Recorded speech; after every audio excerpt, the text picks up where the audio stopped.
Yang Qian traversed into the world of a mortal's journey to immortality, beginning his adventure with the ability to enter the spirit realm.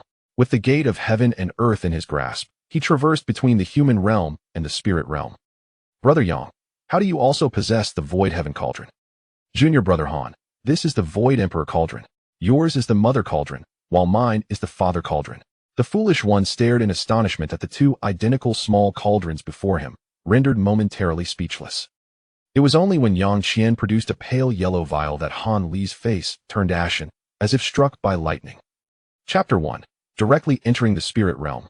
In the spirit realm, Yang Qian stood calmly in a tattered gray robe atop a low earthen mound. He raised his head to behold 3 resplendent suns and 4 hazy moons in the sky, reflecting on his journey since his arrival. Indeed, Yang Qian had crossed over to this world of a mortal's journey to immortality. After years of struggle, he had joined the 7 Qian sect and become a disciple in the offering hall. Yang Qian pondered deeply. In this world filled with opportunities, dangers lurked at every turn. However, he was not without his own trump cards. Arriving in this realm, how could he be empty-handed? His golden finger was undoubtedly the gate of heaven and earth. This gate allowed him to disregard cultivation levels and the barriers between realms, opening a portal to the spirit realm. The first time Yang Qian used the gate of heaven and earth, it was as shocking as his initial arrival in the mortal world. At first, he was unaware of the world that lay beyond the door. Yet, upon raising his gaze to the sky, he recognized his location.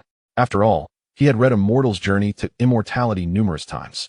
To his astonishment, the other side of the gate of heaven and earth was indeed the legendary spirit realm, the destination for cultivators from the human realm seeking ascension. Thus, for over a decade, Yang Qian utilized the gate of heaven and earth to travel back and forth, continually seeking opportunities from the human realm to the spirit realm.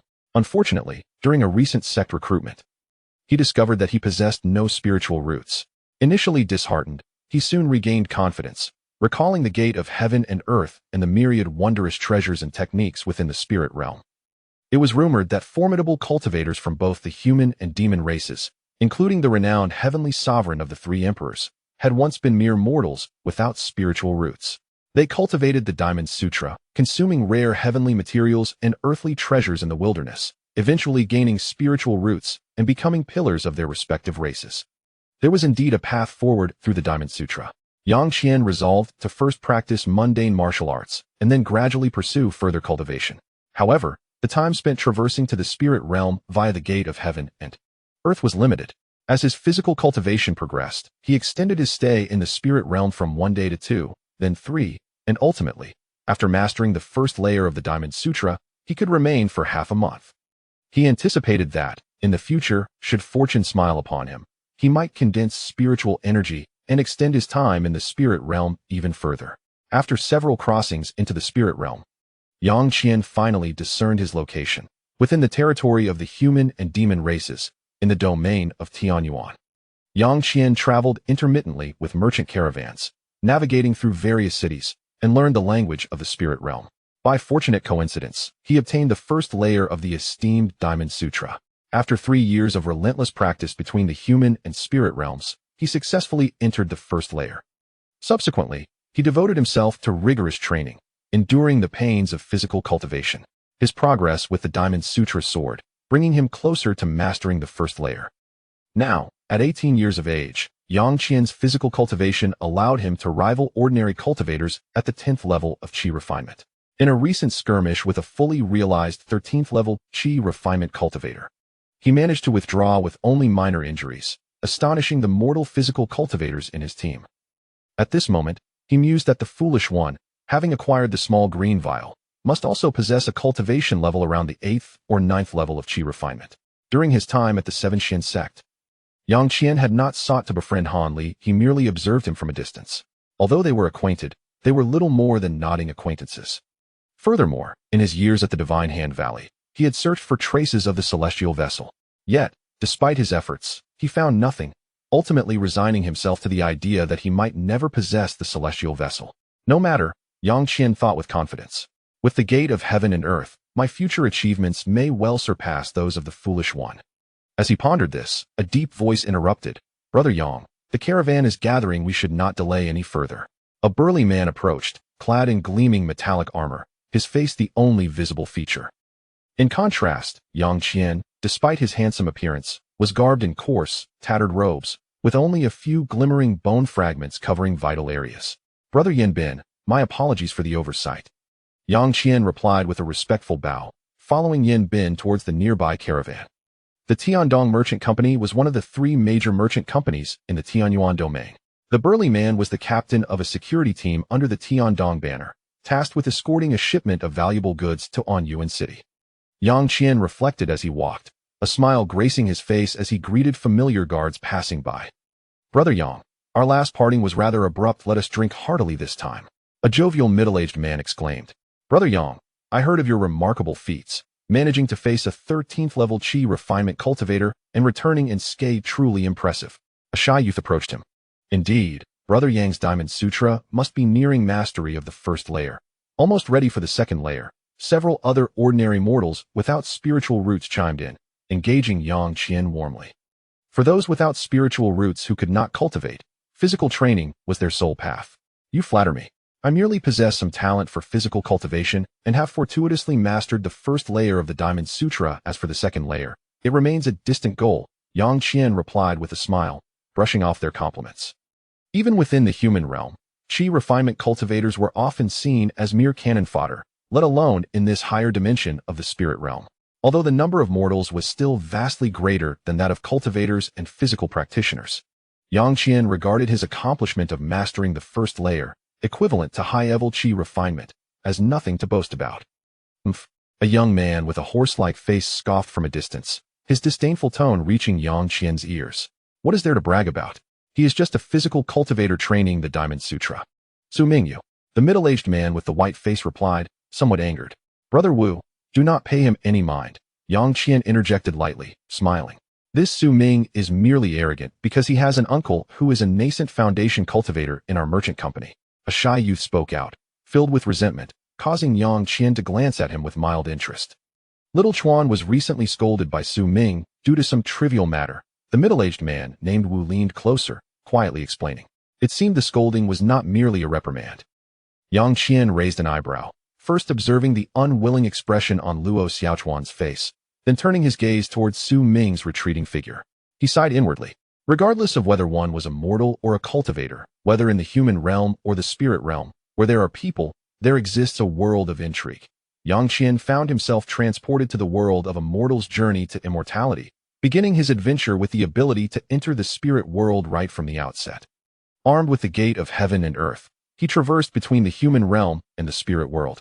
Brother Yang, how do you possess the Void Heaven Cauldron as well? Junior Brother Han, this is the Void Emperor Cauldron. Yours is the Mother Cauldron, while mine is the Father Cauldron. The simpleton was utterly astonished, staring at the 2 identical small cauldrons in a daze. It wasn't until Yang Qian produced a pale yellow vial that Han Li's complexion turned ashen, as if struck by lightning. Chapter 1. Directly entering the spirit world. In the spirit world, Yang Qian, clad in a gray robe, stood calmly atop a low mound. He gazed upward at the 3 brilliant suns and 4 hazy moons in the sky, reflecting on his experiences since his arrival in this realm. Indeed, Yang Qian had traversed into a new world, the world of a mortal's journey to immortality. After years of struggle, he joined the 7 Qian sect and became a disciple in the Hall of Offerings. Yang Qian pondered deeply. The spirit world, filled with opportunities, was fraught with peril. Yet, he possessed his own hidden advantages. Arriving in this world, how could he be empty-handed? His golden finger was undoubtedly the gate of heaven and earth. This gate allowed him to ignore cultivation levels and barriers, opening a portal that enabled direct travel to the spirit world. The first time Yang Qian used the gate of heaven and earth, the shock was akin to his previous journey into the world of mortals. Initially, he was unaware of the world that lay beyond the door. However, upon lifting his gaze to the sky, he recognized the landscape. After all, he had read A Mortal's Journey to Immortality multiple times. To his astonishment, the other side of the gate of heaven and earth led to the legendary spirit world where mortal cultivators aspired to ascend. For over a decade, Yang Qian utilized the gate of heaven and earth to traverse between the human realm and the spirit world, constantly seeking opportunities. Unfortunately, during a sect recruitment event, he discovered that he possessed no spiritual roots. Initially disheartened, he soon regained confidence, contemplating the treasures and unique techniques available in the spirit world. It was rumored that the formidable beings of the spirit world, such as the Tri-Emperor Tianyuan Saint Emperor, had once been mere mortals without spiritual roots, who cultivated the diamond technique, and, after consuming rare heavenly materials, developed their spiritual roots, ultimately becoming pillars of their respective races. There was indeed a path forward the diamond technique. Yang Qian planned to first cultivate mundane martial skills before gradually advancing. However, using the gate of heaven and earth to traverse to the spirit world came with time constraints. As his physical cultivation progressed, he extended his stay from 1 day to 2, then 3, until he could remain in the spirit world for half a month after successfully mastering the first layer of the diamond technique. He surmised that should fortune favor him and he gather enough magical power, his sojourns in the spirit world would become even longer. After several futile attempts at the beginning, Yang Qian finally learned the lay of the land, locating himself in the Tianyuan region, inhabited by both humans and demons. Following mortal merchant caravans, he journeyed through various cities, learning the language of the spirit world. By chance, he even acquired the first layer of the renowned body refinement technique, the diamond technique. After 3 years of continuous practice between the human realm and the spirit world, he successfully grasped the first layer. With diligent effort, he endured the trials of body refinement, rapidly advancing in the diamond technique, nearing the completion of its first layer. Now, at 18, Yang Qian, armed with this body refinement technique, could rival ordinary cultivators at the 10th level of Qi refinement. In a recent duel with a 13th level Qi refinement cultivator, he managed to retreat with minor injuries, astonishing many ordinary body refiners in his group. At this moment, Yang Qian mused that the simpleton, upon acquiring the small green vial, likely possessed a cultivation level of 8 or 9 in Qi refinement. Within the 7 Qian sect, he had not sought out Han Li intentionally, but had quietly observed his movements. Despite their acquaintance, they were merely nodding acquaintances. In the past few years, Yang Qian had searched for the whereabouts of the heavenly bottle in the Divine Hand Valley, but to no avail. Ultimately, he had to concede that the heavenly bottle was beyond his reach. No matter, he thought, with the gate of heaven and earth, my future achievements may well surpass those of that simpleton. Yang Qian felt a surge of confidence. Just as he contemplated this, a deep voice interrupted his thoughts. Brother Yang, the merchant caravan has begun to assemble, do not delay. A burly man with a thick beard approached, his voice resonant. Clad in gleaming metal armor, he was fully encased, revealing only his face. In contrast, Yang Qian, though handsome, was dressed in a coarse linen robe, with only a few glimmering bone pieces covering vital areas. Brother Yin Bin, I was remiss, Yang Qian replied apologetically, following Yin Bin toward the nearby caravan. The Tian Dong Merchant Company was one of the 3 major trading firms in the Tianyuan region. The bearded man was the captain of an escort team under this company, tasked with transporting valuable goods to Wanyuan City. As he walked, Yang Qian greeted several familiar guards with a smile, indicating their camaraderie. Brother Yang, our last parting was rather abrupt. We must share a hearty drink this time. A jovial middle-aged man with a fair complexion exclaimed. Brother Yang, I heard about your impressive feats. You faced a 13th level Qi refinement cultivator and managed to retreat unscathed. Truly remarkable. A somewhat shy youth approached. Indeed, Brother Yang's diamond technique must be nearing completion. You are close to mastering the 2nd layer, aren't you? Several other ordinary mortals, devoid of spiritual power, joined the conversation, expressing their admiration. For those without spiritual roots, unable to cultivate, body refinement was their sole path. You flatter me. I merely have a modicum of talent in body refinement and was fortunate to succeed in the first layer of the diamond technique. As for the 2nd layer, it remains a distant goal, Yang Qian replied with a smile, brushing off their praise. Even in the human realm, cultivators in the Qi refinement stage were akin to cannon fodder, let alone in the elevated domain of the spirit world. Although mortals far outnumbered cultivators and body refiners, Yang Qian deemed his current achievement in the first layer of the diamond technique, equivalent to high-tier Qi refinement, hardly worthy of pride. A young man with a horse-like face scoffed from a distance, the disdain in his voice reaching Yang Qian's ears. What is there to boast about? Just a body refiner practicing the diamond technique. He sneered at Yang Qian before turning away. Su Ming, you the fair-complexioned middle-aged man expressed his irritation. Wu, there's no need to concern yourself with him, Yang Qian interjected lightly. Su Ming, after all, relies on his uncle, a foundational-level cultivator, to act so arrogantly in our merchant group. A somewhat shy youth spoke out, prompting Yang Qian to raise an eyebrow. The lad, Luo Xiaochuan, was recently reprimanded by Su Ming over trivial matters. The middle-aged man, named Wu, leaned closer to Yang Qian, explaining in a hushed tone. It was likely more than just a reprimand. Yang Qian arched an eyebrow, glancing at Luo Xiaochuan's disgruntled expression before turning his gaze back to Su Ming's retreating figure. He sighed inwardly, whether in the mortal realm or the spirit world, among humans or cultivators. Where there are people, there exists a world of rivalry and intrigue. Chapter 2. The swarm of sandworms. The caravan of the Tian Dong merchants advanced steadily. At the forefront was the burly figure of Yan Bin, seated atop a colossal beast resembling a blue wolf. This creature boasted a glossy, black, right-angled horn atop its head, with thick limbs and a robust body. Standing over 2 zhang tall, its countenance fearsome. Following Yan Bin was an enormous tortoise, measuring 4 to 5 zhang in height and 7 to 8 zhang in length. Upon its shell rested a carriage crafted from an indeterminate dark green wood, with an additional seat at the front where an elderly man, gaunt and seemingly oblivious, sat as if the driver, indifferent to the giant tortoise beneath him. Surrounding the tortoise were more than 20 individuals, clad in armor and mounted on wolf-like beasts, each wielding formidable weapons resembling spiked cudgels. Among them was a middle-aged man with the surname Wu, alongside Su Ming, both part of this silver-armored contingent. Behind them trailed a winding line of transport vehicles, stretching over 2 li in length. A series of giant tortoises, spaced at intervals, were managed by several silver-armored guards. Yang Qian casually glanced around, noting at least 40 or 50 giant tortoises. On their shells were cargo boxes made from an unknown wood, bulging with goods concealed beneath enigmatic animal hides, rendering their contents invisible. It was rumored that these were the hides of 5th-level demon beasts, capable of repelling the spiritual awareness of low-tier cultivators. Lacking a spiritual root, Yang Qian was unaware of the true potency of these mysterious hides. Yet, based on past escort experiences, he knew that such materials could thwart the spiritual insight of cultivators below the core formation stage, distributed by the headquarters of the Tian Dong merchants. As for Yang Qian, a slightly weaker body cultivator, he found himself at the rear of the entire escort team, including Luo Xiaochuan. His body bore only a few vital points covered in glimmering bone shards. His mount, though resembling the blue wolf ahead, was significantly smaller, standing merely about 1 zhang high. Akin to a mere cub compared to the towering wolf-like beasts, Yang Qian paid little heed to this disparity, his mind preoccupied with the cultivation of the Diamond Sutra.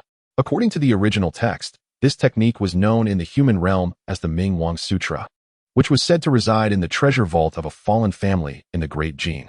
Without the gate of heaven and earth, traversing the Tianlan grassland would be tantamount to courting death. Escaping even the kingdom of Yu would be a formidable challenge. Fortunately, he had acquired the original Diamond Sutra, which filled him with a sense of fortuitousness, granting him a path toward strength. Though the cultivation of the Diamond Sutra was fraught with difficulties and constant agony from his meridians, Yang Qian had often contemplated giving up. Yet, the absence of a spiritual root compelled him to pursue this method of self-defense, as there was no alternative. Soon, he thought, he would achieve the first level of mastery. Upon completing this escort mission, not only would the Tiandong merchants promise him the teachings for the second level of the Diamond Sutra, but he would also receive a wolf-tooth club. This prospect filled him with quiet excitement. The beginning was the hardest. For years he had endured the pain of cultivating the Diamond Sutra, and now he was on the verge of success. With the wolf-tooth club in hand, returning to the 7 Mysteries sect in the human realm would render him nearly invincible, even against the likes of the Golden Light Master. His body cultivation would allow him to forcibly breach their protective golden shield. The Golden Light Master was a peculiar figure, in possession of several valuable items, such as flying swords and talismans. Even if he could not utilize them, they could be traded for spirit stones or elixirs.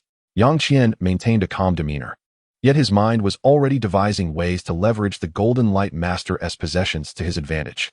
Just then, a youthful voice broke through his thoughts. "Brother Yang." Luo Xiaochuan turned to gaze at the desolate land ahead, a complex expression on his face as he asked, "Are we, mere mortals without spiritual roots, truly destined for a life of mediocrity?" Upon hearing this, Yang Qian paused momentarily before responding without turning, "Brother Xiaochuan, have you forgotten the illustrious Saint Emperor among our kind? The Saint Emperor, a mortal without spiritual roots, has nonetheless ascended to great heights, becoming one of the 3 emperors. Do not lose heart." Luo Xiaochuan's eyes brightened at this, as if glimpsing hope, but his expression quickly fell again. "The Saint Emperor is beyond my comparison." Yang Qian smiled faintly, ready to offer further words of encouragement when a sudden cacophony of avian cries erupted from above, capturing the attention of all. The Qiling sparrow had issued a warning. This journey was proving more perilous than anticipated. Yang Qian narrowed his eyes and looked skyward, where a small, fiery red bird, no larger than a fist, circled at an altitude of 30 to 40 zhang, emitting a melodious yet persistent call that echoed clearly for miles around. The burly Yan Bin abruptly raised his hand, calling out, "Stay alert." The entire caravan came to an immediate halt, the giant tortoise behind Yan Bin shaking its head and settling down. Inside the carriage, surprised murmurs followed, along with a clear, delicate voice. "Lin Bo, what has happened?" "It is the sandworms led by a bug demon," the elderly man, resembling a driver, replied without turning his head. An instant silence fell within the carriage. Only faint whispers of conversation could be heard. "Miss, do not worry. It is merely a swarm of sandworms." Moments later, all fell silent again. However, just a few breaths later, the expression of the head guard, Yan Bin, shifted drastically. "This is no ordinary swarm of sandworms. They are low-tier bug demons." The guards were taken aback, their eyes widening in surprise. Yang Qian, at the rear of the group, appeared astonished yet composed, gazing curiously at the dense mass of creatures. This was his first encounter with sandworms, creatures that Han Li had only met after ascending to the spirit realm. Within the caravan, there were foundational cultivators and several formidable body cultivators, suggesting that they would face this threat with caution but without dire consequences. Ahead, Yan Bin pondered a strategy. Low-tier bug demons posed a considerable challenge, and the one leading them was clearly an altered beast. A fair-skinned, middle-aged man approached, none other than the man with the surname Wu. "The Taoists from Jailing Mountain have made it clear they will not act until the bug beasts attack us," Yan Bin mused, stroking his beard, his brow furrowing in concern. The group exchanged glances. Hiring the cultivators from Jailing Mountain had been the captain's decision. Now, faced with this predicament, what should they do? From the side, Su Ming, standing with arms crossed, scoffed. "I warned against hiring the stinking Taoists from Jailing Mountain. Their ridiculous rules may well lead to our doom." Chapter 3, Spirit Artifacts and the Minotaur Beast. Upon hearing this, the man with the surname Wu's brows furrowed, ready to retort, but upon reflection, he found Su Ming's words to carry some weight. He turned his gaze back to the burly man. Yan Bin surveyed the expressions of the crowd, pondering for a moment before he sighed deeply and spoke. "It is I, Yan, who has been remiss. I had thought we were nearing on Yuan City and would surely arrive smoothly. Hence I employed the Taoist priests from Jailing Mountain. This cannot solely be blamed on the priests for their reluctance to intervene. The fault lies with me for not anticipating the encounter with low-tier insect beasts." The members of the guard, upon hearing this, exchanged glances of varied expressions but discreetly chose to remain silent. Since the captain had already reflected on his oversight, the others would not wish to add to the awkwardness, especially as they would continue to work together in the same team. "My brothers, there is no need for concern. The elder of the Merchant Guild has long prepared countermeasures for such unexpected low-tier insect demons," Yan Bin called out, first assigning a few to stand guard at the forefront of the formation. He then led the man surnamed Wu and Su Ming to the side of the first giant tortoise. "Miss Yunyan, the situation has arisen abruptly. Please follow us as we release that creature," said the burly man with a beard, cupping his fists solemnly. "As you say, Captain Yan. Exiner, you and a few others should accompany me. It will be a good opportunity to broaden your horizons," responded a melodious voice from the carriage. Following this, a delicate, porcelain white hand pushed open the carriage door, revealing a young maiden in a light green long dress, her long hair cascading down her back, while her other hand clutched her skirt. On her feet were green embroidered shoes adorned with archaic patterns. Looking up, one could see her slender waist and skin as smooth as jade. Her expression was serene, with a hint of a gentle smile at the corners of her mouth. Yet, upon closer inspection, her beauty was somewhat disappointing, merely average when compared to the four white-clad maidens behind her. However, Yan Bin and the others dared not show any disdain, and all respectfully clasped their hands in greeting. Yunyan responded with a soft smile and a nod, leading her four maidens towards the giant tortoise at the rear. Yan Bin exchanged glances with the man surnamed Wu and Su Ming, and they instinctively followed suit. Yang Qian narrowed his eyes, calmly observing the actions of the crowd. He had encountered the girl named Yunyan a few times. She was said to be a descendant of a golden core stage manager within the Tian Dong Merchant Guild. It was no wonder everyone treated her with such caution.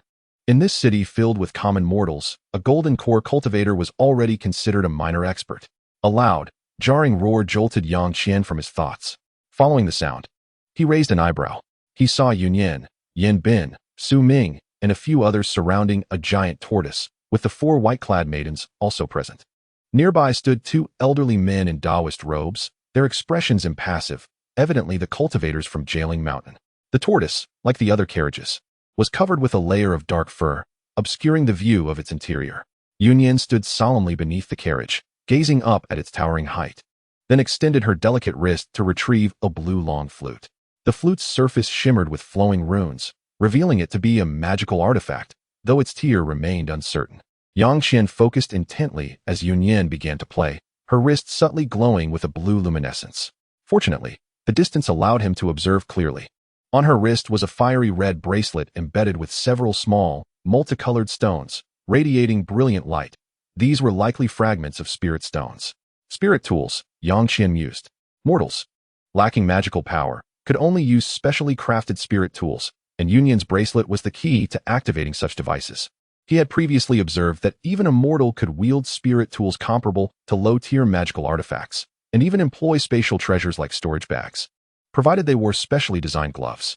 Thus, the notion presented in the original text that a body cultivator, upon attaining mastery, could rival golden core or even nascent soul cultivators, held some truth. However, should the spiritual energy of the spirit stones within the tools be exhausted, the tools would become ineffective, and the body cultivator would find themselves in peril. When the Diamond Sutra reaches completion, relying solely on physical strength, one could contend with nascent soul cultivators without falling behind. At that point, one would possess a modicum of self-preservation within the spirit realm. As Yang Qian pondered, the carriage atop the giant tortoise underwent a startling transformation. The dark beast skin that covered it suddenly flew away. "Be careful," Yin Bin shouted, drawing a massive wolf-toothed club embedded with yellow spirit stones, calling upon the others to shield Yunyan and the other maidens within the crowd. "It's fine. The Min-Lion beast has been controlled by the Yin flute, so there's no need for alarm." In stark contrast to the panic of Yin Bin and the others, Yunyan appeared remarkably calm, raising her hand to halt the protective actions of her four maidens. The commotion drew the attention of the surrounding crowd, who, while remaining vigilant, turned to catch a glimpse of the Min-Lion beast. Yang Qian steadied his gaze. The Min-Lion beast appeared little different from an ordinary lion, save for its crimson eyes and fierce countenance, with sharp fangs and enormous claws violently shaking the cage of the carriage. The carriage rocked violently, causing Yin Bin and the others to change their expressions and glance toward the Min-Lion beast with a hint of trepidation. Yunyan held the blue flute firmly, bringing it to her lips, inhaling slightly before beginning to play. The bracelet on her wrist, adorned with small spirit stones, suddenly radiated spiritual light, and rich spiritual energy surged into the flute she held. The enchanting melody resonated, akin to celestial music.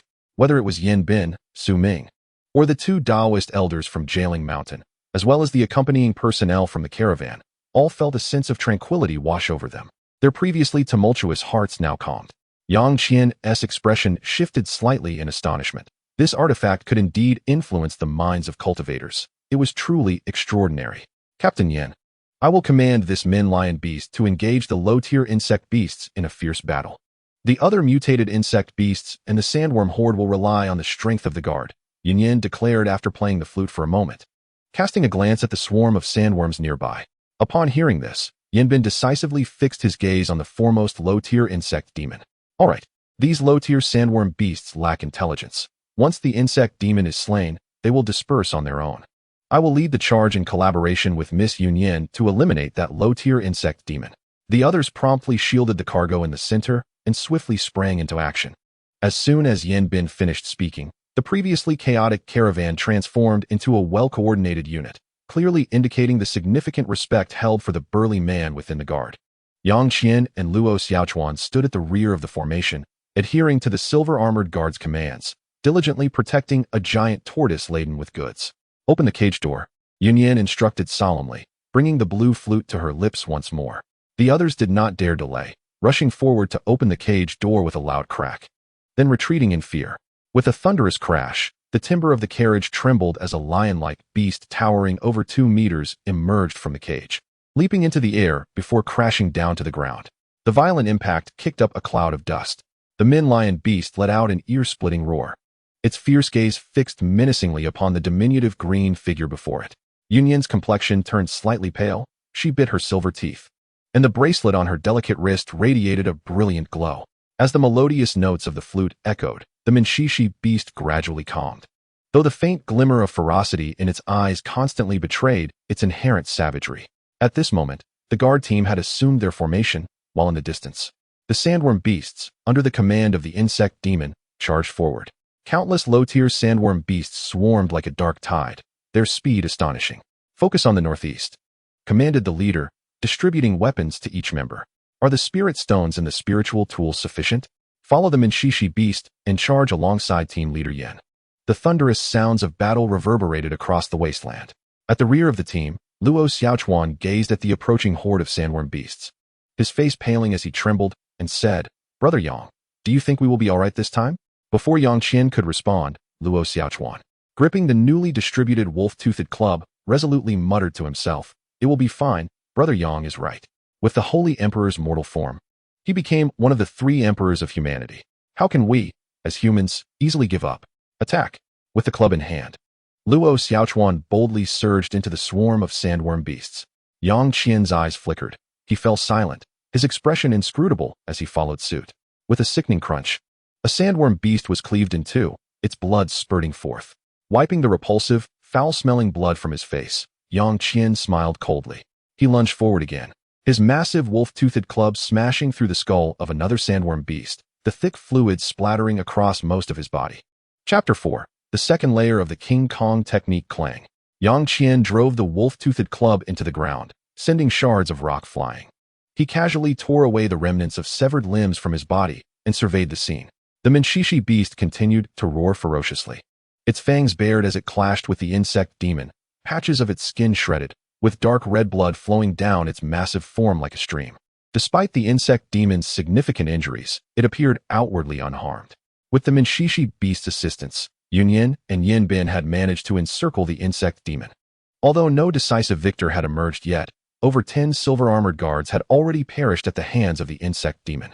The shattered wolf-toothed clubs and broken silver armor lay scattered across the ground, mingled with the fallen guards' bodies, strewn about in disarray.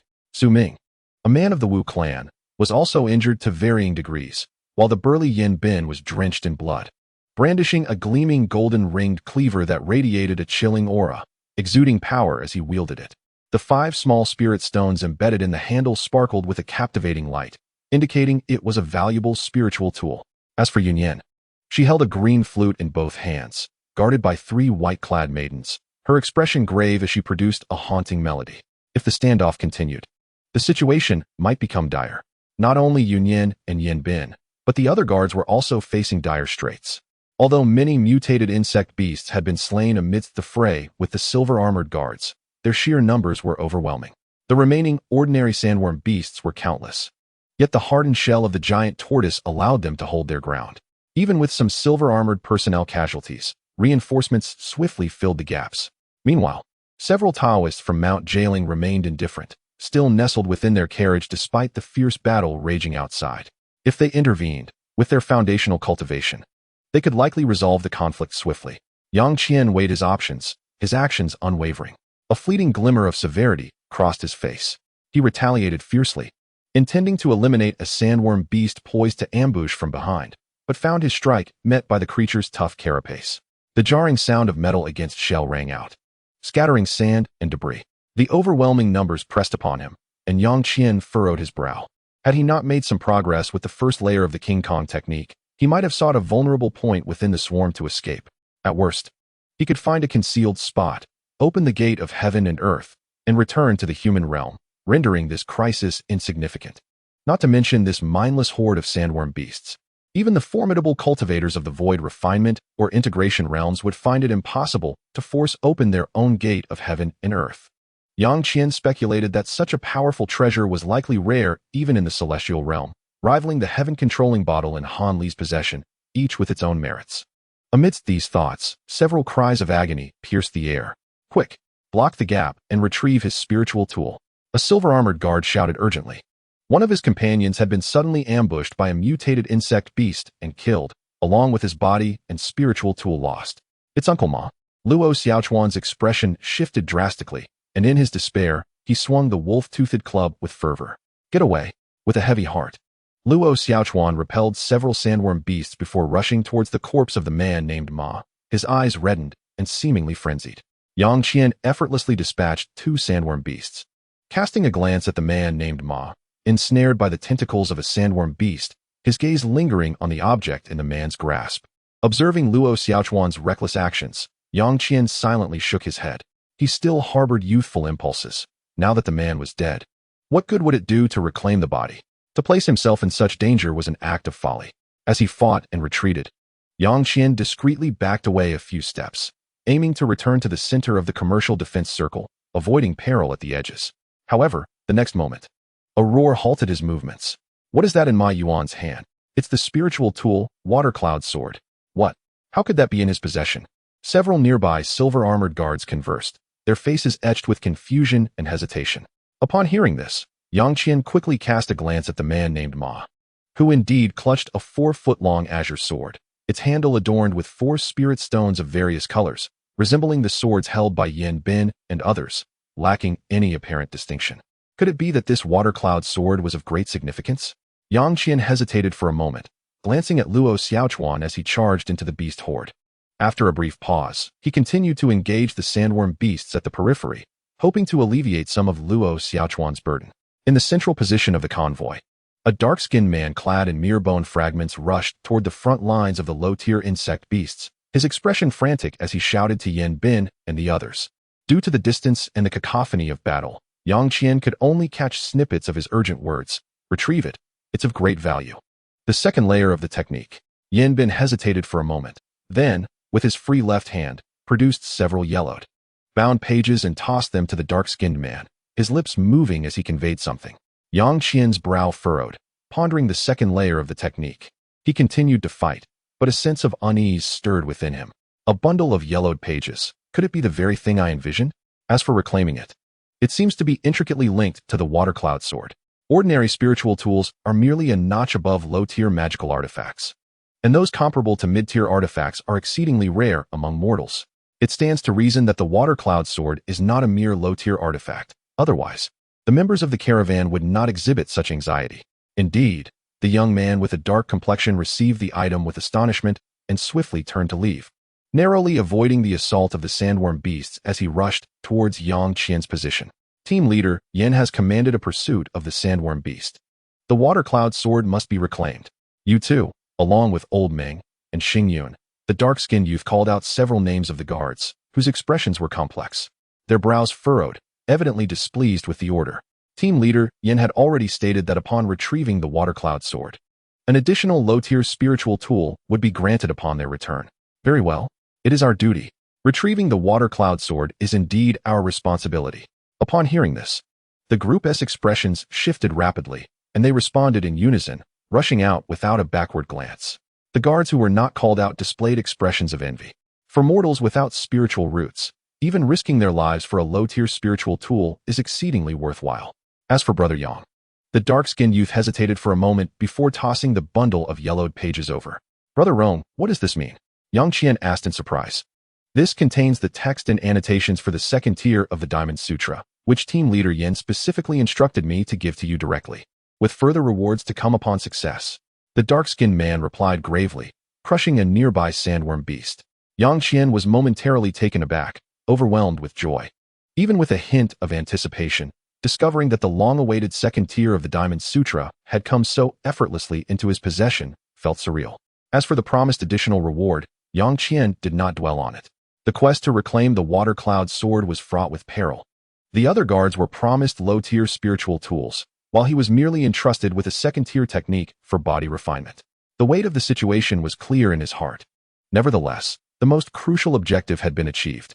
Yang Qian felt a sense of relief, regardless of whether the water cloud sword could ultimately be reclaimed. All he needed to do was find a concealed location, activate the door of heaven and earth, and return to the human realm. Despite the multitude of thoughts swirling in his mind, Yang Qian maintained an expression of righteous determination. Since it is a task entrusted by Brother Yan, I shall do my utmost, he declared, swiftly stowing the bound yellowed pages in his clothing. The dark-skinned man let out a dry chuckle, somewhat speechless, before turning to leave. Chapter 5, Rescue. Recovering the water cloud sword. Yang Qian's expression remained unchanged as he surveyed the caravan once more. He observed that everyone was still striving to fend off the swarm of sandworm beasts. After a brief contemplation, Yang Qian smashed two sandworm beasts with a single blow and made his way towards the direction of the man named Ma, who had been taken by the sandworm beasts. A good opportunity. Once they had fled far enough, he could seek a chance to return to the human realm. As for retrieving the water cloud sword, he would attempt it if it did not endanger his own safety.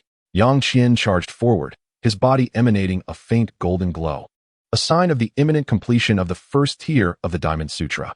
With each step, he swung his massive wolf fang club, dispatching the surrounding sandworm beasts. Blood splattered, dismembered limbs flew, and the ground became saturated with a foul, viscous liquid, utterly revolting. Yang Qian did not make a conscious effort to evade it. His front and back, face and head, were all drenched in the stench-laden blood of the sandworm beasts, and a few severed limbs even mingled with the collar of his clothing. Truly disgusting. Yang Qian wrinkled his brow, flicking away the digits of the demon beasts that clung to his neck. These mindless, inferior creatures were hardly a match for low-tier cultivators in the Qi refinement stage, barely lasting a round against Yang Qian. However, the sheer number of them, with their relentless assaults, left Yang Qian slightly breathless, beads of sweat dotting his body.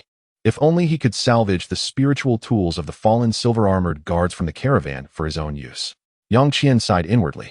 While it was true that not every silver-armored guard possessed a spiritual tool, the caravan had suffered the loss of 30 or 40 men in a short time, suggesting that a few spiritual tools should still remain.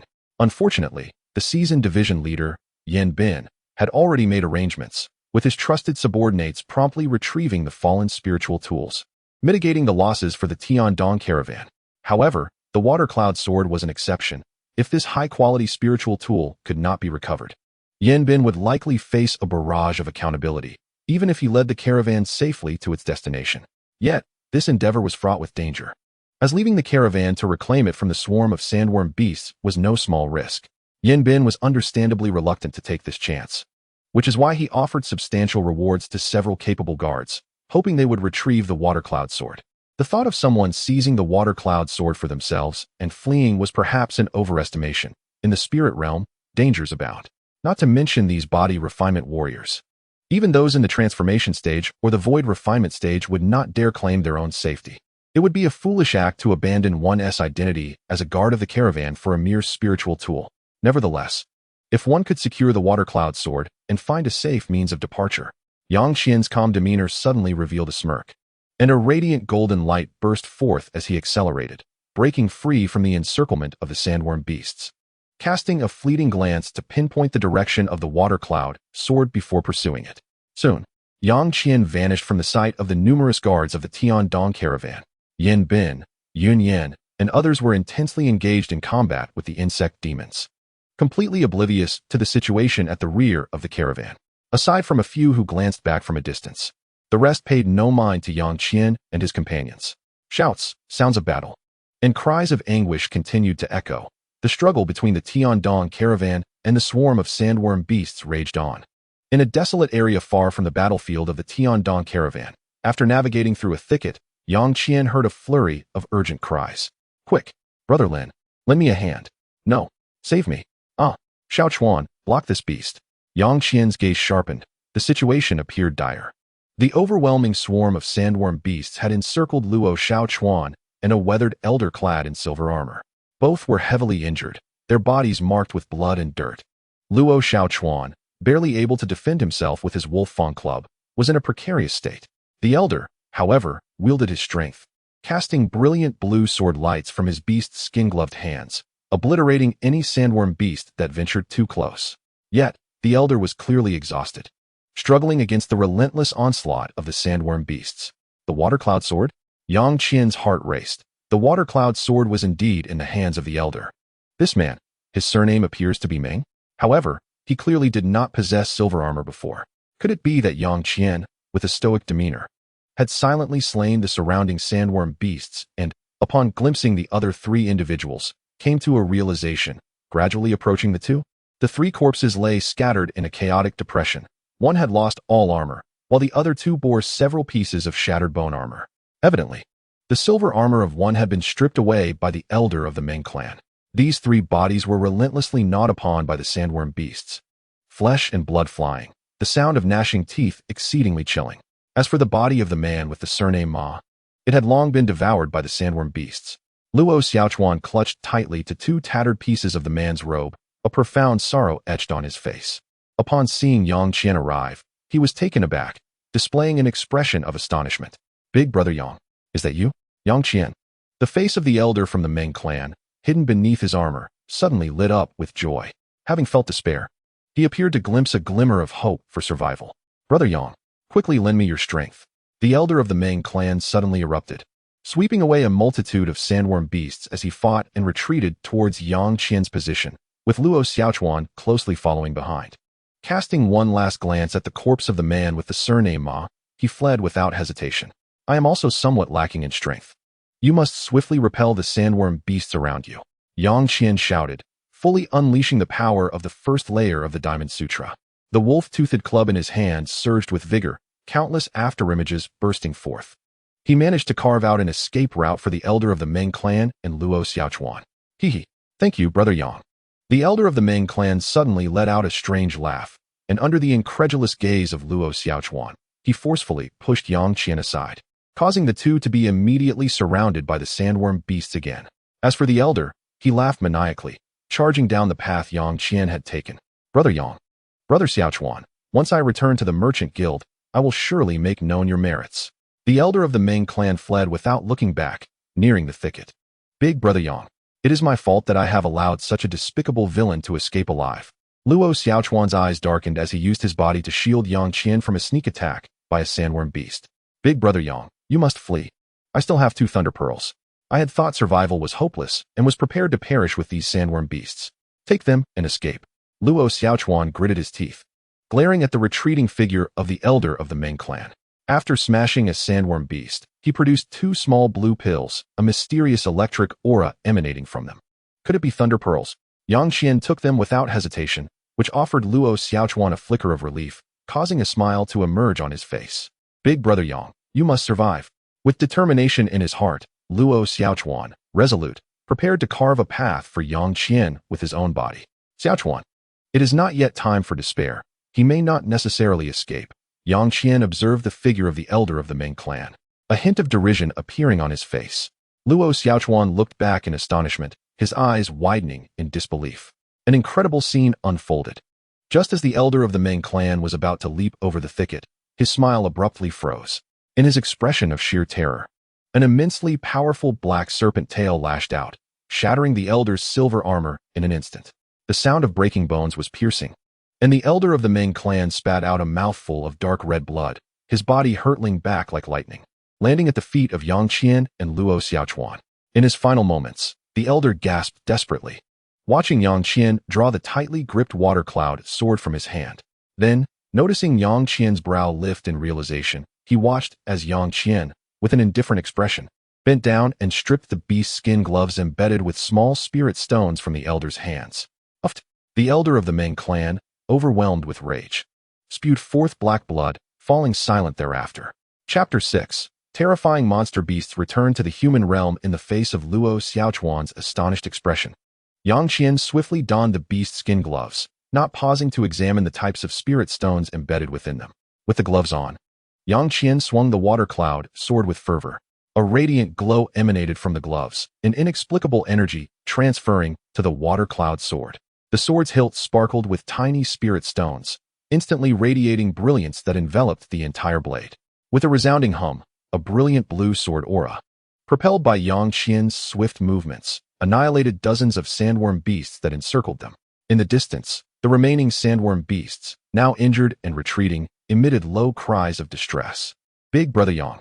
Luo Xiaochuan was left in shock, the sudden shift of circumstances leaving him at a loss for how to respond.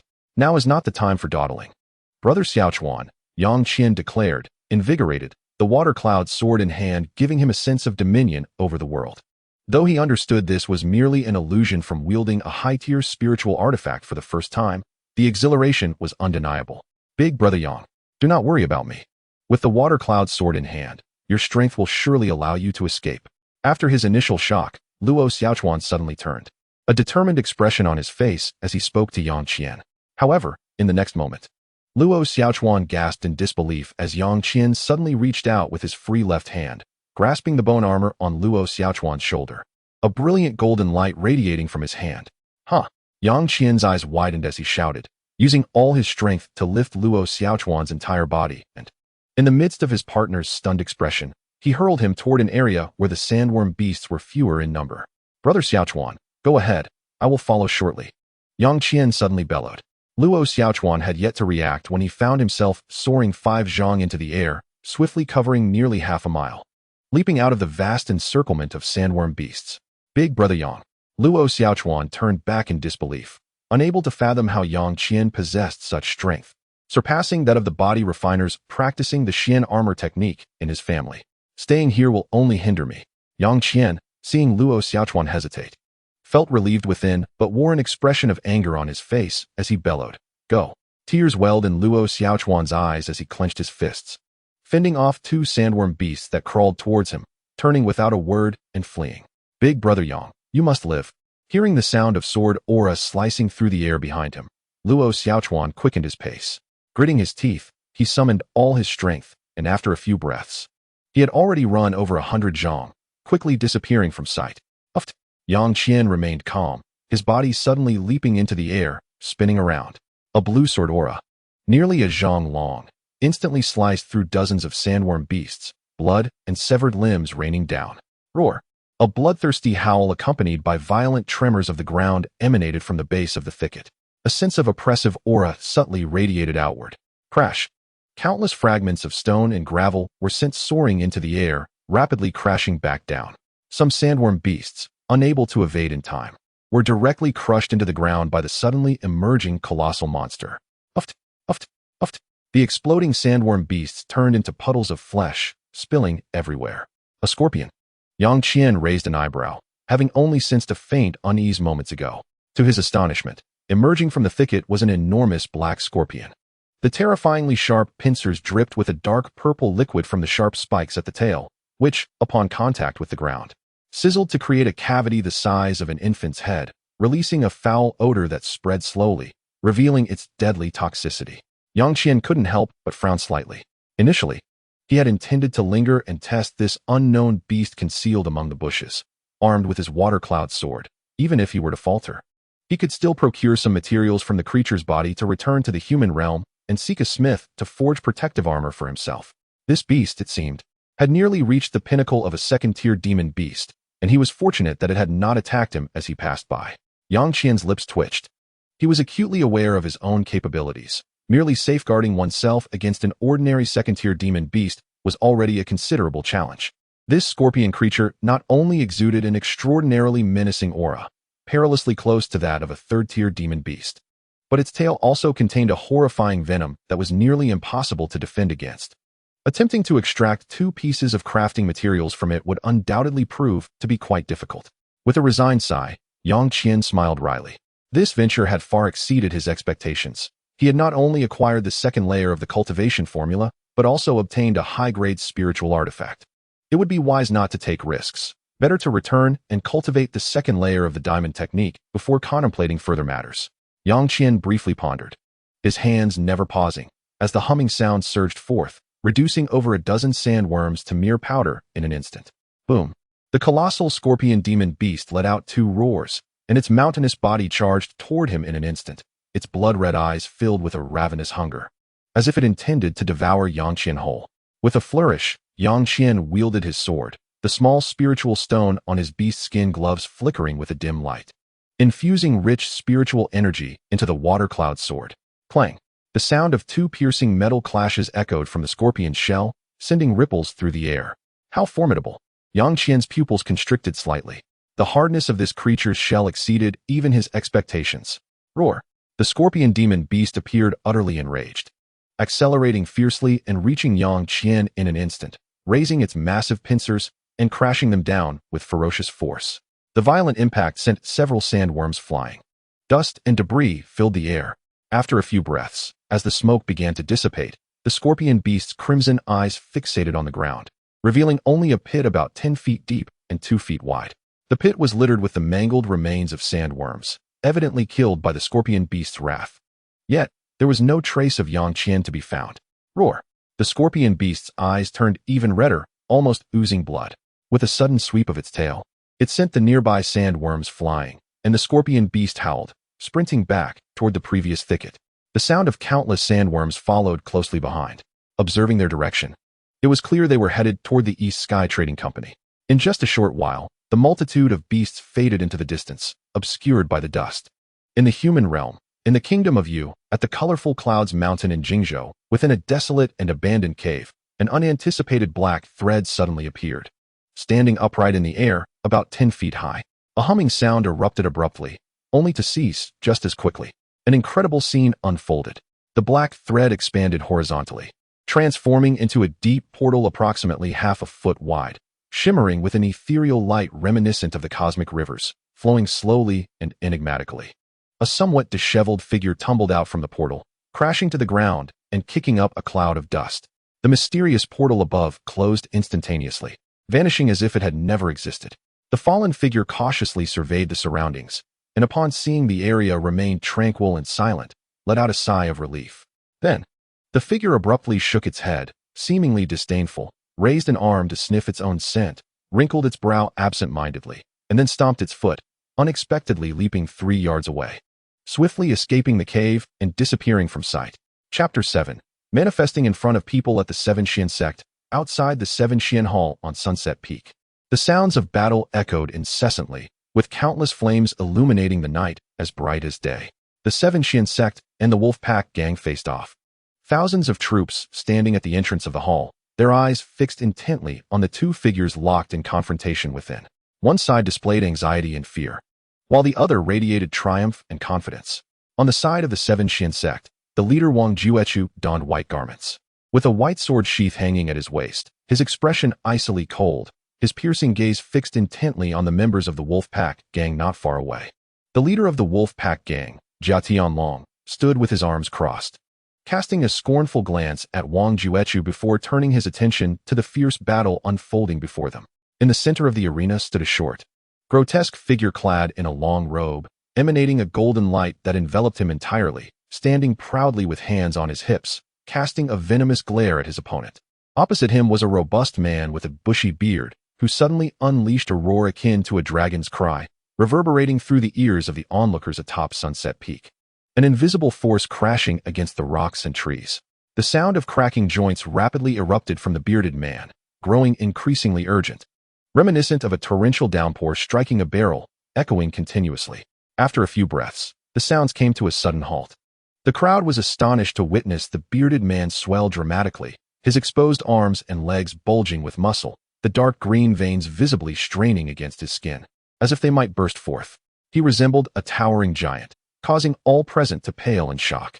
The expression of the gnome shifted slightly, his earlier smugness diminishing as he grew more cautious, hastily retrieving a small black box from his robes. At that moment, the bearded giant's face hardened, and he leaped several yards, launching a frenzied assault on the gnome. Bang, bang, bang, bang, bang. The gnome staggered, his face showing terror as the golden light surrounding him began to warp and twist, seemingly on the verge of collapsing. Witnessing this, the gnome could no longer afford to delay, hurriedly beginning to chant spells and incantations, ignoring the bearded giant's relentless attacks. This scene did not escape the notice of the onlookers from the two factions atop the peak, who were utterly astonished. Behind a twisted column at the top of the Seven Qian Hall stood a striking young man clad in a black embroidered robe, hands clasped behind him, his gaze fixed intently on the battleground below. This man was none other than Yang Qian, returned from the spirit realm. During his time in the spirit realm, faced with the final strike of the scorpion demon beast, Yang Qian had decisively opened the door of the universe and escaped into it, returning to the human realm. He had then promptly changed into a new set of clothes and made his way to the Seven Qian sect. However, to his surprise, the Wolf Pack gang had already launched an assault on Sunset Peak, and by the time he arrived at the summit, both sides had engaged in a deadly struggle. As one of the three pillars of the Seven Qian sect, Yang Qian possessed considerable prowess.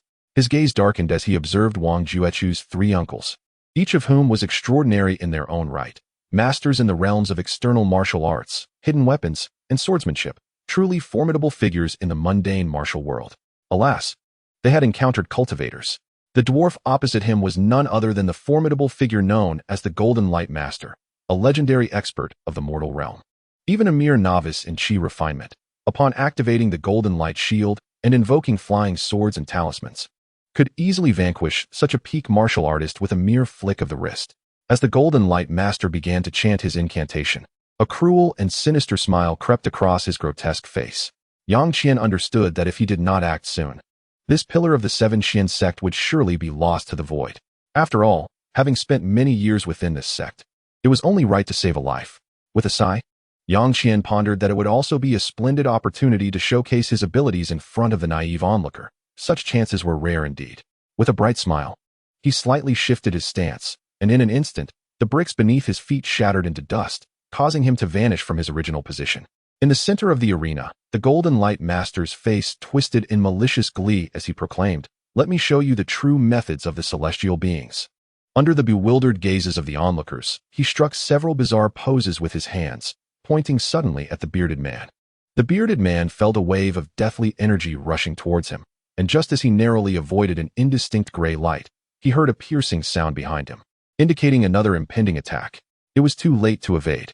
The members of the Seven Qian sect were all taken aback, while those from the Wild Wolf gang rejoiced. Their spirits lifted as Jia Tianlong's tense form relaxed. The Celestial Master was finally unleashing his power. The Golden Light Master laughed wickedly, envisioning the terror on his opponent's face as he met his demise. However, the next moment, his expression froze in disbelief. At this critical juncture of life and death, an astonishing sight unfolded before them. A massive hand appeared out of thin air, reaching forth to seize the elusive gray entity without hesitation. The clash resonated with the sound of metal colliding, a deafening ring that echoed throughout the entire falling sunset peak. Sparks erupted as the gray light struggled against the grip. Yet with a chilling snort, the hand tightened, and the gray light emitted a desperate wail. As the brilliance faded, it transformed into a thin, delicate talisman, now firmly held by this sudden figure. "Brother Yang." Numerous disciples gasped in astonishment. Yang Qian. The sect leader Wang Juechu and his three senior uncles stared in disbelief at the shadowy figure in the center. Clad in a black, elegantly tailored robe, Yang Qian paid no heed to the fear etched on the Golden Light Master's face. Instead, he examined the talisman on his finger closely.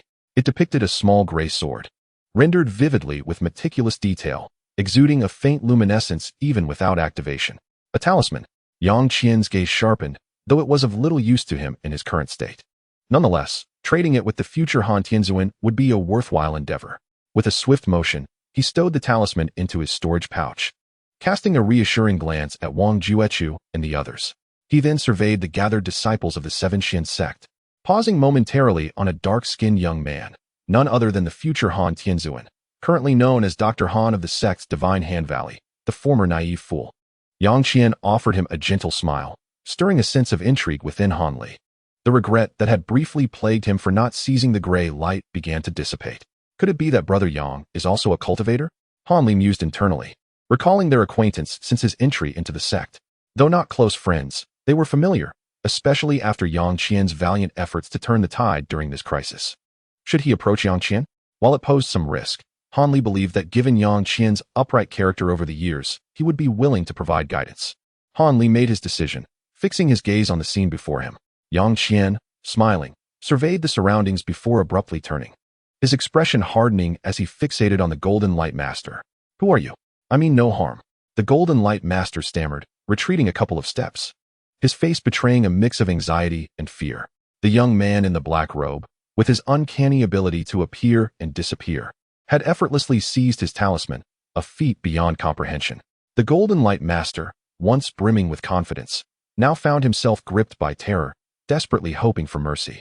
Unmoved, Yang Qian advanced slowly. The sound of his footsteps echoed ominously, sending shivers down the Golden Light Master's spine. Jia Tianlong and the others exchanged glances, cautiously stepping back. Yet the thousands behind them hesitated, fearful of drawing the attention of the man in black. The Golden Light Master, who had boasted of his prowess, had failed to kill anyone and now found himself bereft of his treasure. Was fate conspiring against the Wild Wolf gang? Jia Tianlong's expression darkened, anxiety gnawing at him. "Esteemed friend, I am a disciple of the Yi family from Qin Yiling, merely passing through. My involvement was prompted by past ties with Jia Tianlong, and I regret any losses incurred by your sect. Now that you have revealed yourself, I shall take my leave. I hope, for the sake of the Yi family, that you will spare my life," the Golden Light Master implored, his grotesque visage contorted with trepidation. "Oh, the Yi family of Qin Yiling? Yang Qian's previously indifferent expression shifted to one of surprise, seemingly intrigued by the man's background. The Golden Light Master seized the moment, eager to elaborate. But before he could speak, a sharp sound reverberated through the air, resonating across the falling sunset peak. All eyes, whether from the Wild Wolf Gang or the Seven Xin sect, were fixed upon the striking figure of the young man in black.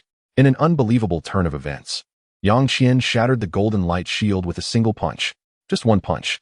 The impenetrable barrier crumbled as if it were but a fragile layer of cicada wings. Pierced effortlessly. With a gasp, the Golden Light Master stood frozen, disbelief flooding his features as he looked down at his chest. A gloved fist, adorned with an unknown beast's hide, had struck precisely at his heart. Blood poured forth, pooling on the ground, as the light in his eyes dimmed.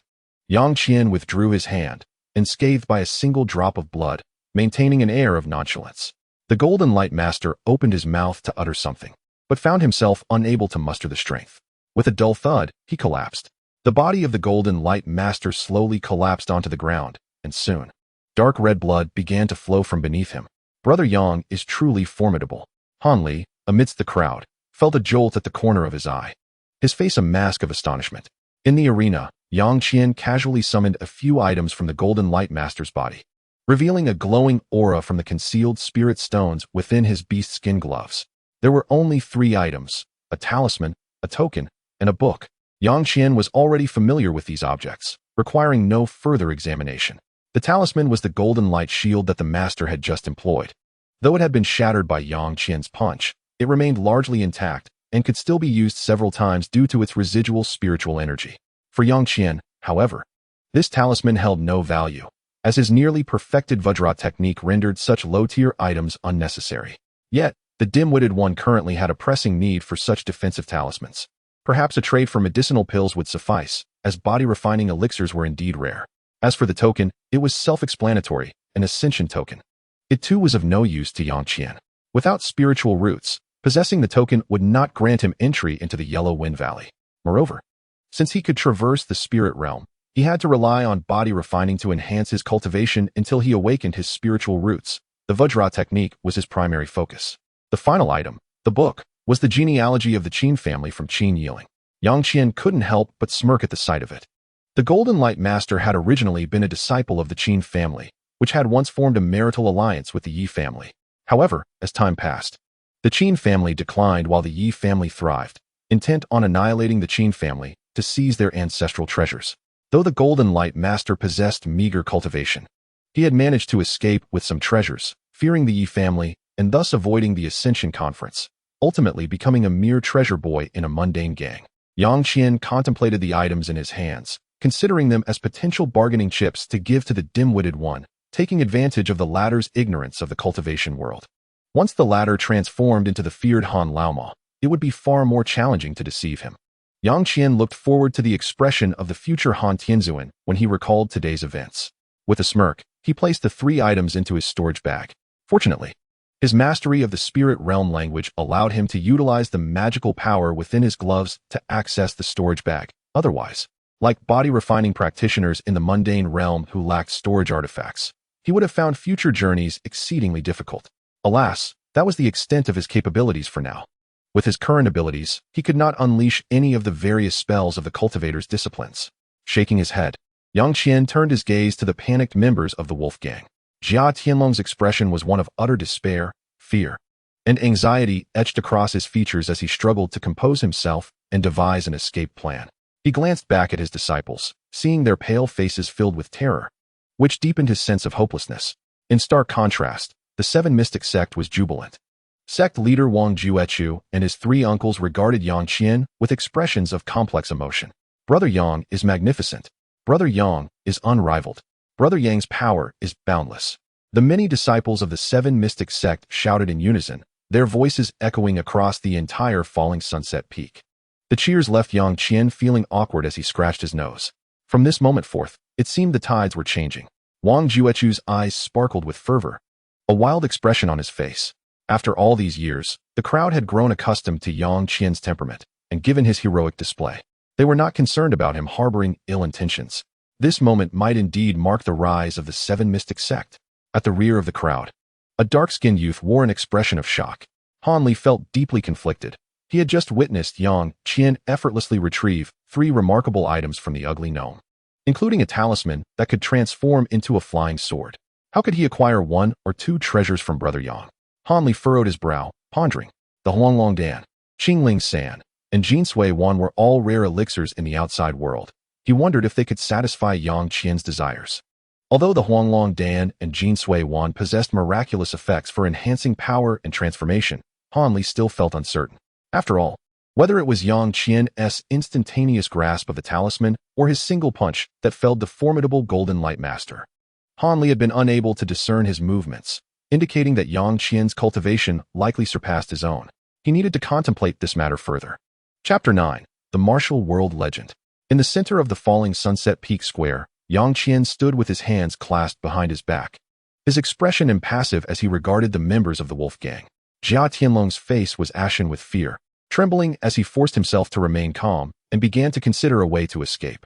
He turned to his disciples, noticing their equally pale faces filled with horror, which only deepened his despair. Meanwhile, Wang Juechu and the elders of the 7 mystic sect were gazing at him with cold smiles. The other disciples of the wolf gang outside the fighting arena had already lowered their heads, too intimidated to look at the imposing figure in the center of the arena. Gritting his teeth, Jia Tianlong commanded the few remaining fighters of his gang, suddenly shouting, "Everyone, attack! Crossbows, dark blue arrows, fire!" His roar unexpectedly ignited the morale of his despondent comrades, who all began to scream and unleash their arrows. Yang Qian disdainfully curled his lips, slowly advancing without making any effort to dodge the rapidly approaching projectiles. With a cold snort, a faint golden light suddenly erupted from his body, resembling the earlier appearance of the Golden Light Master. The thousands of onlookers on falling Sunset Peak were even more astonished by this sight, believing that Yang Qian had activated the same spell as the Golden Light Master. Could it be that Brother Yang directly triggered the treasures of that Golden Light Master? However, this sensation felt entirely different from the Golden Light Master's protective shield. Han Li, unlike other mundane individuals, possessed cultivation and could faintly sense the changes in Yang Qian's body. Although Yang Qian had no magical power, the state activated by the Vajra Art technique gave Han Li an impression of immense sanctity. Entirely unlike the previous actions of the Golden Light Master, Yang Qian smiled slightly, indifferent to the astonishment of the crowd. Perhaps my junior brother Han can discern some difference, he mused. His steps remained unhurried, the sound of his footsteps echoing like the ominous tolling of death's bell. Clang, clang, clang. Dozens of arrows and projectiles struck Yang Qian's body with astonishing speed, his arms, waist, head, and even his lower regions. The faint smile on Yang Qian's face began to waver. These little rascals, though the arrows and projectiles failed to touch him, repelled by the protective barrier of the Vajra technique. The audacity of the onlookers to attack his lower regions in front of thousands was unforgivable. You seek death. Yang Qian opened his mouth wide and shouted furiously. In the midst of the bewildered expressions of Jia Tianlong and his companions, a thunderous sound erupted. The ground cracked open, and in an instant, Yang Qian's figure vanished. The next moment, he reappeared before Jia Tianlong and his men, wielding an enormous and terrifying spiked club. Before Jia Tianlong and his loyal warriors could even change their expressions, a buzzing sound filled the air, and the atmosphere was instantly torn apart. Bang, bang, bang. Suddenly, Yang Qian swept the club across. In an instant, Jia Tianlong and his numerous warriors exploded, flesh and blood flying everywhere, creating a scene of extreme carnage. Yet, before the dust settled from his swing, Yang Qian had already disappeared from sight. In the eyes of the astonished crowd, it was as if he had teleported back to a high platform, standing with his hands clasped behind his back, gazing expressionlessly at the dazed groups below. The sect leader Wang Juechu instructed the remaining members of the Wild Wolf Gang to be assigned to various branches for thorough investigation. All notorious villains were to be eradicated, while minor offenders would face disciplinary measures as decreed by the sect. After delivering this command, he cast a meaningful glance at Han Li before vanishing in an instant. Wang Juechu, upon hearing the authoritative tone of the command, was not only unperturbed but rather elated. Bowing and cupping his hands in respect towards the spot where Yang Qian had disappeared, proclaiming, "I shall certainly comply with the orders of Elder Yang." The 3 high-ranking elders behind him exchanged knowing glances, silently agreeing not to oppose. Yang Qian's power had surpassed their wildest imaginations, transcending the ordinary martial arts of the secular world. Should he choose to lead the 7 mysterious sect towards prosperity, it would indeed be a fortuitous turn for them. Consequently, the members of the Wild Wolf gang dared not resist. Apart from a few notorious villains who, feeling guilty, attempted to flee and were swiftly cut down by the vengeful disciples of the Seven Mysterious Sect, the rest surrendered without much resistance, laying down their weapons and being quickly incorporated into the sect. Naturally, these former disciples of the Wild Wolf gang could not enter the inner sanctum of the Seven Mysterious Sect. The surviving members were dispersed and assigned to the 4 outer branches: the Flying Bird Hall, the Gathering Treasure Hall, the Four Seas Hall, and the Outer Blade Hall. Each hall welcomed an influx of 200 to 300 new members, much to the delight of the disciples within the outer halls. Seeing the sudden surge in numbers, Wang Juechu, realizing that the outer sect had become overly populated, quickly decided to promote many hall masters, vice masters, and elite disciples from the outer halls into the inner sanctum: the 100 Forging Hall, the Elder Hall, the 7 Absolute Hall, and the Bloodblade Hall. The 4 inner halls were instantly filled to capacity. Thanks to Elder Yang, we, the outer sect disciples, have leaped through the Dragon Gate and are now able to enter the inner sanctum within our lifetimes. Brother Yang, Elder Yang, Master Yang, I, Li Yun, shall henceforth face any challenge without hesitation. Brother Yang is unparalleled in the world. He shall dominate this era. Indeed, the members of the Wild Wolf gang will henceforth be at our service. I have heard that Elder Yang was once a disciple of the Elder Hall. It is time for us to showcase our strength. The disciples of the Seven Mysterious Sect were filled with high spirits, continuously exchanging words of praise and admiration for Yang Qian. Wang Juechu and the 3 elders, upon hearing this, felt not discontent, but rather a flicker of new thoughts. The Seven Mysterious Sect, founded over 2 centuries ago by the revered Master Seven Absolute, once dominated Jingzhou for decades, even spreading influence into neighboring states and gaining a formidable reputation throughout the entire Yu Kingdom. Wang Juechu solemnly recounted the achievements of the Seven Absolute, and then, with a fierce expression, declared emphatically, "However, ever since our founder passed away, the sect's power has plummeted, and we were even forced out of the capital city of Jingzhou by other sections a century ago. We were compelled to relocate to the remote Saixia Mountain, where we barely established a foothold, relegated to a third-rate local power. Now, with the presence of Elder Yang, a figure of unparalleled might and divine prowess, we shall once again witness the glory reminiscent of the era of our founder, where we held sway over Jingzhou." Wang Juechu spoke fervently to the 3 elders, his eyes seemingly envisioning the resurgence of the Seven Mysterious Sect. To his surprise, upon hearing Wang Juechu's words, the 3 elders fell into a moment of collective silence. "Juechu, Elder Yang is a celestial being, a prodigy of extraordinary caliber. How could he be confined to a mere sect like ours? Even if we offered the entire Seven Mysterious Sect to him, it is likely he would not even glance at it." The bearded man and the 2 elder gentlemen exchanged glances, dissenting with the sect leader's perspective. Wang Juechu, taken aback, contemplated their words carefully before turning to observe the excited disciples of the Seven Mysterious Sect, lost in thought. In the courtyard, numerous ordinary disciples from the outer branches were jubilant, having unexpectedly advanced to elite status, with the fortunate few even becoming hall masters or vice masters of the 4 outer halls. Each one now commanded at least 30 to 50 disciples from the Wild Wolf gang. This change naturally endeared the outer disciples to Wang Juechu, elevating their loyalty and admiration for him to new heights. Fortunately, the sect leader remained grounded, clearly understanding his position, and openly acknowledged that all of this was due to Elder Yang's contributions. From that moment on, Yang Qian became the spiritual pillar of the Seven Mysterious Sect, a legendary figure within 100 miles, revered by thousands. Even many years later, when Yang Qian departed from the Seven Mysterious Sect, tales of his exploits continued to circulate in the region. It was said that Elder Yang was a hulking figure, towering 10 feet tall, fiercer than lions and tigers. Others claimed he was a rare and extraordinary sword immortal, capable of severing heads from 1,000 miles away. Various legends gradually coalesced into a new mythos, and the name Yang Qian became a celebrated tale throughout Jingzhou, transforming into a revered reputation. Later generations even erected monuments and statues in his honor. The grandest and most imposing statue placed atop the Sunset Peak, where countless visitors and martial artists from afar came to pay their respects daily. The inscription read, "Qian, the Invincible," dominating this era, unparalleled in the world. Chapter 10. Han Ranran has arrived within the tranquil chamber behind the Elder Hall. Yang Qian sat comfortably in a grand armchair, his face betraying curiosity. "Is this the Ascension Order? Alas, it holds no value for me," he mused.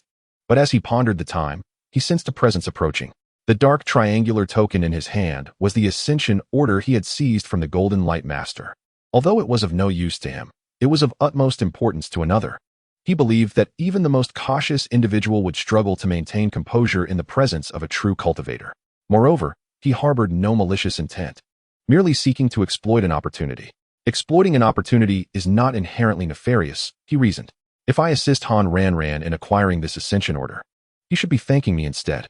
Yang Qian nodded with a smile, admiring his own foresight and generosity. Suddenly, he raised his head slightly, sensing a figure outside the door. Although he lacked spiritual roots and could not cultivate magical powers, he could still perceive the general movements around him, albeit not as comprehensively as one with spiritual awareness. With a swift motion of his left hand, the previously closed door creaked open. "Ha! Brother Han, since you have arrived, there is no need for pretense." Yang Qian remained seated in his grand chair, unyielding, yet his voice rang out in laughter, exposing Han Li's hiding place. At this moment, the offering hall had long been vacated by Yang Qian, who had sent away all the disciples of the Seven Qian sect. Only Yang Qian remained, and there was no longer any need for concealment. After a few breaths, when no one emerged, Yang Qian displayed a look of helplessness. Indeed, Han Paopao, even while retreating behind the others, remained cautious, even within the Seven Qian sect. After a moment of contemplation, Yang Qian's eyes shifted, lightly scanning a corner of the courtyard. Just as he was about to rise and compel the hidden individual to reveal themselves, he suddenly paused, a peculiar smile gracing his lips. Remaining motionless, Yang Qian raised his right hand, which clutched the Ascension token, and without hesitation, flung the dark token away. Not exerting his full strength, the triangular black token spun rapidly, following a parabolic arc, soaring over the door and across the small courtyard. Its trajectory pointed directly to the hiding place of a certain fool. As the black token reached its apex, it abruptly began to descend, lower and lower, until an unexpected hand emerged from behind cover. With a swift motion, the large hand seized the Ascension token, revealing a youth of complex expression, torn between emotions. After a moment's hesitation, he sighed softly, managing a wry smile, and stepped out from his concealment. His appearance was unremarkable, with dark skin, yet he was none other than the future Han Tianzuan, once a fool, now the master of the Divine Hand Valley and Yang Qian's esteemed junior. Han Li, clutching the Ascension token, hesitated briefly before striding toward the quiet chamber of the offering hall where Yang Qian awaited. As Han Li entered, Yang Qian's face broke into a radiant smile. He waved his hand, causing the door of the quiet chamber to close once more, plunging the room into a deeper darkness. Han Li's expression tightened, and he immediately halted, gazing at Yang Qian with caution while subtly surveying the room. "Junior brother Han, there is no need for alarm. After all these years as brothers, do you still not understand my nature?" Yang Qian stood, hands clasped behind him, taking several steps forward. Instantly, Han Li's body tensed, recalling the late Dr. Mo, with whom he had once engaged in a fight to the death in such a sealed room. As Yang Qian approached, Han Li's heart began to race. 1 step, 2 steps, 3 steps. Finally, Yang Qian stopped 3 feet before Han Li, their gazes locking. Yang Qian beamed with delight, while Han Li, though maintaining a calm facade, bore a hint of wariness and doubt in his eyes. One was fair-skinned and handsome, the other dark-skinned and ordinary in appearance. Han Li blinked in surprise, glancing at the right hand Yang Qian extended toward him. Suddenly realizing something, he composed himself and raised his arm, gently placing the black triangular token into Yang Qian's palm. "Precisely. There is no need for tension, junior brother Han. I harbor no ill intentions. Rather, I have a fortuitous opportunity to bestow upon you," Yang Qian said with a slight smile, pleased with Han Li's demeanor. This junior brother of his, whether in the present or future, while not necessarily a good person, possessed strong principles. Of course, if the other party were aware of the Ascension token's true value, they might not have returned it so readily. Yang Qian felt a flicker of mischief and remarked with an odd smile, "I suspect you are quite curious about how I have attained such strength. And perhaps you hold certain thoughts regarding that dwarf's possessions." With a casual toss, the triangular black token floated into the air, spinning rapidly before landing back in his palm.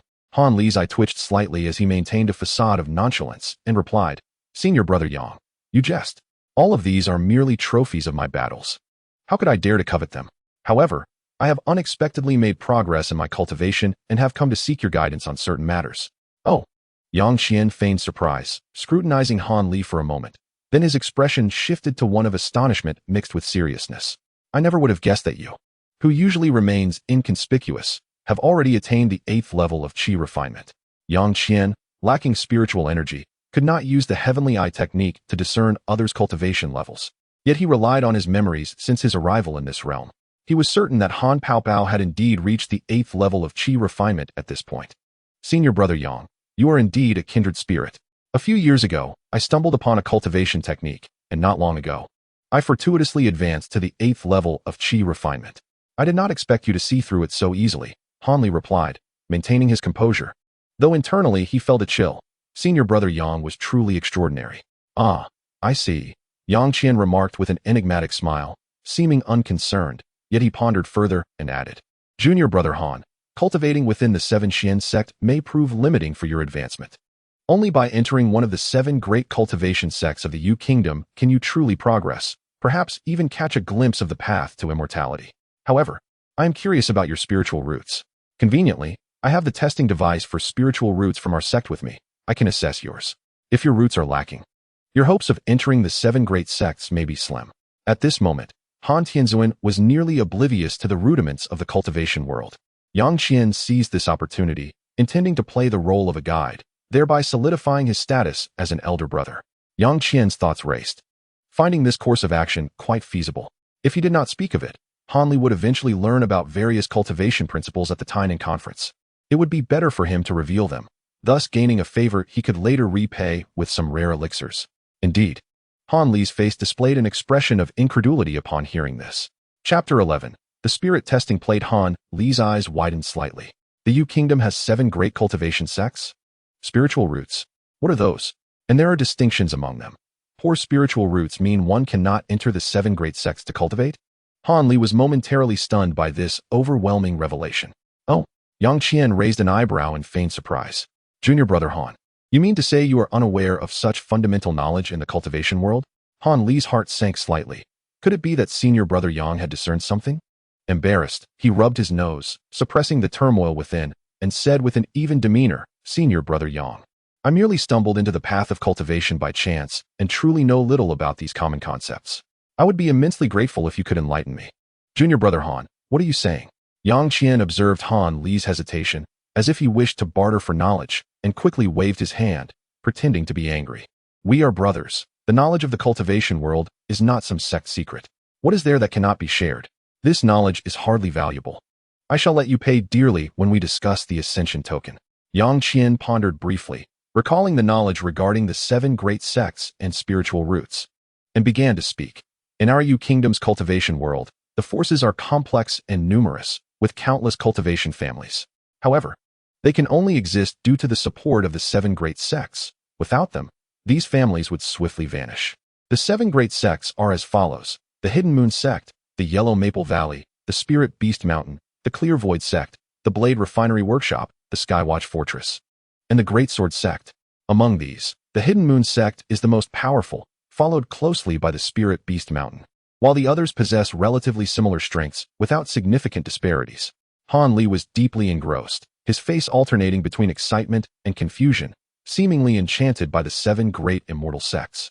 Yang Qian smirked, allowing him a moment of indulgence before he would soon send him plummeting into despair. To pursue the path of immortality, one must possess a spiritual root. Without such a root, the endeavor of cultivation is merely a fanciful dream, yet the likelihood of possessing a spiritual root is exceedingly low, akin to 1 in 10,000.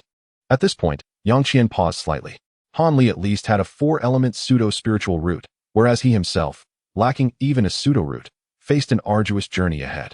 Han Li, lost in thought, noticed Yang Qian's sudden halt and inquired, Senior Yang, is there a distinction regarding the quality of spiritual roots? Indeed, there is. Yang Qian replied with a smile, nodding. Your spiritual root attribute is not particularly favorable, but who knows, perhaps fortune favors you. Spiritual roots are categorized into 5 elements: metal, wood, water, fire, and earth. Most cultivators possess either 5 or 4 attributes, referred to as pseudo-spiritual roots, which typically allow them to advance only to the 3rd or 4th layer of Qi refinement before progress becomes exceedingly difficult. In contrast, those with 2 or 3 attributes are known as true spiritual roots, whose cultivation speed is notably swift, forming the backbone of various sections. As for those with a singular attribute, they are termed heavenly spiritual roots. Such cultivators can progress at 2 to 3 times the speed of ordinary spiritual root bearers. And upon reaching the pinnacle of the foundation establishment stage, they can disregard the bottleneck of the golden core stage, effortlessly beginning their journey to form the golden core. This signifies that acquiring a disciple with a heavenly spiritual root almost guarantees a high-tier golden core cultivator for the sect, making them highly coveted talents among the great sections. Yang Qian grew increasingly animated, thoroughly enjoying the opportunity to enlighten Han Li. Noticing a hint of confusion on Han Li's face, Yang Qian slapped his forehead in self-reproach. "Oh, Han Jr., I overlooked the fact that you are new to this path and may be unaware of the realms of cultivators. In the current cultivation world, realms are divided into Qi refinement, foundation establishment, golden core, nascent soul, and transformation. Nascent soul cultivators can live for over a millennium. Ultimately, upon achieving perfection in the transformation stage, one can ascend to higher realms and attain longevity comparable to that of the heavens." Yang Qian silently mused, "Aside from you, my dear Han, I am but a mortal and can directly enter the spirit world. After Qi refinement comes foundation establishment, and then golden core, nascent soul. Living for a millennium? Ascension?" Han Li's eyes sparkled with excitement, murmuring to himself as if he had unlocked a new world. Although he had fortuitously cultivated the Changchun Gong and had reached the 8th layer of Qi refinement, he was utterly ignorant of the fundamental knowledge of the cultivation realm. While Dr. Mo was considered a master within the mundane martial world, against cultivators, he was merely an ant. As for Yu Zitong, he had not revealed much useful information before his demise, leaving Han Li almost entirely uninformed about the common knowledge of the cultivation world. Now, upon hearing Yang Qian's words, he realized the vastness of the universe, understanding that achieving enlightenment and ascension was his ultimate goal. Despite his efforts to suppress his overwhelming excitement, Han Li, being a youth, could not entirely conceal his emotions, which were evident on his face and in his expressive eyes. Yang Qian chuckled softly, sensing it was time to transition the conversation. "Han Jr., since you are still discovering your spiritual root aptitude, I happen to possess a spirit testing disc. Why don't you give it a try?" As he spoke, Yang Qian flipped his palm. A small, palm-sized disc resembling a compass appeared, radiating a soft, ethereal glow. This spirit testing disc was something Yang Qian had obtained from the spirit world during a transport mission for the Tian Dong commerce. He had unexpectedly slain a low-tier cultivator and acquired it. Although Yang Qian himself lacked a spiritual root, he enjoyed testing it periodically, hoping for a miracle. However, the disc had remained unresponsive, gradually quelling his hopes. Now, revealing it would serve as a profound blow to Han Li's future aspirations, something that even the original story had scarcely depicted. Curious, Han Li observed the spirit testing disc, which bore various unfamiliar glyphs arranged in an intricate pattern, with alternating black and white circles emanating a faint yet potent aura. "Senior Yang, how does one use this spirit testing disc?" "Simply place your hand upon it," Yang Qian replied. Han Li fell silent, deep in thought. Yang Qian, maintaining his serene demeanor, patiently watched Han Li, showing no signs of impatience. After several breaths, Han Li gradually extended his right hand and gently placed it upon the disc, his heart racing with anticipation. What would his spiritual root reveal?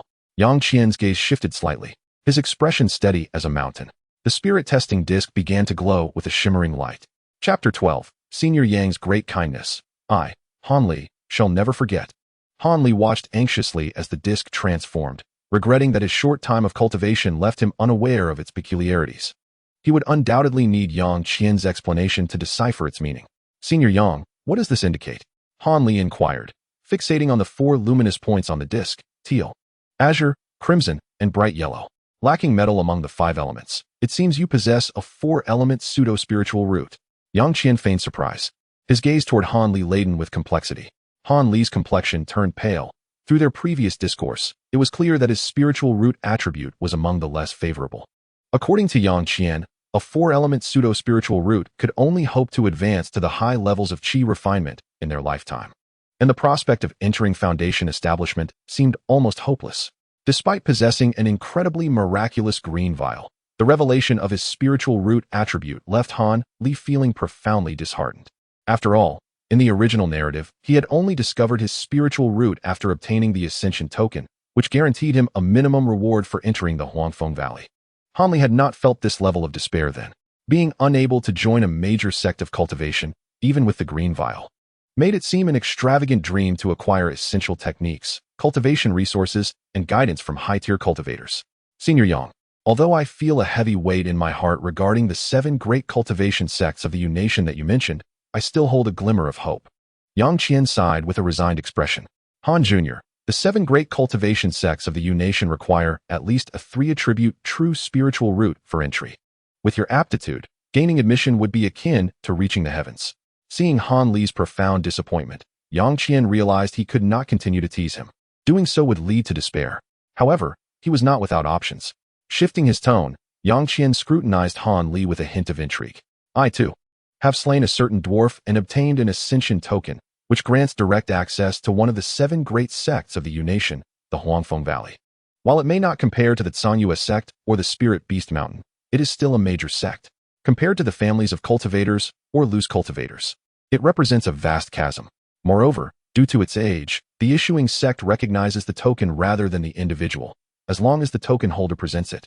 One can ascend in an instant, making it a remarkable boon for low-tier cultivators. Han Li was momentarily stunned, his mouth agape, and he felt a wave of regret wash over him, wishing he had acted sooner. This token could have belonged to him. However, at present, the Ascension token has become the possession of Brother Yang. Over the years, I have received considerable care from Brother Yang, who has imparted to me a wealth of knowledge about the cultivation world. Naturally, I harbor no ill intentions. I merely ponder whether I might exchange this extraordinary artifact that could alter the fate of low-level cultivators.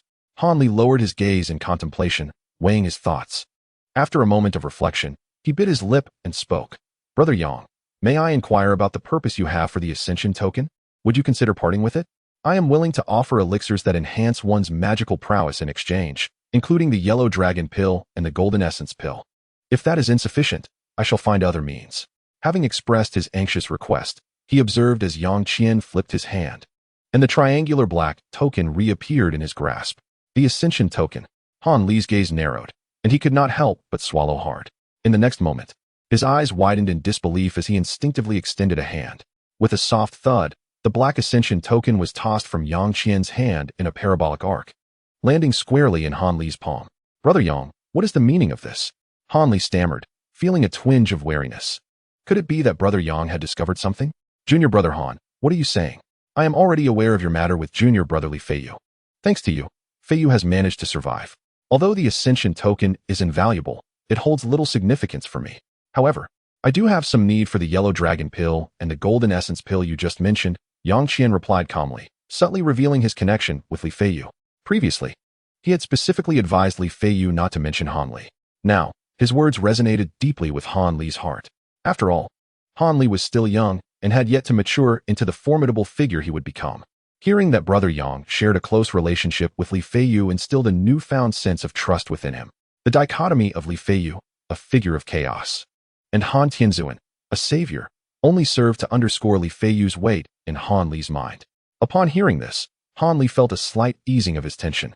Yet the coldness of the Ascension token in his hand reminded him that he could not take this extraordinary item lightly. It turned out that Brother Yang had such a close bond with Brother Li. However, I cannot take advantage of Brother Yang. Han Li's face displayed a hint of hesitation as he gritted his teeth and procured 5 black glazed porcelain vials. Thank you, Brother Yang. I shall offer these vials of Yellow Dragon Pill and Golden Essence Pill to you. I am aware that this is but a meager offering, insufficient to exchange for the Ascension token. Although my magical prowess is lacking, I assure you, dear brother, that I shall endeavor to fulfill any requests you may have in the future. Han Li intended to express his utmost commitment, but the words fell short. That's precisely what I wish to hear. What value does a mere Ascension token hold? Just for this statement, I shall return the favor tenfold in the future. Yang Qian replied with a slight smile, recognizing that if he did not accept, Han Li's nature would likely lead him to suspicion. Very well, your words alone suffice, and these vials of elixirs will indeed benefit my cultivation. I shall graciously accept them, Yang Qian said, smiling as he placed the Yellow Dragon Pill and Golden Essence Pill into his storage bag. The miraculous sight of the porcelain vials vanishing once again filled Han Li with envy. Noticing this, Yang Qian casually tossed a black bag towards him. Brother Yang, could this be? Han Li asked, astonished and incredulous. A storage bag, nothing of value. You need not concern yourself.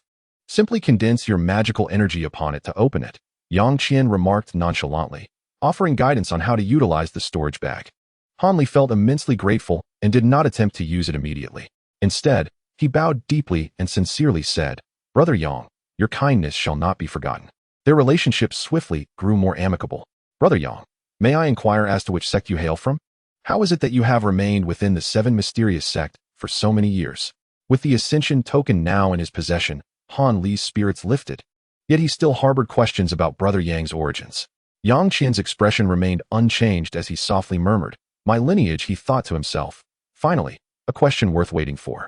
However, a bitter smile crossed his face, leaving Han Li puzzled.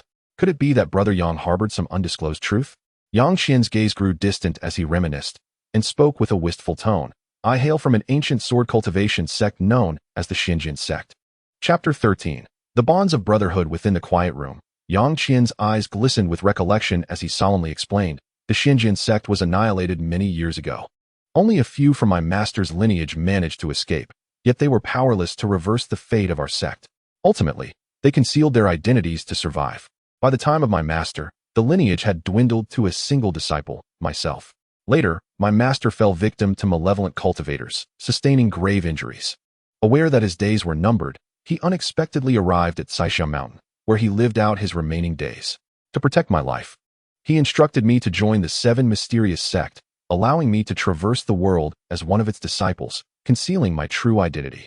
As for how he had evaded the malevolent cultivators and continued his cultivation, Yang Qian thought it unnecessary to elaborate unless directly asked, believing that Han Li's current emotional state would not focus on such trivialities. This is precisely why I have no intention of utilizing the Ascension token. My sole desire is to cultivate successfully and restore the reputation of the Xinjian sect." Yang Qian's tone grew heavy. Out of the corner of his eye, he observed Han Li's face, which displayed a myriad of emotions: shock, astonishment, and reflection. Youthful naivety still lingered within him. Even after Dr. Mo's teachings, he required further tempering. After pondering for a moment, Yang Qian wiped away non-existent tears and resumed speaking. "Surely, you have heard that I occasionally descend from the mountain, correct?" Yang Qian's eyes held a hint of sorrow. His descents were merely to traverse into the spirit realm, evading the prying eyes of others. Han Li nodded, albeit with confusion. "For many years, my master remained in a hidden location at the foot of the mountain, living a life of secrecy. I sought various reasons to care for his daily needs. Unfortunately, not long ago, my master succumbed to his injuries and has since reincarnated. In accordance with his final wishes, I scattered his ashes across Saixia Mountain, allowing them to merge with the wind, as he forbade me from erecting a monument or grave, fearing it would attract enemies. This matter has remained buried deep within my heart." Yang Qian sighed deeply, his voice heavy with grief. Having laid bare his feelings, he hoped that Han Li would not become suspicious and seek out the non-existent grave of his master. "My apologies, I did inform you that his ashes were scattered, floating freely in the air. It would be quite normal for you not to find them. If you did, that would be truly eerie." In his final moments, my master left me with a command to reclaim the Xinjian sect's foundational techniques, advising me not to dwell on vengeance.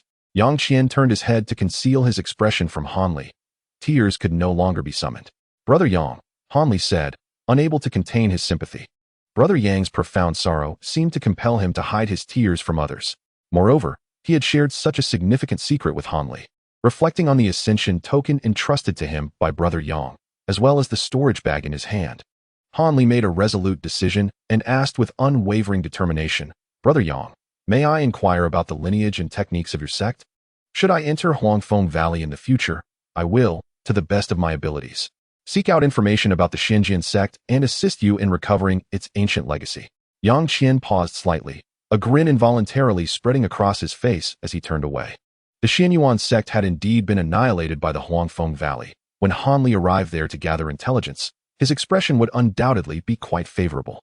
Anticipation gleamed in Yang Qian's eyes, which quickly morphed into a facade of sorrow as he slowly turned to meet Han Li's gaze. "Junior brother, you must not act impulsively. My Xianyuan sect has many enemies.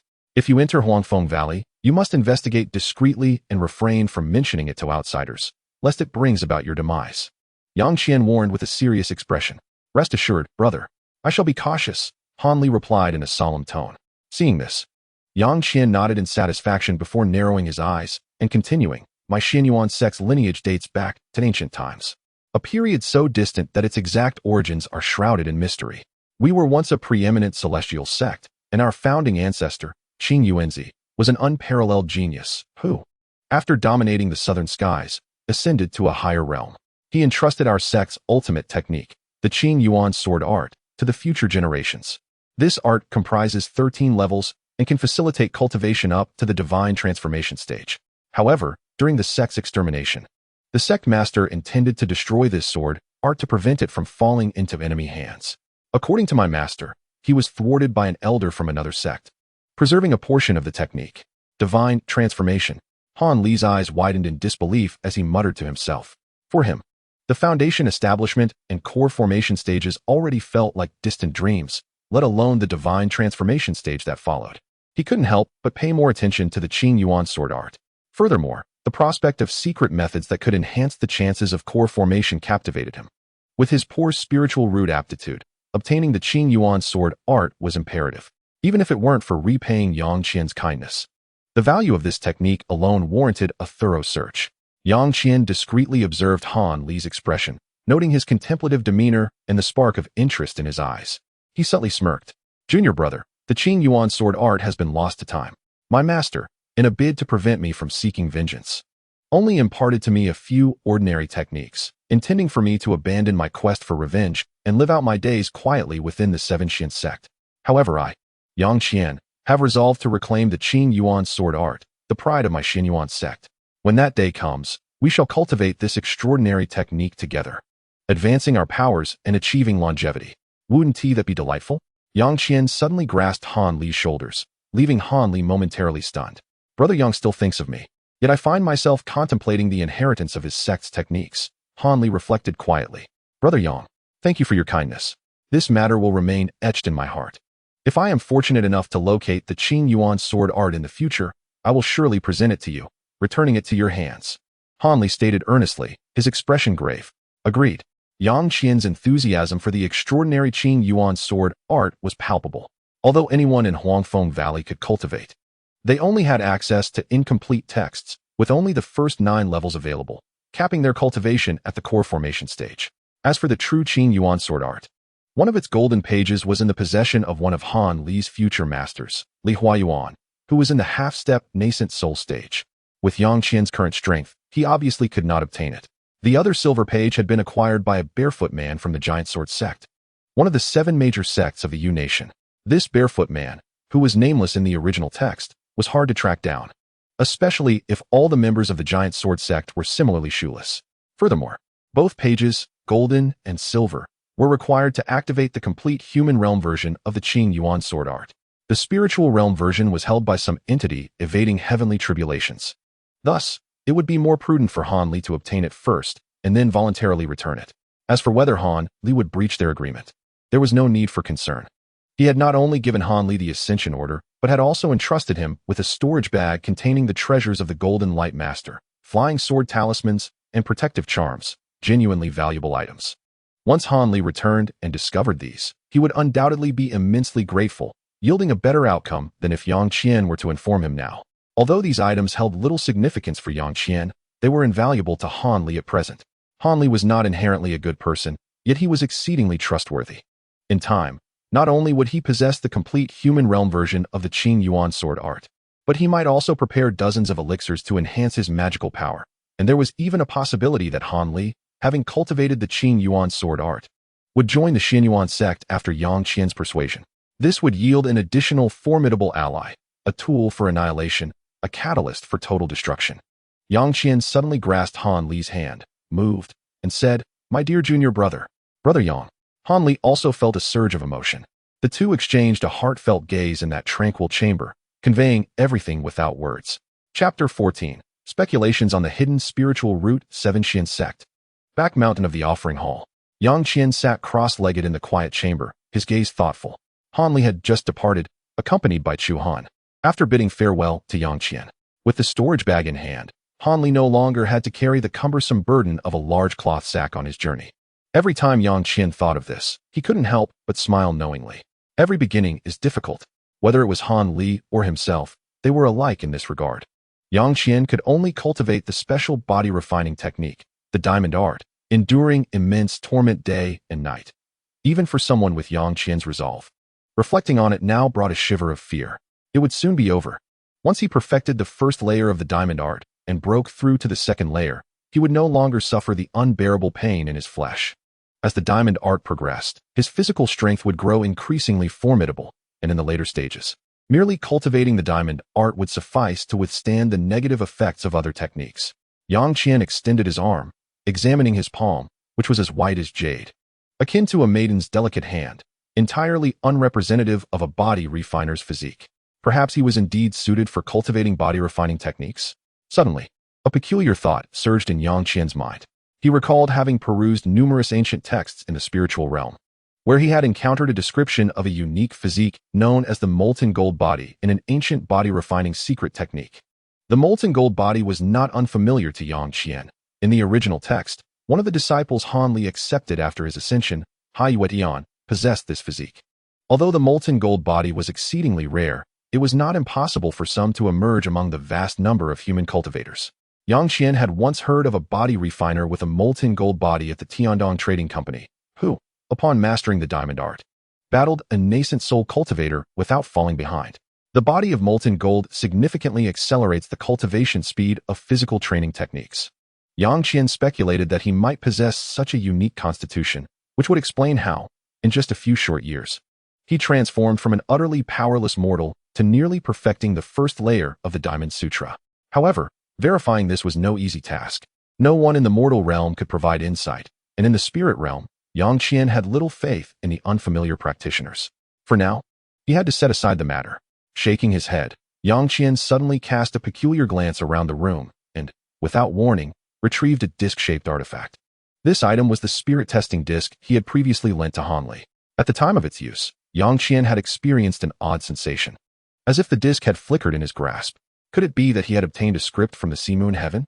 Yang Qian's expression turned to one of astonishment. He had used the testing disc numerous times and was confident in his perception.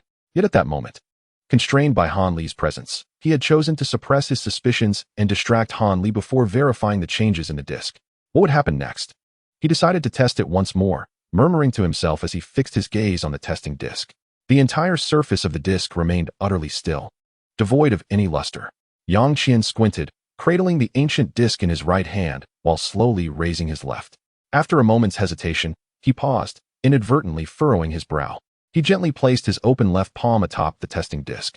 1 breath, 2 breaths, 3 breaths. The stillness of the room was punctuated only by the sound of Yang Qian's steady breathing.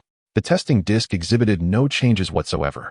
Sighing with a hint of disappointment, Yang Qian prepared to retract his left hand. Suddenly, his eyes widened in disbelief. An astonishing sight unfolded before him. The previously dim testing disc emitted a soft hum, and a gentle white light burst forth from its surface. The entire disc began to tremble. What is this? Yang Qian fought to contain his excitement. His gaze fixated on the transformations occurring within the disc. He watched as a vibrant yellow light materialized above the disc, roughly the size of a baby's fist, swirling around 3 inches above the surface. It was indeed an earth attribute spirit root. Yang Qian's expression lit up with elation. Could it be that he was favored with a heavenly spirit root? Heavenly spirit root. 1 in 10,000. Even when advancing to the void refinement stage, the 5 elements must harmonize. Yet before that, the path ahead seemed almost effortless. His extraordinary talent would surely incite envy in countless others. If Han Li knew, he would likely be consumed by jealousy. However, Yang Qian's exuberance abruptly froze. His mouth gaped, remnants of his wild laughter still echoing within. Yang Qian gazed at the changes in the testing disc, perplexed. Could it not complete its transformation in one go? The disc suddenly illuminated with another beam of light, also the size of a baby's fist. A rich azure hue emerged, soaring above the disc's surface, twinkling alongside the earlier earth attribute spirit root like twin stars. A water attribute spirit root? Yang Qian's brow instinctively furrowed. He reassured himself that even if he didn't possess a heavenly spirit root, having a dual spirit root was still commendable, far superior to Han Li's pseudo 4 attribute spirit root. A satisfied smile spread across Yang Qian's face. Ultimately, he had acquired a spirit root. One must learn to be content in life. After waiting a moment longer, Yang Qian exhaled, preparing to retract his elevated left hand, convinced that no new spirit roots would manifest.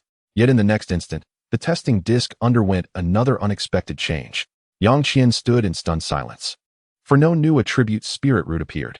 Instead, the 2 spiraling orbs of earth and water attributes began to accelerate and draw closer together. Was this possibly Yang Qian hesitated, uncertain of his thoughts. The two orbs on the testing disc were undeniably merging, a phenomenon he recognized from his knowledge of the spirit realm. This could only indicate one thing: a mutated spirit root. Yang Qian's gaze remained fixed on the brilliant spheres above the disc. Buzz! In an instant, the two merged into one, producing an extraordinarily radiant glow that enveloped Yang Qian, casting him into a sea of violet light. Crackling arcs of electricity danced around the newly emerged spirit root. A thunder attribute mutated spirit root. Yang Qian's previously stunned expression gradually relaxed, his grin widening uncontrollably as he succumbed to quiet laughter. My spirit root is actually a mutated thunder attribute. His eyes sparkled with violet lightning, and his heart surged with ambition. A mutated spirit root's cultivation speed is nearly second only to a heavenly spirit root. Some mutated roots with unique constitutions rival the speed of heavenly roots. Coupled with the innate talent he displayed in the Diamond Sutra, the path ahead seemed promising. Yet, in the next moment, an utterly incomprehensible scene unfolded. Yang Qian stared in disbelief at the dim testing disc in his hand. As the words hidden spirit root surged into his mind, the spirit root had vanished, but only for a brief moment. For several hours following, Yang Qian tested the disc repeatedly, to no avail. It wasn't until a specific time the next day that the testing disc revealed itself once more. Yang Qian immediately sat cross-legged, but before he could absorb the world's spiritual energy, it seemed the thunder spirit root had once again eluded him. In the mortal realm, no one could explain such a phenomenon. Yet, Yang Qian, familiar with the narrative, realized he was likely the fabled hidden spirit root. This hidden spirit root was typically possessed only by those with exceptional constitutions and unique bloodlines. Only such individuals could have their spirit roots obscured or diminished by their inherent powers, resulting in the emergence of hidden spirit roots. His hidden thunder spirit root was among the more favorable variants. Fundamentally, it was because the hidden thunder root could assist others in withstanding tribulations. It was indeed an astonishing advantage. If he continued to elevate his Diamond Sutra, would the manifestation of his hidden spirit root become more prolonged? Yang Qian mused, nurturing new conjectures. In the original timeline, only the sea moon heaven possessed a hidden thunder spirit root, and the specifics of its cultivation were never thoroughly explained. Thus, Yang Qian formed his own hypothesis. Moreover, even those without spirit roots, like the celestial sovereign, could consume rare treasures to manifest spirit roots. Surely, he could discover some spirit herbs or treasures that could reveal his hidden spirit root, given that he already possessed a spirit root constitution. Indeed, the emergence of a spiritual root from nothingness is an extraordinary phenomenon.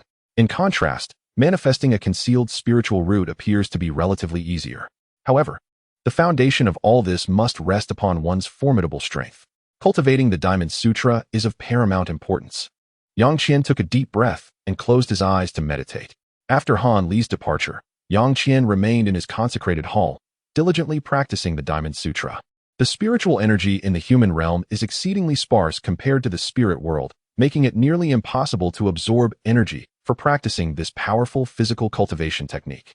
Yet, Yang Qian possessed a unique physique, resembling the rare molten gold body that is said to occur once in a billion among humanity, enabling him to forcibly cultivate the Diamond Sutra in the human realm, much to his astonishment.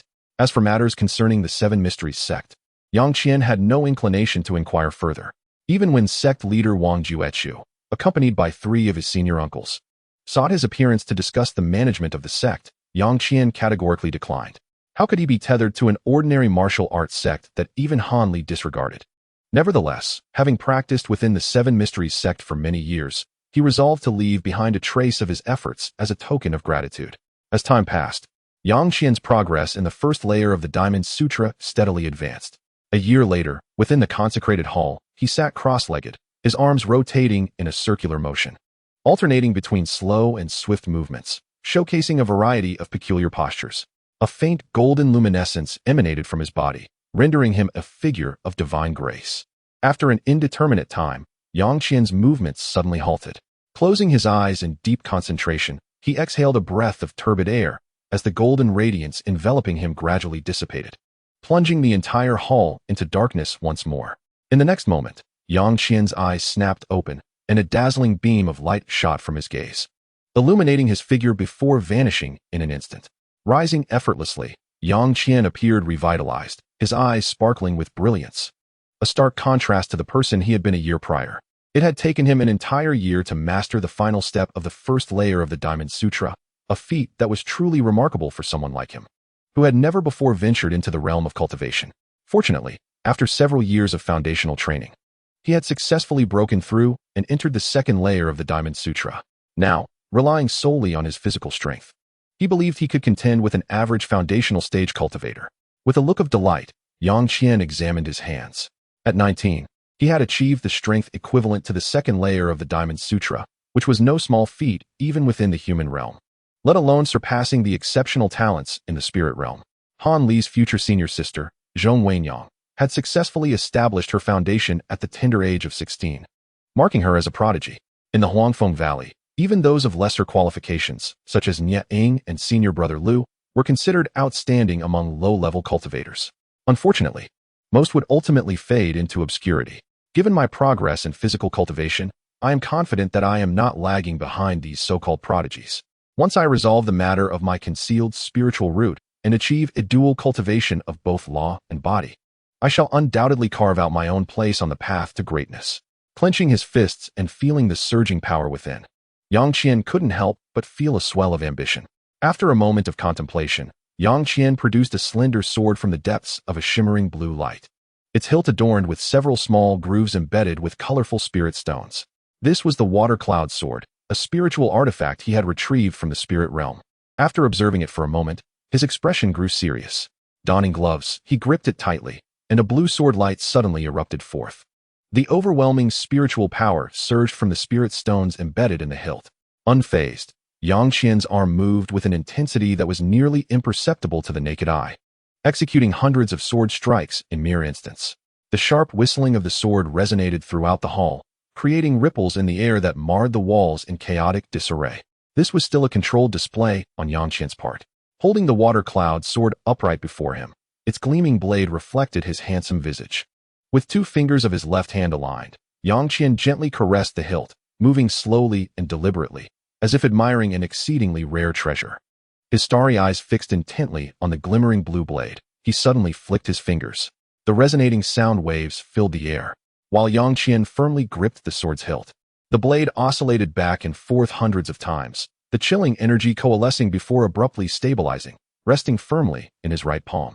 Yang Qian nodded with satisfaction, pleased with the high-tier spiritual artifact known as the Water Cloud Sword. After a moment's thought, he deftly concealed the sword amidst the blue light. It was time to solidify his cultivation in the second layer before departing. Yang Qian murmured to himself, retrieving a set of ancient, yellowed pages to study. As he perused, his expressions fluctuated between furrowed brows, smiles, sighs, and even moments of sudden enlightenment, nodding unconsciously. After a half-hour of earnest study, Yang Qian suddenly experienced a moment of clarity. Closing the yellowed pages and returning them to his storage bag, he again began to assume various peculiar postures, continuing his cultivation. However, the movements he performed now bore a resemblance to the original principles of the second layer of the Diamond Sutra, or perhaps they were modifications born from his newfound understanding. Yang Qian continued to practice in silence, his actions alternating between rapid and slow, never pausing. 3 mornings later, Yang Qian summoned sect leader Wang Juechu and the 3 esteemed elders of the 7 Mysteries sect to the rear courtyard of the consecrated hall. This conversation lasted an extended period, during which the elite disciples stationed outside began to grow restless. They occasionally glanced toward the courtyard, some even yearning to inquire, but were swiftly silenced by an older disciple's warning gaze. Within the courtyard, not only were the top-tier experts of the 7 Mysteries sect present, but also the legendary figure of Yang Qian. Even the slightest sound would likely be caught by the attentive ears of those within, and fear of the repercussions kept them from gossiping. Thus, whether among the stationed disciples or the various hall masters and vice masters waiting in silence, tension hung thick in the air as they awaited the outcome of the discussions in the consecrated hall. This meeting held the potential to alter the balance of power surrounding the 7 Mysteries sect and even the martial world of Jingzhou. No one knew the specifics of the discussions that transpired in the courtyard. A full day later, Wang Juechu and the 3 esteemed elders emerged, their expressions a complex blend of excitement, resignation, and a hint of anticipated relief. While the matters discussed within remained unmentioned by Wang Juechu, curiosity simmered among the various hall masters and vice masters of the sect. However, out of respect for the sect leader, the elders, and the legendary Yang Qian, they dared not press for details. Moreover, They understood that incurring the ire of the revered figures within the consecrated hall could lead to dire consequences even the esteemed elders would struggle to mitigate.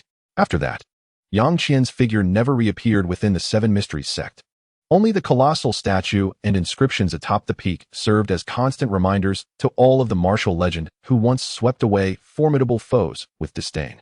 Not long after, Li Feiyu was taken as a closed-door disciple by the sect leader, Wang Juechu, and soon ascended to the position of the Outer Blade Hall's master. This, of course, was a deliberate arrangement by Yang Qian. Since Han Li had not emerged during the conflict between the Seven Mysteries sect and the Wild Wolf gang, he had no intention of revealing his identity. Yang Qian, in utilizing Li Feiyu's name, reciprocated by leaving behind a few exceptional martial arts techniques that could be deemed unparalleled in the mundane martial world, along with some healing and comprehension elixirs, thus repaying the Seven Mysteries sect for their kindness over the years. From then on, the Seven Mysteries sect surged with vigor, achieving consecutive victories in several gang conflicts and gradually consolidating control over the areas surrounding Caixia Mountain, poised to dominate the entire Jingzhou. Among them, the Outer Blade Hall's master, Li Feiyu, gained widespread fame and recognition. Years later, when Yang Qian unexpectedly returned, the Seven Mysteries sect had already become a paramount force in the Jingzhou martial community. Chapter 16. Re-entering the Spirit Realm. On Yuan City, to the northeast of the Seven Mysteries sect, Yang Qian had been traveling for over 10 days. Utilizing the physical strength from the second layer of the Diamond Sutra, his speed was not significantly slower than that of ordinary flying artifacts. One day, he arrived at a mountain outside a small town and sought out an unoccupied cave to retreat into. The gate of heaven and earth could be opened once more. Yang Qian was overwhelmed with excitement, unable to suppress the smile on his face. Sensing that the time for the gate's opening was approaching, he made early preparations to avoid being discovered by other cultivators, which would prove troublesome. Although the mortal realm possessed numerous rare treasures, his low cultivation level made it exceedingly difficult to seek them out. The spirit realm, however, was a different story.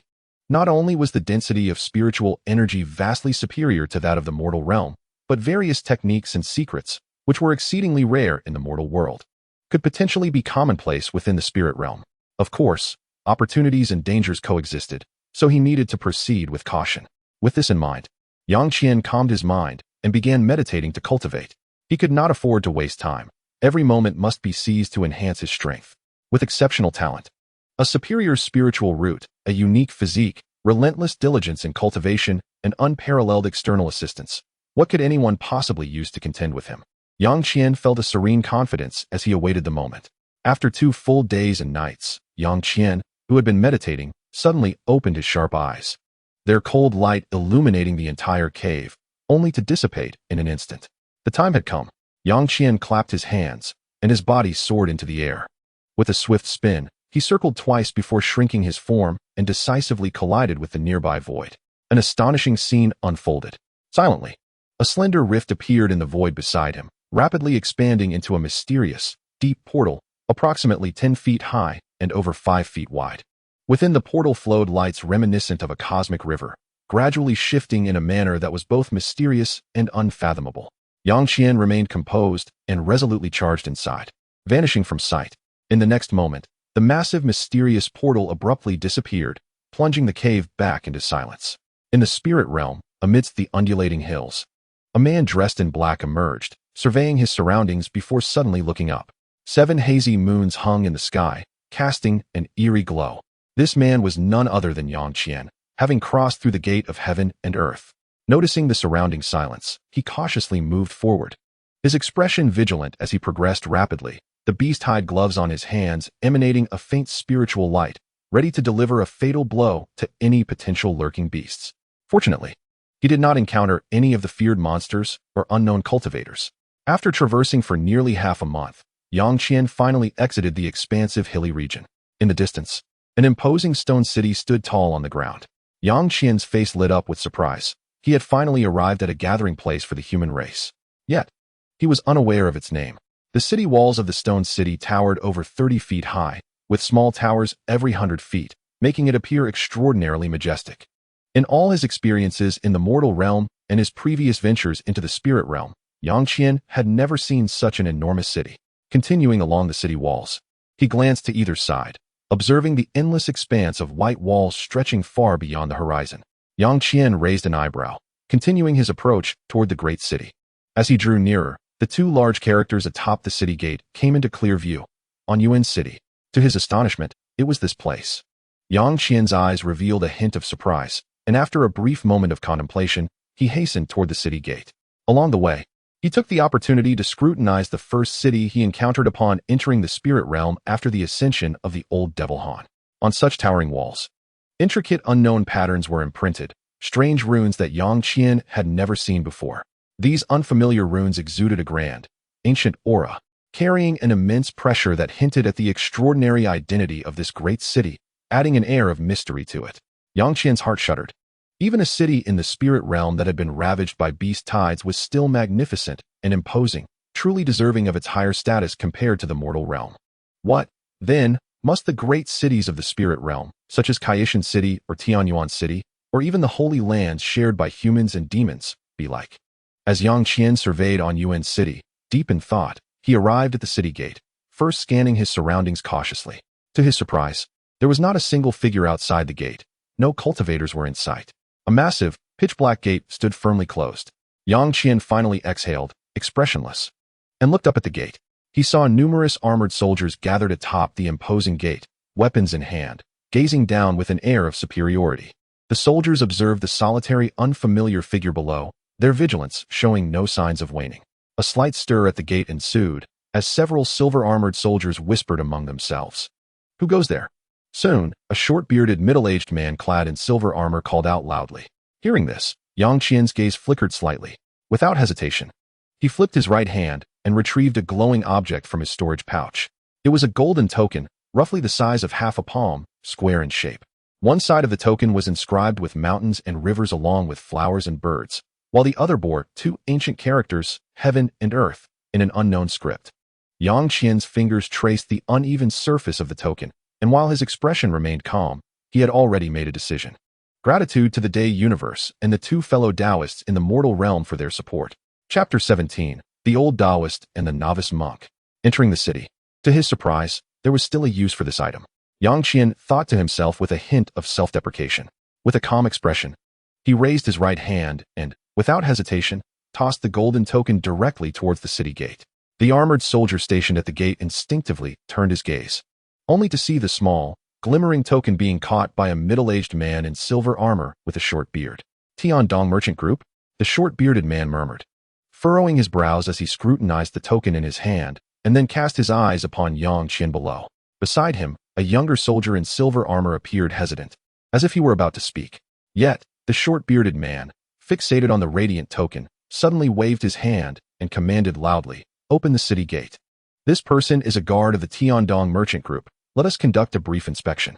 The other soldiers, upon hearing the short-bearded man's words, immediately understood.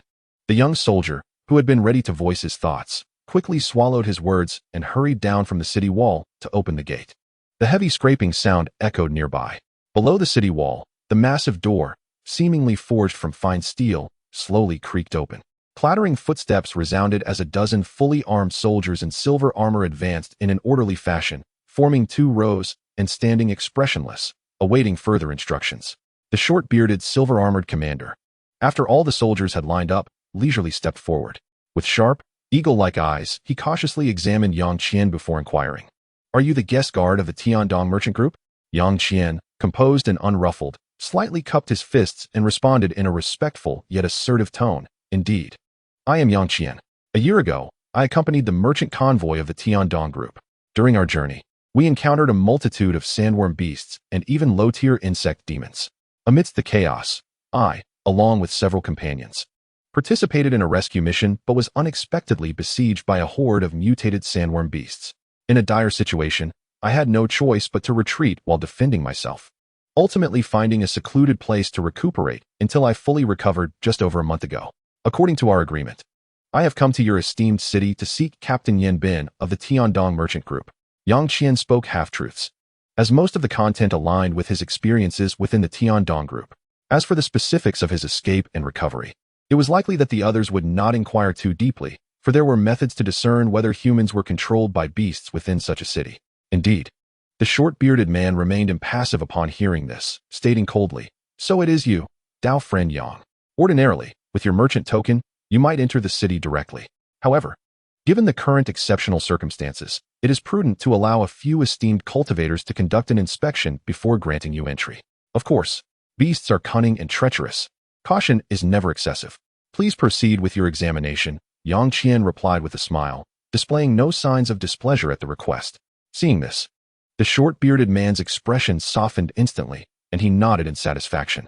Turning respectfully towards the city gate, he cupped his fists and called out, Daoist Wang, Master Lin, please conduct your inspection.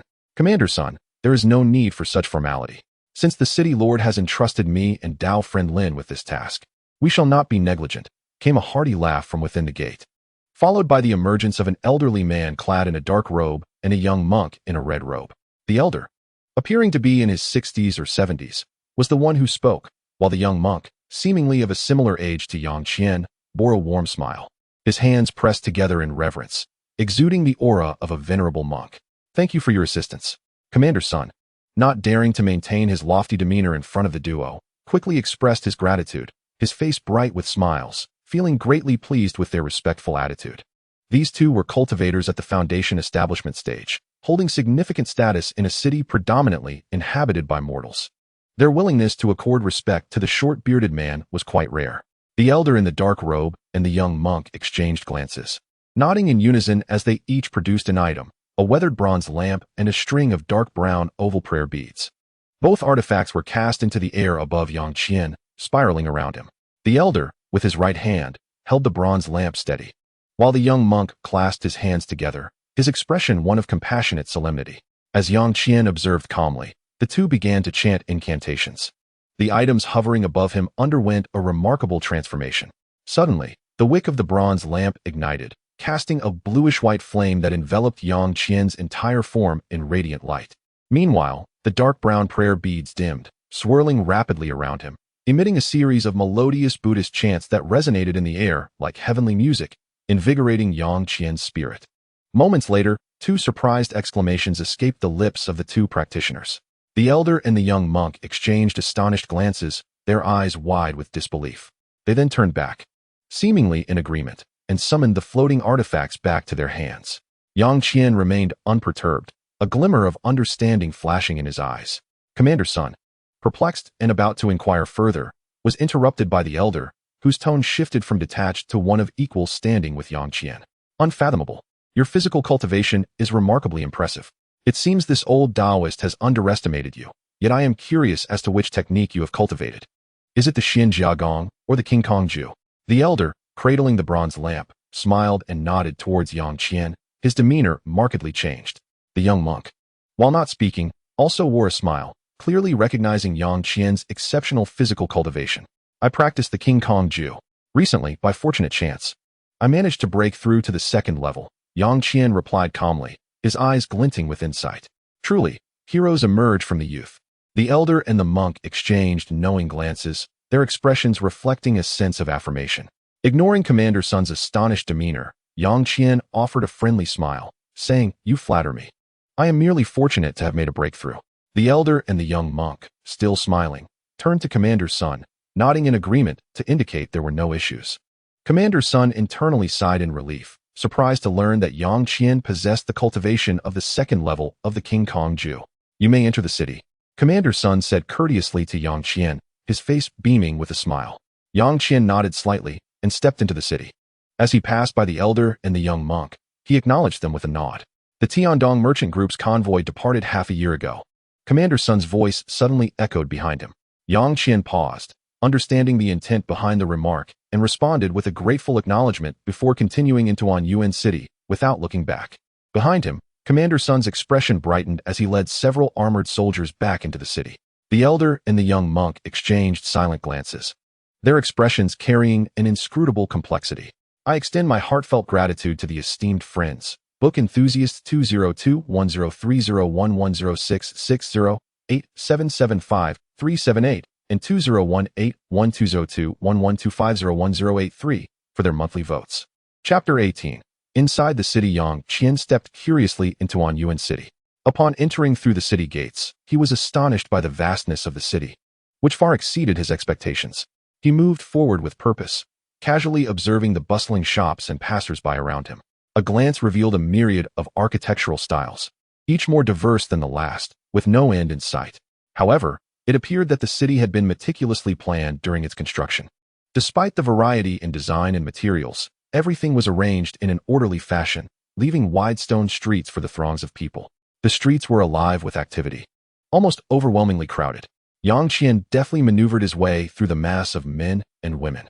His expression remained calm as he continued onward. His eyes darted, and he raised an eyebrow in surprise. It was curious that everyone, regardless of age or gender, seemed to be armed with swords, spears, and various weapons. Had news of the sandworm beast's attack on the Tian Dong merchant convoy spread? Such incidents of beastly assaults on caravans were commonplace. Yet this heightened state of alert suggested that something more serious was afoot. Nevertheless, he felt no need to worry.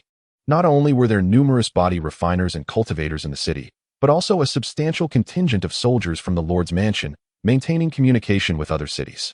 Even if an overwhelming horde of beasts were to breach the city's defenses, he could always utilize the Gate of Universe to escape unscathed. The power of spatial manipulation was indeed one of the highest abilities in this vast world. As Yang Qian surveyed his surroundings, he overheard a group nearby engaged in animated conversation, their voices unrestrained. "Where are Lao Wu and Xiao Qi? Why haven't they arrived yet?" boomed a rugged male voice. Curious, Yang Qian glanced over to see two burly men conversing at a table by the window of a tavern. The speaker was a fierce-looking man with a dark complexion, who tilted his head back to drink from his cup, while across from him sat a somber-faced youth with a horse-like visage. Beside them was a woman with a bun atop her head, her silhouette indicating a curvaceous figure.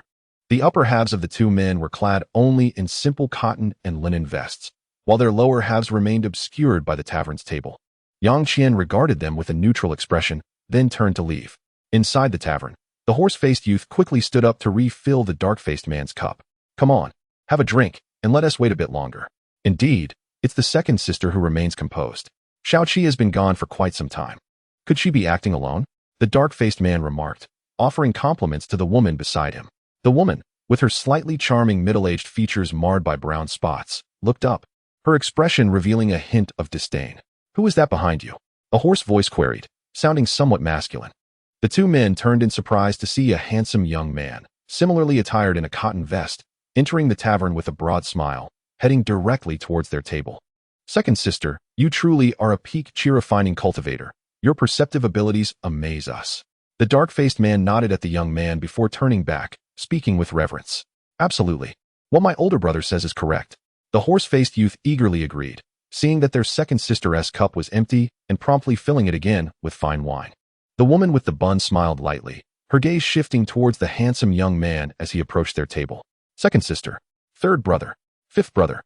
The young man greeted respectfully, bowing slightly before taking a seat beside the horse-faced youth after receiving a nod of acknowledgement. "Oh dear, fifth brother. I can manage on my own," he exclaimed, surprised to find himself holding a cup, only to release it sheepishly when the horse-faced youth shot him a mock glare. "We're all brothers here. No need for such formality." The dark-faced man chuckled heartily, raising his cup and downing its contents in one swift motion. "This is good wine," he declared, slamming the cup back onto the table. Without further ado, the horse-faced youth, not yet finished pouring the wine, stood up again to refill the dark-faced man's cup. The handsome young man sighed regretfully, realizing that the fine wine they enjoyed was costly and could only be exchanged for spirit stones. Though there were other beverages available in the tavern that could be purchased with ordinary currency, they paled in comparison to the exquisite spirit wine just consumed. Even the most ordinary body refiners and chi-refining cultivators would hesitate to drink the same wine as mere mortals. "Xiao Qi, surely you can afford a bit of spirit wine. Do tell us who visited the city today. Did those two from the Lord's mansion accompany them?" the dark-faced man asked, unable to contain his curiosity any longer. "Yes. Given your relationship with Vice Captain Liu of the City Guards, you must have inquired thoroughly," the horse-faced youth added, equally intrigued. In this peculiar time, it was indeed surprising that someone had come from outside the city. The woman with the bun, though remaining silent and composed, displayed a flicker of concern in her eyes. The handsome young man, Xiao Qi, gulped down his spirit wine and, smacking his lips, said, "Second sister, brothers, you may not be aware, but only one person entered the city today. It is said that he goes by the surname Yang and is not much older than I. Though I did not see his spiritual tools, Vice Captain Liu mentioned that he is a body refiner who practices the Diamond Sutra, having even reached the second layer." Xiao Qi exclaimed, shaking his head in astonishment as he wiped the remnants of wine from his lips. The Diamond Sutra? The second layer? Not much older than you. The dark-faced man and the horse-faced youth exchanged astonished glances. Thus, it seems that On Yuan City has gained another formidable body refiner, the woman remarked, her brow furrowing as her blemished skin creased. In recent months, beast hordes had been appearing outside the city, and rumors of a new wave of beasts were circulating. According to the agreement between the 3 emperors and the 7 demon kings, cultivators at the core formation stage and above were prohibited from aiding various cities against beast tides. However, this agreement was relative. Likewise, the beast tides attacking human cities would not include high-level beasts of level 5 or above. It was difficult to ascertain who truly benefited from this arrangement. Because of this agreement, most small human cities, like On Yuan City, rarely saw cultivators above the core formation stage. As for chi refining cultivators and ordinary low-level body refiners, their insufficient strength rendered them nearly powerless against the massive beast tides.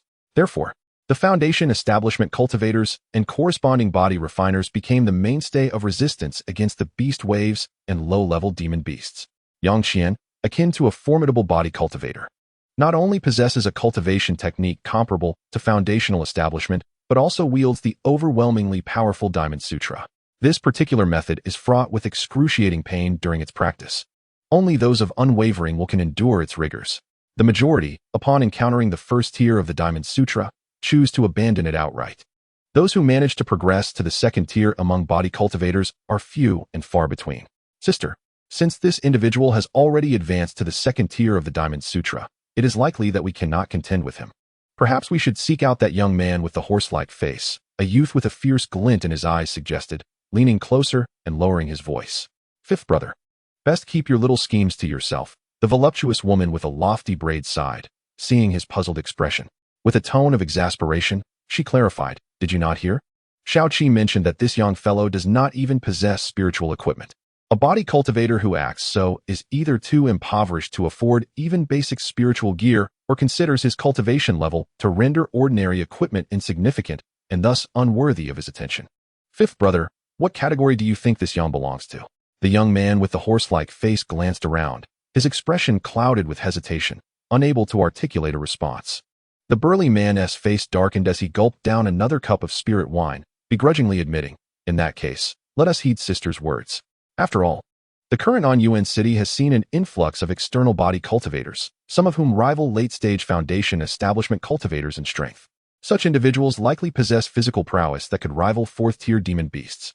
Even cultivators of the same rank would hesitate to approach them. We should bide our time a little longer. The voluptuous woman shook her head, her lofty braids swaying lightly. Perceiving their dwindling morale, she raised an eyebrow and, after a moment of contemplation, spoke. Though this yang is not easily provoked, there remain a few low-tier body cultivators from outside who are still lingering here. We might. As she spoke, her voice suddenly fell silent, and she began communicating through thoughts.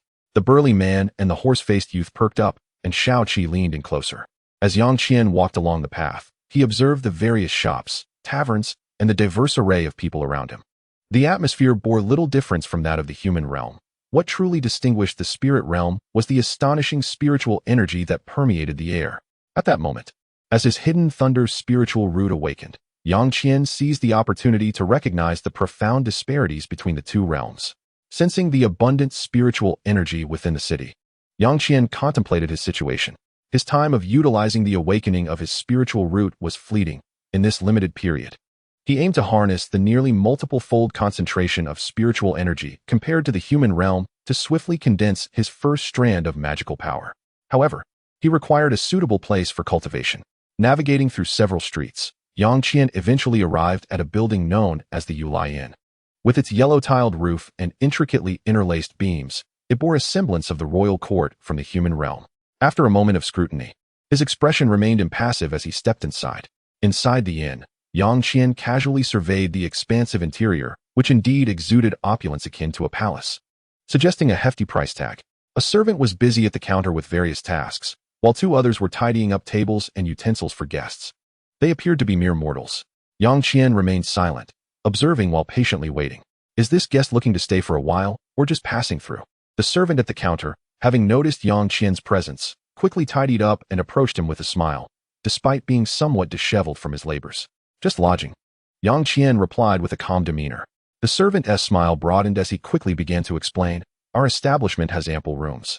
The regular ones are merely 5 taels of silver. For a better room, the price would double. May I inquire which you prefer?" "Husaner," a commanding voice interrupted, cutting off the servant's unfinished sentence. "This guest will be personally attended to by me."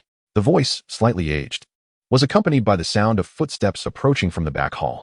Yang Qian raised an eyebrow in surprise and turned to see an elderly man with white hair and a youthful visage, clad in resplendent robes of gold and silver, his face adorned with a benevolent smile.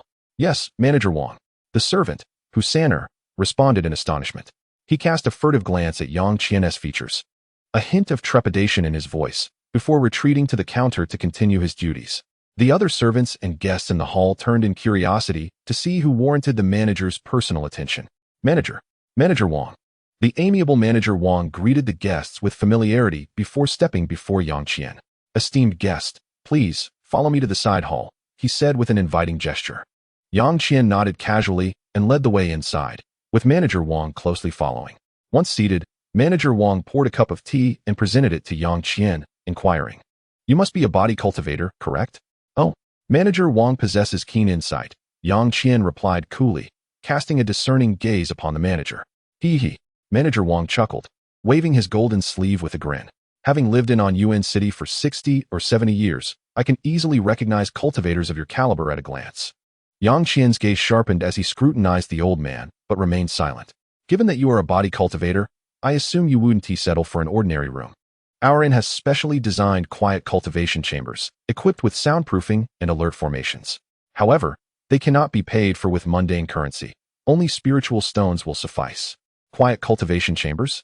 "Indeed, they cost 2 low-grade spiritual stones per month," Manager Wang replied, a smile gracing his face. "Even if one cannot utilize spiritual stones, they can exchange them for other valuable materials, making it a fortune for ordinary mortals who cannot cultivate." "That price seems rather steep," Yang Qian instinctively frowned, though he found it acceptable nonetheless. Manager Wang chuckled, sensing another opportunity for profit. However, the next moment, Yang Qian's inquiry took him aback. "Does your esteemed establishment have quiet cultivation chambers capable of activating gathering formations?" Manager Wang's face displayed shock. "Could it be that you are adept in both body and magical cultivation?" "This matter requires no further explanation," Yang Qian replied with a hint of displeasure in his tone. On his way here, Yang Qian had already learned that the Yulai Inn was a highly reputable chain establishment within Yuan City. Not only did it boast an elegant environment and comprehensive amenities, but it also offered numerous quiet rooms suitable for body and spirit cultivators alike.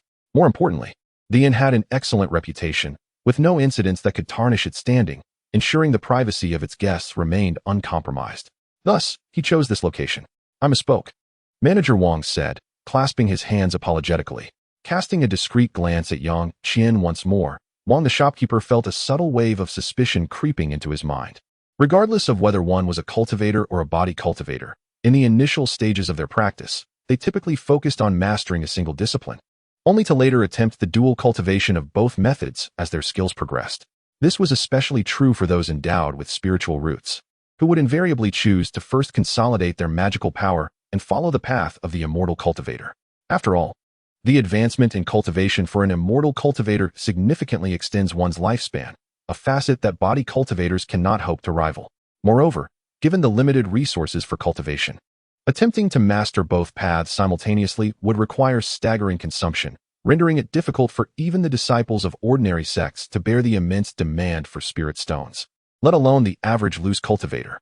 Only the disciples of major sects or the legitimate descendants of true spiritual families could afford to embark on the path of dual cultivation from the very beginning.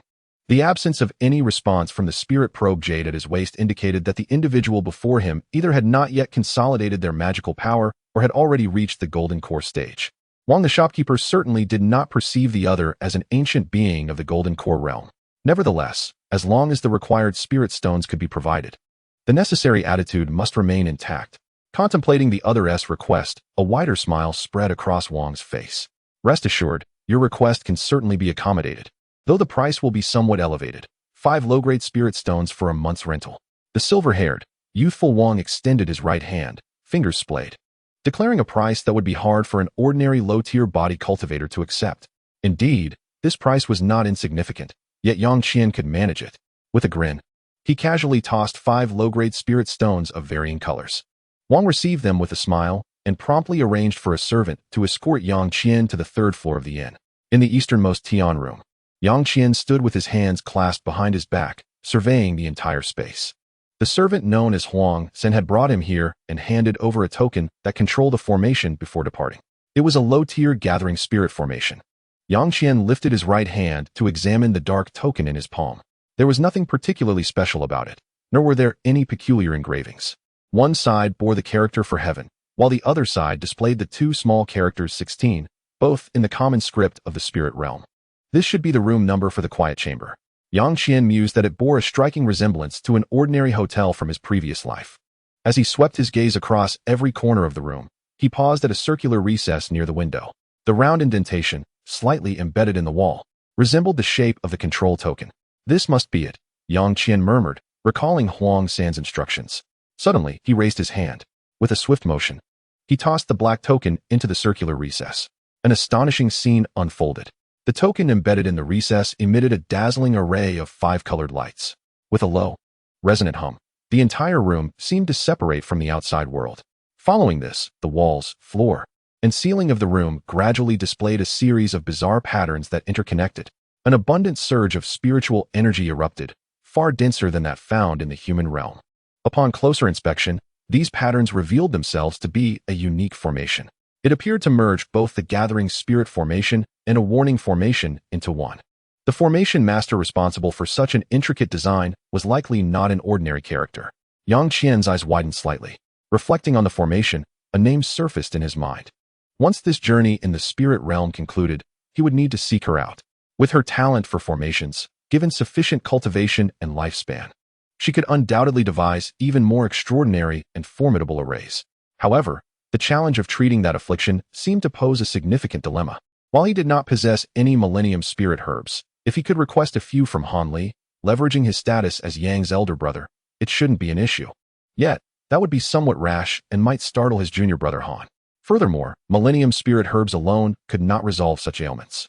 Unless one could acquire the essence of a high-tier ice attribute beast, like the Ice Phoenix, which could potentially advance to the 11th rank at any moment. That was not something he could hope for in the short term. Yang Qian shook his head in resignation. With his current level of cultivation, he wouldn't even be able to offer the Ice Phoenix a mere snack. Perhaps alternative methods could be considered. A peculiar glint flickered in Yang Qian's eyes as he seemed to conceive an idea, tinged with anticipation. For now, let me first consolidate my first thread of magical power. He shook his head, seated himself cross-legged on the bed, and turned his heart skyward, awaiting the imminent awakening of his hidden spiritual roots. Without magical power, many plans would remain unfeasible. Relying solely on the body of steel technique would prove quite limiting. Numerous tasks necessitated the use of consciousness. Yang Qian slowly closed his eyes. Having cultivated the body of steel technique to its 2nd tier, he estimated that his stay in the spirit realm could last for a month. That was well and good. During this month, he would not slacken his efforts and would certainly strive for success. However, just 5 days had passed, and with no magical power yet consolidated, an unexpected visitor arrived at his door. Chapter 20. An old friend within the quiet chamber. Yang Qian swung his arms, his body gradually twisting as he assumed various peculiar postures. His movements fluctuated between slow and rapid, his breathing deep and measured, though his brow often furrowed. The pain endured during the 2nd tier of the body of steel technique was not significantly less than that of the 1st tier. Yet, for the sake of longevity, what did a little pain matter? Yang Qian silently urged himself on, gritting his teeth to persevere. After approximately 2 to 3 hours, he suddenly paused, his eyes flickering. The formation had responded. Was that a sound transmission talisman? Yang Qian turned around and abruptly raised his right hand to grasp a stream of yellow light. It was indeed the commonly used sound transmission talisman. Being alone in Anyuan City without any acquaintances, who would send a sound transmission talisman to him? Yang Qian scrutinized the yellow talisman in his hand, instinctively furrowing his brow. After a moment of contemplation, he decided to crush the talisman. He then focused his mind to listen intently. Initially taken aback, he soon wore an expression of astonishment, which ultimately transformed into profound relief. It was him. What an unexpected turn of events, revealing such a powerful background. Yang Qian sighed, his eyes gleaming with insight as he pondered. The contents of the sound transmission indicated that an elder from his family would pass through this area and would take him back shortly. Given the reputation of the other S family, it was unlikely they would harbor any ill intentions towards a mere second-tier body cultivator like himself. Recalling the various deeds of the other S family from the original text, Yang Qian felt a sense of reassurance. After tidying up a bit, he was about to set off when a thought suddenly struck him. He turned around, clawing at the wall with his right hand. Whoosh! The black round token transformed into a streak of dark light, landing in Yang Qian's palm. Nodding in satisfaction, he carefully stowed the important room key before leisurely departing from the premises.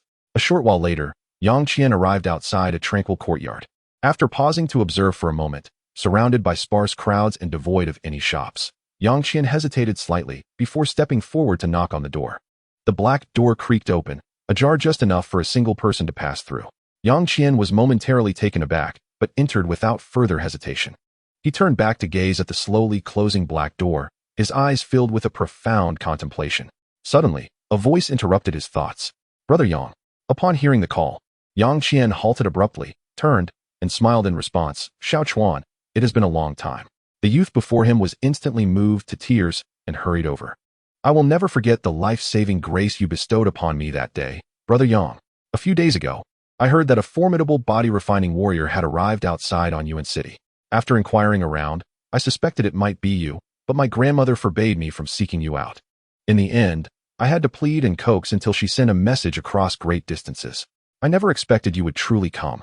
This is wonderful. I must repay you well. I am Luo Xiaochuan from the Su family." Overwhelmed with emotion, Luo Xiaochuan wiped his tears vigorously with his sleeve and disclosed his identity to Yang Qian.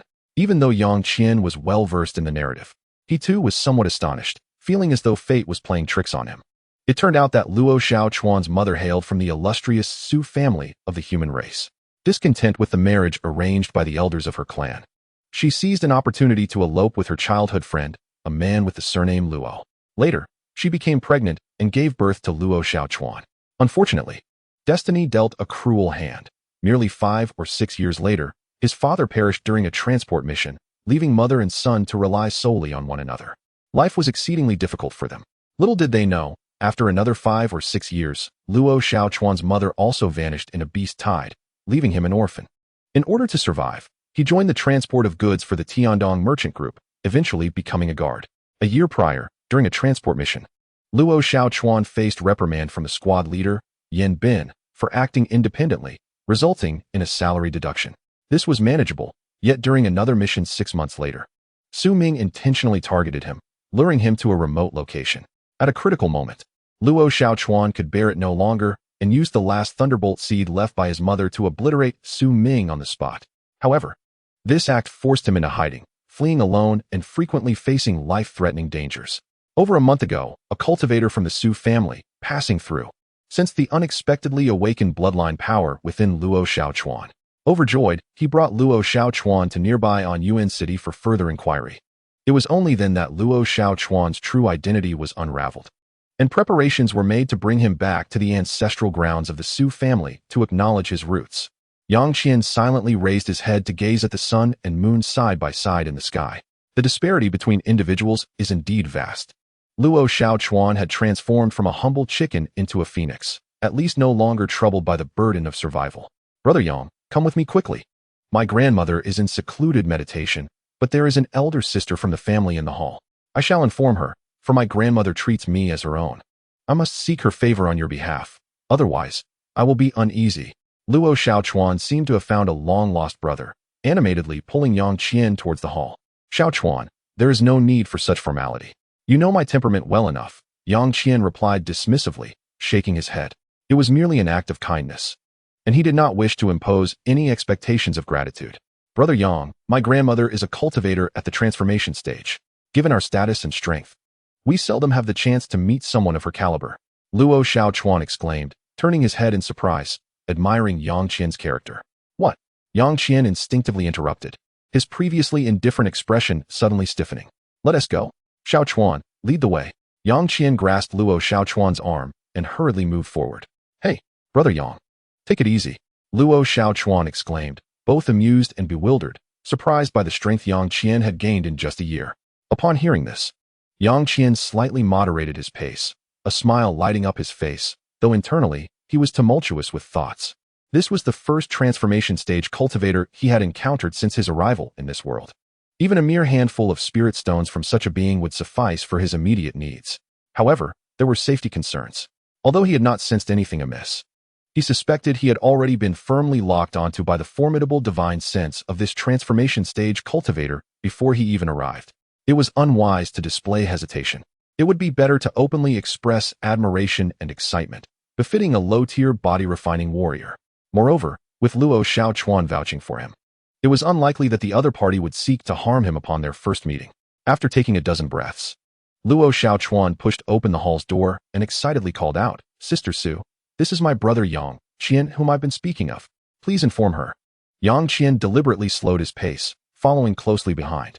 Upon entering the hall, he was momentarily taken aback. Before him stood a stunning young girl, approximately 14 or 15 years of age, dressed in a white palace gown, her complexion as pure as jade, almost translucent. Her eyes sparkled like stars. "I am Yang Qian. Pleased to meet you, Miss Su." Yang Qian hesitated for a moment, but quickly lowered his head and clasped his fists in greeting. The beautiful girl smiled faintly, her voice melodious and pleasant. "I am Su Qianyu. Please wait a moment, Taoist Yang." Yang Qian's lowered head suddenly widened his eyes. Su Qianyu. Chapter 21. The first encounter with a transformation stage cultivator in the hall, Luo Xiaochuan happily introduced, "Brother Yang, not only does Sister Su possess a spiritual root, but she is also only a few years my senior and has already reached the 13th layer of the Qi refinement stage. It won't be long before she becomes a foundation establishment cultivator." Though there was no envy in Luo Xiaochuan's words, the gleam in his eyes betrayed his true feelings. Yang Qian maintained his composure, yet inwardly sighed in resonance.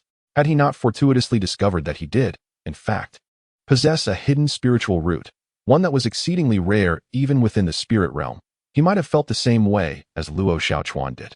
However, since Luo Xiaochuan had caught the attention of the transformation stage elder from the Su family, who was preparing to bring him back to acknowledge his ancestry, it was likely that he possessed some talents unknown to Yang Qian.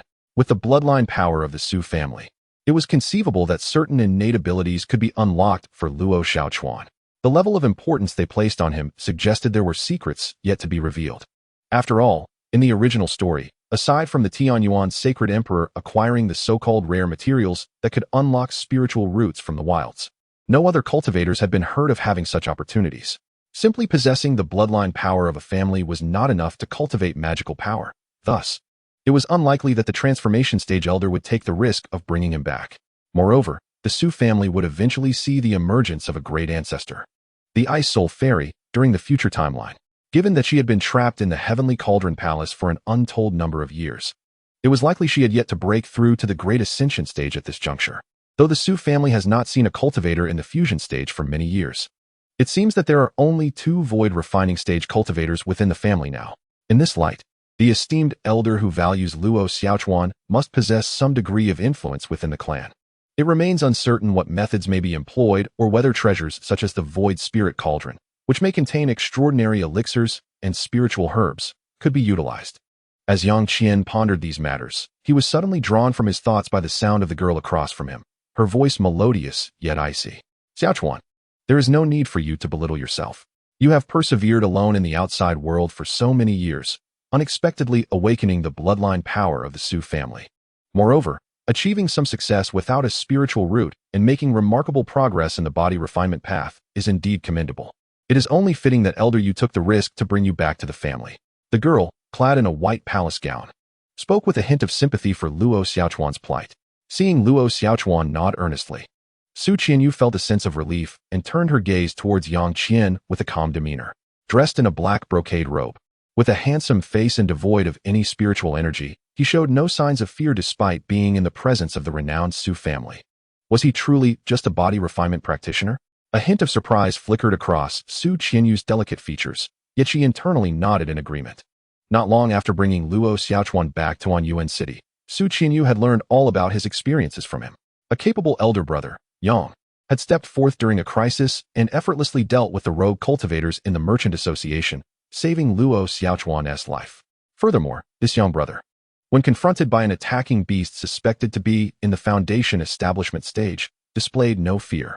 Although Luo Xiaochuan insisted that Yang would return safely, Su Qinyu believed that based solely on his body refinement cultivation nearing the first layer of the Diamond Sutra, his chances of survival were less than 30%.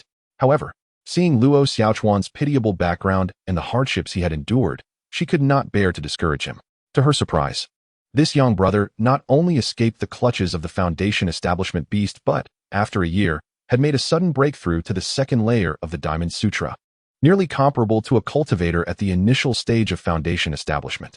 It is worth noting that Su Qinyu herself, blessed with dual spiritual roots of wood and water, had only reached the 13th layer of the Qi refinement stage at the age of 14. Although it was to solidify her foundation, advancing to the initial stage of Foundation establishment would likely take her another year and a half. Thus, she had always been curious about Luo Xiaochuan's elder brother. Today, witnessing him face the Su family's reputation without a hint of timidity genuinely surprised her. "Yang, you saved Xiaochuan during a critical moment. My family will not be ungrateful," Su Qinyu stated, gazing into Yang Qian's star-like eyes. Noticing his unwavering attention on her, her cheeks flushed, and she instinctively averted her gaze. After all, she was merely a 14-year-old girl, inexperienced in the ways of the world, even if she belonged to a prominent family. Yang Qian, noticing this, smiled subtly. Wishing not to provoke her further, he feigned curiosity and shifted his gaze to the paintings and furniture in the hall. Su Qinyu turned her head, glancing at the excited Luo Xiaochuan, yet her eyes furtively studied Yang Qian beside her. Seeing him shift his focus, she felt a sense of relief and gradually regained her previous composure. "Xiaochuan, please stay here and accompany Yang for a moment," Su Qinyu said, her expression serious. After Luo Xiaochuan nodded earnestly, she silently walked toward the back hall. "Brother Yang, please take a seat. Allow me to pour you a cup of spiritual tea," Luo Xiaochuan said excitedly, gesturing animatedly to entertain his elder brother. Yang Qian chuckled helplessly and interjected, "Xiaochuan, there is no need for such formality. I am not thirsty at the moment." Yet inwardly, he thought, the elder in the god transformation stage will arrive shortly. If she sees me casually sitting here drinking tea, it may not bode well for me. Unfortunately, Luo Xiaochuan remained blissfully unaware of these nuances. "Oh," Luo Xiaochuan exclaimed, hastily placing down the teapot and cheerfully returning to Yang Qian's side, chattering animatedly. He recounted his experiences after Yang's departure, detailing the reprimand he received from the guard captain Yan Bin, his heartbreak over believing his elder brother would never return, and his subsequent unwillingness to accept his fate as he continued to endure perilous tasks at the Merchant Association. By mere chance, he had nearly lost his life due to a scheme by Su Ming, only surviving thanks to the last thunder seed left by his mother. This had plunged him into a life-and-death situation. Just when Luo Xiaochuan thought he was about to meet his end and reunite with his parents, a shocking, earth-shattering rainbow light suddenly appeared from the horizon. The overwhelming might of nature instantly annihilated all the beasts. Yang Qian also learned from Luo Xiaochuan of the name of the god transformation cultivator, Su Mingyu. Both Luo Xiaochuan and Su Qinyu referred to her as Elder Yu. "Xiaochuan, it seems good people are rewarded," Yang Qian sighed, a look of contentment spreading across his face. However, the next moment, a sudden wave of fear gripped him. An astonishing and incomprehensible pressure emanated from all directions, bearing down upon him without warning. Although Yang Qian sensed the pressure bore no malice, he still broke into a sweat, his hands and feet growing icy. Is this the celestial might of a god transformation cultivator, commanding the energies of heaven and earth? Yang Qian felt utterly paralyzed, unable to move a single muscle, his gaze fixed on the back hall. An elderly woman clad in a bright yellow robe emerged, her hair white as snow, yet her face youthful and radiant. She held a shimmering silver cane, approximately 4 to 5 feet long, adorned with carvings of unknown ferocious beasts. She walked slowly, as if her life were a flickering flame. Yet in Yang Qian's heart, he had already confirmed her identity. This elderly woman was Su Mingyu, a god transformation cultivator. Just as he was at a loss, the overwhelming pressure dissipated in an instant. Although Yang Qian was surprised, he remained calm, his expression serious. He dared not be negligent, promptly bowing, lowering his head, and clasping his hands, exclaiming, "I am Yang Qian, here to pay my respects to Senior Su. Thank you to the generous patron, Dao Wuying, for your support." In the main hall, the elderly woman with a youthful visage looked at Yang Qian for a moment before bursting into laughter, taking her seat at the head of the hall. Su Qinyu respectfully accepted the silver cane from the elderly woman, standing beside her. The elderly woman scrutinized Yang Qian a few times, nodding in satisfaction before speaking. "I trust you have learned my name from Xiaochuan. Elder Yu, my elder brother saved my life. Luo Xiaochuan, noticing the atmosphere was somewhat tense, stepped forward with a nervous expression to speak. Elder Yu shot Luo Xiaochuan a doting glare, effectively silencing him. Under the slightly astonished gaze of Su Qinyu, Yang Qian began to speak. Young man, I hold a certain status within the Su family, and with Xiaochuan being quite sensible, your saving of him has not gone unnoticed. Speak freely about your desires, whether it be body-refining elixirs or high-grade spiritual tools. They are all within reach for someone of your caliber, a practitioner of the second level of the Diamond Sutra. Xiaochuan mentioned that you undertook a perilous task for the sake of the Diamond Sutra's second level, and I presume you have yet to gather the subsequent levels of the technique. The elderly matriarch, her face aglow, expressed her thoughts, seemingly struck by an idea.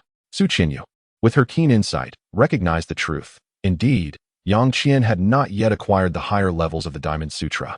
Yang Qian felt a surge of joy, thinking that good deeds would be rewarded, and it seemed he might finally reap the benefits. However, he did not take the matriarch's polite words too seriously.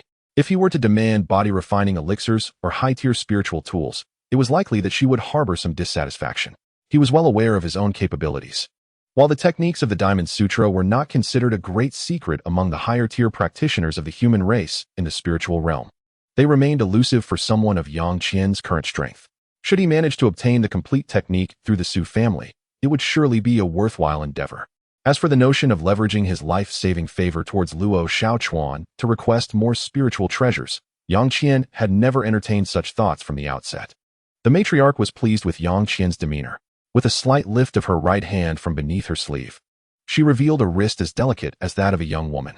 Yang Qian dared not gaze too long. Suddenly, a flash of emerald spiritual light emanated from her hand, capturing Yang Qian's attention. Before him lay a jade slip, roughly the size of 2 fists. Could this be the complete technique of the Diamond Sutra? Yang Qian pondered silently. Yet, without having yet condensed his own spiritual power, examining the slip would prove difficult. He contemplated the possibility of copying it into another tome. As he was lost in thought, he was jolted by a sudden realization. After inspecting Yang Qian, the matriarch furrowed her brow slightly. This Diamond Sutra jade slip is not something you can yet utilize, she murmured. To the surprise of those present, she produced a blank tome the size of a human face with her left hand, placing the jade slip against her forehead. A green light enveloped the entire blank tome as she closed her eyes to cast her spell, evidently intending to transfer the techniques inscribed on the jade slip into the tome. The expressions of those present varied. Luo Xiaochuan beamed with joy for his brother, who had finally acquired the coveted complete technique of the Diamond Sutra. Su Qinyu, holding her silver cane, displayed a subtle hint of astonishment, casting a furtive glance at Yang Qian before resuming her composed stance. Yang Qian himself maintained a serene demeanor, seemingly unfazed, which only prompted Su Qinyu to steal a few more glances at him. In a mere moment, the matriarch concluded her incantation, her expression calm. Satisfied with Yang Qian's composed stance, she nodded approvingly, recognizing his ability to remain unaffected by material gains, surpassing that of several younger members of her clan. This thought flickered momentarily in her mind. With a deft motion of her right hand, she retrieved the jade slip, and then, with a gentle toss of her left hand, the tome soared directly towards Yang Qian. Suppressing his excitement, Yang Qian reverently accepted the tome with both hands. Upon inspection, the words Diamond Sutra were inscribed in an elegant script upon the cover. "Senior, this is..." Yang Qian began, his voice tinged with disbelief. "Young man, I see no spiritual power within you. It will be quite challenging for you to utilize the jade slip. So I have specially copied the entirety of the Diamond Sutra's techniques into this tome for your study," the matriarch remarked, returning to her usual calm demeanor. "Thank you, Senior Su." Yang Qian expressed his gratitude, finally revealing some joy as he tucked the complete techniques of the Diamond Sutra close to his heart. For a prolonged period, he would no longer be troubled by body-refining techniques. He could simply follow the prescribed path of cultivation. He exchanged a glance with Luo Xiaochuan, whose eyes sparkled with delight, evidently pleased by Yang Qian's acquisition of the complete Diamond Sutra. Yang Qian smiled gently, conveying his gratitude. "Young man." The matriarch's voice broke through Yang Qian's reverie, prompting him to respond promptly. "I am here. Please instruct me, Senior." The matriarch, her face aglow, nodded with a smile, clearly pleased with Yang Qian, who was the elder brother of Luo Xiaochuan. Unfortunately, lacking any spiritual roots, acquiring a treasure capable of awakening them would be somewhat challenging for the Su family at this time. Securing just one for Xiaochuan was already quite an achievement. else she would have genuinely considered nurturing Yang Qian within their clan. Unbeknownst to Yang Qian, the matriarch's growing fondness for him had sparked an inclination to bring him into the family. Had such thoughts materialized, he would have had to carefully contemplate how to decline. In addition to the Diamond Sutra, I shall provide you with a body-refining elixir. While it may hold little value for high-tier body refiners, it is a remarkable item for someone of your intermediate level. If you have any further requests, feel free to voice them. I shall do my utmost to accommodate you. As she spoke, the matriarch flicked her fingers, releasing a dazzling silver light from her hand. Yang Qian's heart leapt with joy, yet he remained composed, eagerly cradling the silver light in his palms. It felt weightless. As the luminescence faded, he was taken aback by the shape of the object he held. Oh, young man, your discernment is commendable. You actually recognize this item? The matriarch remarked, a hint of surprise gracing her features, as Yang Qian's reaction seemed unexpected. Even Su Qianyu and Luo Xiaochuan, standing nearby, were astonished. They had only learned about this item recently when the matriarch had gifted it to Luo Xiaochuan. Yang Qian, suddenly sober, realized he had been overly excited. He spoke with a serious demeanor. Senior Su, I have heard of this item during a transport task from the Tian Dong Merchant Guild. It closely resembles the legendary artifact, which is why I became somewhat unrestrained. Fear not, young man. It appears you possess quite an opportunity. The matriarch chuckled lightly, dismissing the incident with a wave of her hand. It is merely a spiritual herb beneficial to intermediate body refiners, hardly worthy of my attention. To corroborate Yang Qian's deduction, the matriarch continued, you have guessed correctly. What you now hold is indeed the legendary Tai Silver Essence Mushroom.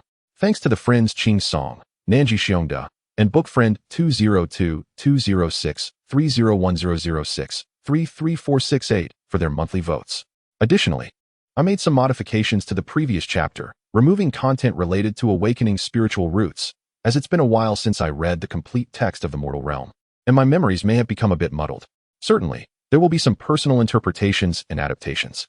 Chapter 23, The Body Refinement Divine Object and the Apricot Bookstore.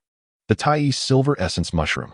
Even though I had some inkling of its nature, it was still somewhat difficult to believe when the venerable elder with white hair and youthful features uttered it aloud. Such a treasure is, in the original text, considered a coveted, extraordinary item for mid-tier body refiners. Yang Qian felt a slight heaviness in his breath as his eyes brightened.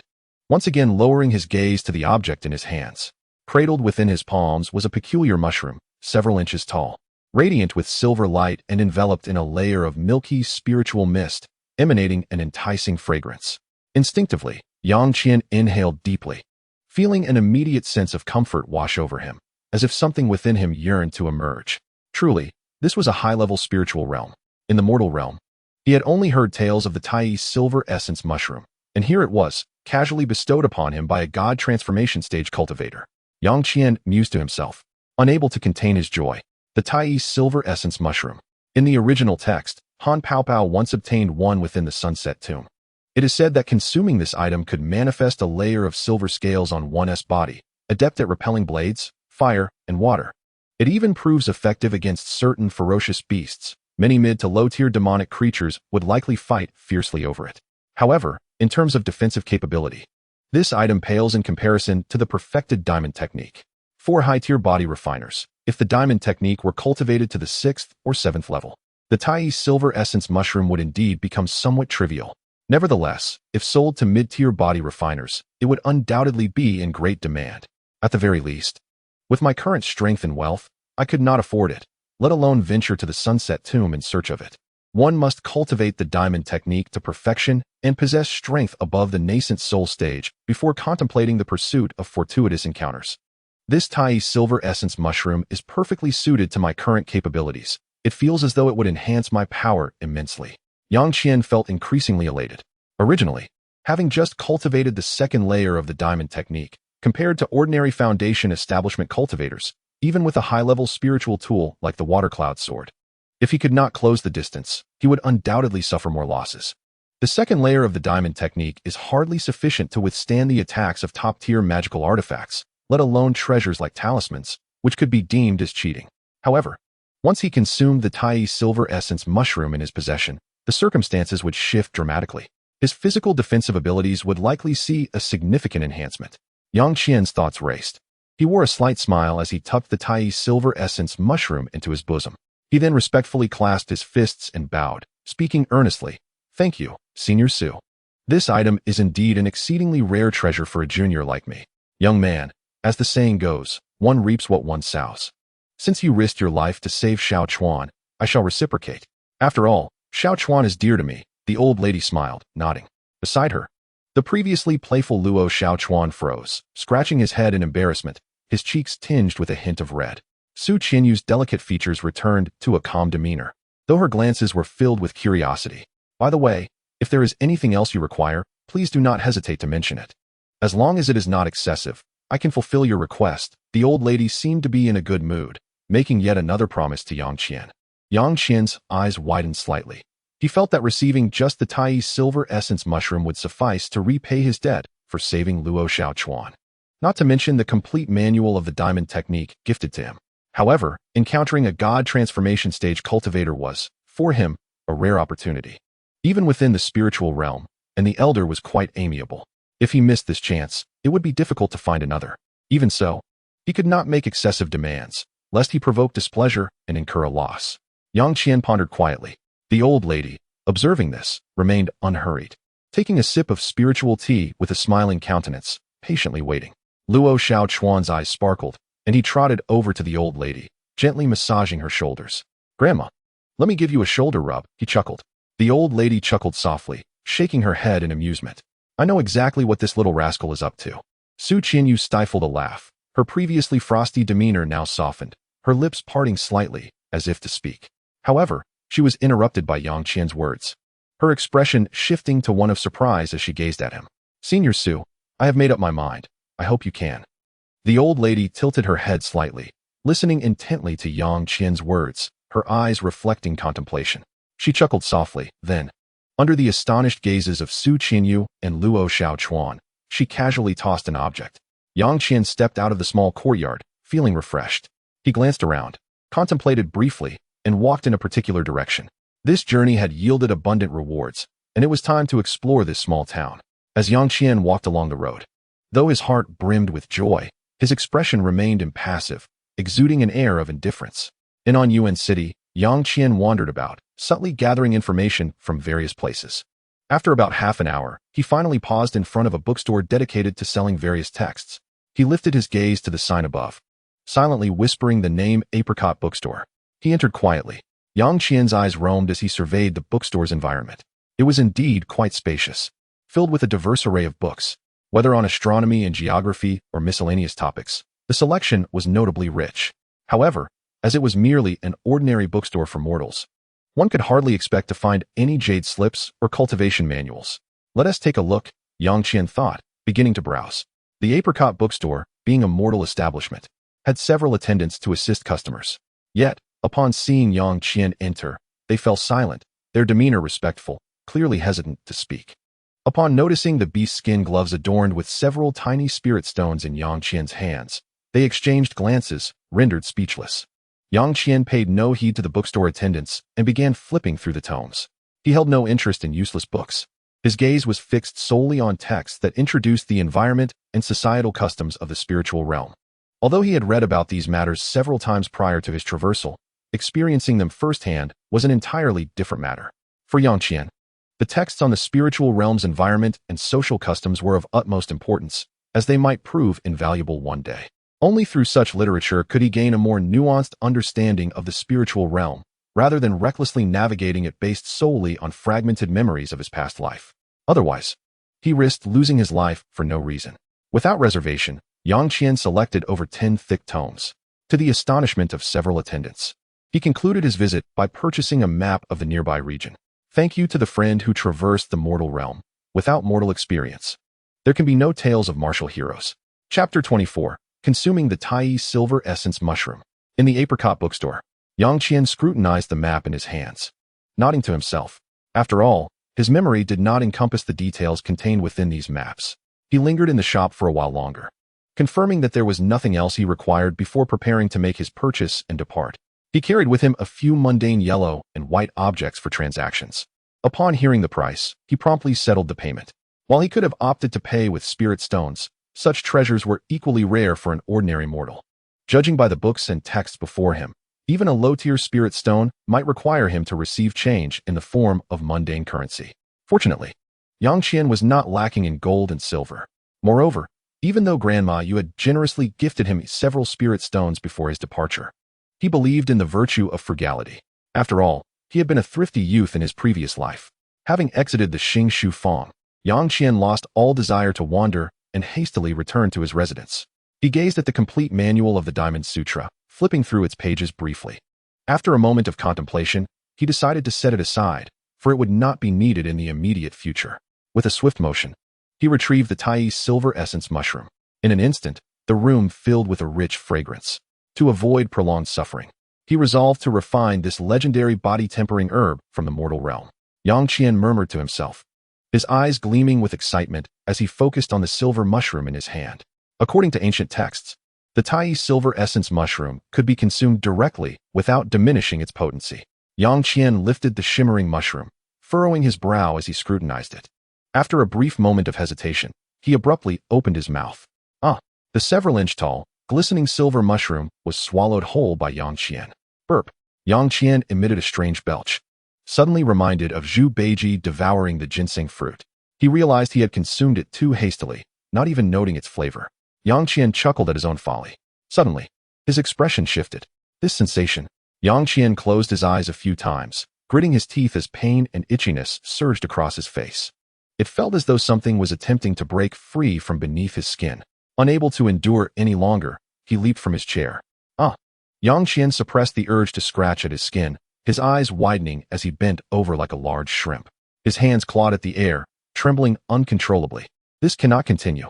After a moment of reflection, he activated the second layer of the Diamond Sutra with all his might.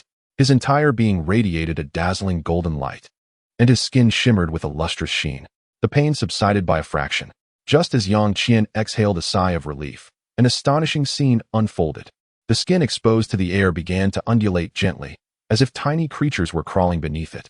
Initially, it was imperceptible to the naked eye. Yet, within just 2 or 3 breaths, his exposed skin began to writhe more violently, the movements intensifying.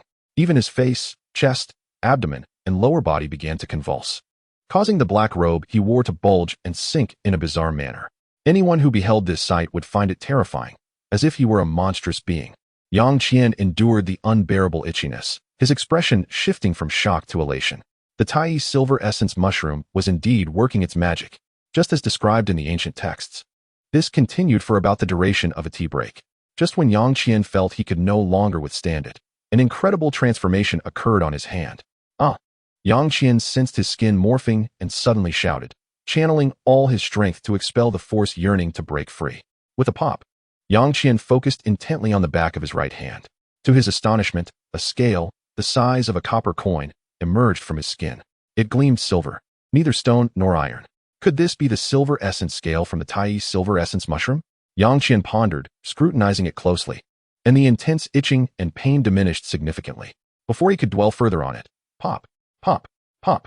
The sounds of skin breaking echoed continuously, not only on the back of his hand but also on his palm, cheeks, neck, and even areas covered by his black robe. His entire body underwent rapid transformation. Copper coin-sized silver scales swiftly covered him from head to toe, leaving no exposed skin visible. Simultaneously, the previous itchiness and pain vanished in an instant, as though they had never existed. Yang Qian tilted his head back, exhaling contentedly.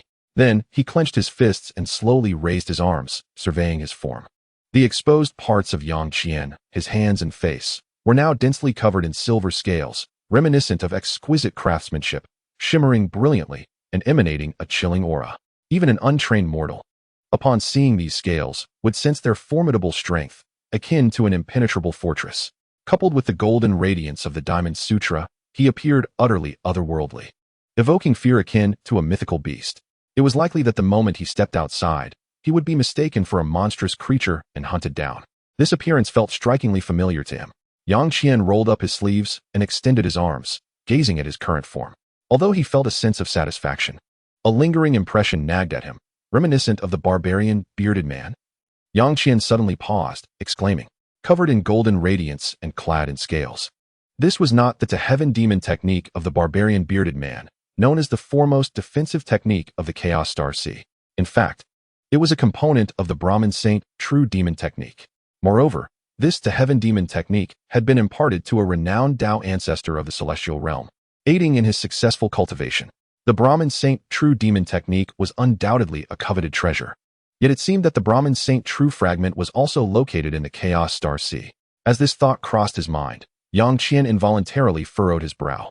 The supreme body tempering technique capable of cultivating the Nirvana sacred body, the Brahmin Saint True Demon technique, had two of its three fragments within the mortal realm's Chaos Star Sea. Was that not a tad too coincidental? Shaking his head, he dismissed these thoughts. Such matters were distant and did not require immediate contemplation. With obstacles yet to be faced, Yang Qian reflected briefly before dispersing the radiant glow of the Diamond Sutra. Lowering its defensive power to a minimum, he spread his left hand into a claw, and with a flick of his right hand, a cold, glimmering azure longsword appeared in his palm. The hilt was adorned with several spirit stones, each the size of a pea, in various colors. It was none other than the high-tier spirit weapon, the Shuiyun sword. Without hesitation, Yang Qian struck down fiercely towards his left hand.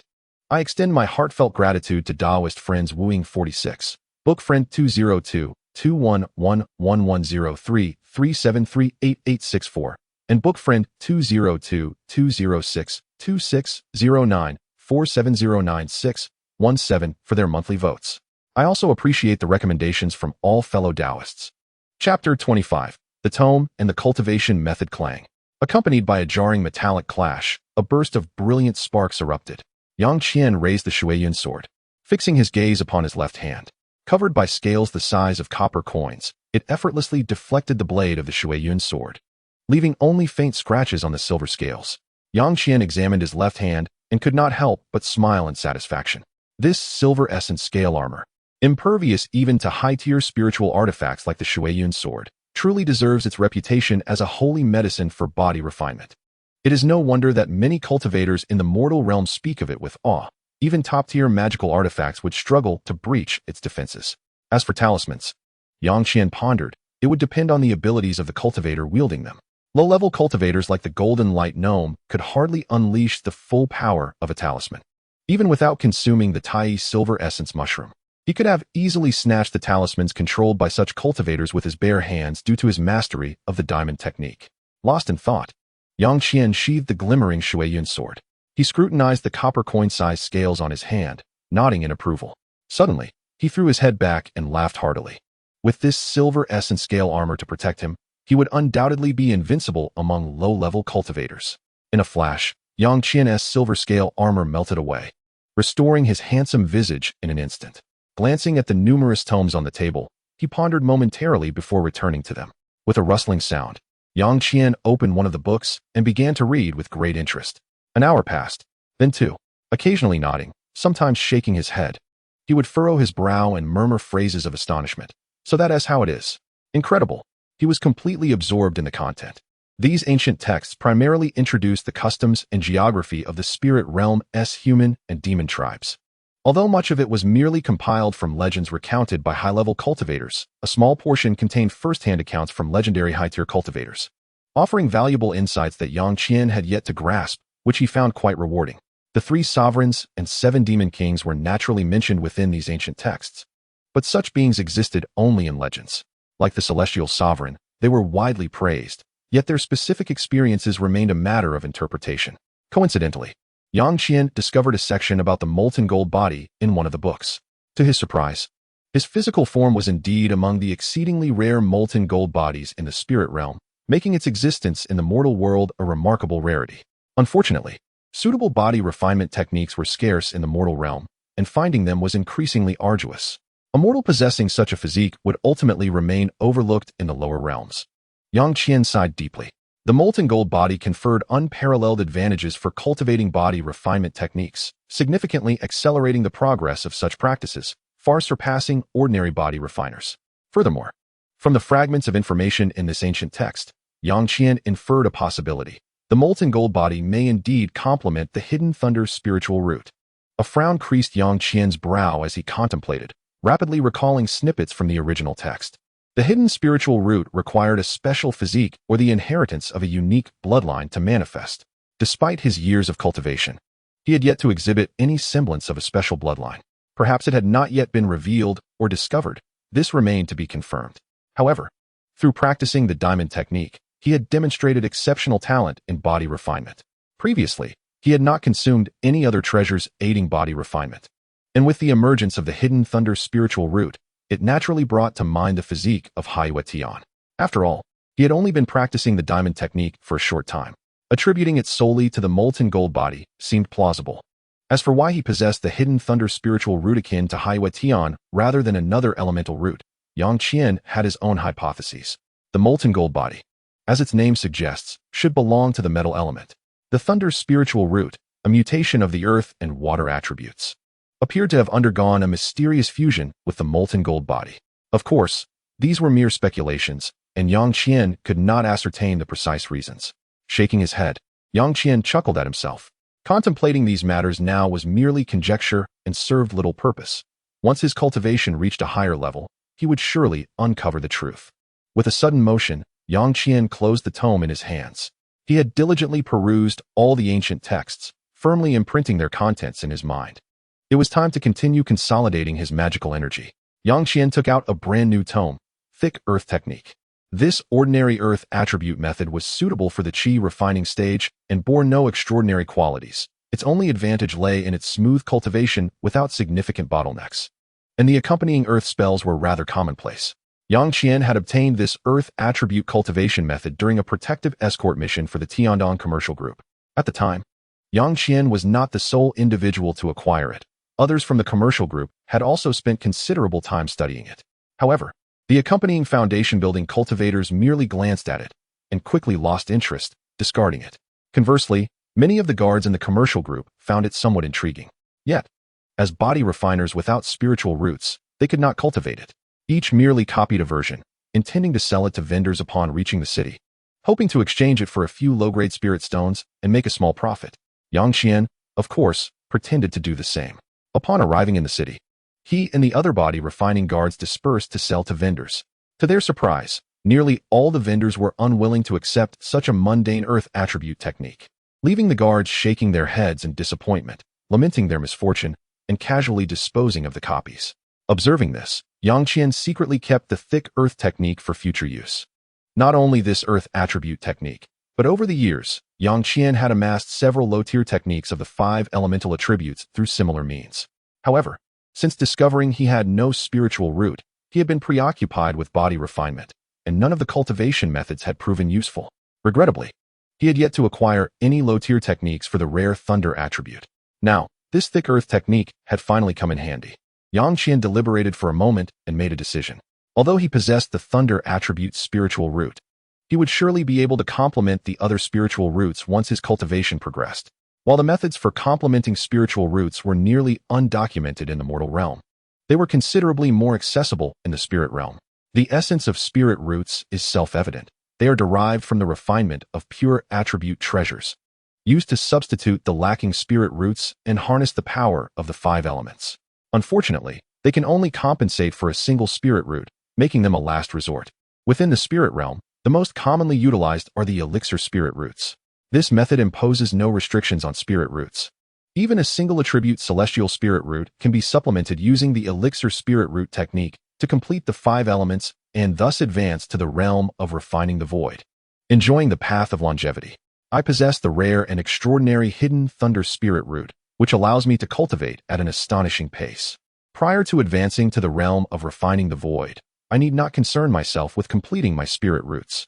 However, in the future, I will require a formidable technique of either thunder, earth, or water attributes for a transition in cultivation. Once I advance to refining the void, practicing various attribute techniques shall pose no issue. As Yang Qian pondered the techniques that met his requirements, a spark of inspiration struck him. After a day and a night had elapsed, it seemed that the hidden thunder spirit root was about to manifest once more. With his heart directed toward the heavens, he sat cross-legged. Yang Qian banished distracting thoughts and began to meditate according to the incantations of the thick earth art. Chapter 26. The first layer of qi refinement. Uncertain of how much time had passed, Yang Qian let out a deep sigh. The first strand of mana was indeed not easily gathered, even in this spirit realm where spiritual energy is tenfold more abundant than in the human realm. To achieve any progress, I fear it will require some time. I can only wonder if I will be able to cultivate my mana before returning to the human realm. Yang Qian's figure swayed slightly, and he promptly rose. Time could not be wasted. Since the hidden thunder spirit root had temporarily vanished, he would practice the diamond art. With determination in his gaze, he slightly bent his legs and moved his hands, showcasing a series of bizarre postures as he immersed himself in the cultivation of the diamond art. Days passed. 1, 2, 3. Over half a month slipped by. One day, Yang Qian directed his heart toward the heavens, seated upon his bed. His expression was grave, and he chanted softly, his voice as faint as the buzzing of insects. It had been over half a month, and he had diligently practiced according to the first incantation of the thick earth art, seizing the moments when the hidden thunder spirit root manifested, rigorously refining himself. He felt that the day to condense his first strand of mana was upon him. Previously, Yang Qian had always believed he lacked spirit roots, and even with access to techniques like the thick earth art, he had never practiced any cultivation techniques from the immortal realm. Besides the diamond art, which was a body-refining technique from the spirit realm, the only other practices he had encountered were internal martial arts from the human realm, such as the foundational internal technique of the Seven Qian sect, the Xinjiang technique, and various sword techniques, including the blink sword technique, the Luo Yin step, and even the sword aura of the sect's elder, all of which he was quite proficient in. Naturally, the elder's martial prowess was granted to Yang Qian only after he had demonstrated his extraordinary might atop the mountain. Yang Qian had studied these techniques for several days. Yet regrettably, these martial arts could only dominate the secular martial world. If faced with a disciple of a legitimate sect in the realm of qi refinement, they would be effortlessly annihilated. After all, individuals like the Golden Light Dwarf, who could be described as utterly incompetent cultivators, were rare. As Yang Qian keenly sensed the rapidly circulating mysterious energy, he felt a flicker of joy. However, the moment was critical. He could not afford to slacken, lest all his efforts be in vain, leading to regret too late. Comparing his cultivation speed to that of Han Paopao from the original text, Yang Qian felt that his speed in condensing mana was significantly faster. On one hand, the spirit realm was rich in spiritual energy, being tenfold more concentrated than the human realm. Coupled with the added benefits of the spirit gathering array, the current density of spiritual energy was at least 20 to 30 times that of the human realm. On the other hand, although the hidden thunder spirit root appeared for only a brief time each day, its synergy with his molten gold body surprisingly accelerated his progress. Yang Qian was merely slightly astonished, but quickly came to a realization. The hidden thunder spirit root was likely deeply compatible with his constitution, thus exponentially enhancing his mana absorption speed in the early stages of cultivation. However, this was merely the first strand of mana. How the subsequent cultivation speed would unfold remained uncertain. Lost in thought, Yang Qian inadvertently raised an eyebrow. It was here. The sensation within his body shifted. A cool energy flowed throughout him. This was mana. Yang Qian was overwhelmed with joy. Although this single strand of mana was exceedingly minute, almost imperceptible, if he had not carefully introspected, he might not have even noticed it. Yet, it was indeed a success in cultivation. The first layer of qi refinement. With a slow exhale, Yang Qian released a breath of turbid energy, his expression serious as he formed numerous seals with his hands. He did not rise, but continued to meditate, unwilling to waste even a moment of the fleeting time when the hidden thunder spirit root manifested. He needed to swiftly solidify his cultivation at the first layer of qi refinement. Yang Qian felt a sense of relief as he continued to operate according to the incantations of the thick earth art. This newly condensed mana was indeed distinct. Within Yang Qian's body resided several forms of internal energy from the secular martial world. Among them, the energy produced by practicing the Xinjiang technique of the Seven Qian sect was a noticeably warm flow. In contrast, the mana produced from the thick earth art bore a slight chill. Yang Qian, having read the original text, was naturally aware of this difference. Although the internal energy from the Xinjiang technique appeared to possess greater power than the initial strand of mana from the thick earth art, the potential ceiling of immortal cultivation far surpassed that of martial arts. With just a few more layers of cultivation, he could effortlessly unleash a couple of spells to obliterate so-called martial experts on the spot. Chapter 27. Changes and returns in the room. A striking young man clad in a black brocade robe sat cross-legged upon the bed, his heart directed toward the heavens. Suddenly, the youth, with closed eyes, opened his mouth and expelled a cloud of grayish-white turbid energy that shot out several feet before dissipating. After a moment of stillness, the black-robed youth abruptly opened his eyes, and a dazzling glow burst forth, illuminating the room for a fleeting instant. At last, the first layer of qi refinement had been solidified. This black-robed youth was none other than Yang Qian, who had successfully cultivated mana by utilizing the fleeting manifestation of the hidden thunder spirit root. With a slight motion, Yang Qian stood with a smile on his face, feeling quite satisfied with the subtle mana within him. The hardest part was always the beginning. Once he successfully condensed mana and entered the realm of qi refinement, he would have hope for the future, whether it be seeking out richer spiritual veins or consuming elixirs. If he could not even reach the first layer of qi refinement, despair would surely ensue. At last, he had become a true cultivator. Relying solely on the might of the diamond art felt lacking in some aspect. Yang Qian murmured to himself, filled with anticipation.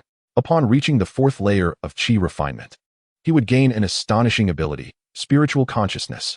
Even the weakest of practitioners, whose spiritual awareness is feeble at best, and who have just entered the fourth layer of qi refining, can only perceive within a radius of less than 10 meters.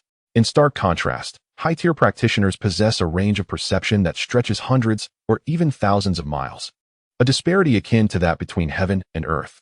Nevertheless, the ability to observe in a complete 360-degree manner is sufficient to handle most situations. After all, Yang Qian's true trump card lies in his body-refining technique, the Vajra Art. With a formidable physique, bolstered by the power of his spiritual awareness and wielding the high-tier spiritual tool, the Water Cloud Sword, Yang Qian is confident that he can remain undefeated even against late-stage foundation establishment practitioners. Ordinary practitioners do not possess a physique as monstrous as his, akin to that of a ferocious beast. Thus, the path of dual cultivation of body and spirit begins here. Yang Qian's eyes shimmered with excitement, his heart set on acquiring those powerful body-refining techniques. Suddenly, Yang Qian furrowed his brow, nearly forgetting a secret technique for enhancing spiritual awareness that could be deemed extraordinary. Among the methods to elevate one's spiritual awareness, the most profound in his memory were two in particular. The most formidable among them is undoubtedly the Celestial Realms method, the Spirit Refinement Technique. This technique pertains to the grand secrets of the Celestial Realm. Upon successful cultivation, one's spiritual awareness can experience exponential growth, making it arguably the most powerful secret technique beneath the Celestial Realm. However, while it can be obtained within the Spirit Realm, the Moon Palace is clearly not a place where someone of his modest standing can aspire to reach. As for venturing into the Demon Realm, that is a jest. Not only is the Cosmic Gate currently unable to open a passage to the Demon Realm, but even if it could, what would be the outcome? Not to mention that a true immortal, descended from the Celestial Realm, is sealed within the 8-yuan soul-locking Great Array at the Land of Origin. Even a mere descendant of that colossal super caterpillar could easily deal with him. Thus, he must turn his attention to another, slightly less potent secret technique for spiritual awareness, the Great Transformation Technique. Although it cannot compare to the Spirit Refinement Technique, the Great Transformation Technique is still among the top-tier techniques within the human realm. The Great Transformation Technique was created by the unparalleled genius, the Great Transformation Deity, over 10,000 years ago. It consists of 7 layers and is specifically designed to amplify spiritual awareness and cultivate the art of dividing the spirit. Serving as the foundational secret technique of the Thousand Bamboo Sect, Yang Qian considered pursuing leads from a trader of the Thousand Bamboo Sect, who he recalled had been quite active in and around the Yellow Maple Valley. As Yang Qian's gaze subtly shifted, he had already set his sights on a target. Moreover, after ascending to the first layer of qi refining, he distinctly sensed that the manifestation time of his hidden thunder spiritual root seemed to have prolonged, marking a promising beginning. Since reaching the first layer of qi refining just 2 days ago, during his meditative practice, he had felt an almost imperceptible change in his hidden thunder spiritual root. The manifestation time had indeed increased. This revelation filled Yang Qian with immense excitement, though he was uncertain of the exact cause.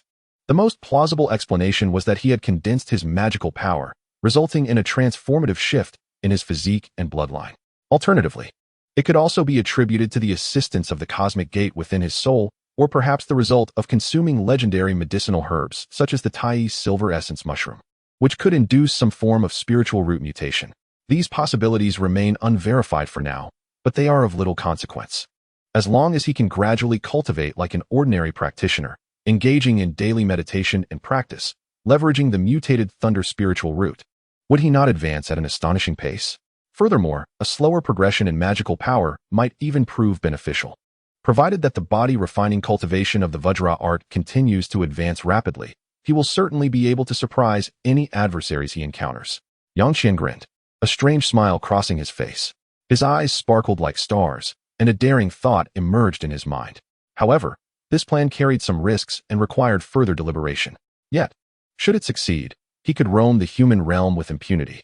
As long as he does not cross paths with those elusive old monsters or encounter exceedingly rare secret techniques, he would be able to sweep through with ease. As he indulged in visions of a bright future, Yang Qian suddenly raised an eyebrow, a look of surprise crossing his face. The cosmic gate has reacted again. It seems the time remaining in the spirit realm is running short.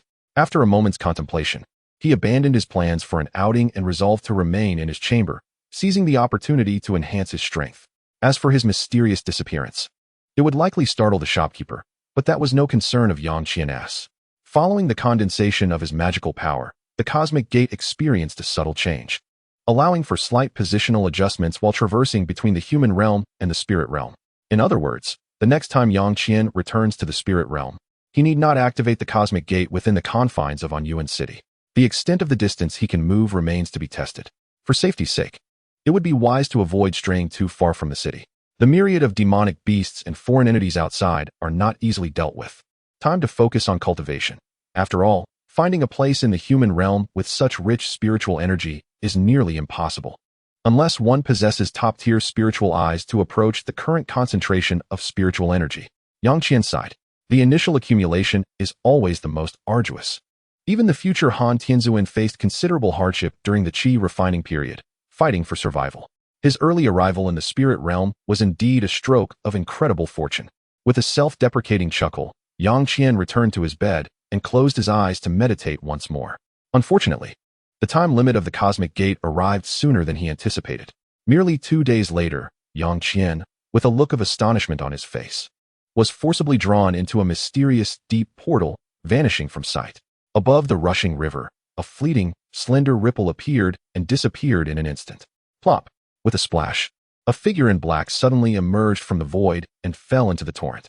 Chapter 28. An unexpected encounter on the river with a splash.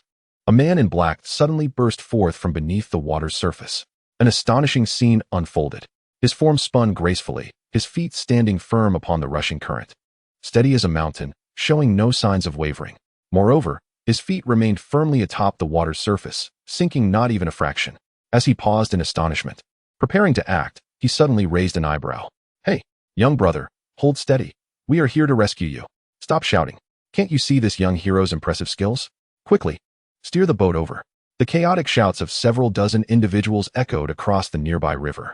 In the distance, a massive merchant ship was slowly approaching.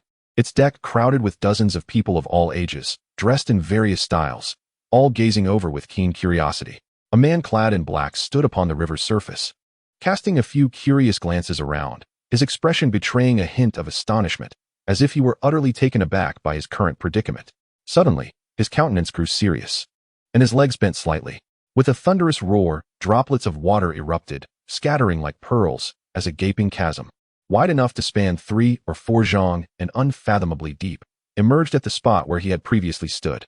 Gurgling sounds echoed as water slowly flowed into the abyss.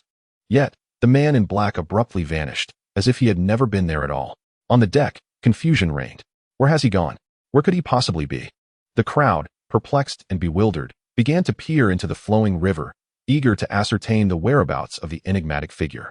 At the bow of the ship, a middle-aged man with a brutish visage and a fierce demeanor, instead of looking around, cautiously retreated, seemingly intent on vacating the deck. "Where are you going?" A young man's voice called out from behind him. The middle-aged man's eyes widened in fright, an icy chill coursing through him as he instinctively swallowed hard and spun around, gasping in shock. A chorus of gasps rippled across the deck. The others, having heard the voice, halted their searching and turned to see who had spoken. To their astonishment, a strikingly handsome young man clad in a black brocade robe stood serenely at the center of the deck, hands clasped behind his back and a smile gracing his features. Just moments ago, he had been on the water's surface. When had he arrived here? A boy with a round face hesitantly asked his companion, but before he could finish, an older man with a dark complexion covered his mouth, shaking his head in fear. The round-faced boy, still somewhat bewildered, nodded obediently, refraining from further speech. Seeing this, the older man finally relaxed his tense demeanor and slowly released his grip on the boy's mouth. His gaze filled with trepidation as he turned to the center of the deck along with the others. Meanwhile, the brutish middle-aged man, who had previously sought to retreat, was now pale and trembling. "Senior, I merely sensed something and wished to make myself convenient," the middle-aged man stammered, his explanation eliciting peculiar looks among the crowd. As they struggled to suppress their laughter, cognizant of the gravity of their situation, they endeavored to maintain their composure. "Ah, I seem to have delayed your urgent matters. What is your name, and where are we?" Yang Qian inquired, a smirk playing on his lips as he surveyed the surroundings. He was undoubtedly the most formidable individual among them, a minor master within the secular martial world. As for the reasons the man had provided, even a 3-year-old would find them implausible. "I am Shi Tiniu, the deputy leader of the Si Ping gang in Jiyuan City," the middle-aged man replied respectfully, momentarily hesitating before revealing his identity. However, he dared not boast about his position as deputy leader, for he sensed that Yang Qian, if his suspicions were correct, belonged to a category of individuals far beyond the reach of mere martial artists. Not only was he himself inconsequential, but even the leader of the Si Ping gang was someone not to be trifled with. Yang Qian's gaze sharpened slightly, yet his expression remained unchanged, though internally he was astounded. When he entered the Qiankuan gate within the spirit realm, he had indeed intended to verify the subtle changes in the portal's transmission. By utilizing his own spiritual will, he had made an imperceptible alteration to the destination after traversing the Qiankuan gate. To his surprise, this minute adjustment had propelled him from the northern fringes of the Yu Kingdom all the way to Jiyuan City in the south. Thus, this river must be the Grand Canal traversing the Yu Kingdom from north to south. Disregarding the individuals on the deck, Yang Qian took a moment to admire the scenery of the canal, his mind already formulating ideas. Retrieving his gaze, he fixed it upon the middle-aged man named Shi Tiniu, who still bore a look of surprise. Yang Qian recognized him, especially since he had mentioned the Si Ping gang. It seemed that his junior brother Han had likely departed from Jiyuan City. After pondering for a moment, Yang Qian concluded that it had indeed been over a year since, and now Han Li must be cultivating in the Huangfeng Valley.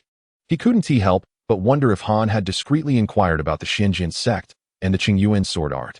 Yang Qian was genuinely looking forward to Han Li's astonished expression.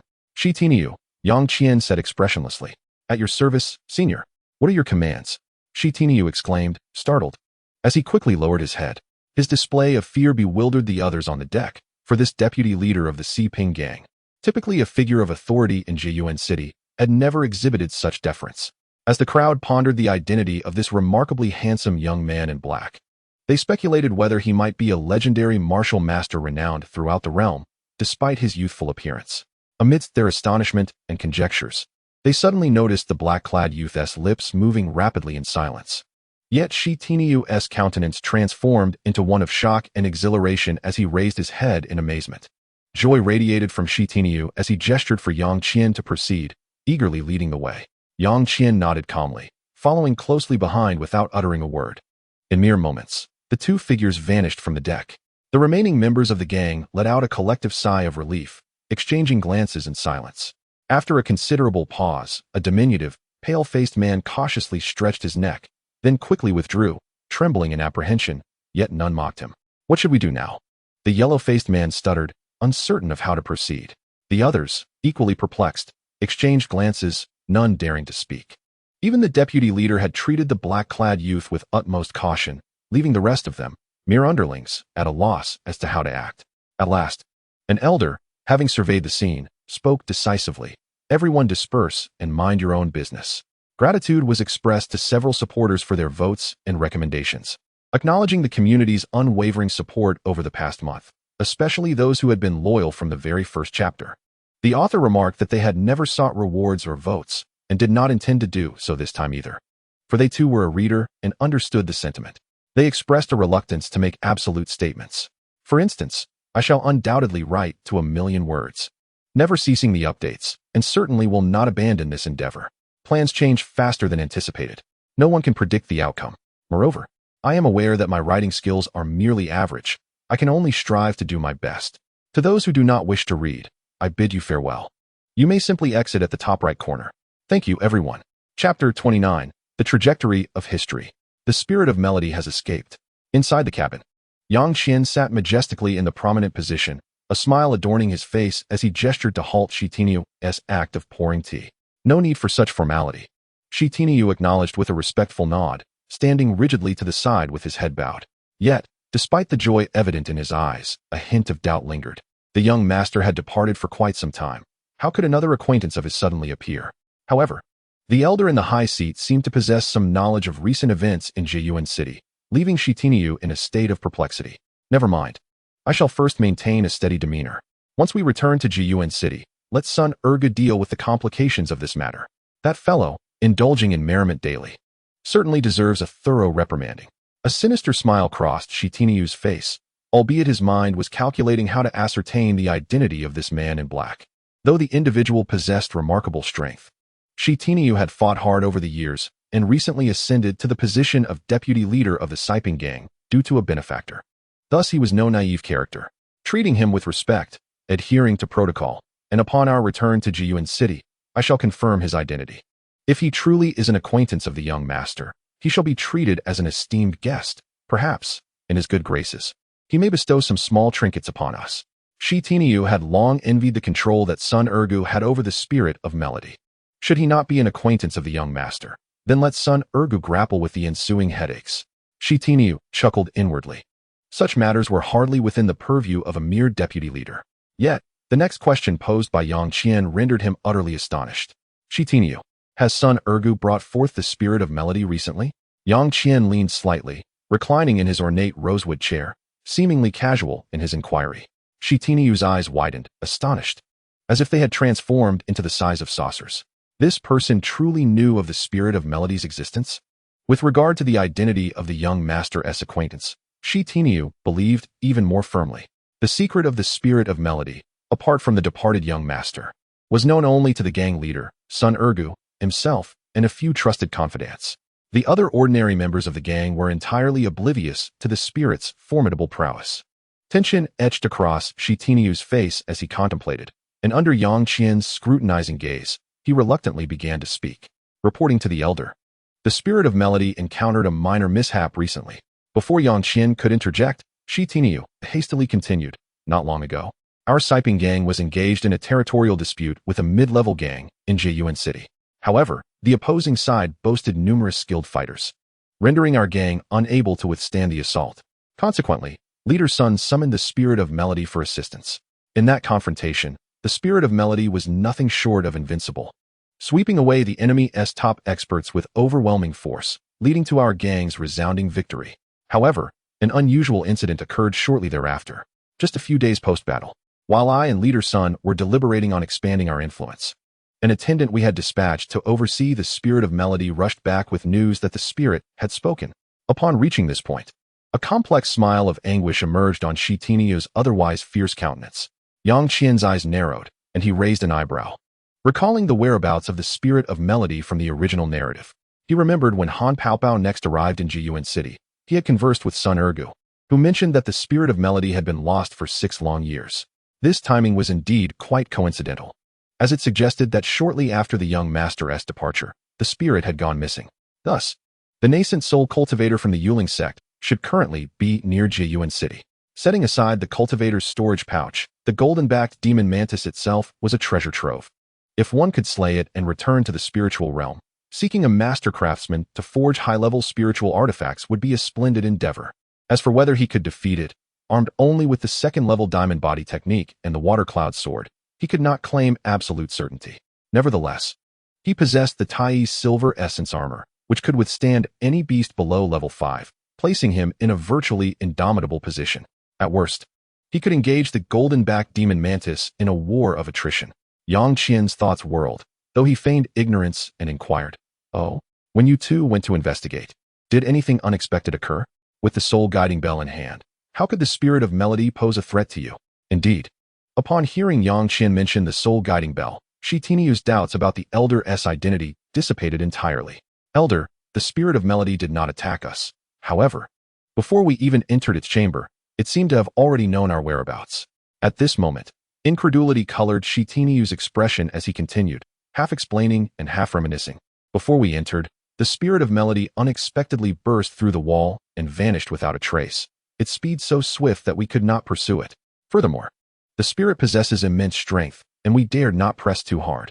Shi Tinyu cast a guilty glance at Yang Qian, fearing that he might take issue with him over this incident. Currently, aboard this vessel, he was entirely alone, should blame be cast.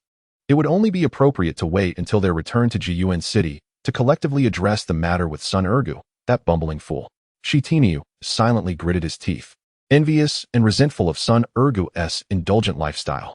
Why should that fellow enjoy such ease, reveling daily, having already taken a second concubine in mere months, while he, as deputy leader, was left to toil incessantly? It was infuriating. Escaped? Yang Qian raised an eyebrow, his expression devoid of emotion as he fixed his gaze on Shi Tianyu, a wave of immense pressure enveloping the room. Forgive me, elder.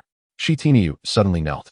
Fear etched across his face, beads of sweat cascading down his back, as the image of an ordinary-looking, dark-skinned youth flashed in his mind. For reasons unknown. Despite having met this elder for the first time, the sense of oppression he experienced was far greater than that exerted by the departed young master.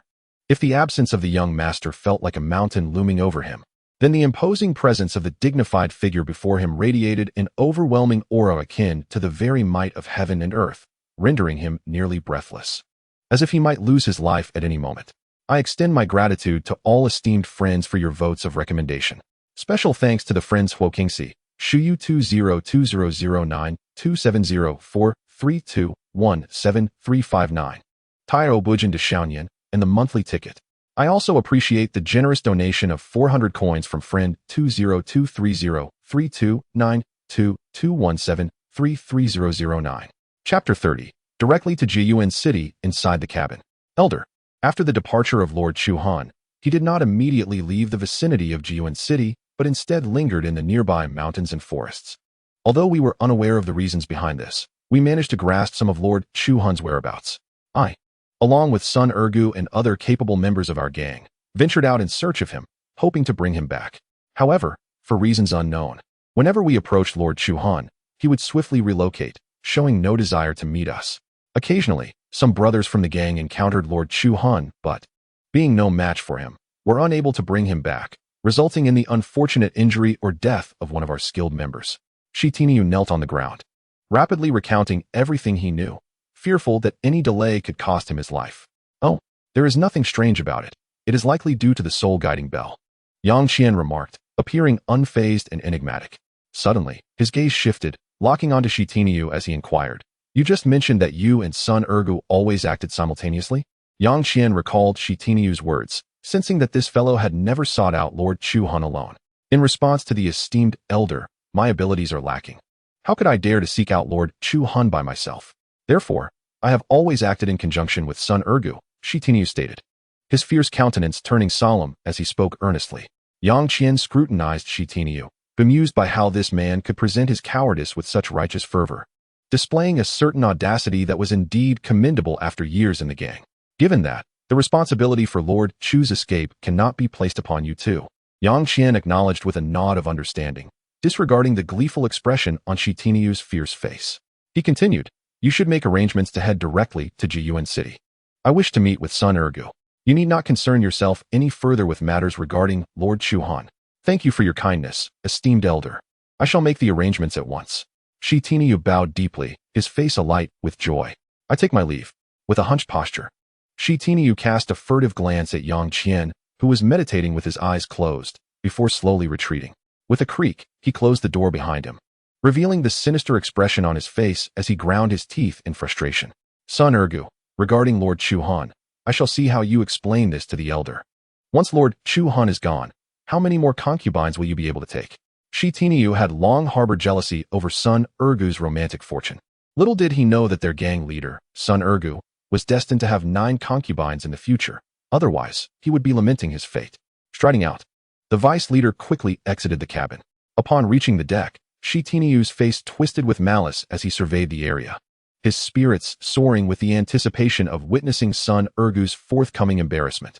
As he pondered this, his eyes darted around, as if wishing to see through everyone present.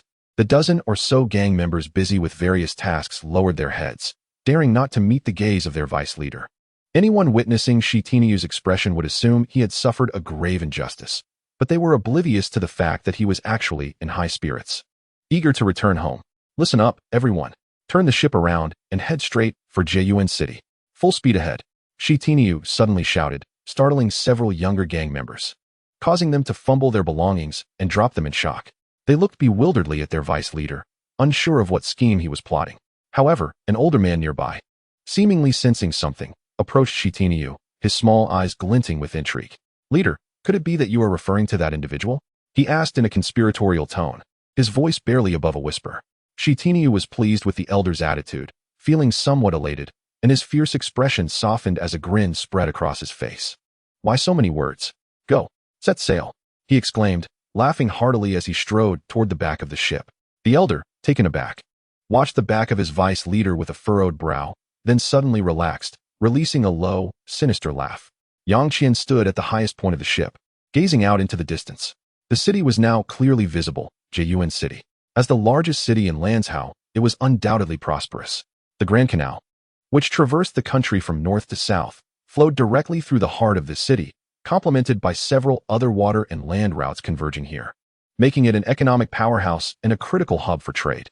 Yang Qian's gaze remained calm as he recalled the descriptions of Jiyuan City from the original text, feeling no stir of emotion. Having witnessed several grand cities in the spirit realm, Jiyuan City appeared almost like a mundane, remote town in comparison, a stark contrast. Nevertheless, the fact that a group of mere mortals could manage this city to such an extent was indeed commendable. In an instant, Yang Qian vanished from his spot. At the dock controlled by the Xiping gang, hundreds of gang members were diligently managing various goods. Recently, the Xiping gang had gained unprecedented prominence in Jiyuan City, and their business with merchants had been flourishing. Although many new members had joined, each person's workload had increased by nearly 30% compared to before. However, the younger members harbored no grievances, as their leader generously rewarded them with extra silver based on their daily output, prompting them to work tirelessly as if they were beasts of burden. In times of hardship, having no money was the most challenging struggle. Many gang members had families to support, and earning even a little extra could alleviate their burdens at home, leading to an atmosphere of vigor and enthusiasm among them. Amidst the bustling activity, a man with slanted brows and a disheveled appearance swaggered out from behind a cargo box, dressed in fine silks and exuding confidence. He twirled two black iron balls the size of walnuts in his right hand, followed by several young subordinates with beaming smiles, offering tea and fanning him, truly embodying a grandiose presence. This man was none other than the leader of the Xiping gang, Sun Ergu. Today, Sun Ergu had surprisingly not accompanied his newly acquired second concubine. Instead, he was personally overseeing operations at the dock. "Move a little faster. This leader has sharp eyes. Any lazy scoundrel will have their monthly pay docked. Be cautious with that box of goods. You wouldn't be able to compensate if you lost it." Sun Ergu shouted at one of the gang members, who fell silent in fear. Truly lacking in progress.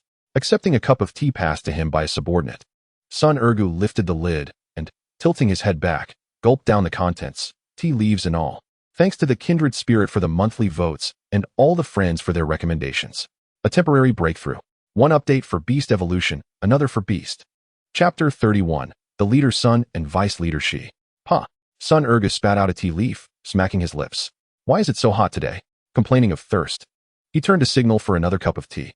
To his surprise, one of the subordinates holding a fan gasped in shock, exclaiming, "Leader, a ship is approaching." As these words escaped his lips, the members of the Xiping gang at the dock turned their heads in unison, glancing toward the riverbank. After all, the arrival of merchants signified the influx of silver. What was all the commotion about? Was it merely a ship? The Xiping gang, unlike in the past, could not afford to be so alarmed. The leader, Sun Dagong, spat in annoyance, took the tea, and prepared to drink it in one gulp. This group of inept followers had been with him for so long, yet remained so easily flustered. However, the subordinate holding the tea, with an unusual expression, quietly advised him. "That appears to be Vice Leader She's ship."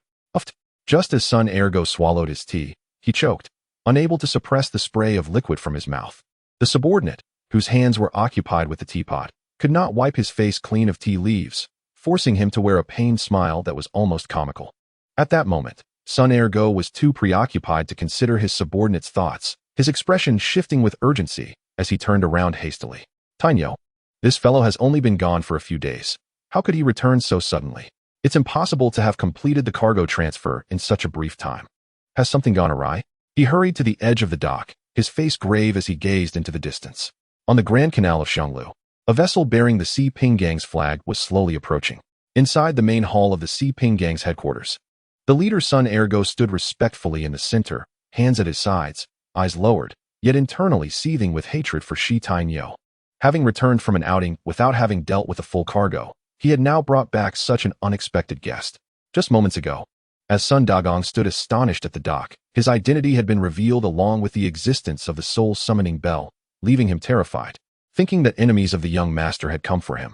Only upon hearing Shi Tainyo's introduction did Sun Go half believe and lead this formidable figure back into the Si Ping gang's headquarters. He immediately dismissed all gang members and disciples, tightening security, leaving only himself and Shi Tainyo in the hall. After Shi Tainyo's announcement and the inquiries from this unknown expert, Sun Dagong had come to believe the majority of what he had heard, simultaneously relieved that Lord Chu Han had not strayed far. Otherwise, he feared not only losing his position as leader, but also having to relinquish his beloved concubines. Reflecting on this, Sun Dagong dared not lift his gaze, his eyes shifting to glare fiercely at the middle-aged man beside him, whose face was twisted in a menacing expression. To one side, Vice Leader Shi Tainyo maintained a stoic demeanor, seemingly detached, yet the occasional movement of his eyes betrayed a less than innocent disposition. Out of goodwill, he had explained the situation to Sun Go, yet the leader remained skeptical, deserving of the discomfort he faced. At the head of the room, a strikingly handsome youth clad in black sat confidently in a mahogany chair, casting a glance at the two bewildered figures before shaking his head in silence. This individual was none other than Yang Qian, who had just leapt from the Si Ping gang ship at the dock, landing directly before Sun Go with an imposing presence that nearly intimidated the leader into submission. Fortunately, Vice Leader Tainyo swiftly intervened to shield Sun Go. Alas, even after the explanation, Sun Go remained unconvinced, ultimately subjected to a minor reprimand from Yang Qian, much to Tainyo's hidden delight. In the end, Sun Go respectfully invited Yang Qian into the Si Ping gang's headquarters. "Where's the soul summoning bell?" Yang Qian pondered momentarily, then spoke calmly, his serene expression inciting Sun Go's internal discontent. This elder seemed even more imposing than the young master. Nevertheless, Sun Go did not dare to show indifference. Stepping forward respectfully to produce a small brass bell from his pocket, presenting it with both hands. "Elder, I hope you can speak favorably of me before the young master. The departure of Lord Chu Han is beyond our control." As Sun Go's courage grew, his face wore a mournful smile. Shi Tainyo inwardly chastised him for his lack of decorum, a disdainful smirk playing at the corners of his lips. "Humph." Yang Qian suddenly snorted coldly, his expression darkening. "Do not present yourself in such a manner. This matter is indeed not your fault. State the location where Chu Han has settled, and I shall handle it." Following this, Yang Qian reprimanded Sun Go with a frosty demeanor, his lips moving without sound as he utilized a secretive communication technique to impart instructions to him. Upon hearing Yang Qian's words, Sun Go was momentarily taken aback, then eagerly nodded in rapid agreement, his expression brightening. Although Shi Tainyo had initially felt pleased, believing that Sun Go would soon fall from favor, he was soon dismayed to find the two of them privately exchanging words right before him. Yet, in just a few breaths, Yang Qian concluded his secretive communication, flipping his hand to stow the soul-summoning bell into his storage pouch. Previously, Yang Qian had inspected this artifact, finding it to be a crude tool used by Mo Ju Run, lacking sophistication. Yet it could still be employed to detect Chu Han's precise location. Indeed, Elder, the whereabouts of Lord Chu Han have been closely monitored within the gang. Just a few days ago, I received a report from my subordinates indicating that Lord Chu Han is currently situated west of Jiyuan City, Sun Go said, his joy dissipating as he respectfully revealed a location over 100 miles from Jiyuan City. Yang Qian nodded, then turned his gaze to Vice Leader Shi Tainyo, who, despite his efforts to maintain a fierce countenance, could not hide the look of grievance on his face. Since meeting Yang Qian, Vice Leader Shi had diligently served him, yet he had gained no benefits, leaving him feeling exceedingly wronged. Yang Qian chuckled as he shot a look at Shi Tainyo, tossing him a small black-glazed porcelain vial. Within this vial were pills that would aid in refining internal strength, enough to elevate his martial prowess another level. This was a reward for his dedicated service in recent days. Shi Tainyo, unable to believe his fortune, immediately knelt in gratitude, calling out in fervent appreciation. Sun Go looked enviously at the small porcelain vial in Shi Tainyo's hands, casting a hopeful glance at Yang Qian, unspoken words lingering in the air. "Once I resolve the matter of Chu Han, you shall have your turn to take control. Is that not sufficient?" Yang Qian shot a reproachful glance at Sun Go, eliciting a bright smile from the latter. Regarding Chu Han, a low-tier corpse refined from the spirit realm, Yang Qian, who had returned with extensive experience, found it beneath his notice. As for the method of utilizing the corpse pill to create an external avatar, Yang Qian considered it a misallocation of effort. One would be better off diligently practicing the Diamond Sutra. Yang Qian then imparted a few more words of advice to Sun Ergo and Shi Tainyo before. Amidst their respectful send-offs, he gracefully departed from the Si Ping Gang's headquarters. Gratitude is extended to fellow travelers by Ji Chi, Book Friend 202-301-1506, 123-7480, Board Time, Gua Gua. Blood Yang 0000, Book Friend 20171011616275670, not failing the return date. Book Friend 201-808-311-808, 49266, Anchi Border Guard, and Huaqingxi for their support. Chapter 32. A match of equals within Jiyuan City. There was, of course, nothing worth Yang Qian's attention. As Yang Qian passed by the Mu Mansion, he merely cast a calm glance, showing no intention of entering. At this moment, the Mu Mansion had yet to fall to the hands of the Wuz sect, and it thrived with a vibrant scene. With a dispassionate withdrawal of his gaze, Yang Qian took a stride, covering nearly 3 or 4 zhang in an instant. His figure darting away like a wraith, swiftly heading outside the city. The ordinary folk on the streets could only sense a sinister breeze pass by. Yet not a trace of his presence was discernible. How strange. Could it be that I have encountered a ghost today? A scholar clad in white, with a box slung over his back, approached a distant pavilion, his expression filled with astonishment and suspicion. Beyond 100 miles west of Jiyuan City lay a vast expanse of lofty mountains and dense forests, where towering trees pierced the clouds, densely carpeting the entire mountain range. According to Sun Ergu and Shi Tainyo, venomous snakes and ferocious beasts lurked within these mountains, rendering the area seldom visited. The foundation-building cultivator of the Yuling sect, who had occupied the body of Chu Han, was currently in a state of instability, likely possessing only the cultivation of the qi refining stage. This was perhaps the reason Chu Han had fled to this remote place, where human presence was scarce and safety relatively assured. Alas, you encountered me too soon. Yang Qian muttered to himself, a smirk curling at the corner of his mouth. If it were 6 years later, when Chu Han had regained some of his powers, it would indeed require more effort, but for now, standing atop a lush pine tree, Yang Qian maintained a tranquil demeanor, gazing down at the dark, shadowy mountains in silence. This should be the vicinity. He turned his head, scanning the area. Unintentionally, Yang Qian furrowed his brow, his fingers brushing against the storage pouch at his waist, summoning the soul-guiding bell into his hand. After a brief examination, he cradled it in his palm, slowly channeling spiritual energy into the bell. The mana of the first layer of qi refining was indeed exceedingly thin. Yang Qian's expression turned awkward as he grimaced. Fortunately, there were no other cultivators nearby. Otherwise, he would have become the subject of mockery. A mere fledgling of the qi refining stage dared to cast spells alone in this wild, desolate mountain. Surely, even an eminent martial artist could dispatch him with a single strike. In light of this, I do possess a certain talent for playing the fool. Yang Qian chuckled at his own expense, yet his hands did not pause. In a short while, the soul-guiding bell suddenly emitted a faint white light and levitated into the air. Yang Qian raised an eyebrow, seizing the opportunity to hastily form a hand gesture, channeling it into the small yellow bell. Buzzing, the floating soul-guiding bell trembled twice in place, emitting a clear chime as it swiftly darted in a certain direction. Found it. Yang Qian's face lit up with joy, and with a sudden burst of energy, he leaped down from the towering pine tree. A piece of bright yellow talisman materialized in his palm. With a pinch of his fingers, he tore it apart. A force enveloped his entire body, allowing him to float in midair. With a slight exertion, he closely trailed behind the small yellow bell. His mana indeed required considerable enhancement. Otherwise, he could not even wield a flying magical artifact, and was left to rely on such flight talismans. Yang Qian flapped his arms in frustration, making slight adjustments to his direction. His current level of mana cultivation was painfully low, although acquiring a flying artifact was as simple as pie. Considering he had earned a modest amount of spirit stones during his escort missions from the Tian Dong merchant group, the high-level cultivator Yu Lao Lao had casually gifted him a pouch filled with spirit stones, nearly equivalent to the wealth of an ordinary foundation establishment cultivator, enough for him to use for a considerable time. Alas, with his current level of mana, he could not utilize any artifacts. As for spiritual tools, there were none to be found in the human realm, aside from being able to purchase some medicinal materials. He would need to return to the spirit realm to fully exploit the potential of these spirit stones, even if he couldn't afford the Tianyuan Sacred Emperor's former artifacts.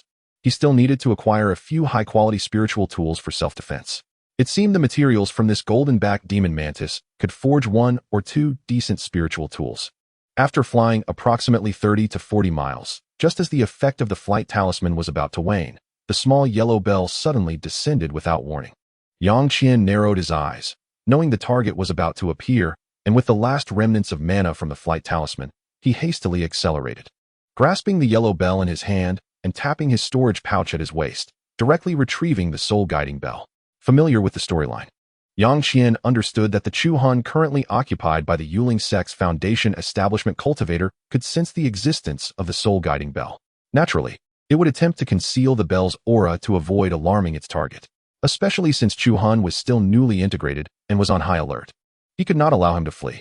Silently landing on the mountainside, Yang Qian began to scan his surroundings, meticulously observing the rustling of the grass and the movement of the wind. Since the refinement of the Diamond Sutra, Yang Qian felt that his vision had indeed improved, allowing him to take in the entire mountain peak. I see it. Yang Qian's heart skipped a beat as he stealthily advanced towards a small valley below, drawing ever closer. He could even discern Chu Han's meditative posture. Chu Han sat beneath an ancient pine tree, legs crossed in meditation, eyes closed in qi refinement. Yang Qian was well aware that Zhang Tai possessed spiritual roots, even superior to Han Li's, being a triple spiritual root. Unfortunately, he was not the chosen one and lacked the wood attribute, which precluded him from cultivating the eternal spring technique, ultimately costing him his life. It was both tragic and lamentable. A multitude of thoughts flickered through Yang Qian's mind as he continued forward without pause. Within just a few breaths, he had approached Chu Han's location.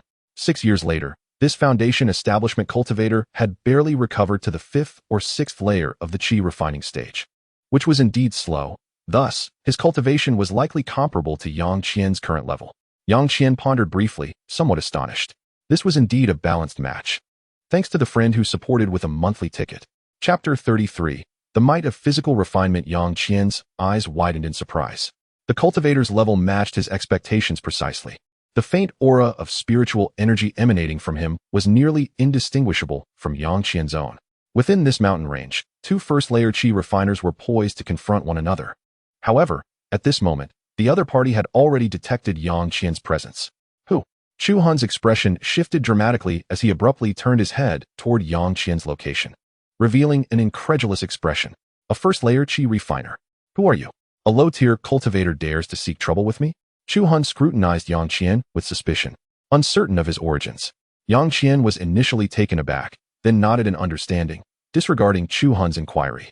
He had not practiced any concealment techniques. Even though the other was severely injured, it was not surprising that a Foundation Establishment cultivator could sense his presence. Yang Qian's bold demeanor only heightened Chu Han's wariness. How could a mere first-layer qi refiner, just entering the path of cultivation, have arrived here, and with such an audacious attitude? Although I have only recently regained my cultivation at the first level of qi refinement, merely merging with this physical form, few are aware that I was once a high-ranking practitioner at the core formation stage. Is it possible that my opponent is also an ancient being who has lived for centuries? Just as Chu Han was engulfed in doubt, he suddenly noticed the black-clad man before him break into a grin. Fellow cultivator, why do you invade this body? This vessel belongs to a friend of mine, entrusted to my subordinate for safekeeping. Without a word, you have taken it for yourself. Do you truly believe I am easy to bully? I demand an explanation. Initially calm, Yang Qian's demeanor shifted to one of indignation as he exerted his thin pressure of qi refinement level 1 upon Chu Han. He advanced towards Chu Han with palpable frustration. Stop right there. Chu Han, momentarily stunned by the oppressive pressure, quickly regained his composure. Observing the black-clad man approaching him without any weapon drawn raised his suspicions. Despite being at the first level of qi refinement, this individual exuded an air of confidence that was perplexing. Chu Han was about to feign compliance and seized the opportunity to strike when an astonishing scene unfolded. With a resounding explosion, Yang Qian erupted from his original position. Chu Han's eyes widened in disbelief, filled with terror as he witnessed the black-clad man rushing towards him with an expression of indifference. In an instant, Yang Qian raised his fist with a speed akin to lightning, surpassing that of an ordinary Foundation Establishment practitioner. A dazzling golden glow emanated from his fist, adorned with silver scales reminiscent of a demonic beast's hide. What is this? Could this person be a demon beast? A fleeting thought crossed Chu Han's mind. In the next moment, Yang Qian's fist, enveloped in radiant golden light, struck Chu Hun's dantian. A spurt of black blood erupted forth. Filled with dread, Chu Hun's bloodshot eyes bulged as he contorted his body in a manner reminiscent of a shrimp, as if his spine were about to snap. In the fleeting clarity he had left, he caught a glimpse of Yang Qian's emotionless face. With a thunderous crash, Chu Hun was propelled backwards like a cannonball, leaving behind only a fleeting shadow as he collided with a massive weathered rock. The deafening sound of the explosion reverberated throughout the valley, echoing into the mountains. Debris and dust surged upwards, completely obscuring Chu Hun from sight. All of this transpired in the blink of an eye. Yang Qian, seemingly unfazed, withdrew his fist as the blinding light and demonic scales gradually faded away. With a calm demeanor, he stepped forward, unconcerned about the possibility of Chu Hun retaliating. I have not exerted my full strength. Although your current cultivation is low, your original self was a core formation practitioner, shielded by the golden core. You are likely only severely injured now. If not for my need to inquire about the location of your physical body, I would have resolved this matter with utmost efficiency long ago. With nearly 6 years until Chu Hun's reemergence, Yang Qian could not be certain if the body was indeed hidden nearby, as the original text suggested. Moreover, being merely at the first level of qi refinement, he knew he could not suppress Chu Hun's primordial spirit, let alone attempt a soul search, which was a futile dream. More critically, he simply lacked the knowledge of such soul-searching techniques. As these thoughts crossed his mind, Yang Qian casually raised an eyebrow and blew softly. A gust of wind swept from his lips, dispersing the dust before him. As anticipated, Chu Hun was half reclining amidst the rubble, clutching his dantian, groaning in agony. Fellow cultivator, I have a monumental secret to share. Let us converse peacefully and refrain from further hostilities. Chu Hun, his complexion pale, quickly raised a hand in a futile gesture of defense, his heart racing with fear. The black-clad man, despite his apparent weakness at the first level of qi refinement, had struck with an astonishing swiftness and strength, akin to a demon beast clad in human skin. He likely possessed the prowess of a second-tier, if not peak second-tier demon beast. However, Chu Hun's spirit beast could easily handle him. He merely needed to devise a way to lure him in. Yet, the memory of that devastating punch left him trembling. How detestable! Had he not been unable to subdue that beast, he would not have found himself in such perilous circumstances. Could it be that this adversary practiced some form of body-refining secret technique? Among the 7 sects, he had heard no mention of any supreme body-refining methods. Truly, he was cursed by fate. After arriving in the kingdom of Yu, he had been destroyed by a mysterious high-ranking practitioner, and after barely escaping, he had finally located a body with spiritual roots only to encounter this potential foundation establishment body-refining cultivator. Was the heavens truly conspiring against him? In the serene mountain setting, Yang Qian and Chu Hun stood face to face. Chu Hun's heart was tumultuous with rage, yet he maintained a facade of timidity, hoping to deceive his opponent. Oh, Yang Qian raised an eyebrow, revealing his surprise. Your little secret is worthy of being called monumental. What is it? Do tell me that you are a high-ranking practitioner who has seized this body. Yang Qian halted, crossing his arms and scrutinizing Chu Hun from a superior vantage point. His expression now starkly different from their initial encounter. Chu Hun, sensing the change, forced a bitter smile, yet internally felt a chill. This man had indeed perceived a hint of his truth.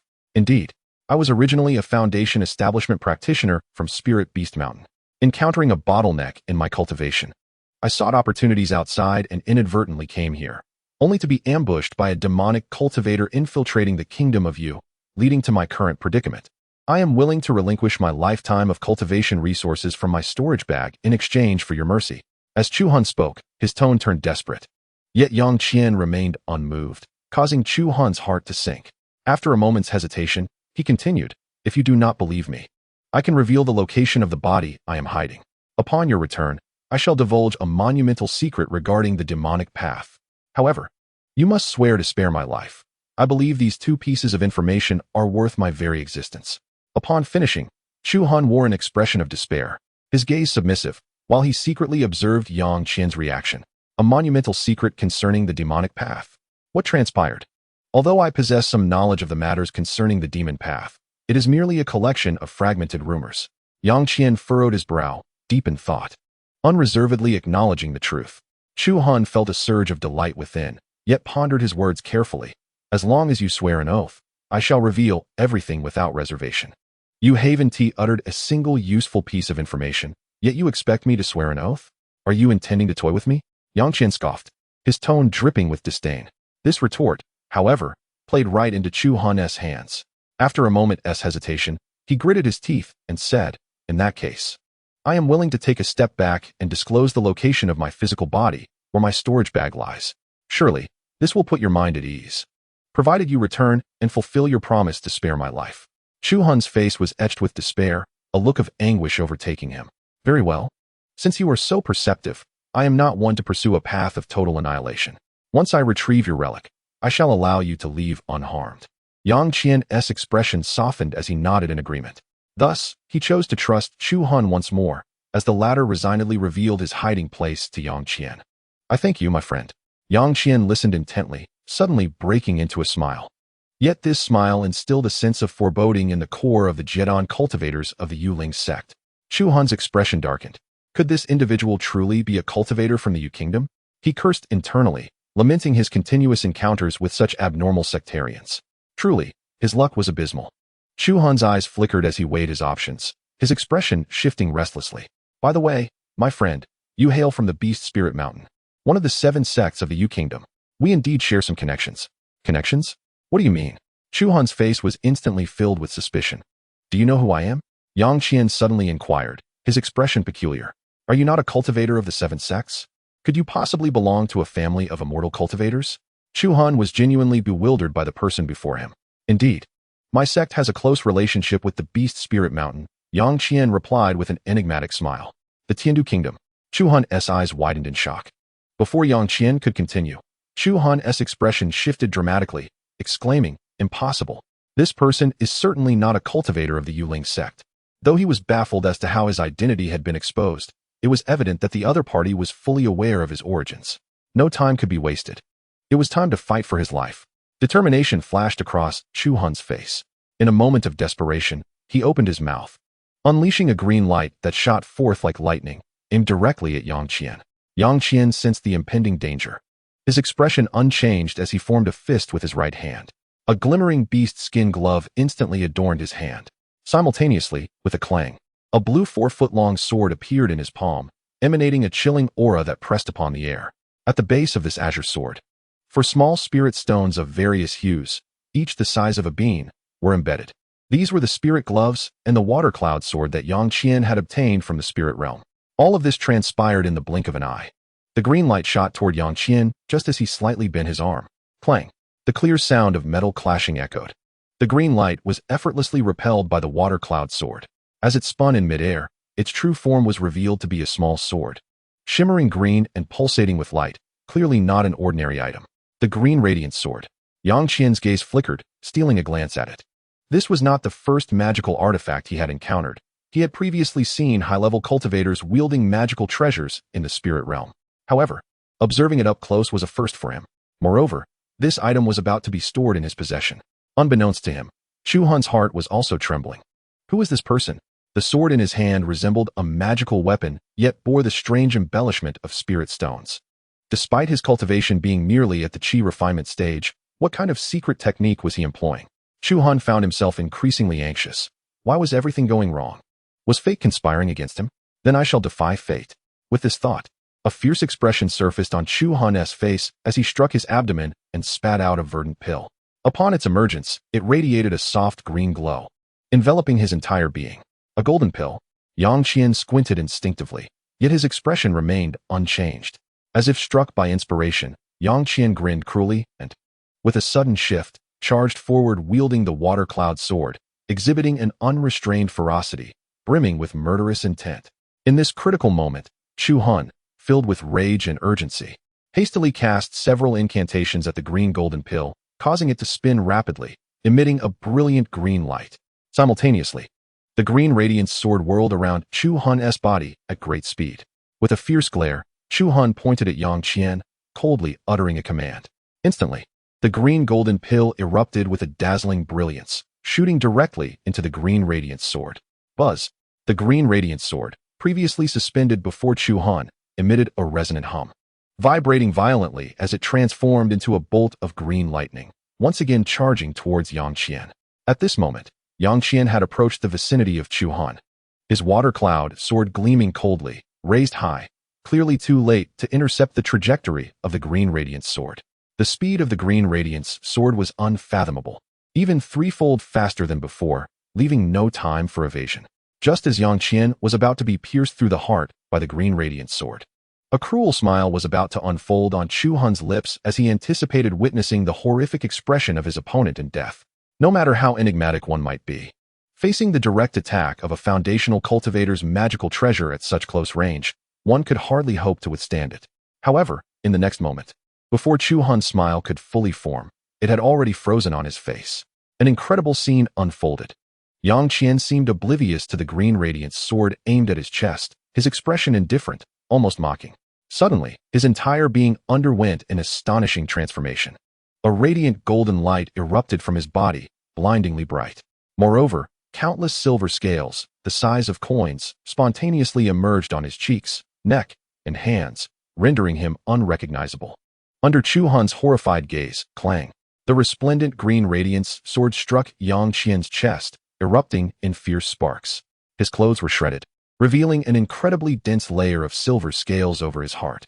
The magical treasure, the green radiance sword, merely left a faint scar on this silver-scaled armor before being forcefully repelled. The sword spun rapidly, hurtling toward a distant rock. At this point, Chu Han was too overwhelmed to care about the fate of the green radiance sword, for Yang Qian had already closed the distance to a mere 10 feet away. Suppressing the terror within, a fierce glint flashed in Chu Han's eyes, but before he could act, a brilliant blue sword light flashed past him. Chu Han's expression froze. Realizing the dire situation, the floating green golden core before him suddenly exploded. Immediately, a tearing pain surged from the depths of his primordial spirit. The unbearable agony forced Chu Han to cry out, collapsing to the ground, his limbs convulsing uncontrollably. The green light that had enveloped Chu Han vanished without a trace after the core's explosion, and the fragments of the green golden core were about to scatter. Yet, Yang Qian abruptly paused, casting a glance at the fallen Chu Han. With a swift motion, Yang Qian retracted the water cloud sword and extended his right hand. Clad in a beast-skin glove, whoosh, whoosh, whoosh, whoosh, a flurry of afterimages swept through the air, and all the fragments of the golden core were gathered into Yang Qian's hand. Hoping they would prove useful, he stared at the green core fragments for a moment before storing them in his waist pouch. Casting a glance at the seemingly lifeless Chu Han, Yang Qian smirked, and with his gloved right hand, he swiftly produced 3 sheets of crimson talismans. With a decisive tear, the 3 fiery talismans transformed into 3 fist-sized fireballs, hovering before him. With a single gesture and a soft exhalation of the command word, the 3 fireballs shot towards Chu Han's charred corpse like bolts from a crossbow. With several thuds, under Yang Qian's cold gaze, Chu Han's scorched body ignited fiercely, illuminating the surrounding area with brilliant flames. Just as the fire blazed for the briefest moment, a green orb the size of an egg suddenly burst forth from the inferno, fleeing desperately to the side. Yang Qian had been prepared. A mocking smile graced his lips as he swiftly moved beside the orb. With cold, piercing eyes, Yang Qian lunged forward, his right hand glowing with dazzling white light. Instantly, the green orb emitted a piercing shriek before being crushed to stardust by Yang Qian's empowered grip, scattering into the air. Standing expressionless, Yang Qian ignored Chu Han's corpse and turned to slightly raise his hand in the direction of the green radiance sword. An awkward scene unfolded. The green radiance sword, embedded in a distant boulder, remained utterly still, showing no sign of response. Yang Qian, speechless, rubbed his nose and stamped his foot lightly. In the next moment, his figure flickered and he appeared before the green radiance sword. It seemed that without the cultivation of the golden core stage, one could not utilize magical treasures. Yang Qian released a faint layer of qi, yet the green radiance sword remained unresponsive. After a brief contemplation, he raised his right hand, adorned with the beast skin glove. On the back of his hand, several small spirit stones suddenly radiated a brilliant 5-colored light. Grasping the green radiance sword, Yang Qian shouted, and with effortless ease, he pulled it free. His expression brightened as he held the petite sword, examining it closely. The green radiance sword was a short blade, measuring only 1.5 inches in length. Without its master's spiritual energy, its brilliance had diminished significantly, yet it still exuded a faint chill, enhancing its beauty. Moreover, 2 small ancient characters were inscribed along its blade, which Yang Qian recognized as the words green radiance. Although its quality was average, it could serve as a temporary tool, barely adequate for his needs. Yang Qian's eyes sparkled with interest. This was the first magical treasure he had obtained. It was worth noting that even in the spirit realm, A typical foundational cultivator would find it challenging to forge a magical treasure, unless they joined a prominent sect or a prestigious family of cultivators, or allied themselves with a top-tier force, such as under the heavenly fate Sacred Emperor. It was not a simple task. Given Yang Qian's current circumstances, such considerations were clearly impractical. As a wandering cultivator, he preferred not to be tied to any particular faction. If he were to integrate into the forces of the spirit realm, he would inevitably face inexplicable disappearances over time, which might attract the attention of higher-level cultivators and lead to undesirable consequences, unless he concealed his identity and adopted a new persona. This would not be a viable long-term strategy. Thus, as a wandering cultivator traversing the realm of cultivation, it was indeed the most prudent choice. As such, Yang Qian would not bind himself to any particular power. Chapter 36, The Mantis Abode. Examining the green sword in his hand, Yang Qian murmured to himself, "There is no rush. I shall cultivate step by step. With the gate of the universe, the world is mine to explore." After toying with the sword for a while, Yang Qian finally placed the green radiant sword into his storage pouch. The crackling sounds of flames echoed behind him. It was only then that Yang Qian remembered Chu Han's predicament. With a gentle leap, he instantly arrived before Chu Han. Observing the flames consuming Chu Han, growing fiercer and even spreading to the surrounding trees and mountains, Yang Qian could not help but twitch his mouth. With a light flick of his sleeve, the flames engulfing Chu Han vanished without a trace. Fortunately, despite burning for a longer duration, it had merely scorched the surface of his skin, resulting in a disfigurement that was not overly severe. Yang Qian flipped his hand and produced the soul-summoning bell. A light tap summoned Chu Han, who had been lying on the ground, to his feet, his eyes regaining a vacant stare. Yang Qian appraised him from head to toe, nodding in satisfaction. Suddenly recalling the cave location mentioned by the Golden Core cultivator of the Spirit Conjuring sect, Yang Qian led Chu Han directly toward it. After a brief moment, Yang Qian found himself standing outside the entrance of a deep and narrow cave. Behind him, Chu Han stood silently, his face and clothes burned away, appearing grotesque and terrifying. Following the directions provided by a core formation practitioner from the Yuling sect, Yang Qian effortlessly located this spot. The cave entrance was modest, spanning only about 6 or 7 zhang. A glance revealed an impenetrable darkness within. After a moment of contemplation, Yang Qian turned to Chu Han and instructed, "Stay here and block any beast that emerges from the cave with your body." Chu Han's fearsome visage flickered momentarily with a glint in his eyes before falling silent. Satisfied, Yang Qian nodded. This precaution was merely a safeguard, as he anticipated the giant mantis would strike the moment it laid eyes on him. He was unafraid of a prolonged battle. What he dreaded was the possibility of the golden-backed mantis fleeing, rendering his preparations futile and complicating his efforts to capture it. After all, as a pinnacle level 4 beast, the golden-backed mantis was on the verge of ascending to level 5, making it a formidable adversary for anyone below the core formation stage. Its speed was astonishing, with its forelimbs resembling sharp blades capable of easily slicing through various defensive artifacts. Han Rant's white phosphorus shield, along with several golden blades from the artifact known as the Golden Mantis Mother Blade, and numerous lizard puppets, had all fallen victim to this ferocious creature. Truly, it was a force to be reckoned with. Were it not for Yang Qian having consumed the Tai Silver Essence mushroom, he would not have dared to entertain thoughts of confronting such a beast. Recalling the terrifying achievements of the golden-backed mantis from the original text, Yang Qian felt an acute sense of caution. Should he falter, regret would be his only companion. With this thought in mind, Yang Qian suddenly shouted, clenching his fists, and a dazzling golden brilliance erupted from his entire being, illuminating the surroundings with a radiant glow, giving his calm countenance an almost divine quality. The second layer of the Diamond Sutra was operating at its utmost capacity. Moreover, as a chilling sensation coursed through his skin, silver scales, the size of coins, sprouted from his exposed hands and face. The silver essence armor born from consuming the Tai Silver Essence mushroom.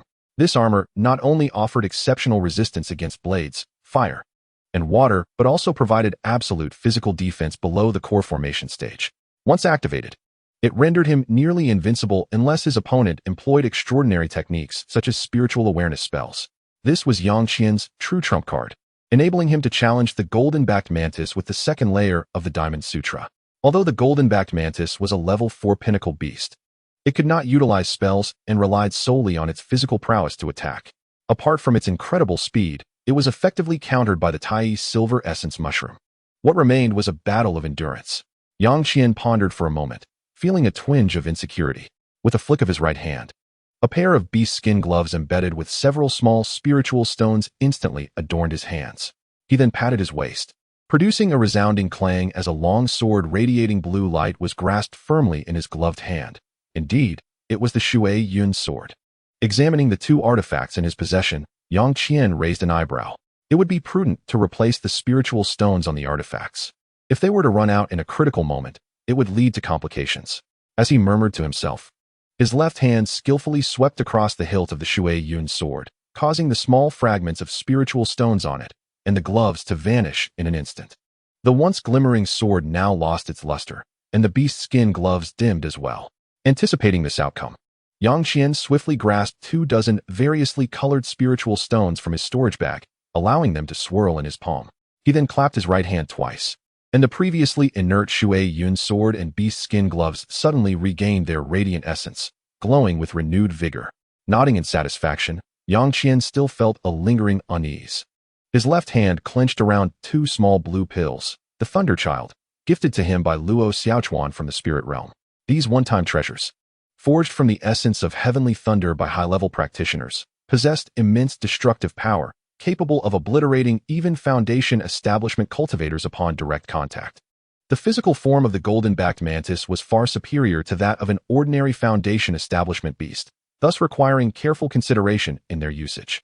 At last, Yang Qian felt prepared, lifting his foot and stepping decisively into the cave. Indeed, the cave was not spacious. After walking 7 or 8 zhang, he could faintly discern a wall blocking his path. It appeared he had reached the cave's depths. The dazzling golden light surrounding Yang Qian illuminated the cave, revealing its interior in vivid detail. As he surveyed the surroundings, he noticed a dark protrusion about 2 zhang away, resembling a stone. Yang Qian smirked coldly, striding over without hesitation. It was no stone. Rather, it was a heap of bones, freshly piled together, with blood still congealed on the ground and remnants of flesh giving off a strong metallic scent. Clearly, it had been devoured not long ago. Observing the scene with an impassive expression, Yang Qian furrowed his brow slightly. The pile consisted of bones from ferocious beasts such as tigers and leopards, bearing bite marks as if they had been chewed by some creature. Chapter 37. A clash of strength. The bite of the golden-backed mantis was indeed formidable. Yang Qian kept his gaze fixed on the bones beneath him, remaining vigilant of his surroundings, ready to adapt to any unforeseen circumstances. He awaited the golden-backed mantis to approach him. With his body shimmering in golden light and adorned in silver scales, he resembled a firefly in the night, dazzling and conspicuous. As expected, a shadow darted swiftly from within the cave. The golden-backed mantis had arrived. Yang Qian's eyes narrowed, and with a grin, he suddenly thrust the Shui Yun sword behind him with ferocious intent. Clang! A wave of energy erupted in the air, sending sparks flying. An overwhelming force surged toward him, causing Yang Qian's eyes to widen in astonishment as he felt the tremendous power radiating from the Shui Yun sword.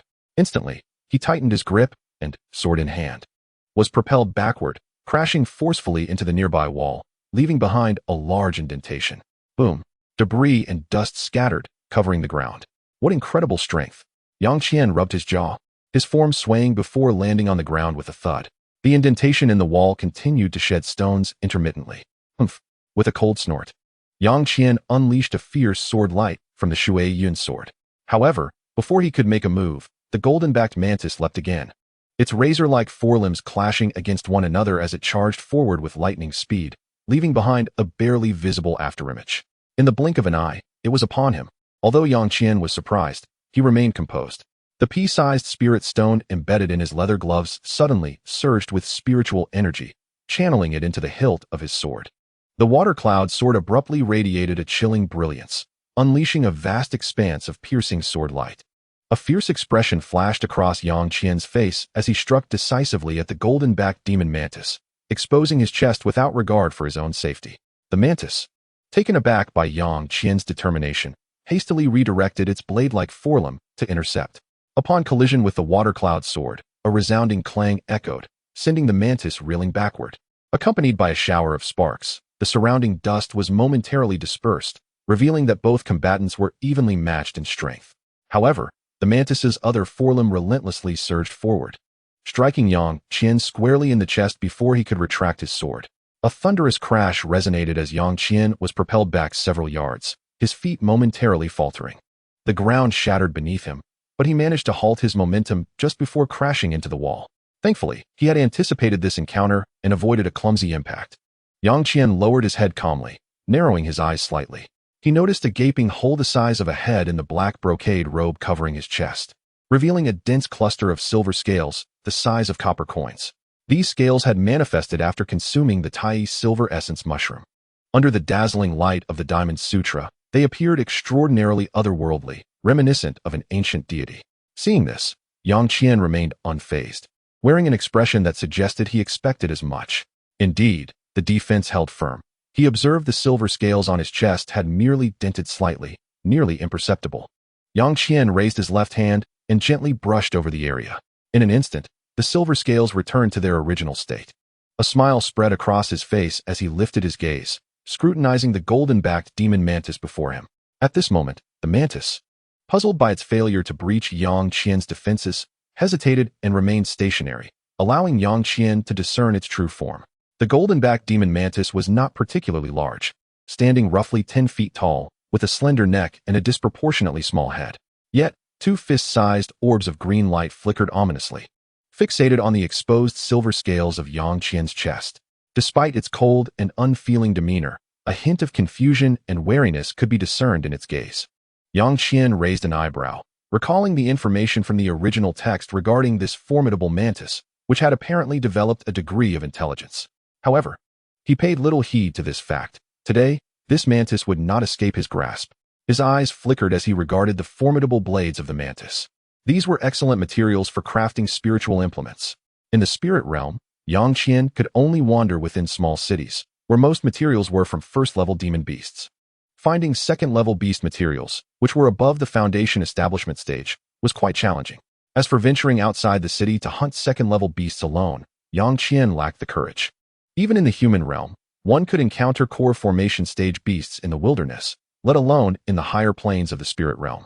Although the spirit realm was populated with mortals, and there were countless beasts at the foundation establishment stage and below, Yang Qian had yet to encounter many cultivators or beasts above the nascent soul stage, especially from other races.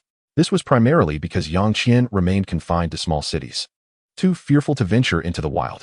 Otherwise, he might not survive long outside the city, meeting a god transformation level beast, or even a higher tier alien entity in the process. Thus, during this period of limited strength, it was prudent for him to focus his cultivation efforts within the city. Hunting beasts and seeking opportunities were far safer in the human realm. Considering this, the corporeal materials of the golden-backed mantis were quite precious for Yang Qian, especially those seemingly razor-sharp blades. Before the mantis, its forelimbs resembled two dark, knife-like edges, emanating a chilling radiance that reflected the golden brilliance of Yang Qian's Diamond Sutra. Yang Qian took in the full visage of the golden-backed demon mantis.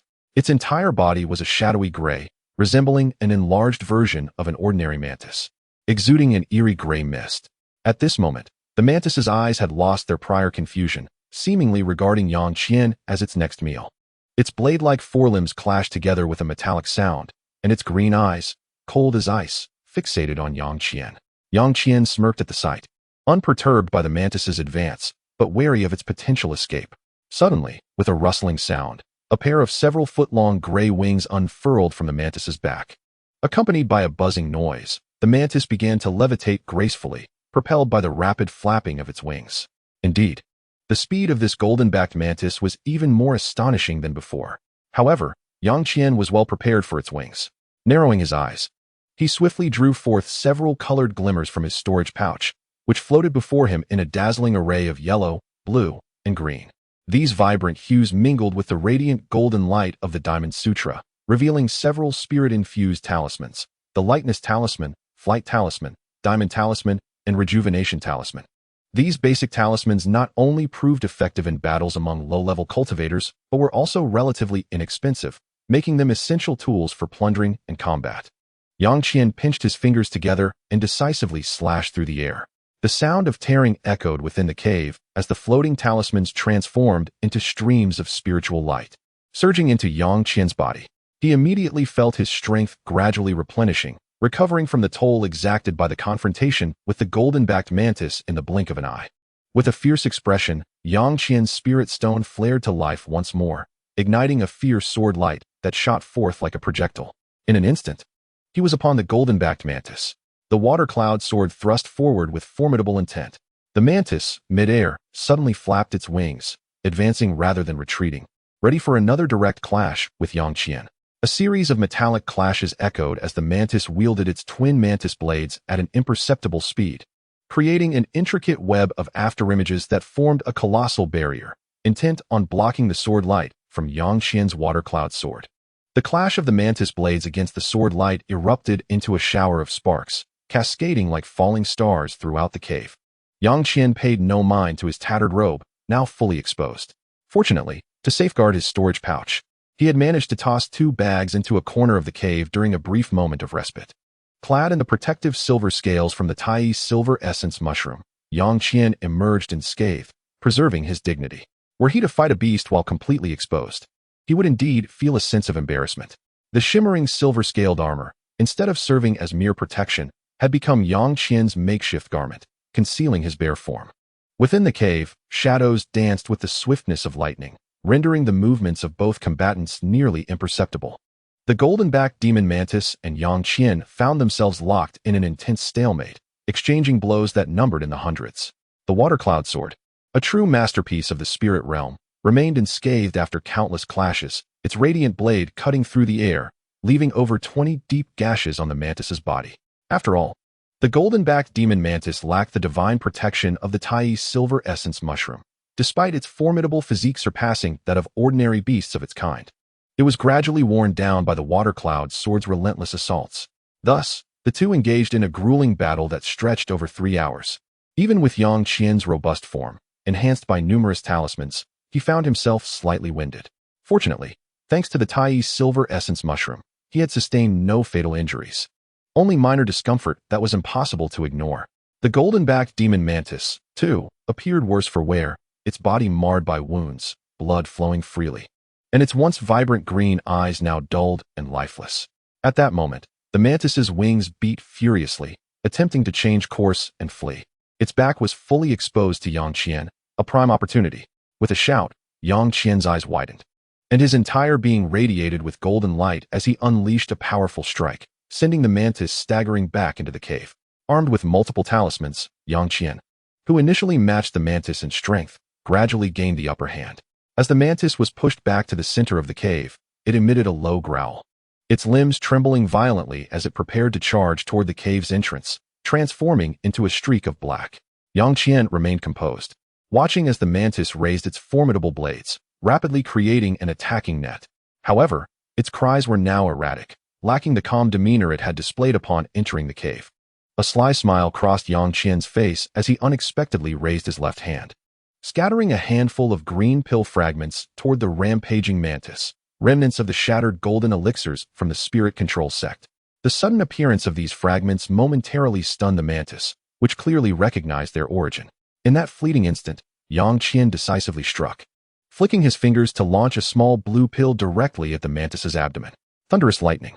The mantis snapped back to attention, its forelimbs crossing once more to form a cross, slashing downward towards the impending thunderous lightning pill. In an instant, brilliant white light erupted, illuminating the cave as if it were day. The moment the mantis's blades made contact with the blue pill, it exploded into a massive silver-white orb, silently enveloping a portion of the mantis's body. The ensuing blast reverberated throughout the cave, and the mantis let out a mournful cry, its battle-worn form flipping in the air.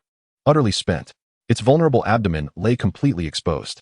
Despite being slightly disheveled from the blast, Yang Qian, cloaked in the protective silver scales of the Tai silver essence mushroom, emerged unscathed. Seizing the moment, he advanced swiftly toward the mantis's exposed belly, his gaze fixated on its vital area, a cold smile gracing his lips. Regrettably, you shall not be called the golden-bellied demon mantis anymore. Die. With a firm grip, he thrust the water cloud sword deep into the mantis's abdomen.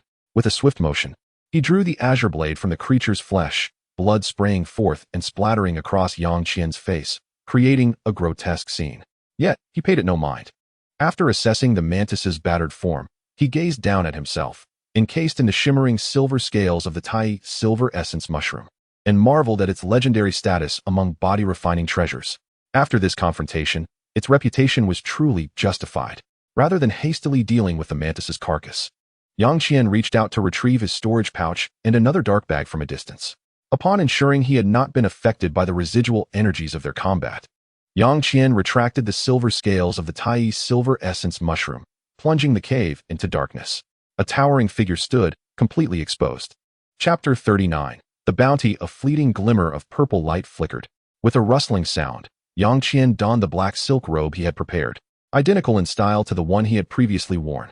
He retrieved a moonstone, which floated above his head, casting a gentle glow that illuminated the surroundings. After securing his storage pouch back at his waist, he approached the remains of the golden-backed demon mantis with a hint of excitement.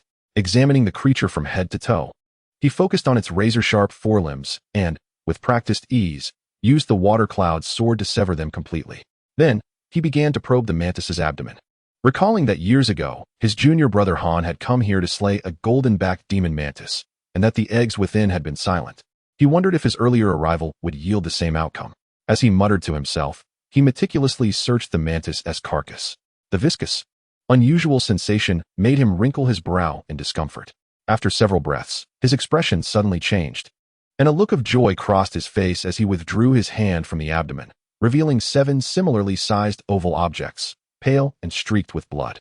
Indeed, they were the eggs of the golden-backed demon mantis, though, regrettably, they were all lifeless. Yang Qian pointed a finger at one of the white eggs, repeating the motion, and closed his eyes to sense its vitality. After several breaths, disappointment flickered in his eyes. They were all dead. There should have been at least a dozen. Unwilling to concede, Yang Qian continued to search, but after discovering only 2 eggs the size of chicken eggs, he could find no more.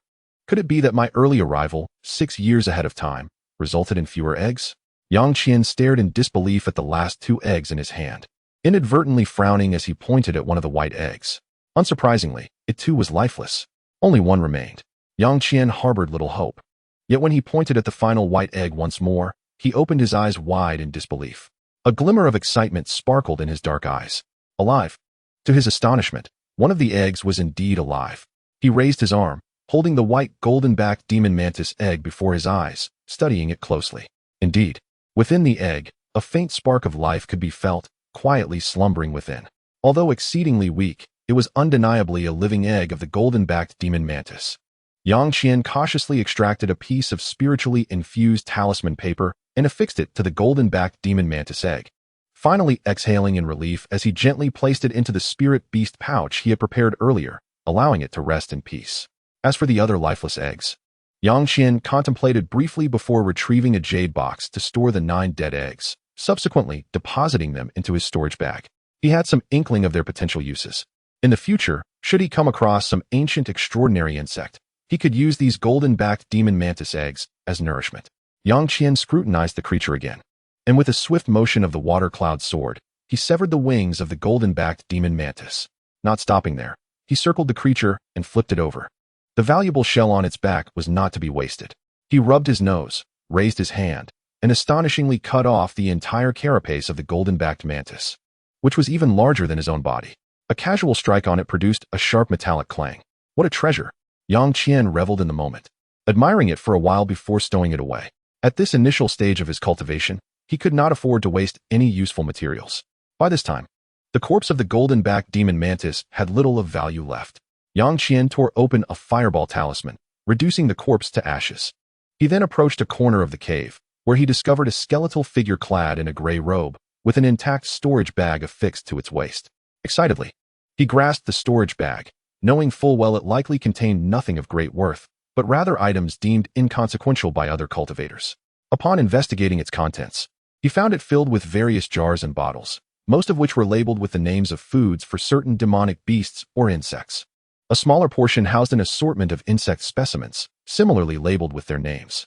Most of the insects within the bottles were still alive, which greatly pleased Yang Qian. He had a keen interest in powerful spirit pets, and these items could swiftly enhance his knowledge regarding spirit beasts. Continuing to rummage, he finally discovered a green jade slip at the bottom of the storage bag. This intrigued him, as the cultivator from the spirit control sect, a golden core practitioner, had not only a green core, but also emitted green spiritual power. Even the jade slip he used was green. This was indeed a peculiar coincidence. Yang Qian couldn't help but marvel as he opened the jade slip and began to read. This jade slip was undoubtedly a compendium of extraordinary insects crafted by the Golden Core cultivator of the Spirit Control sect. It introduced over 1,000 rare insects, along with methods for breeding and controlling them. Yang Qian quickly located the entry for the golden-backed demon mantis, which was ranked 73rd on the list, categorizing it as a quite rare species of demon beast. With proper nurturing, it could evolve into a 5th-level demon beast, comparable to a Golden Core cultivator, without much difficulty. However, Yang Qian found it somewhat difficult to accept the rankings of the extraordinary insect list, as it was solely compiled by a Golden Core practitioner from the mortal realm, which raised questions of credibility, especially concerning the devouring gold insect, which was ranked 12th by this cultivator, a position that seemed rather dubious.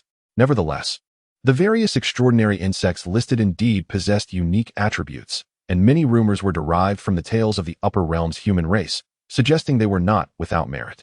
Even if the list lacked a degree of authoritative validation, Yang Qian found it utterly captivating, particularly the remarkable insects within the top 10. The first was the cold-winged golden cicada, a creature born of heaven and earth, entirely radiant gold, residing atop divine trees. Feeding on moonlight and the sap of these trees, though slow in movement, it could teleport at will, and when its wings were unfurled, it could shatter space within 100 miles, freezing all within a vast expanse. Yang Qian clicked his tongue in admiration, recognizing the formidable power of this insect. He continued down the list. The second was the snow-treading 7-colored cricket, the third the void ant. As he perused the names of these extraordinary insects, he recalled only a few, with the devouring gold insect being the most memorable. However, several names did resonate with him from ancient texts he had encountered in the spirit realm. For instance, the 5th-ranked 18-star glazed gourd, with a shell of glazed armor adorned with 18 black spots, impervious to sword and blade, was a natural nemesis to most extraordinary insects. Another example was the 7th-ranked human-faced tiger phoenix butterfly.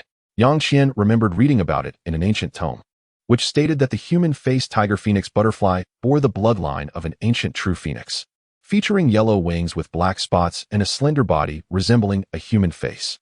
It possessed astonishing spatial abilities, and when its wings fluttered, it would appear and disappear, leaving behind phosphorescent trails that were dreamlike and enchanting, concealing a deadly threat. If fully matured, it could even contend with ancient true spirits without falling short.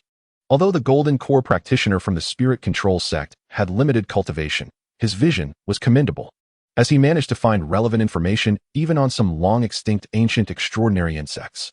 Suddenly, Yang Qian raised an eyebrow in surprise, murmuring to himself. Lo and behold, the 10th entry was the purple lightning mayfly, an ancient and rare insect of the thunder element, enveloped in purple lightning, with innate lightning evasion and incredible speed. It could unleash purple lightning upon its foes and summon scattered lightning from heaven and earth to gather into the 9 heavens' immortal thunder, a force to be reckoned with. The existence of such a rare and formidable insect as the purple lightning mayfly was not merely a rumor in the mortal realm. Yang Qian placed the jade slip down slowly, his eyes gleaming with excitement, clearly intrigued by the ancient insect named purple lightning mayfly. It was a serendipitous coincidence that, since discovering his hidden lightning spiritual root over a year ago, he had been searching for information related to it and the thunder spiritual root. In the mortal realm, there was no mention of hidden lightning roots, making it impossible to discuss. However, in the spirit realm, despite still being among lower-tier cultivators, various ancient texts were widely circulated. Most did not impose restrictions based on cultivation level, allowing even ordinary individuals to access them and boast about their contents. Through his diligent research, Yang Qian had come across some records regarding the purple lightning mayfly in a mundane bookstore named Xingshu Fong. Yet, within the territories of both the human and demon races, there was no trace of this extraordinary creature. It was likely that the mayfly clan had knowledge of this insect.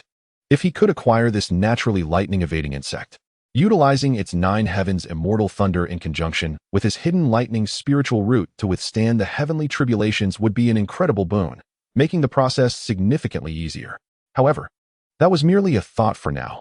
Even if he ventured into the territory of the Mayfly clan, there would be no path to survival other than clinging to the coattails of Qing Yuanzai. Moreover, it was uncertain whether Qing Yuanzai would acknowledge him as a junior of the Xianjian sect. Being too weak, even with extensive knowledge of secrets, would render him unable to act effectively. All he could do was cultivate steadily. Yang Qian pondered to himself, casually tearing apart his storage bag. The storage bags of cultivators in the core formation stage of the human realm were utterly inferior to those crafted in the spirit realm, and Yang Qian held them in low regard. He yearned for the day when he could wield a storage ring or bracelet, a true symbol of strength. With a pat on his waist, he placed the jade slip and numerous bottles and jars he had just acquired into his storage bag. After scanning the mantis home cave once more to ensure nothing was overlooked, he strode out without a backward glance. Upon exiting the cave, he encountered Chu Han, who appeared grotesque and charred all over. Shaking his head, Yang Qian led him towards Jiyuan City. At the headquarters of the Four Ping Gang, Sun Ergu and Shi Tai Nyo exchanged glances, surprised to see Chu Han standing silently in the hall.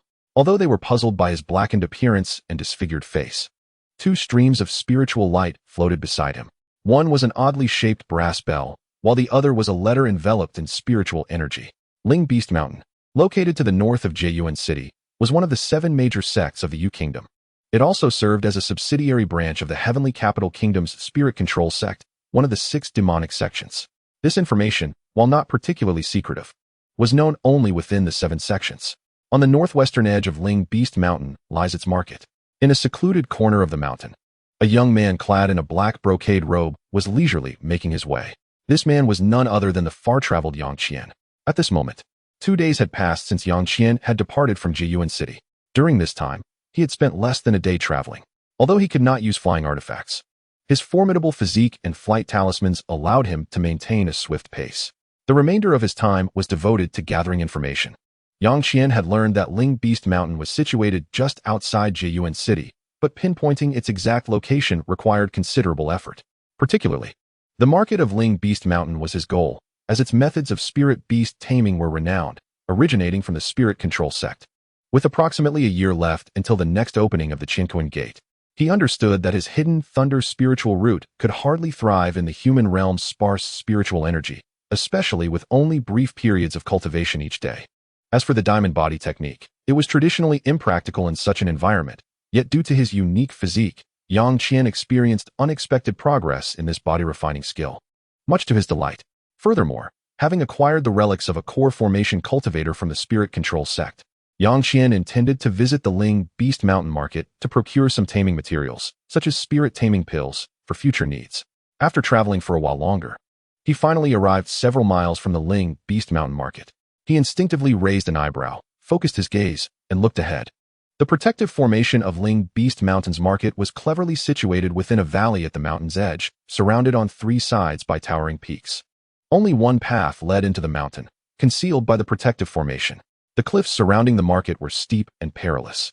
Any ordinary person who mistakenly wandered in would find themselves utterly disoriented, believing they had fallen into a dream. Even those who attempted to climb the treacherous mountains would likely lose their lives due to the numerous dangers. Simultaneously, since Ling Beast Mountain's market was located near the northwestern edge of the mountain range, it was not far from the Giant Sword Sect, one of the Yu Kingdom's 7 major sections. Consequently, low-ranking cultivators from the Giant Sword Sect frequently visited Ling Beast Mountain's market for trade. Yang Qian had just seen a few burly men in Giant Sword Sect attire using flying artifacts to leave the market, but they were merely Qi refining stage disciples. No foundation establishment cultivators had yet appeared. Within the expansive Ling Beast Mountain market, aside from a small portion managed by the disciples of Ling Beast Mountain, most shops were operated by external cultivators. In addition to the numerous buildings, a central square was designated for scattered cultivators and family disciples to set up temporary stalls. As per the customary rules of the cultivation world, anyone wishing to set up a stall was required to submit a low-grade spirit stone as rent to gain the right to operate for a day. This practice was widely recognized among the 7 sects, and no cultivator in the Yu Kingdom could contest it. What a scene of prosperity! Yang Qian gazed at the hundreds of houses and the densely packed stalls in the large square, a hint of sarcasm curling his lips. In a few years, this place would be overtaken by the Ghost Spirit sect, and such vibrancy would cease to exist in the Yu Kingdom. With a slight smile, he prepared to enter the Ling Beast Mountain Market when suddenly, a voice called out from behind, "Young brother, why are you standing here alone? Are you perhaps waiting for a friend?" Yang Qian turned in surprise to see 2 men dressed in colorful robes approaching from the path's end. One appeared slightly older, around 28 or 29, while the other was a youth with a bright yellow bird perched on his shoulder. Both had ordinary features, dark skin, and their hair styled into long braids, exhibiting no intention of concealing their cultivation levels, which seemed to be at the 8th or ninth layer of qi refining. They were disciples of Ling Beast Mountain. Yang Qian's expression turned wary. Before he could respond, the two male cultivators exchanged smiles and approached him. This friend, may I ask which sect you belong to? It takes great courage to venture out alone with just the first layer of qi refining. Would you allow us to guide you? The older disciple inquired with an unusual expression, scrutinizing Yang Qian's demeanor, yet failing to detect any signs of disguise. Meanwhile, the younger, dark-skinned youth studied Yang Qian with a smile, subtly glancing around as if searching for something, and nodded discreetly. I am merely accompanying my clan elder. May I ask what brings you here? Yang Qian retreated a couple of steps, speaking cautiously, seemingly uneasy about the sudden appearance of the two. Ha! Do not fret, young brother. We are disciples of the Spirit Beast Mountain, one of the 7 sects, assigned by our elders to the outskirts of the market to receive fellow practitioners arriving for trade, especially newcomers like yourself, who may be unfamiliar with the various rules. Allow my brother and I to guide you. 2 distinguished disciples of Spirit Beast Mountain? Yang Qian feigned surprise, inquiring. Distinguished? Not at all. Come, young brother, this way. The middle-aged disciple from Spirit Beast Mountain approached with familiarity, eager to lead Yang Qian away. However, the elder of Yang Qian's clan would be concerned if he could not find him. Yang Qian appeared to believe them to a significant extent, yet hesitated. Fear not, young brother. Accompany my brother and me to rest for a while in the Spirit Beast Mountain market. When your clan's elder arrives and cannot find you, they will surely come to the market. A dark-skinned youth of similar age to Yang Qian joined in the persuasion, his yellow bird chirping twice atop his shoulder. Very well. I appreciate your kindness, fellow practitioners. Yang Qian hesitated for a moment before breaking into a bright smile, observing the joyful expression on Yang Qian's face. The 2 disciples exchanged glances, their expressions slightly altered as they led him down a secluded path, one on the left, the other on the right. They effectively enclosed Yang Qian in the middle. Gazing ahead at the increasingly hidden mountain path, an inexplicable smile curled at the corners of Yang Qian's lips. After a brief moment, Yang Qian calmly crushed the neck of the middle-aged man from Spirit Beast Mountain. With a snap, the man's head drooped to one side. Resting on his shoulder, Yang Qian nonchalantly tossed the lifeless body to the ground, where it landed beside the other young disciple from Spirit Beast Mountain. Subsequently, with a flick of his hand, 2 small gray bags flew from the bodies and landed in Yang Qian's grasp. Feeling the contents within the storage bags, Yang Qian slightly curled his lips in disdain. Merely 30 low-grade spirit stones and a few mediocre-quality Spirit Beast Mountain artifacts, with the rest being worthless trinkets. Such impoverished individuals. With practiced ease, Yang Qian unleashed 2 talismans, one red and one yellow. With a snap of his fingers, pure spiritual energy surged forth from the talismans. The former transformed into a fireball the size of a head, incinerating the 2 corpses in an instant. The latter silently burrowed into the ground, causing the trembling earth to heave, covering the ashes of the bodies with mounds of dirt and stone. Without a moment's pause, Yang Qian proceeded directly towards the Spirit Beast Mountain market. A gentle breeze swept past, leaving no trace of the earlier events behind. In the Spirit Beast Mountain market, Yang Qian did not linger long. It was not out of fear that the deaths of the 2 disciples would prompt an investigation. Such low-level disciples in the qi refining stage were merely cannon fodder within the 7 sects of the Yu Kingdom. Even if 2 were to perish, or even 10 or 8, it would only result in a few Foundation establishment cultivators being dispatched for a superficial investigation. Core formation cultivators would not intervene. Aside from the treasures of core formation cultivators, ordinary artifacts posed little real threat to him. Thus, Yang Qian held no significant concern for his safety. As long as no core formation cultivators intervened, ordinary Foundation establishment practitioners, even late-stage ones, would pose little danger to him due to his exceptional defenses provided by the Tai Silver Essence Mushroom and the second layer of the Diamond Technique combined with the Water Cloud Sword. Should he catch a Foundation establishment cultivator off guard, a full-force strike would likely leave their physical body in peril. Chapter 42, Journey Northward. Arrival at the Forbidden Land. In the human realm, true body-refining cultivators remain exceedingly rare, particularly in impoverished regions such as southern Tian. Yang Qian's most vivid memory of body-refining techniques in this area was the elephant armor technique taught by Dr. Mo Tejong Tai. Within the Spirit Beast Mountain market, Yang Qian procured some spirit-feeding pills and a few suitable ingredients for nurturing spirit beasts before departing without delay, journeying northward. Traveling along the Grand Canal, he passed through Lanzhou and Nanhua City, arriving at Yuejing. After a moment of hesitation, he decided against risking an encounter with the Emperor of Yu in the Imperial Palace. Although he arrived ahead of schedule, the Emperor's cultivation was likely nearing the false dance stage, fortified by 4 formidable blood guardians and numerous hidden treasures.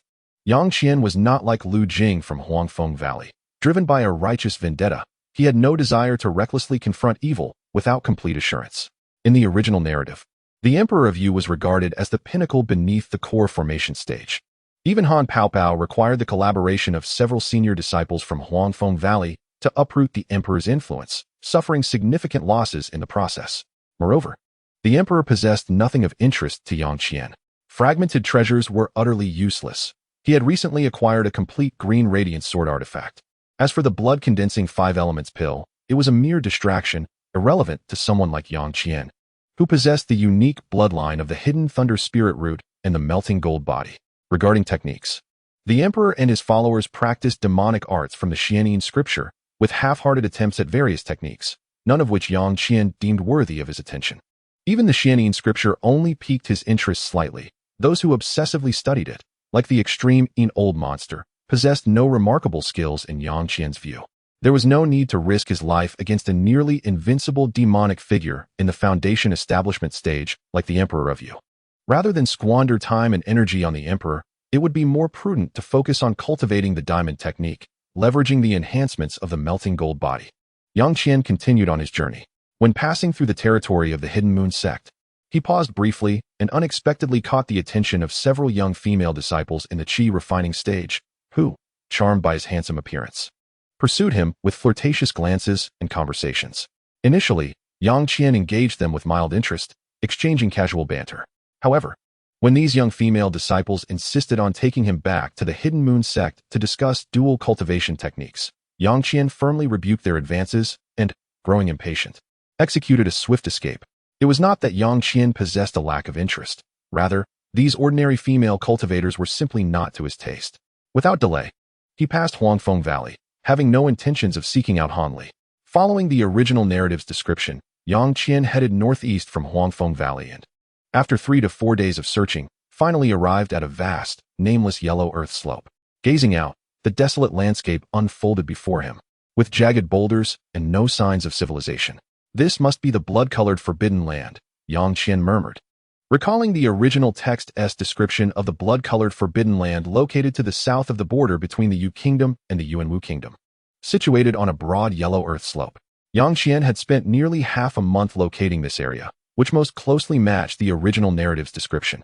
At present, it was not the day the blood-colored forbidden land would open, and on this yellow earth slope, he found himself entirely alone. There were no disciples from the 7 sects on guard, nor even a trace of living beings. The formidable barriers of the blood-colored forbidden land are incomparably strong. Without the day of activation, entry is utterly impossible.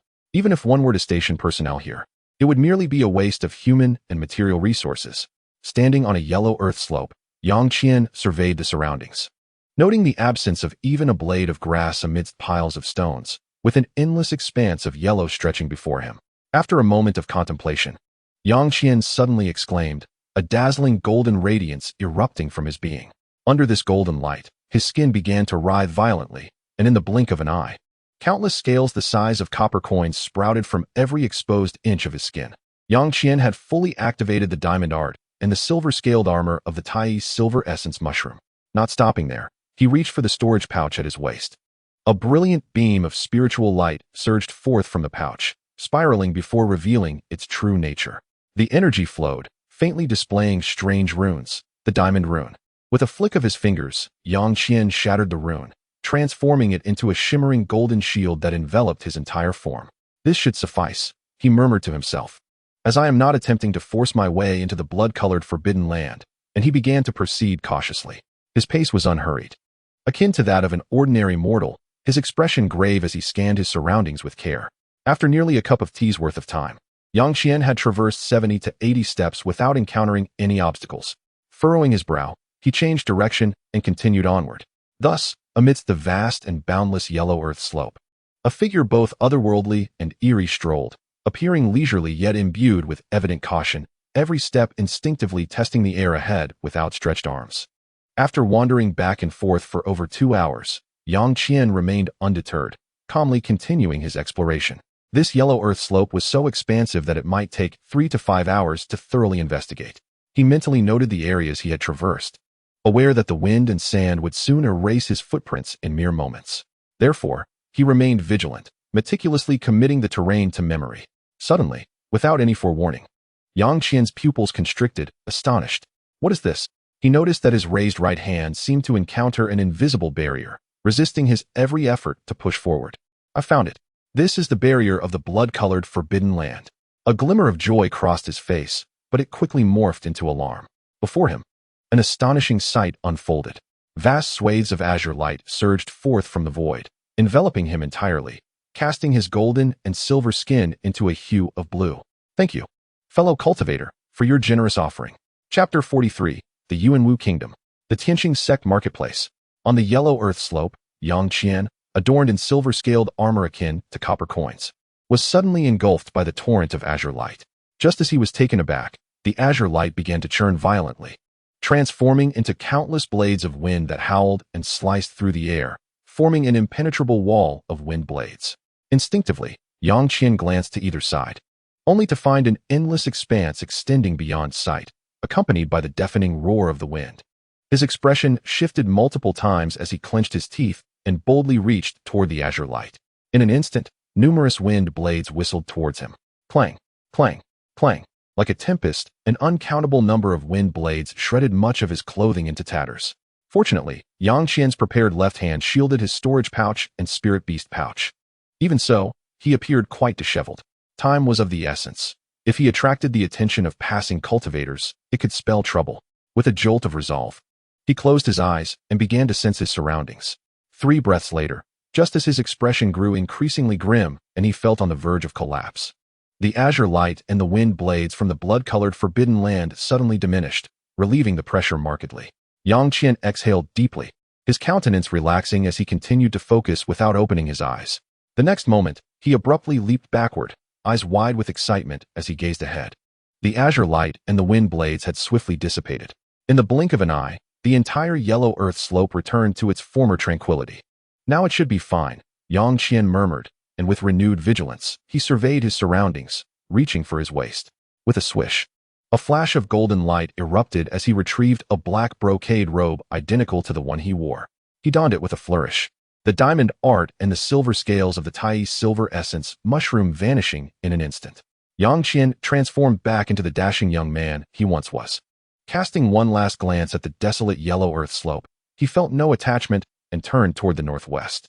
The Yuanwu Kingdom, bordering the Yu Kingdom, lies to the north of it. The territories of the two nations are comparable, with architecture and terrain strikingly similar, both belonging to the mid-sized nations in the vicinity. Although these two kingdoms do not rival the might of the grand nations of Tianluo and Fengdu, they are significantly stronger than the smaller nations like Jiang and Qian. In regards to the cultivation realm of the Yuanwu Kingdom, it differs somewhat from that of the Yu Kingdom. Within Yu, the 7 sects are entirely unbound by notions of righteousness or wickedness. Alternatively, one might say that the 7 sects embody both virtues and vices. Lacking a clear division between righteous and demonic factions, outwardly, they appear united against external forces. In contrast, the Yuanwu Kingdom's righteous and demonic factions are evenly matched, existing in a state of stalemate. Among them, the 3 major righteous sects are the Tianqing Sect, the Divine Weapon Sect, and the Wanyao Temple. The Tianqing Sect, adjacent to the Yu Kingdom, is renowned for its mastery of formations in the neighboring cultivation world. The Divine Weapon Sect is famed for its weapon forging techniques, while the Wanyao Temple excels in talisman crafting.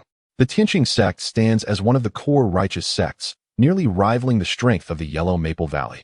As Yang Qian recalled the relevant information about the Yuanwu Kingdom from the original text, he also observed the scenery within the kingdom. A day later, Yang Qian entered the influence of the Tianqing Sect, where many lower-tier cultivators moved about with expressionless faces, focused on their journeys. Those at the first layer of qi refinement, like Yang Qian, although not entirely absent, were indeed rare. After a moment's contemplation, he produced a gray talisman. After walking another 7 or 8 miles north, a cluster of buildings, larger than the marketplace at Spirit Beast Mountain, came into view. The Tianqing Sect Marketplace. Yang Qian murmured in astonishment, yet his feet did not falter. The Tianqing Sect's marketplace is extraordinarily unique, entirely different from that of Spirit Beast Mountain. It is centered around a towering structure 30 to 40 feet high, with other houses, only a tenth of its height, radiating outward in a circular arrangement. Due to the immense size of the plaque at the central pavilion, Yang Qian was able to clearly discern the 3 grand silver characters of Stardust Pavilion from a mile or 2 away. It was evident without question that this pavilion belonged to the Celestial Star sect. Yang Qian did not hasten his pace. Instead, he ambled leisurely toward the Stardust Pavilion. The aura of his chi refinement at the first layer had already been concealed by the anti-cultivation talisman he had previously prepared, allowing him to appear as a mid-level chi refinement cultivator. This anti-cultivation talisman was obtained by Yang Qian from the spirit realm, and its effects were unexpectedly remarkable.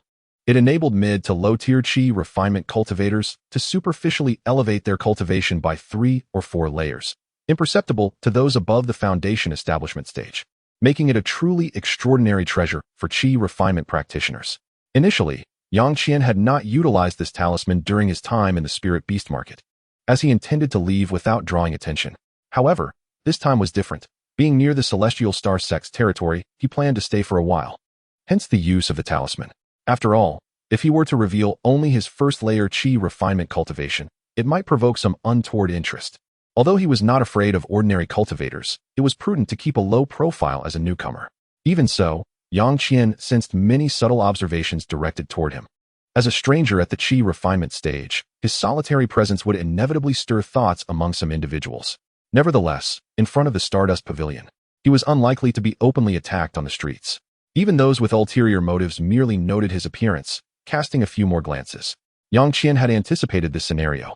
In this market, even foundation establishment cultivators were rare, and for him, mid-tier chi refinement cultivators were as plentiful as grains of sand.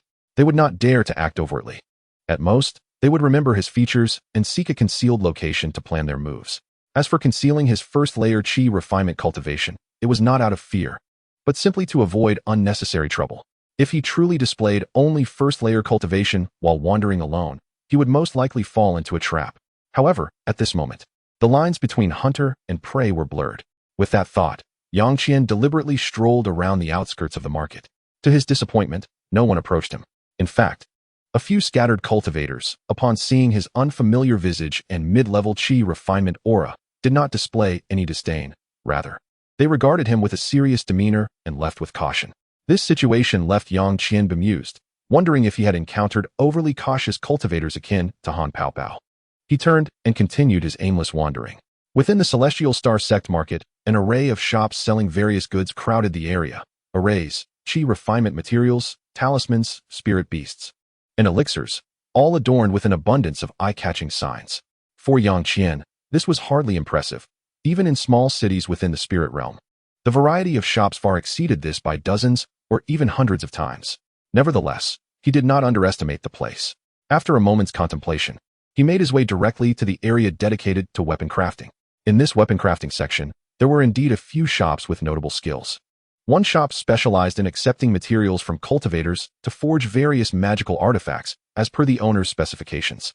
Their claims were bold, asserting they could craft anything from low-tier to top-tier artifacts, and they promised a double refund of the spirit stone's value in case of failure. Of course, if one wished to custom order an artifact without materials, it would certainly not come at a low price. Another shop for talisman crafting was quite similar, accepting custom orders for spirit talismans. Yang Qian visited the talisman shop to replenish his stock of basic talismans. After his encounters with the golden-backed demon mantis and the blood-soaked forbidden grounds, his supply had dwindled significantly.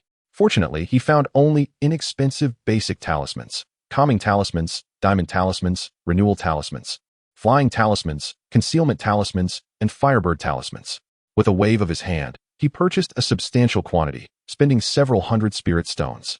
To his surprise, the shopkeeper, rather than exhibiting any ill intent, respectfully prepared the talismans and even gifted him a soil prison talisman as a courtesy.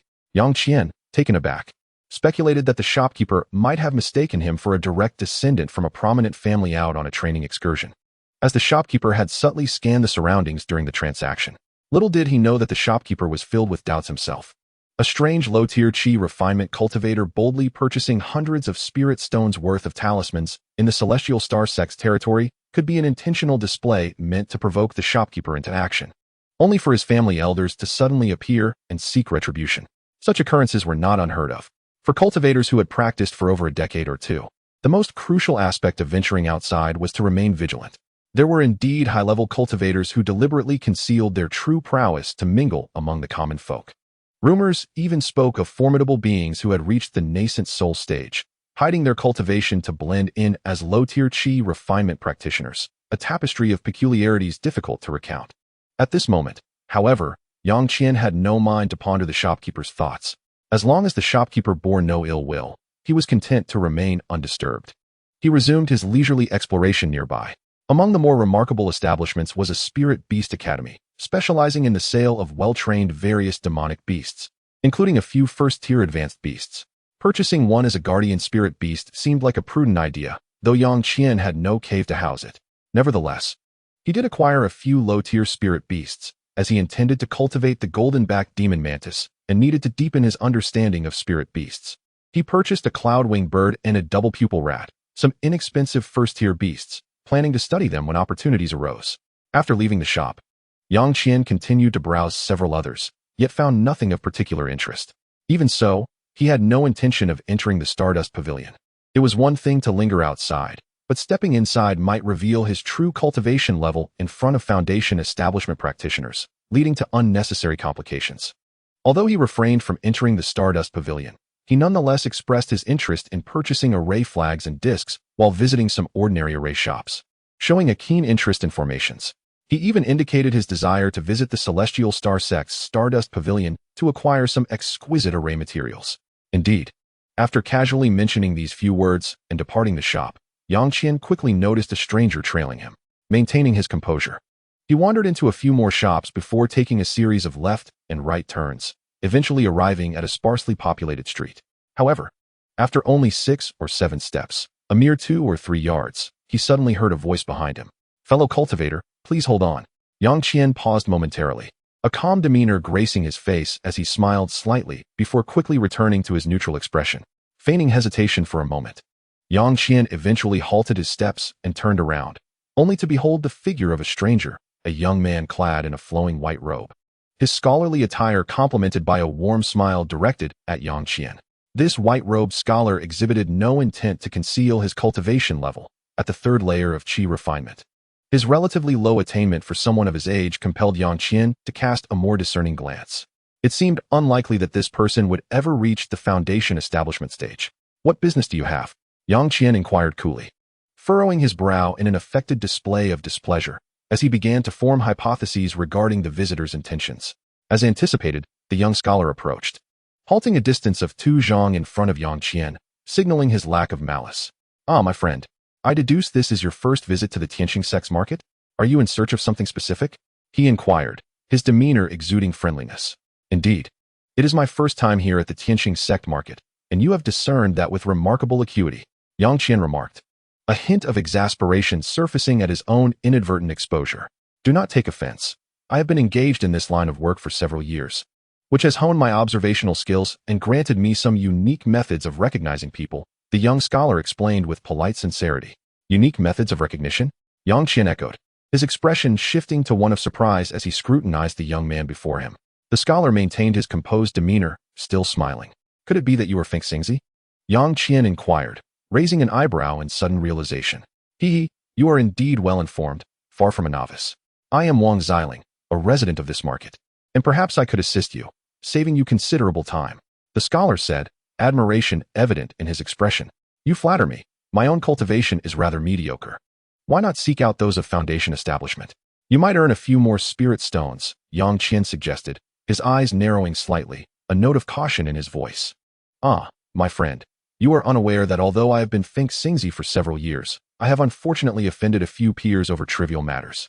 I am now primarily seeking high-level qi refinement practitioners to earn some spirit stones," Wang Xiling confessed, awkwardly smiling before continuing. Chapter 45. Wang Xiling leads the way.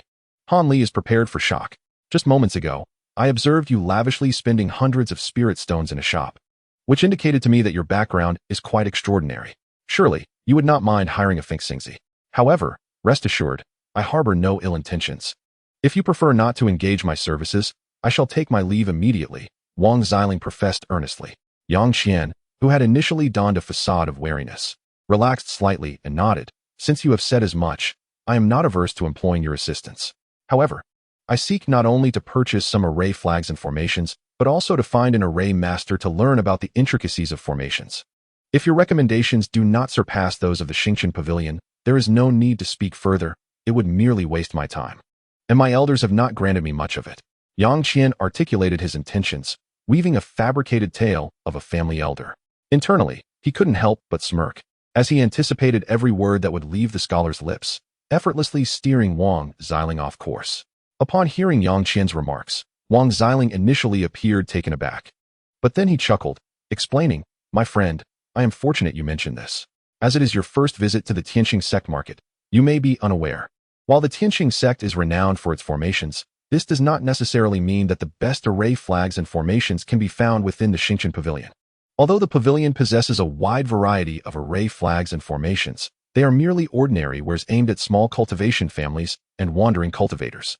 The true exquisite items are never circulated outside the Tianqing sect, as formations are fundamental to their lineage. And the dissemination of high-quality array flags and formations could expose flaws to outsiders, which would be a significant loss for them. If I were speaking to an ordinary Qi refinement cultivator, I would not share such insights, but judging by your attire and demeanor, it appears you would not settle for the ordinary wares of Xingqian Pavilion. Should you acquire premium formations, you could certainly distinguish yourself before your elders," Wang Xiling continued, discreetly observing Yang Qian's reactions. Seeing Yang Qian's expression gradually shift to one of contemplation, Wang Xiling felt a surge of hope. "Excellent. My family indeed requires superior formations for protection. If you can guide me to premium array flags, formations, or even a proficient array master, I shall not be stingy with your rewards. However, if I find myself dissatisfied, once my family's foundation establishment elder returns, you shall not escape unscathed," Yang Qian proclaimed, adopting the demeanor of a wealthy scion as he gestured for Wang Xiling to lead the way. This display caused Wang Xiling to feel a twinge of regret. He had acted impulsively, driven by the desire to earn a few more spirit stones. Failure to meet the expectations of this individual might provoke the ire of his family's foundation establishment practitioners. Clearly, this was no ordinary family scion, despite having comparable cultivation levels. His extravagant spending and keen interest in formations hinted at a far more significant background. If he were to lead him to the elder's location, he could likely meet the expectations set forth. Yet, the elder was known for a rather irritable temperament. Although recent reports indicated a slight improvement in disposition, it remained uncertain whether he would be inclined to teach Wang Xiling earnestly. After a moment of contemplation, he steeled himself and made a decision. "My friend, I do know of a hidden place that not only sells array flags and formations, but is also home to a formidable array master. I believe you will find it satisfactory," Wang Xiling stated, cautiously clasping his hands together. "Very well, lead the way, Wang Xiling," Yang Qian replied, feigning uncertainty as he learned of the array master's surname. To his surprise, it was not Xian, but rather Zhang, a female practitioner of considerable age. Yang Qian feigned astonishment, while inwardly questioning how Wang Xiling came to know this esteemed array master. Wang Xiling hesitated, struggling to articulate his thoughts, merely stating that the venerable Madame Zhang was not only a formidable practitioner at the 11th layer of Qi refinement, but also an expert in formations, with a talented female disciple. This disciple, bearing the surname Xian, was a direct disciple of Madame Zhang. Possessing modest cultivation but having been steeped in the art of formations from a young age, showcasing exceptional talent. At that moment, Yang Qian comprehended the identity of Madame Zhang. She was, in fact, Xian Rian's master. It was plausible, considering that a significant span of time had elapsed since Han Paopao first encountered Xian Rian in the original timeline, and her master remained alive. Meanwhile, Wang Xiling, while speaking, discreetly observed Yang Qian's reactions. Noticing a contemplative expression on his face, he felt a sense of relief. He himself had only heard of Madame Zhang through a friend and had never encountered her directly. As for her direct disciple, the girl named Xian was rumored to possess unparalleled talent and exceptional skills in formations, a claim that remained unverified. However, for the sake of earning a few more spirit stones, he felt compelled to take the risk. After all, being a Fengxingzi had become increasingly challenging. "My friend, we have a considerable distance to traverse. Please follow me," Wang Xiling urged, leading the way as Yang Qian followed closely behind, entering a narrow alley. In the Yellow Wind Valley, within the 100 Herbs Garden, an elderly man, busy organizing medicinal herbs, was taken aback by the mention of the Qingyuan sword technique. He turned his head to find a young man of ordinary appearance and dark skin, who was curiously clearing the remnants of herbs. This young man was none other than Han Li, who had entered the Yellow Wind Valley not long ago. It seemed as if fate had destined him to be placed once again in the 100 Herbs Garden. Now, Han Li finally comprehended the true value of the Ascension Order gifted by Yang Qian. The Foundation Establishment Pill not only granted him access to the Yellow Wind Valley, one of the 7 great sects of the Yu country, but also provided an additional Foundation Establishment Pill. This generosity deeply moved Han Li, leaving him at a loss as to how to repay such kindness. Simultaneously, he harbored a seething resentment towards the Yellow Wind Valley cultivator who had forcibly traded his Foundation Establishment Pill, feeling powerless to retaliate until his own cultivation was sufficiently advanced. Moreover, Han Li was particularly invested in the matter of the Qingyuan sword technique, the ultimate skill of the Xinjiang sect, as instructed by Yang Qian. Recently, he had overheard numerous qi refining disciples within the Yellow Wind Valley practicing the initial layers of the Qingyuan sword technique, which astounded him. After much contemplation, he seized an opportunity to inquire about it from the elderly man surnamed Ma in the 100 Herbs Garden. Master Ma, I have heard that many low-tier qi refining disciples in the valley practice the first few layers of the Qingyuan sword technique. Is there any explanation for this? Han Li asked, feigning curiosity. The elderly man, realizing the importance of the topic, waved his hand dismissively and pondered momentarily before responding. As for the Qingyuan sword technique, I have indeed heard some tales and have practiced the first 3 layers myself, just like many other disciples in the valley. To be precise, this sword technique is not originally from our Yellow Wind Valley. Rather, it is the ultimate skill of the Xinjiang sect, which was eradicated many years ago. What? Han Li was taken aback, hastily pretending to organize the herbs while lowering his head to conceal the astonishment in his eyes. The Xinjiang sect, where Brother Yang resided, was actually destroyed by the Yellow Wind Valley. Before he could ponder this shocking revelation, Master Ma continued to explain. Moreover, the Qingyuan sword technique originally consists of 13 layers, not 9. It is said that when the Xinjiang sect faced annihilation, the sect leader intended to destroy the technique. But several ancestors of our sect intervened and snatched half of the technique from him, while the remaining half was tragically lost. Thus, the version of the Qingyuan sword technique that has survived is merely a fragment. At most, it allows cultivation up to the core formation stage, and there are no subsequent techniques. The complete technique, it is rumored, even contains methods for the ascension stage, though the truth of this remains uncertain. As Master Ma spoke, he took a sip from his teacup. Observing this, Han Li quickly poured more tea for him before stepping back. The elderly man nodded in satisfaction and continued. Even though the Qingyuan sword technique lacks the later stages, its sword radiance and protective sword shield can be activated instantaneously, making it relatively easy to cultivate. Many opt to make it their primary technique, as the methods for the nascent soul stage feel far too distant. Unfortunately, there is an unbearable flaw in its deeper cultivation. Master Ma elaborated, and Han Li listened, utterly astonished, his heart racing with excitement. Brother Yang had not deceived him. Everything he said was true. The Qingyuan sword technique originated from the Xinjiang sect, comprised 13 layers, and could be cultivated up to the ascension stage.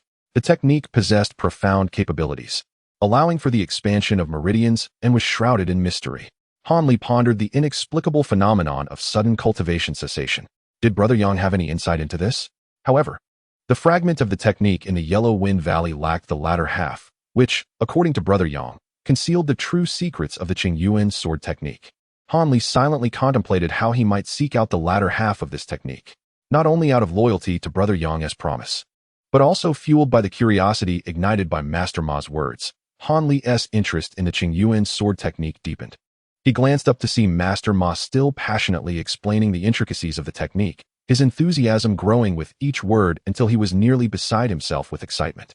Han Li maintained a calm demeanor, listening intently, while his mind drifted to the magnificent figure clad in black. Brother Yang, where are you now?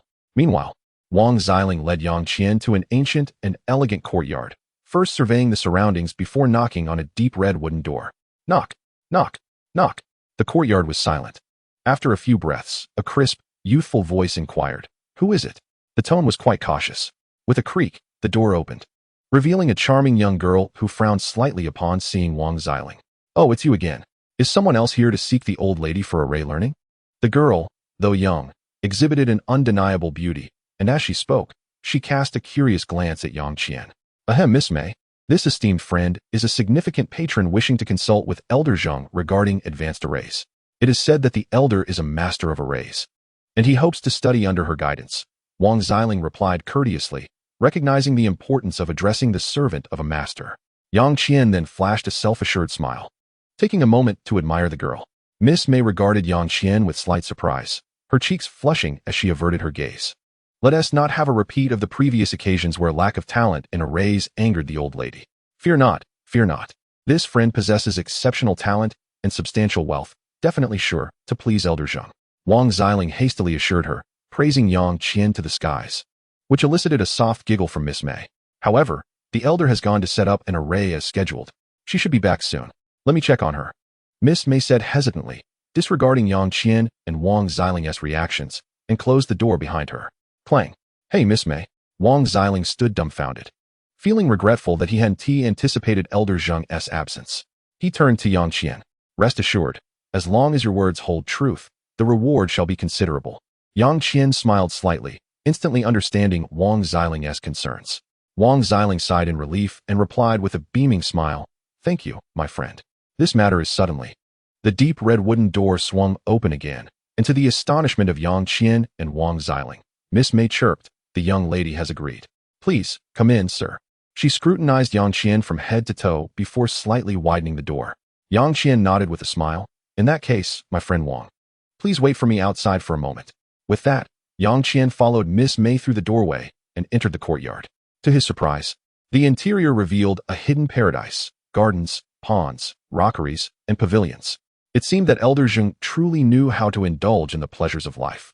Yang Qian followed closely behind Xiao Mei, casting his gaze around the picturesque courtyard, lingering on the scenery. Within the pavilion, he noticed a young girl clad in a blue dress rising gracefully. Upon seeing this, Xiao Mei called out to her with a bright smile before quietly standing behind the blue-clad maiden. As Yang Qian stepped into the pavilion, he momentarily paused, his eyes gleaming as he carefully appraised the young lady. Miss Xian Ruyan, I have encountered you before, the girl in blue said as she gracefully approached Yang Qian, her voice as melodious as a clear bell. I am most grateful for the generous support of this young man, whose 1,500 coins and abundant recommendations have left me deeply touched. I apologize for not being able to respond to comments these past 2 days. I extend my gratitude here instead. Additionally, I shall be releasing my work tomorrow. Chapter 47. Acknowledgements upon release today at noon. The time has come for my work to be unveiled. I express my heartfelt thanks to all my supporters and to my editor, Jiang Cha. Firstly, I owe a debt of gratitude to my editor, Jiang Cha. This book was conceived spontaneously on the day of the May Day holiday, without prior submission. It was posted directly to the website. Being new to this platform, I was unaware of the workings of the various editorial teams and chose one at random. As a result, there was complete silence until nearly 20,000 words in, when I was finally discovered by Jiang Cha from the 10th editorial group. Jiang Cha is truly kind-hearted, always responsive and encouraging. I also wish to thank all my readers. Every vote, every follow, every donation, and every word of encouragement has invigorated me tremendously. The fact that this book has reached its current stage is entirely due to your unwavering support. A Record of a Mortal's Journey to Immortality is my all-time favorite novel. In the past 2 years, due to work and life commitments, I have not had the chance to revisit it closely, which has led to some inaccuracies in the content. However, I am always eager to correct any errors pointed out by readers. Surely, there will be some differences and slight modifications. My writing skills are limited, yet I will strive to do my utmost. Regarding subscriptions, if possible, I would be exceedingly pleased to receive support, as everyone appreciates a little financial help. I will endeavor to craft a narrative that embodies a record of a mortal's journey to immortality. Lastly, life is not easy. Let us all continue to strive for our aspirations. Chapter 48. In the courtyard within the courtyard, Xian Ruyan, her delicate face unchanged, swept her senses around, feeling a subtle shift within her heart. This young man appeared slightly older than herself, yet his cultivation was not significantly advanced, resting only at the mid-stage of qi refinement. It is indeed Xian Ruyan. I am Yang Qian. Yang Qian replied with a warm smile, his gaze unwavering. Xian Ruyan had an average stature, a petite nose, and a pair of eyes as clear as water. Upon meeting Yang Qian's gaze, she revealed a faint smile. Truth be told, the young girl's features had yet to fully develop, and her beauty was not striking, even somewhat lacking compared to her equally aged and charming maid. However, her poise and grace, coupled with her expressive dark eyes, compensated for any shortcoming in her appearance. Anyone who beheld her would not perceive her as plain, but instead would be captivated never mistaking her for her surrounding maid. At such a tender age, she possessed an unmatched grace. One could only imagine how remarkable she would become in the future. Indeed, Yang was quite young, still in her blossoming years. Yang Qian smiled gently, his gaze fixed on the youthful visage of the girl in blue, filled with admiration. Although he had arrived a bit early, it was fortuitous as it allowed him to witness her gradual growth. Why does this young man gaze so intently at me? Yan's cheeks flushed slightly, her voice, still melodious, carried a hint of irritation. My apologies, I did not mean to be forward. I was informed by Taoist Wang Xiling that an esteemed elder, Lady Zhang, is renowned for her profound knowledge of formations. Yang Qian said, bowing slightly with an apologetic demeanor. I have come to inquire about acquiring an advanced formation, and, believing I possess some innate talent for formations, I wish to study under Lady Zhang. Ah, I see. My master is indeed a distinguished master of formations, renowned for decades. Yan replied, her voice tinged with respect, though she soon bore an apologetic expression. However, it seems you have arrived at an inconvenient time, as my master is currently away setting up formations, but she should return shortly. With that, Yan motioned for Yang Qian to sit on a stone bench in the pavilion. Turning to Xiao Mei, she instructed, Xiao Mei, please pour a cup of spirit tea for young Master Yang. Yes, miss. Xiao Mei chirped, hurrying off into the hall. Moments later, she returned with a steaming pot of tea, moving cautiously, which made Yang Qian chuckle softly. Xiao Mei, do bring it here. Yan sighed, glancing at Xiao Mei before rising to personally pour a cup for Yang Qian. The tea flowed gracefully, filling the air with its refreshing aroma. This tea was evidently of a superior quality compared to what Yang Qian had previously tasted in the Tianqing Sect's market, exuding a richer spiritual essence. Young Master Yang, this tea is a concoction I have developed after studying numerous ancient texts. However, it is still a work in progress. Please sample it, as I wish to identify its shortcomings. Yan invited warmly. Yang Qian, intrigued, took the cup and sipped, feeling a refreshing clarity wash over him. He praised, what a delightful tea. I never anticipated that it could possess spiritual energy. It is truly extraordinary. This is indeed the handiwork of Miss Yan, is it not? I am greatly impressed. Yang Qian's commendation was genuine, though he was aware of Yan's expertise in tea-making. It was only upon tasting that he truly recognized the tea's exceptional quality, which rivaled the finest teas in existence. It is important to note that imbuing ordinary tea leaves with spiritual energy is an unfathomable challenge for a girl just beginning her journey in cultivation. Young Master Yang is too kind. This tea is merely a preliminary blend, and I have much to improve upon. In the future, should I refine it further, I will invite you again to taste it. Yan smiled gently, her youthful demeanor evident. That sounds splendid. I shall await your good news. Yang Qian nodded with a smile. Young Master Yang, I am quite curious. Yan said, her brows lightly furrowed, as she pondered Yang Qian's background. Might I inquire which esteemed sect you hail from? Or perhaps you are a disciple of a prominent family in the Yuanwu Kingdom. I am not from the Yuanwu Kingdom. I hail from a hidden sect in the Yu Kingdom. I cannot disclose its name at this moment, Yang Qian replied, lifting the teacup for another sip. You are indeed from the Yu Kingdom, and a member of a hidden sect. Yan and Xiao Mei exchanged astonished glances. However, seeing Yang Qian's reticent demeanor, they refrained from pressing further. May I ask, young master, what type of formation are you seeking? Yan inquired, her eyes glimmering with curiosity. I wish to obtain a. Yang Qian began to respond, but suddenly raised an eyebrow, turning his gaze towards the pavilion's entrance as a wave of blue ripples surged through the air, infused with spiritual energy. In the next moment, a fiery red streak of light fluttered into view. A transmission talisman. Indeed, within this place, a defensive formation is present. Yang Qian's gaze flickered as he observed the flowing blue ripples for a moment longer. The potency of such a formation would likely render it a formidable challenge for an ordinary foundation establishment cultivator to breach.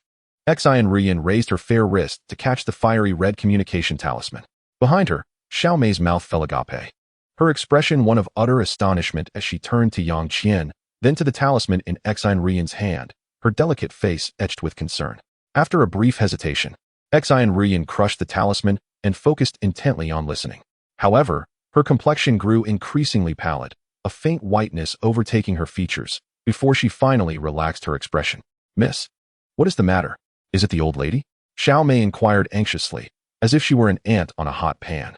Yan opened her mouth, only to find Yang Qian gazing at her with calm composure. Miss Yan, I shall excuse myself. With that, Yang Qian began to rise. No need for that. Young Master Yang. It is merely that my master, while out setting up a formation, has been besieged by a group of ill-intentioned qi refining cultivators, who wish to coerce her into revealing her insights into the formation. Fortunately, my master carried a set of formation flags with her and hastily set up a simple formation in a nearby grove, thwarting their attempts. This communication talisman was merely to alert us to avoid leaving the courtyard, lest Yang Qian, still young and somewhat flustered by such matters, found herself divulging everything to Yang Qian, even though it was their first meeting. Chapter 49, Old Lady Zheng. Miss Yang Qian, you are too naive. If I were in league with those qi refining cultivators, would you not be walking straight into a trap? Yang Qian sighed, the tone of his voice inexplicably laden with meaning. These words caused Yang Qian and Xiao Mei to blanch instantly, their faces drained of color. Opposite them, Yang Qian smiled as he lifted his teacup, tilting his head back to drain its contents. He settled back into his seat amidst the anxious expressions of Yang Qian and Xiao Mei. After a short while, in the sky above, a brilliant streak of light, accompanied by a slight arc, emerged from the formation's protective barrier above the pavilion and descended directly into the courtyard. As the radiance dissipated, it revealed a weathered old woman with hair as white as snow. Although she bore no severe injuries, her face was dirty and her expression one of indignation. After retracting her flying artifact, the elderly woman coughed twice and turned, her heart jolting as her deep-set eyes widened in shock. Nonchalantly, she waved her hand. Master. Yang Qian's melodious voice rang out from within the pavilion as she and Xiao Mei rushed out. After a careful inspection, they sighed in relief upon seeing that the old woman had not sustained serious injuries. This is the voice of the white-haired elder was low and hoarse, her gaze fixed intently on the young man in black who emerged from the pavilion. Although this unfamiliar young man was merely at the mid-stage of qi refinement, he emanated an inexplicable pressure that unsettled the old woman. Having reached the pinnacle of the 11th layer herself, she could not fathom why he would evoke such a strong feeling of oppression within her. Could it be that he was concealing his true cultivation? The old woman's heart tightened, and her weathered face grew serious as she stepped forward, shielding Yang Qian and Xiao Mei behind her. With measured steps, Yang Qian walked out, exuding a subtle aura of physical prowess. Old Lady Zheng, I am Yang Qian. The Zheng elder, along with Yang Qian and Xiao Mei, widened their eyes in disbelief as they gazed at the young man in black.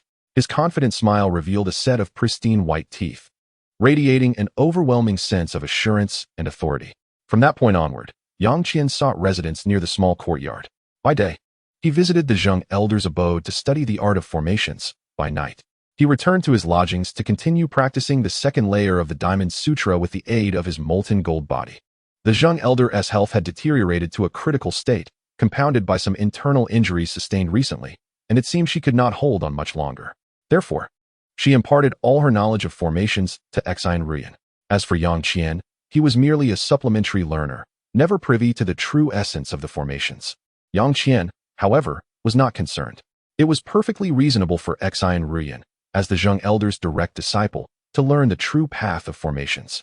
Moreover, his own gains were substantial, solidifying a robust foundation for his future studies in formations.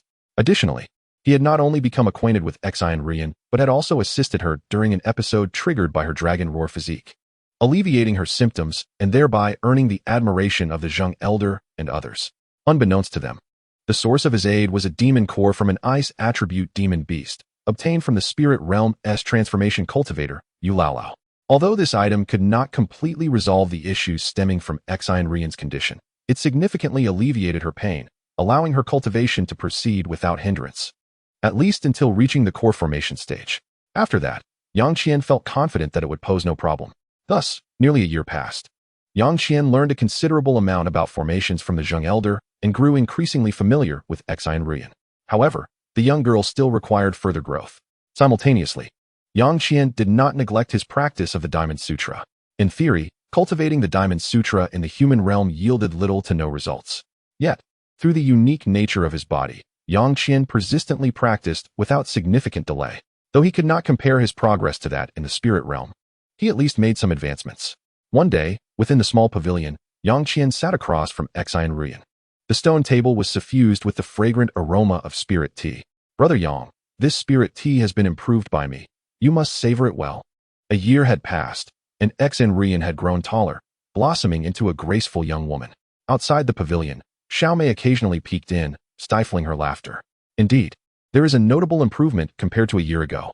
Yang Qian lifted the teacup, taking a delicate sip before displaying a look of satisfaction and then tilting it back to drink it all. Brother Yang, one does not drink tea in such a manner. Xian Rian playfully admonished him, her tone a mixture of reproach and mirth. Yet, as if recalling something, her expression darkened. Brother Yang, are you truly going to leave? Indeed. I have been feeling restless and am preparing to venture out in search of opportunities, though my absence will not be prolonged, Yang Qian replied after a moment of contemplation. Then Xian Rian pursed her lips and gently caressed her waist, a shimmering light of spirit energy manifesting as a set of formation flags appeared in her delicate hands. Brother Yang, this is what I obtained from my master. Although it is merely a flawed version of the reversed 5 elements formation, it possesses about 1/10 of the original's power. I acknowledge that my understanding of formations is still lacking, but I promise to craft a genuine reversed 5 elements formation for you in the future, holding the incomplete version of the reversed 5 elements formation flags. Xian Rian extended them toward Yang Qian, her face radiating determination. Yang Qian's eyes widened in astonishment. He had not anticipated such a significant gift from Xian Rian. He knew that the Zheng elder held this incomplete version of the formation in high regard and had no intention of parting with it. It was unclear how Xian Rian had managed to procure such a treasured formation from the Zheng elder, especially with her promise to create a true, reversed 5 elements formation for him. Moved by the moment, Yang Qian reached out to accept the shimmering array flags, his fingers lightly brushing against the delicate, fair-skinned fingers of Xian Rian, causing her to instinctively withdraw, her cheeks tinged with a blush of shyness. With a faint smile, Yang Qian, lost in thought, spoke, I shall accept this formation. Moreover, this item will aid your cultivation. Do not mention it to outsiders. He casually tossed a blue orb, the size of an egg, and before Xian Rian could react, he leaped into the air, transforming into a fleeting shadow, vanishing within the courtyard. Brother Yang, Xian Rian murmured, cradling the blue orb in her hands. Suddenly, a flash of spiritual light appeared beside her, and an elder woman named Zheng materialized, her expression one of astonishment. A 5th-tier demon core. It is a rare ice attribute beast. He truly left this for you. I find it utterly unfathomable, she remarked with a sigh, gazing at her disciple. That young man, Yang, is shrouded in mystery. His power is profound. And yet he bestows upon you a 5th-tier demon core. He must possess significant background. Coughing suddenly, the elder's expression shifted dramatically as she turned away, covering her mouth. Thankfully, Ian had not noticed. However, she realized her time was limited and must impart all her knowledge to Ian quickly, especially the astonishing secret techniques that could only be practiced at the nascent soul stage, ensuring that Ian would not be at a disadvantage before Yang in the future. The elder lowered her hand, her expression serene as she regarded the blackened blood in her palm, already contemplating Xian Rian's future. In the spirit realm, a desolate, black hollow, a group of figures stood resolute, wielding magical artifacts to shield themselves, encircled by the menacing onslaught of hundreds of ferocious demon beasts. We cannot hold on any longer. We must rely on Brother Feng's talisman, cried a young disciple, his face pale as he struggled against the horde while glancing towards the center of the gathering. In the midst of the throng stood a middle-aged man in a brocade robe, his expression grave, wholly absorbed in his incantations. His eyes widened suddenly as he formed a sword with his fingers, intoning mystic words, while a bright yellow talisman at his chest began to spin, exuding overwhelming spiritual energy. In an instant, the brocade-clad man bellowed, swiftly. The yellow talisman erupted in brilliance, transforming into a massive golden brick the size of a tiger, radiating lethal intent. It is Brother Feng's golden yuan brick talisman, exclaimed a slightly disheveled young man, overjoyed at the sight of the colossal golden brick. The brocade-clad man, ignoring the others, shouted ahead, Brother Yang, step aside. I have forcibly amplified the power of the golden yuan brick to its fullest. It will annihilate these vile beasts. Meanwhile, within the horde of demon beasts, a young man clad in black brocade shone with golden light, wielding a 4-foot-long gleaming sword. With a swift motion, he cleaved several rat-like demon beasts in half. Blood sprayed across the ground, and the azure sword light danced, effortlessly claiming the lives of multiple low-tier demon beasts. Yet, the sheer number of beasts was overwhelming, compounded by 2 level 2 demon beasts, equivalent to Foundation establishment cultivators, occasionally launching ambushes, making it impossible to suppress them. This young man in black was none other than Yang Qian, who had returned to the spirit realm. After traversing the boundary through the Qinquan Gate and arriving at a secluded alley in Anyuan City, Yang had, as before, planned to cultivate discreetly for a period. After all, the concentration of spiritual energy in the spirit realm was at least several times greater than that of the human realm. With the addition of a gathering formation, even a low tier 1 could amplify the spiritual energy to 2 or 3 times that of the human realm. Even a brief stay in the spirit realm would suffice to elevate his chi refining stage.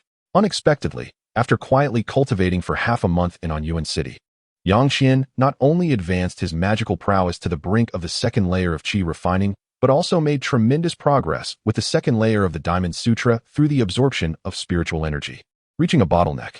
Thus, feeling restless, he ventured out to explore a few ancient bookstalls, where he fortuitously encountered several Foundation establishment cultivators from the Jinyu sect. Yang had previously obtained a token from the Su family through Su Mingyu, hoping to use it to reach the Jinyu sect and immerse himself in the Jiuxuan Mingyu pool. He had learned that the Su family had some connections with the Jinyu sect while gathering information in Anyuan City. As for the Jiuxuan Mingyu pool, the water at its depths possessed extraordinary and bizarre powers. While not particularly beneficial for enhancing a cultivator's magical energy, it was akin to a holy medicine for body refinement practitioners.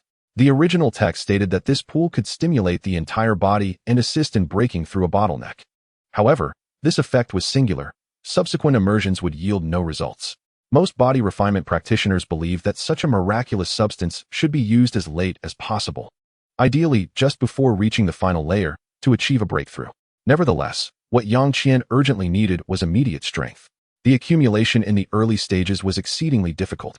However, with greater power, the implementation of subsequent plans would become increasingly manageable. Moreover, as his strength increased, his time in the spirit realm would extend.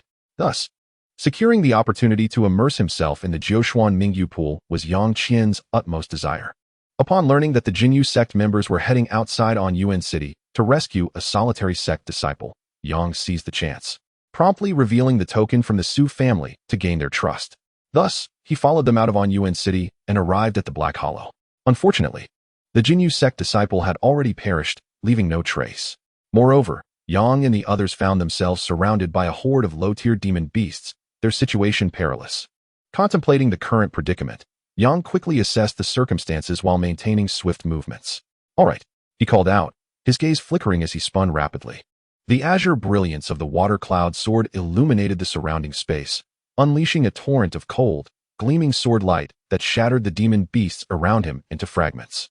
Seizing the opportunity, Yang leaped into the air, evading the regrouping horde. Seeing this, the brocade-clad man dared not delay, his expression grave as he pointed towards the golden giant brick in the sky. Accompanied by a thunderous hum, an astonishing scene unfolded. The golden giant brick began to spin in midair, growing larger, resembling a small mountain.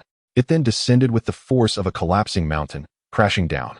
The brocade-clad man and the others, having already unleashed their spells, leapt out of the demon beast's encirclement after casting the golden brick.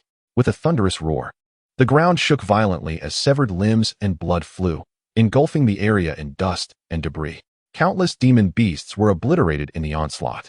Yet, a pinnacle level 2 massive rat-like demon beast managed to evade the fatal blow, cleverly dodging to escape. Yang Qian furrowed his brow slightly. Pursuing it would be an easy feat for him.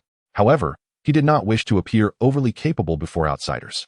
The materials of a second-tier demon beast are hardly worth the risk. With a fleeting glance, Yang Qian stood still, making no move. Meanwhile, the man in the brocade robe, his face clouded with gloom, saw the second-tier rat demon about to escape. With a fierce countenance, he hissed, "Explode." To Yang Qian's astonishment, the resplendent golden brick-shaped talisman suddenly detonated. The surrounding black hollow was engulfed by a terrifying shockwave, accompanied by a deluge of golden light, as if a sandstorm had erupted. Billowing dust ascended, and the golden radiance blazed forth with a tremendous force. Yang Qian's pupils constricted. How ruthless! He quickly lowered his head, crossed his arms defensively over his chest, and fervently activated the second level of the diamond technique, shining brilliantly in gold. In the instant the golden brick unleashed its power, the silver-scaled armor that enveloped Yang Qian flickered and vanished. His legs firmly anchored into the ground, his body swayed violently, yet he persevered. However, the other Foundation establishment cultivators from the Golden Jade sect were not so fortunate. The brocade-robed man and his disciples groaned and cried out as they were hurled backward by the violent shockwave, landing unsteadily several yards away. Collapsing into the black mire of the hollow. At the center of the explosion, The dark earth was littered with the remnants of demon beasts, cascading upwards like a meteor shower, only to plummet back down like a torrential storm.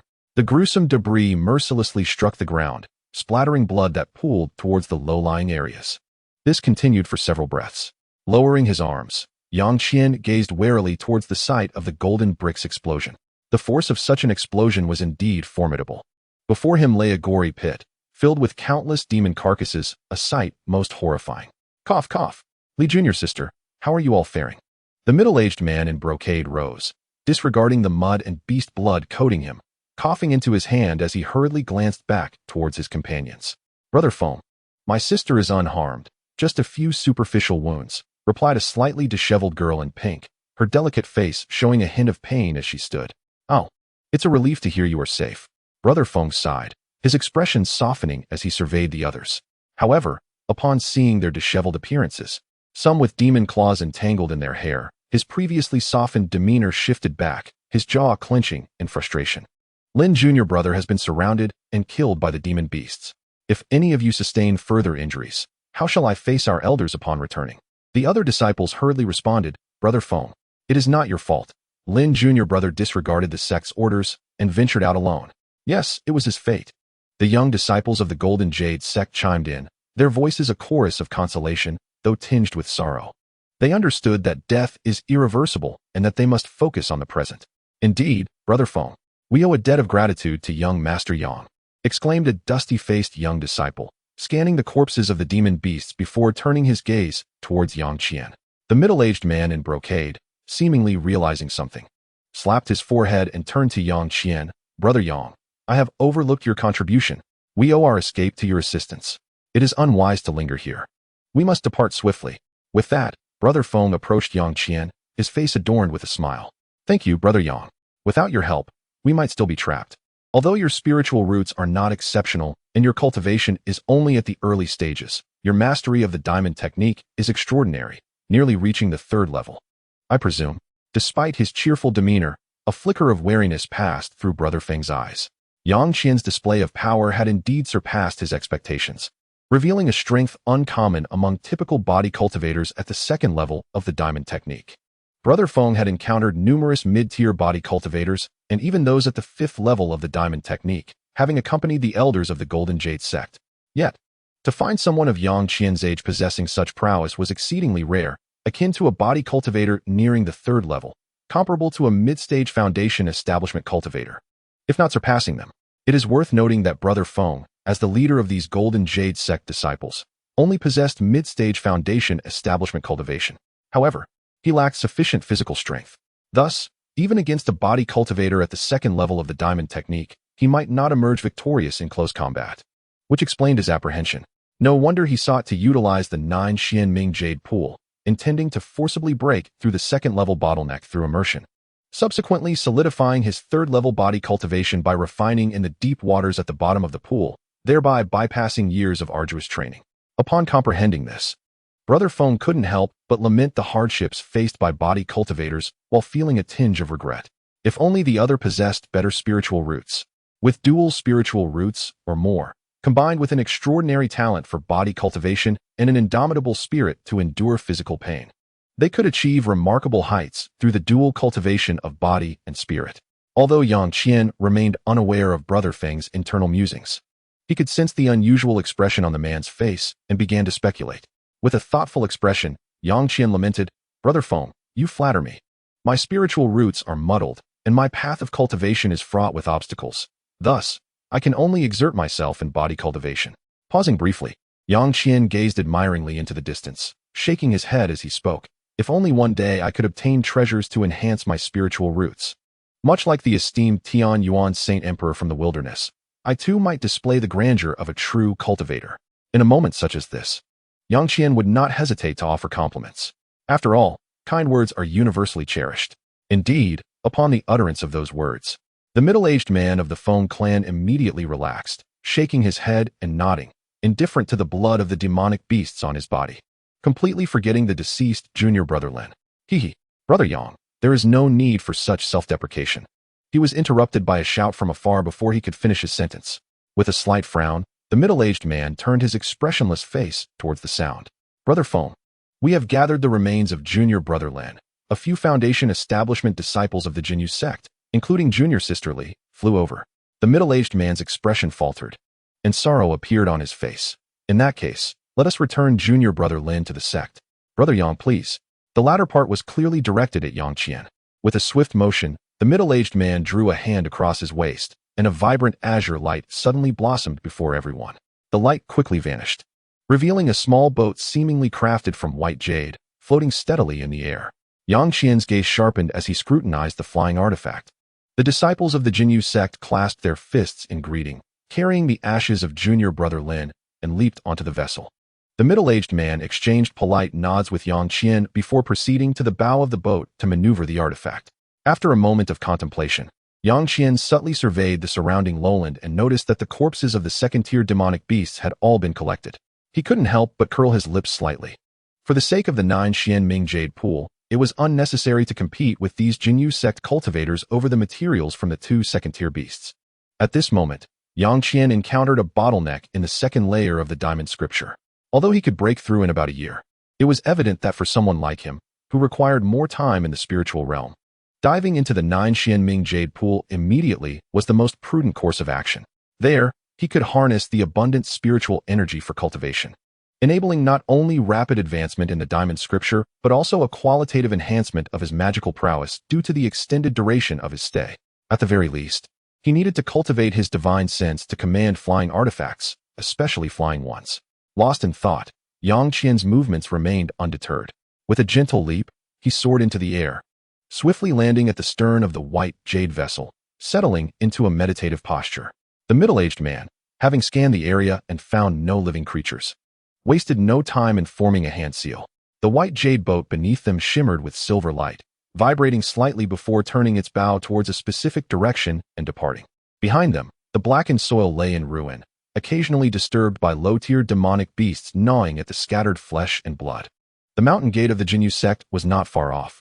After merely 3 days of flight, they were nearing their destination, thanks in part to this white jade vessel. Over the past couple of days, the middle-aged man and his companions had engaged in casual conversations with Yang Qian. Through their discussions, Yang Qian learned that this exquisite flying artifact, named the Little Xianming Boat, was a replica of the top-tier flying treasure, Xianming Boat, created by the esteemed ancestor Xianyang of the Jinyu sect. Although the Xianming Boat was weak in defense and lacked offensive capabilities, it was renowned for its speed. Crafted with a unique flying mirage stone discovered by ancestor Xianyang.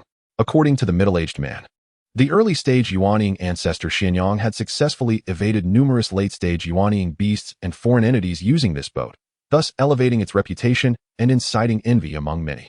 The Little Xianming Boat was crafted from the last remaining fragment of the flying mirage stone, following the design of the Xianming Boat. Later, after winning a grand competition within the sect, the middle-aged man received this prize, which had made many Foundation establishment cultivators green with envy. Even with just a minuscule addition of the rare flying mirage stone, the boat's speed placed it among the finest artifacts, nearly matching the evasion speed of an early-stage Jedon cultivator.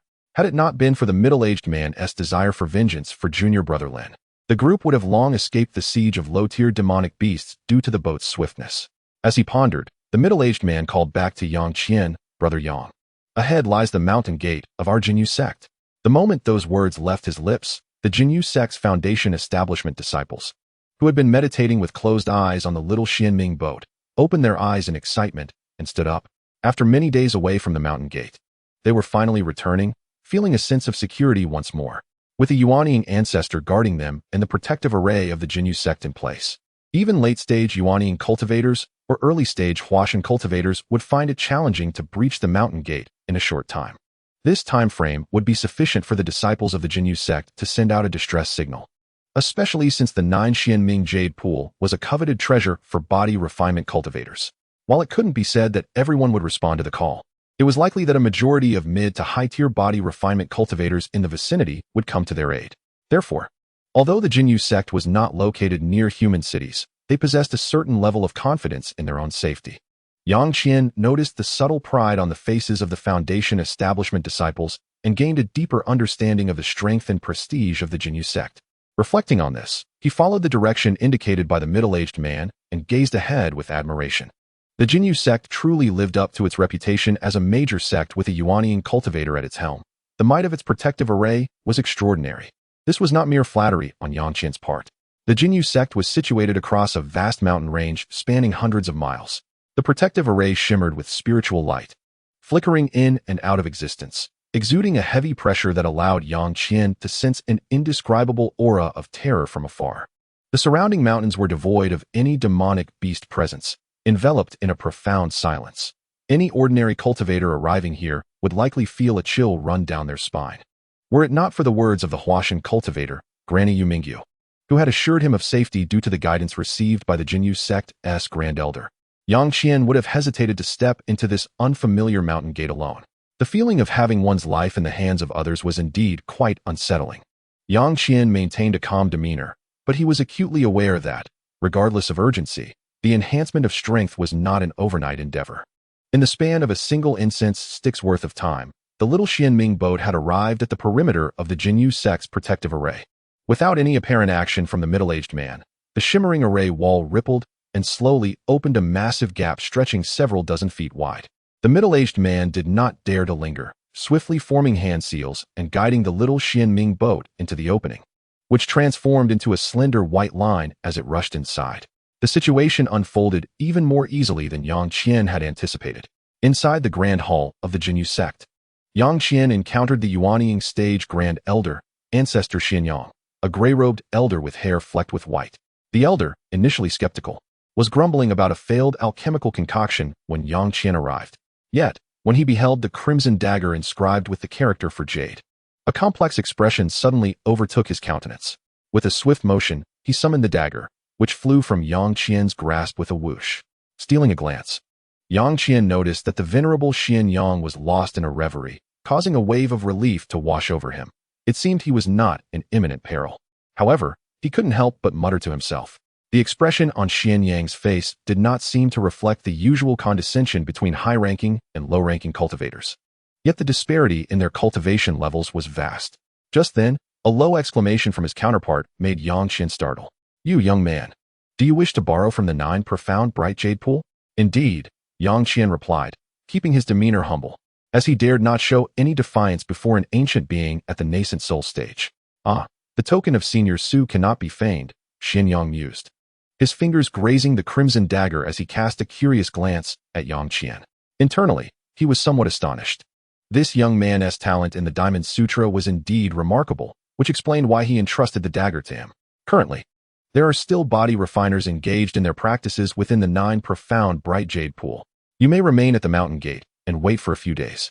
What I promised you shall not be lacking, Xianyang stated nonchalantly before turning to leave the grand hall, clearly indicating that the crimson dagger would not be returned to Yang Qian. Yang Qian dared not press further and instead looked towards the middle-aged man of the Feng surname, who awaited nearby. "Brother Yang, there is no need for concern. It is not that the elder is intentionally making things difficult for you. I only learned upon returning to the mountain that 2 high-ranking body refiners from Tianyuan Holy City are currently utilizing the 9 profound bright jade pool, and thus, it will take at least another 7 or 8 days before they conclude. Brother Feng, you flatter me. I shall abide by the elder's arrangements," Yang Qian said, cupping his fists with a beaming smile. Shortly thereafter, he followed the middle-aged Feng into a guest room of the Golden Jade sect. Yang Qian calculated the time. 8 or 9 days was a wait he could endure, allowing him to consolidate the Diamond Sutra to its peak 2nd layer, preparing for the bottleneck, thus maximizing the effects of the 9 profound bright jade pool. Inside the room, Yang Qian's gaze was tranquil as he slowly closed his eyes. In an instant, rich spiritual energy surged into his body. The concentration of spiritual energy at this mountain gate of the Golden Jade sect surpassed that of the low-grade gathering array in the Inn of Anyuan City. He could not afford to waste this opportunity. Yang Qian silently praised, swiftly commencing his cultivation of the Diamond Sutra.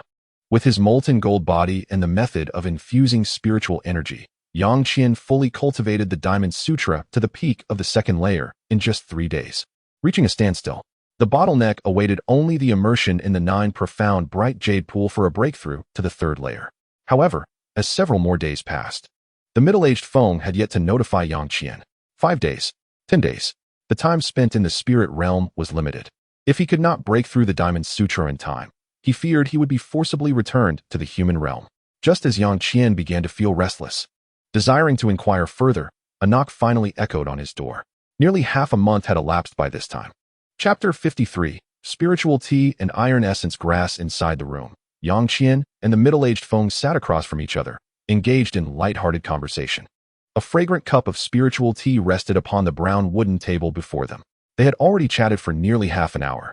Yang Qian raised his hand, delicately lifting the tea cup, maintaining an air of composure, devoid of any sign of impatience. In the presence of others, Yang Qian was exceedingly cautious. Should they perceive his eagerness to immerse himself in the 9 profound bright jade pool, he genuinely worried they might devise further challenges. Sipping contentedly, Yang Qian exclaimed, "What a splendid tea! Brother Feng, might I request a small portion of this exquisite brew?" This spiritual tea was far more potent than that concocted by Xine Rian, providing a perfect opportunity to take some back for her to savor and refine her own tea-making skills.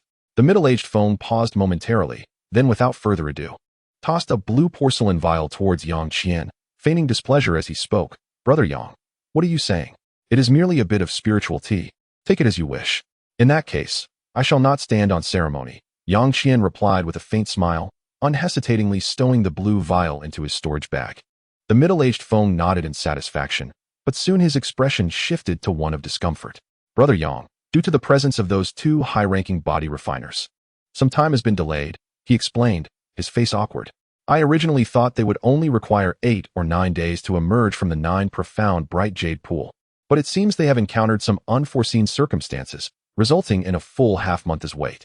Understand that typically, a common body refiner requires no more than 3 days to exit smoothly from the pool." The 8 or 9 days he had mentioned to Yang Qian was already an inflated estimate. "Ha! Brother Feng, there is no need for such formalities. I have no pressing matters at hand.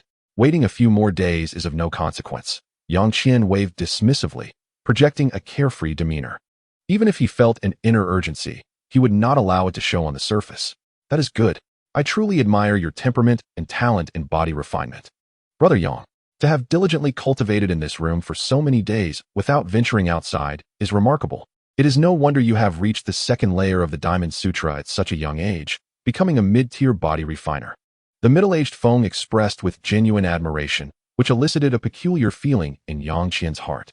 Flattery without cause often harbored ulterior motives. Yang Qian's heart raced as he feigned modesty, replying, "Brother Feng, you overestimate me. I possess no innate talent in body refinement. It is merely that several years prior, I traveled with a merchant caravan across a desolate land and consumed a peculiar fruit during a rest. Since then, my progress in cultivating the Diamond Sutra, which had been slow, accelerated dramatically, almost beyond comprehension." "Oh, what did this peculiar fruit look like? Brother Yang, could you describe it to me in detail?" The middle-aged Feng inquired, his previously smiling face now displaying surprise, his eyes gleaming with curiosity as he pressed Yang Qian for specifics. Yang Qian's gaze clouded with reminiscence as he slightly raised his head to the void, seemingly lost in the memories of that experience. Understanding the balance between truth and embellishment, Yang Qian carefully described the peculiar fruit, ensuring it was based on facts that were indeed recorded among cultivators. "Dragon scale fruit," the middle-aged Feng exclaimed, his face a mixture of incredulity and astonishment, envy and admiration flitting across his features. "What is that?" Yang Qian feigned ignorance, resembling an inquisitive child. The middle-aged Feng, witnessing Yang Qian's expression, felt a pang of discomfort. Unable to contain his emotions, he said, "Brother Yang, you have truly struck it rich. The dragon scale fruit is said to be a celestial fruit, reputed to grant cultivators the ability to undergo a transformation and ascend to the heavens. It possesses wondrous powers that are widely spoken of. I cannot help but envy you," the middle-aged Feng lamented, wishing fervently that he could have consumed the dragon scale fruit himself, as he raised his tea cup and downed it in one swift motion. Yang Qian's expression turned peculiar as he furrowed his brow. "Brother Feng, do not be so hasty. If I were truly capable of ascending in broad daylight, would I still seek out the 9 mystical bright jade pool of your esteemed sect? Indeed, the dragon scale fruit has significantly enhanced my body refining talents, yielding a transformative effect. However, the notion of ascending in daylight is utterly preposterous." Yang Qian gazed at the fervent expression of the middle-aged man named Feng across from him, unable to suppress a few words of consolation. The middle-aged Feng appeared momentarily taken aback, pondering the words, and then nodded in agreement. "Brother Yang, you speak wisely. Years have passed, and you remain here well, Thus the rumors of ascending with the dragon scale fruit seemed to be mere fabrications. Yang Qian took a delicate sip of spirit tea and smiled. However, the middle-aged Feng continued with earnest admiration. Though ascending in daylight is impossible, your body refining talents, Brother Yang, are truly exceptional. The effects of the dragon scale fruit are indeed remarkable. As he spoke, Feng scrutinized Yang Qian again, expressing envy at Yang Qian's fortune. He even pressed Yang Qian for the location of the dragon scale fruit, eager to investigate further. Yang Qian, unable to disclose the precise location, sighed and explained that the desert where he encountered the dragon scale fruit had long been ravaged by a tide of demonic beasts, making it impossible for any dragon scale fruits to survive. This dispelled the middle-aged Feng's aspirations, and he could only shake his head in regret, acknowledging that the dragon scale fruit was truly beyond his reach. Brother Yang, I have come today not only to discuss the matter of soaking in the 9 mystical bright jade pool tomorrow. The middle-aged man Feng shifted the conversation, his demeanor turning serious as he addressed the matter most concerning to Yang Qian. However, noticing the underlying implications in Feng's words, Yang Qian, though excited internally, maintained an outward calm, gently polishing the intricately patterned teacup while awaiting further elaboration from the middle-aged Feng. After a brief pause, Feng, sensing Yang Qian's silence, awkwardly smiled. Brother Yang, you truly possess remarkable patience. There is, in fact, one more small matter. What is it? Yang Qian inquired. Old Zhou, who came from Tianyuan Holy City, has just broken through to the 7th level of the Xuanjia Gong through the 9 mystical bright jade pool yesterday. His body refining techniques are formidable enough to contend with nascent soul cultivators without faltering. The middle-aged Feng spoke with reverence. Yang Qian fell silent upon hearing this, recognizing that Feng's reference to Old Zhou surely indicated further developments. As anticipated, Feng continued. Old Zhou's 2 disciples also practice the Xuanjia Gong and have just recently broken through to the 3rd level. They have expressed a desire to spar with you, Brother Yang, as they have heard you practice the notoriously difficult King Kong technique, which you have already reached a bottleneck at the 2nd level. They wish to compare the differences between the King Kong technique and the Xuanjia Gong. Yang Qian's expression revealed his surprise, and he hesitated. Engaging in a contest of skills with others was not his usual style, and he was about to decline. Though the opponents possessed strength akin to that of a high-level body refining cultivator on par with a nascent soul practitioner, he felt that within the confines of the Golden Jade sect, the illustrious grand ancestor Xianyang would not allow any harm to befall him due to his connection with Su Mingyu. The middle-aged Feng, noticing Yang Qian's hesitation, had clearly anticipated this reaction. He then laid down a compelling incentive, making it impossible for Yang Qian to refuse.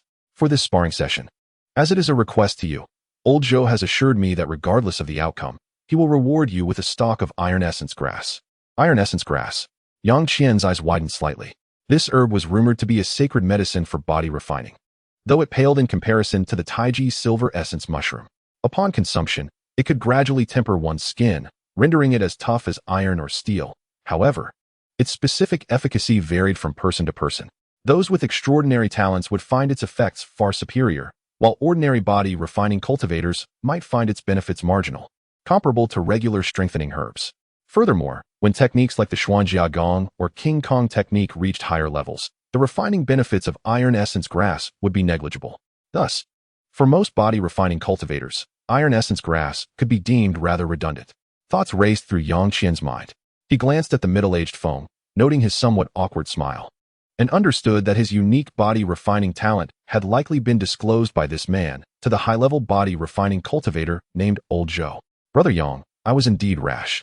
This is the spirit tea I have been preserving. Please take it. The middle-aged Feng, seeing Yang Qian's expression waver, hurriedly offered him 2 types of spirit tea he had collected. Yang Qian accepted the 2 blue porcelain vials, his expression softening slightly. Though Feng was rather loose-lipped, he at least possessed some awareness. If it was merely a matter of technique sparring, Yang Qian saw no reason to decline. After a moment's contemplation, he nodded calmly. With the red small sword as a token, he was assured that his life was not in jeopardy within the Golden Jade sect. Even if danger did arise, Grand Ancestor Xianyang would surely intervene. Excellent. The middle-aged Feng appeared exuberant, seemingly more excited than Yang Qian himself, as he produced a 5-foot-tall green, slender spirit herb and directly handed it to the astonished Yang Qian. Brother Yang, this iron essence grass has already been designated by Old Zhou to be given to you in advance. Regardless of the outcome, he will not reclaim it. Since you have made your decision, let us hasten our departure. The middle-aged Feng, brimming with excitement, pulled Yang Qian along, leaving Yang Qian to ponder just how many benefits old Zhou had promised him. Reluctantly storing the iron essence grass in his storage pouch, Yang Qian followed the middle-aged Feng with a calm demeanor. To refine the iron essence grass, one needed to use spirit water to achieve the best results.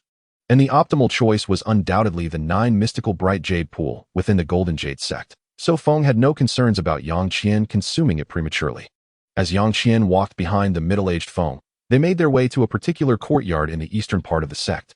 Along the way, they encountered several cultivators from the Golden Jade sect, most of whom were disciples in the Qi refining stage, while only a few, like the middle-aged Feng, were Foundation establishment cultivators, all of whom greeted them.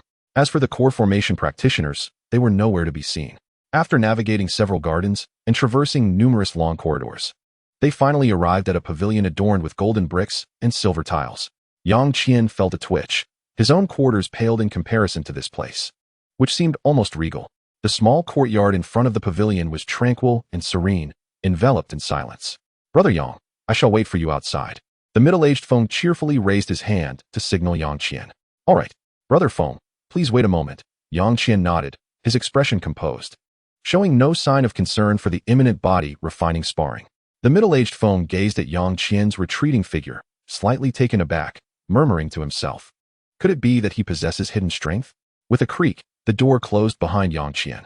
Inside the pavilion, 2 robust men leaned against the pillars, their chests bare. One had long hair while the other was completely bald, not a single strand of hair upon his head. The sound of Yang Qian's footsteps echoed in the empty pavilion, drawing the attention of the 2 men. For cold, piercing gazes swept over him devoid of emotion, causing his body to stiffen.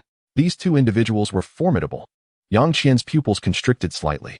Truly, they were masters who had cultivated the Xuanjia Gong to the 3rd level. A mere glance revealed they were not ordinary body-refining cultivators, exuding an aggressive and imposing aura. "Heh, you are the gifted body-refining cultivator that Brother Feng spoke of?" The bald man assessed Yang Qian with an indifferent expression.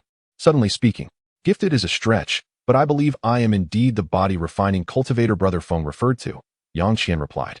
Upon hearing this, Yang Qian's expression remained unchanged, yet the corner of his eye twitched involuntarily, internally cursing the middle-aged man named Feng for his loose tongue. Such an insufferable talker. "Oh, it has come to my attention that you, at such a young age, have already cultivated the diamond technique to the 2nd layer of great accomplishment. I find it hard to believe. Let us engage in a friendly spar." The bald, muscular man stepped away from the pillar he had been leaning against, his eyes glinting with a cold light as he stood tall. Yang Qian looked up to see that the bald man was over 9 feet tall, with arms thicker than his own thighs, a veritable mountain of a man. Suddenly, with a thunderous boom, the bald man charged forward, shaking the ground thrice before he appeared before Yang Qian, his hand morphing into a claw as it reached for Yang Qian's left shoulder. Yang Qian merely narrowed his eyes, making no attempt to evade the attack. Though he could not see the figure of old Zhou, he was sure the man was watching from the shadows. It was prudent to show some respect. The bald man's enormous right palm enveloped Yang Qian's left shoulder with a vice-like grip, his cold fingers suddenly unleashing a terrifying force. Simultaneously, a radiant azure light erupted from his arm to his palm, dazzling in its brilliance. It was as if he had transformed into something beyond mere flesh and blood. This was the Qian armor technique. Yang Qian, filled with fury yet smiling, curled his lips, his gaze darkening. The opponent showed no signs of holding back. Meanwhile, a faint golden light appeared on Yang Qian's left shoulder and beneath his clothing. A dozen silver scales emerged, forming a protective barrier. Standing firm, he allowed the opponent to unleash his power. Given the bald man's body refinement skills, even if he exerted himself for 3 days and nights, he would never breach the defense of the silver scales of Tai. Chapter 55. Old Zhou makes his appearance. The invitation from the Holy Emperor's palace. Just a breath later, the bald man sensed something amiss. Seeing Yang Qian's calm demeanor, his expression changed dramatically. Gritting his teeth in frustration, the bald man growled, not only refusing to loosen his grip, but also raising his other hand to seize Yang Qian's right shoulder. Taking a deep breath, the bald man erupted in a blinding azure light, forming square-shaped illusions of armor upon his skin, activating the full power of the 3rd layer of the Qian armor technique. With a roar, he yanked Yang Qian's shoulders, his immense bulk seemingly grasping a delicate pillow. An incredible scene unfolded. Despite his gritted teeth and the sweat pouring down his brow, the bald man could not lift Yang Qian's body even an inch. Yang Qian's expression turned inexplicably smug, a cold huff escaping his nose as a brilliant golden light erupted from his entire being. Then, with a swift motion, he raised his hands, transforming his palms into claws that gripped the bald man's massive arms fiercely. The bald man gasped, feeling his arms shrink painfully as Yang Qian exerted pressure. Gradually, in an astonishing turn of events, Yang Qian began to lift the bald man's arms, albeit slowly as if doing so intentionally. Humiliated, the bald man yelled and lifted his massive right foot, but before he could kick, a deafening crash echoed. The bald man's eyes widened in shock, letting out a deep groan of pain as he shot backward at lightning speed, hurtling toward the stout pillar he had previously leaned against, seemingly on the verge of a catastrophic collision. Junior brother. From the other side, a long-haired muscular man, sensing the impending disaster, hesitated due to his status but rushed forward like a specter, covering several yards in a flash to reach the bald man's side. He pushed against the bald man's back with lightning speed, attempting to halt his trajectory. Yet, as soon as his hands made contact, he was met with a wave of horror, the azure light exploding forth as the Qian armor technique activated. A resounding crash of flesh colliding rang out, followed by a series of tremors as the ground shook beneath them. After the long-haired man managed to stabilize his companion, he unexpectedly kicked back against the pillar. With a thunderous roar, the pillar trembled slightly, and the two men stood firm, their faces pale as they turned to gaze at Yang Qian. All of this transpired in the blink of an eye. At that moment, Yang Qian had just withdrawn his right leg, his expression calm as he regarded them. The long-haired giant was evidently stronger than his companion. He produced a dark pill and offered it to the bald man, who visibly regained his strength, the aura around him recovering significantly. They exchanged glances, revealing a mixture of disappointment and astonishment, before both clasped their hands in salute toward Yang Qian. Brother Yang, your diamond technique is indeed extraordinarily powerful. We are utterly convinced. Yang Qian smiled slightly in response, preparing to offer a few courteous words, but his expression suddenly shifted. A hearty laugh erupted from behind him. I have long warned you too that the diamond technique surpasses the Qian armor technique by at least 30%. Let alone that young brother, has reached the pinnacle of the second layer, merely a step away from the third layer. Even if you had just broken through to the second layer, with your Qian armor technique, you would only achieve a stalemate. Otherwise, how could the diamond technique be renowned as the most challenging body refinement technique for humanity? A tall elder clad in a purple robe strode confidently to Yang Qian's side, nodding approvingly as he surveyed the scene. Yang Qian immediately recognized the elder's identity. His silent approach and reprimanding tone toward the two men had made it clear. Junior Yang Qian pays his respects to Elder Zhou. Yang Qian bowed slightly, clasping his hands in greeting. Given that the elder was a high-level body refinement practitioner comparable to a nascent soul cultivator, such deference was warranted. Elder Zhou nodded amiably, seemingly quite impressed with Yang Qian. Young friend Yang, your future holds boundless potential. This Yuan Turtle Crystal Steel Shield is crafted from the shell of a level 5 demonic beast, the Bai Yuan Turtle, and is nearly on par with top-tier spiritual artifacts. Consider it a gift from me to compensate for my two wayward disciples. Elder Zhou smiled as he revealed a palm-sized oval black shield that floated in his hand, dense spiritual energy swirling around it, indicating its exceptional quality. Yang Qian gazed in astonishment at the item in Elder Zhou's hand, hesitating briefly before succumbing to temptation and reaching out to accept it. Thank you, Elder Zhou. His gratitude rang out with sincerity. To gift a high-grade spiritual artifact, though trivial for Elder Zhou, was a coveted treasure for a mid-tier body refinement practitioner, especially a defensive shield of such rarity. Elder Zhou waved his hand dismissively, indicating that the Yuan Turtle Crystal Steel Shield had become somewhat burdensome for him, and sharing it would foster goodwill. However, his tone shifted as Elder Zhou fixed his gaze upon Yang Qian's eyes. Yang Xiaoyu, would you be interested in joining the patrol guards of the Sacred Emperor Palace? It is primarily composed of mid-level body refiners and core formation cultivators, serving as one of the crucial reserve forces within the Tianyuan Holy City. Lord Tianyuan Shenghuang greatly welcomes exceptional talents like yourself among body refiners. Old Zhou, with one hand behind his back and stroking his beard, spoke with a kindly demeanor. He then elaborated on the advantages of the Sacred Emperor Palace, including its remuneration, and praised Lord Tianyuan Shenghuang, emphasizing the unique advantages body refiners possess in Tianyuan Holy City. Despite feeling somewhat tempted, Yang Qian hesitated for quite some time. After careful consideration, he ultimately declined the invitation. Observing Yang Qian's departing figure, the two giants approached Old Zhou, puzzled and inquisitive. Master, why do you care so much for this young man? Not only did you gift him an almost top-tier spiritual weapon, but you also invited him to join the Sacred Emperor's organization, the patrol guards of the Sacred Emperor Palace? The long-haired giant found it difficult to comprehend. Old Joe's gesture of gifting a spiritual tool was one thing, but an invitation to join the patrol guards was not something just any body refiner could attain, even within Tianyuan Holy City. What was even more astonishing was that this rare opportunity was met with a decline from Yang. The two were truly enlightened by the day's events. Humph. You two know nothing. I am merely cultivating a good relationship. In due time, you shall understand. As for young Yang, he likely has his own plans. If only you two possessed half of his capabilities, I would not be so vexed every day. Old Joe reprimanded them with disappointment. Seeing the two giants still looking bewildered, Old Joe's anger flared, and he raised his hand in exasperation. Master, I was wrong, exclaimed the disciple. The following day, Yang Qian stood at the edge of a small pool, his expression one of astonishment and disbelief. Was this small waterhole truly the fabled Jiushuan Mingyu pool? Yang Qian's facial muscles twitched as he surveyed the pool, incredulously asking the middle-aged man named Feng beside him. In a dim, narrow stone cave, bizarre rocks jutted out, and the air was damp.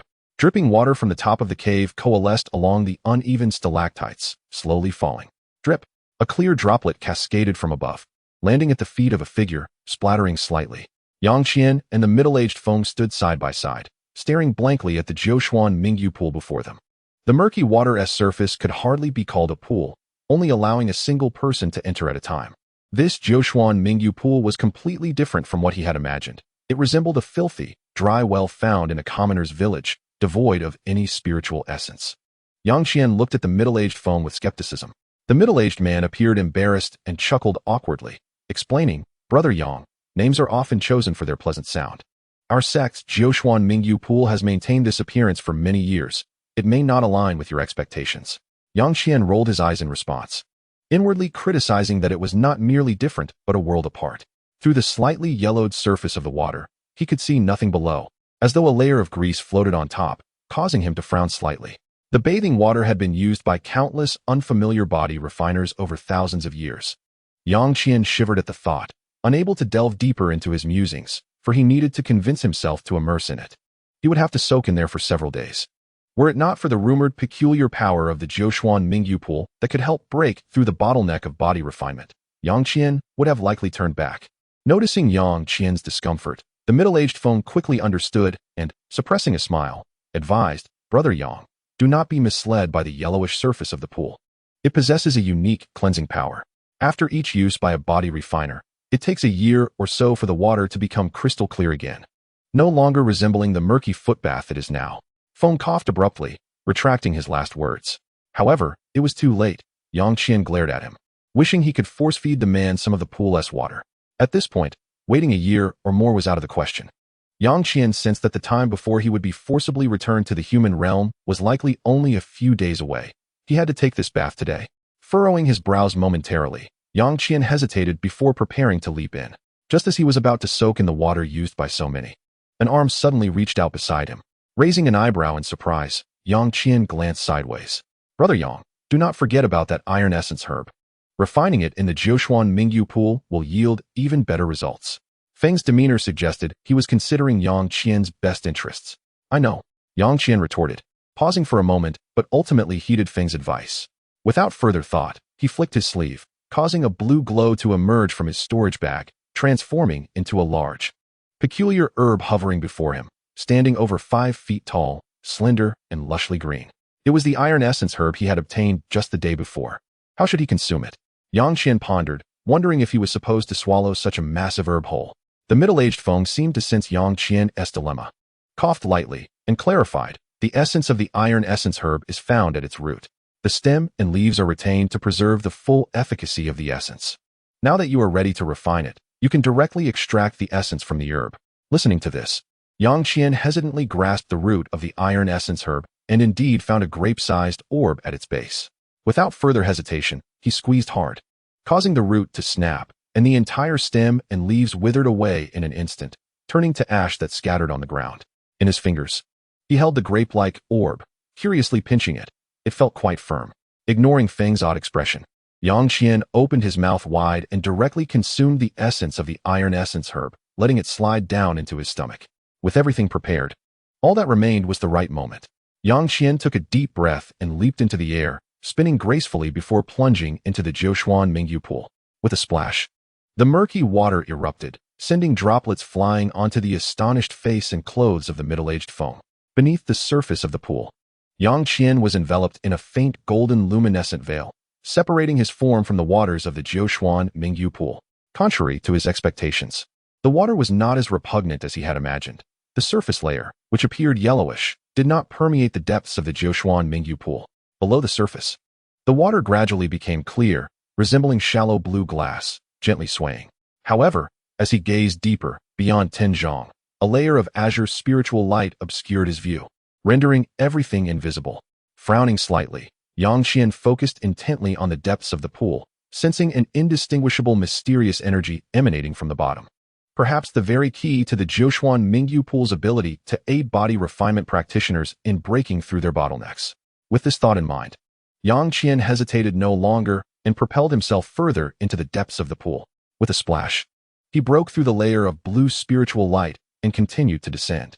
In just a few breaths, he reached the bottom of the Jiushuan Mingyu pool. The enigmatic energy, elusive and flickering, became more pronounced, oscillating between visibility and obscurity.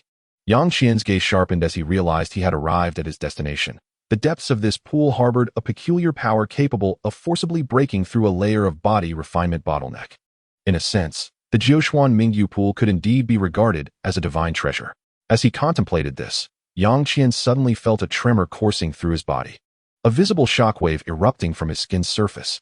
The black robe he wore disintegrated into ashes in an instant, leaving only 2 small pouches tied to his waist, rendering him completely bare. His well-proportioned and robust physique bore a pale luster, with an ivory-like sheen subtly shimmering across his skin.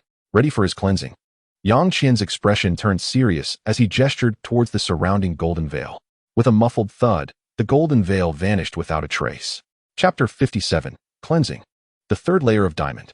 The spiritual root emerges. The surrounding blue waters surged towards Yang Qian's bare body, a heavy pressure enveloping his skin. His entire form was completely encased by the waters at the bottom of the pool. Suppressing his discomfort towards the water, Yang Qian focused his mind and silently recited the body refinement incantation of the Diamond Sutra. At the moment the water made contact with his skin, waves of surging magical energy seeped through the pores, gradually penetrating into Yang Qian's body. His meridians, muscles, and skin were all influenced by this inexplicable, strange power. An overwhelming sense of comfort washed over him, as if his entire being had relaxed, with the second layer's bottleneck of the Diamond Sutra being continuously impacted and shaken. Yang Qian had a premonition that within a day's time, he would surely break through to the third layer of the Diamond Sutra.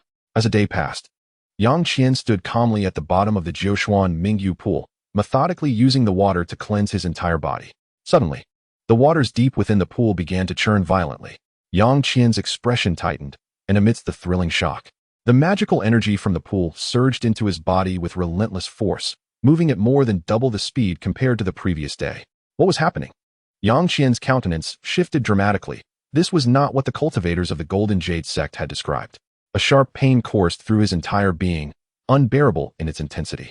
His mind raced with numerous thoughts, and gritting his teeth, he activated the Diamond Sutra, which surged through his meridians with fervor. With each cycle, he felt subtle changes within his body.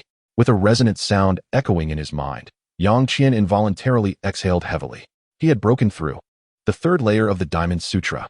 His face lit up with joy, but the next moment, he was tortured by excruciating pain, contorting his features in agony. Hastily reciting the incantation for the third layer, Yang Qian continued his practice of the Diamond Sutra at the bottom of the Jiushuan Mingyu pool, completely bare. Simultaneously, the essence of the iron essence grass within his dantian gradually melted and dispersed, permeating throughout his body, seemingly undergoing an indescribable transformation. The surface of Yang Qian's skin contracted slightly, then expanded once more, occasionally accompanied by the prickling pain of his meridians, repeating this cycle without end. Meanwhile, the blue waters continued to flow into Yang Qian's body, this peculiar blend of pain and pleasure rendering his expression increasingly volatile, sometimes a satisfied smile, at other times a furrowed brow twisted in discomfort. Above, at the edge of the Jiushuan Mingyu pool, a middle-aged man with the surname Feng sat cross-legged, his expression serious as he directed his 5 hearts to the heavens, muttering incantations. Suddenly, His ears perked up, and he opened his eyes wide, gazing at the water's surface. The surface bubbled and surged violently, resembling boiling water. What was happening? The middle-aged man with the surname Feng looked on in astonishment, preparing to rise and investigate, only to find that the waters gradually returned to calm. Slightly taken aback, he remained seated, his face reflecting deep contemplation. At the bottom of the pool, after 7 or 8 hours had passed, Yang Qian finally paused his actions, a look of awe on his face. The Jiuquan Mingyu pool was indeed formidable. Yang Qian murmured excitedly to himself, thanks to the assistance of the pool's waters. The Diamond Sutra had firmly established itself at the 3rd layer, effectively saving him several months of arduous cultivation, a journey truly worth taking. With a faint smile, he prepared to depart from this place. However, an unexpected scene unfolded. It was not the time for the manifestation of the hidden thunder spiritual root. Suddenly, Yang Qian was engulfed in purple lightning, and all the mana from the 1st layer of qi refinement within his dantian surged to a boil. Just as before, the spiritual energy from the pool poured in like a torrent, rushing into his dantian and rapidly merging. The hidden thunder spiritual root had manifested. Yang Qian's eyes widened in disbelief, his expression one of astonishment. This had never happened before. The hidden spiritual root typically manifested only at a specific time each day. Yet now, with the spiritual energy from the Jiuquan Mingyu pool rampaging and cleansing his dantian, even the hidden thunder spiritual root had been activated. Incredulous, Yang Qian's expression fluctuated dramatically, a whirlwind of emotions. First, he was stunned, then somewhat bewildered. But soon his face lit up with joy as he felt the manifestation of the thunder spiritual root within him. The limitations that had once hindered his cultivation were seemingly resolved by this Jiuquan Mingyu pool. Still in disbelief, Yang Qian formed hand seals and silently recited the incantation of the thick earth sutra. Indeed, a torrent of spiritual energy surged forth, overwhelming in its intensity, as if breaking through waves. Upon sensing the mutated thunder spiritual root within him, the energy seemed to find an outlet and rushed in with fervor. Yang Qian let out a muffled grunt, his expression extraordinarily serious. The current concentration of spiritual energy exceeded his wildest imaginings. In Anyuan City, utilizing a low-tier gathering array could achieve a spiritual energy concentration of over 10 or even 20 times that of the human realm, while in the guest quarters of the Golden Jade sect, it approached 30 or 40 times. Yet, compared to the current situation within the Jiuquan Mingyu pool, it was like comparing a trivial child to a grandmaster. Yang Qian conservatively estimated that the density of spiritual energy at the bottom of the pond was at least 50 times that of the human realm, an unfathomable terror. The advantage lay with him. Yang Qian's eyes sparkled with excitement. The difference between the human realm and the spiritual realm was as vast as heaven and earth. However, he realized he must seek a technique that harnessed the power of lightning. As he pondered, calculating the efficiency of spiritual energy conversion within his body, he sighed inwardly. During his previous excursions into the spiritual realm, he had not deliberately sought out lightning-based techniques due to the constraints of his hidden spiritual root, opting instead for earth-based techniques as a compromise. Although he could cultivate earth techniques without issue thanks to the anomalous attributes of his lightning spiritual root, it did result in a slight decrease in energy conversion efficiency, preventing him from fully exploiting the advantages of his mutated lightning root. Now that he had unexpectedly resolved the issue of his hidden spiritual root, the next step was naturally to find a lightning technique suitable for the qi refinement stage and transition to it. Once his cultivation advanced, he could seek out more profound lightning techniques. Yang Qian's face glowed with joy as his heart raced, unable to contain the sudden thrill. Nonetheless, he did not neglect his magical training and immediately focused his mind, eagerly absorbing the abundant spiritual energy from the surrounding environment. Above the Xianming Jade Pond, a middle-aged man named Feng gazed in confusion at the surging waters, puzzled by the unusual turbulence. Today, the Xianming Jade Pond seemed more tumultuous than ever. His expression was inscrutable as images of a figure clad in black flashed through his mind. Could this be the cause? On the edge of the pond, Feng's face momentarily displayed surprise before he chuckled and shook his head, marveling at his own absurd thoughts.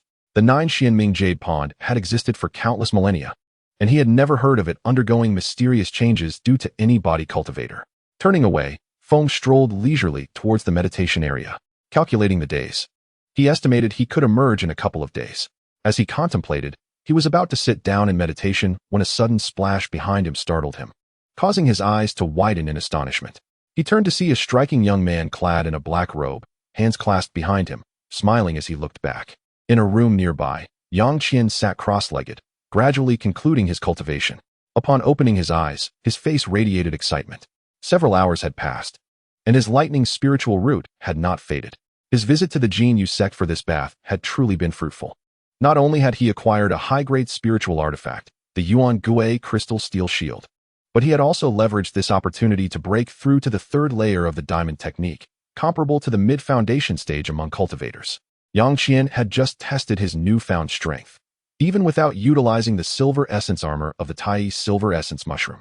He could withstand ordinary spiritual artifacts and tools unscathed by purely relying on the physical prowess of the diamond technique at full capacity.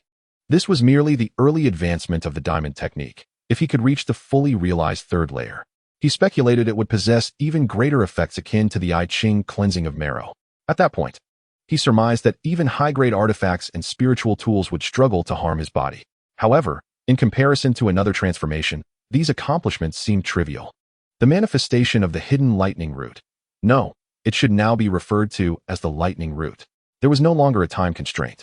No longer was he limited to a brief period each day when the lightning root would manifest for spell cultivation and magical energy consolidation.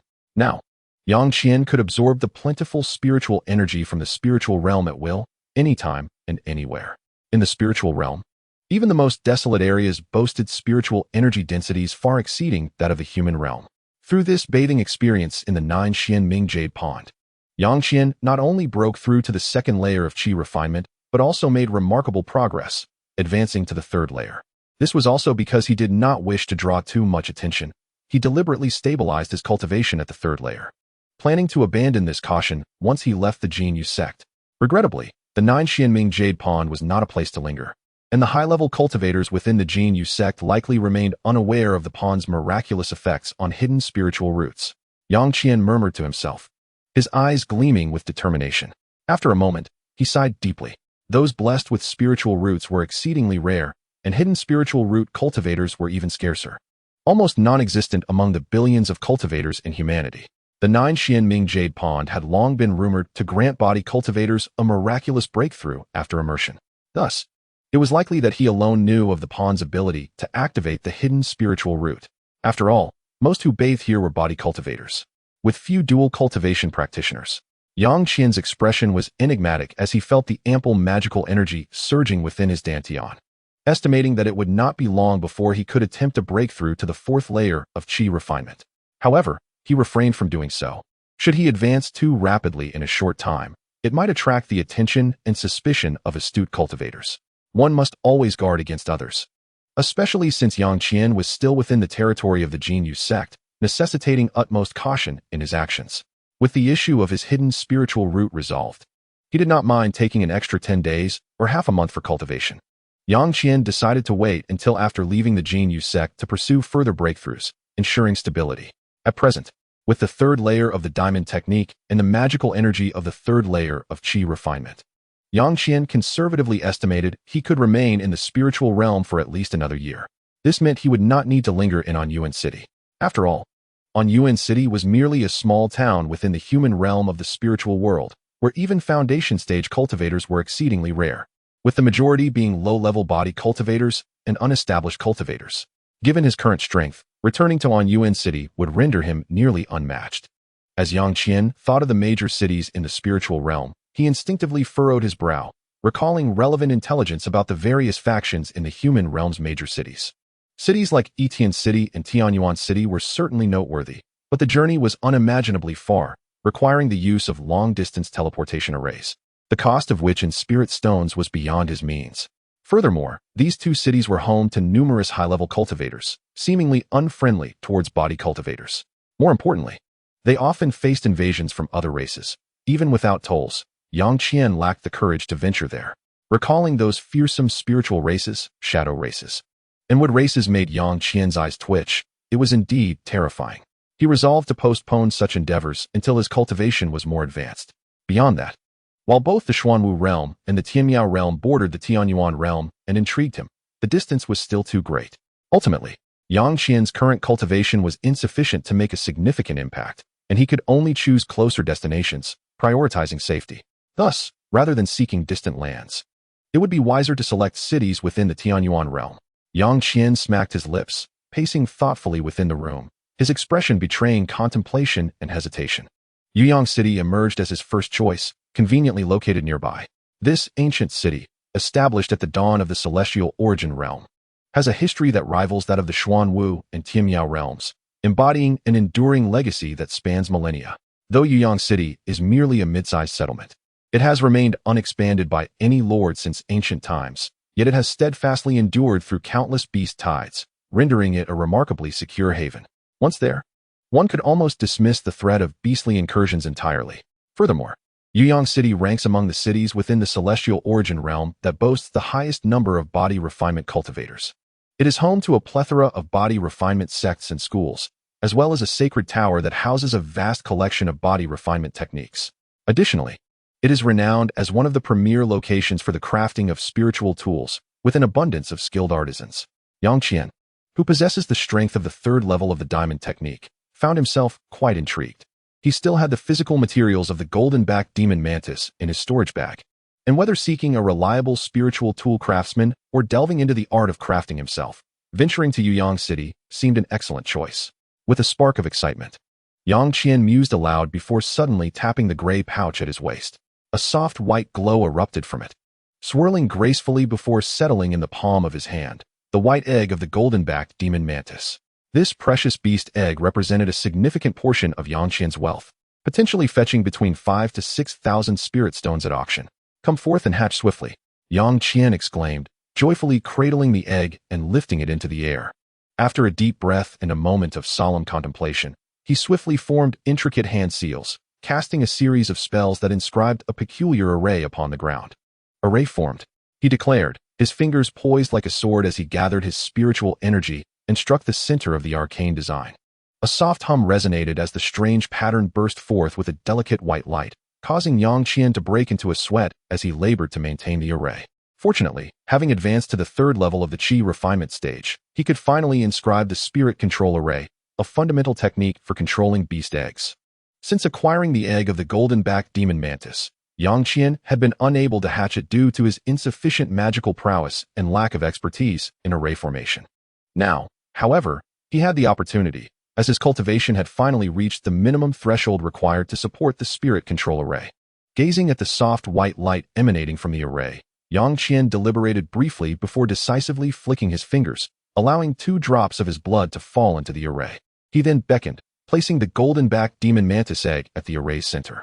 To his relief, the egg began to absorb his essence. This was Yang Qian's first time utilizing a spirit control array that required his own blood to activate, and he felt a twinge of concern regarding the establishment of a mental connection with the egg. Yet, fortune smiled upon him as it succeeded on the first attempt. With the egg beginning to absorb his blood, a satisfied expression adorned his face. Suddenly, he furrowed his brow in contemplation. It seemed that items infused with spiritual eyes could expedite the hatching of beast eggs. And the concentration of spiritual energy in the spirit realm far exceeded that of the human realm's so-called spiritual eye items. If he could deliberately guide the energy to coalesce, could it hasten the hatching process of this beast egg? As he pondered, Yang Qian settled into a meditative position. Based on his recent observations, it would likely take 10 days to half a month for the golden-backed demon mantis egg to fully absorb the essence and hatch. Unwilling to wait so long, he recalled that Elder Zhou's 2 burly disciples had hinted at a journey to a nearby city during their previous conversation. Thus, he resolved to boldly seek Elder Zhou's company under the pretense of inquiring about the merits of the diamond technique and the Xian armor skill, confident that such a small request would not be met with refusal. As he contemplated this, his hands moved without hesitation. Forming hand seals, he stirred the surrounding spiritual energy, suddenly directing it toward the spirit control array. Focus and calm, he instructed himself, his face a mask of concentration as he channeled the ambient energy. The white light of the spirit control array intensified, revealing the small beast egg slowly rising, visibly expanding. It was indeed effective. A glimmer of joy flickered in Yang Qian's eyes as he took a deep breath and amplified the flow of spiritual energy. 2 days later, Yang Qian cradled a petite gray-black mantis, beaming with delight. "At last, I possess my very own spiritual companion." This tiny gray mantis was the golden-backed demon mantis, which had hatched thanks to the spirit control array and the accelerated spiritual energy infusion. Thanks to the abundant spiritual energy of the spirit realm, The hatching process of the egg exceeded Yang Qian's expectations. In just 2 days, the once white egg had swelled to the size of a fist. Last night, the little golden-backed demon mantis successfully broke free from its shell, having established a mental connection with Yang Qian while still an egg. As soon as it emerged, the little mantis affectionately flitted around Yang Qian.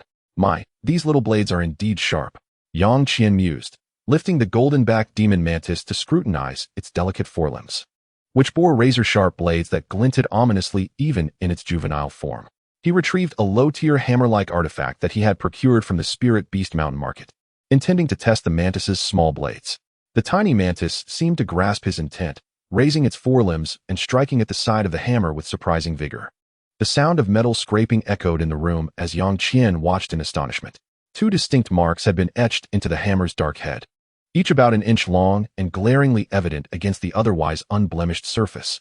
Yang Qian traced the marks with his fingers, unable to suppress a grin. This little golden-backed demon mantis, having just hatched, exhibited such formidable prowess. If it were to mature, it would surely surpass even the creature he had slain outside Jiyuan City. Unbeknownst to him, Yang Qian pondered the reasons behind the transformation of the golden-backed demon mantis. Was it the exceedingly rich spiritual energy of the spirit realm?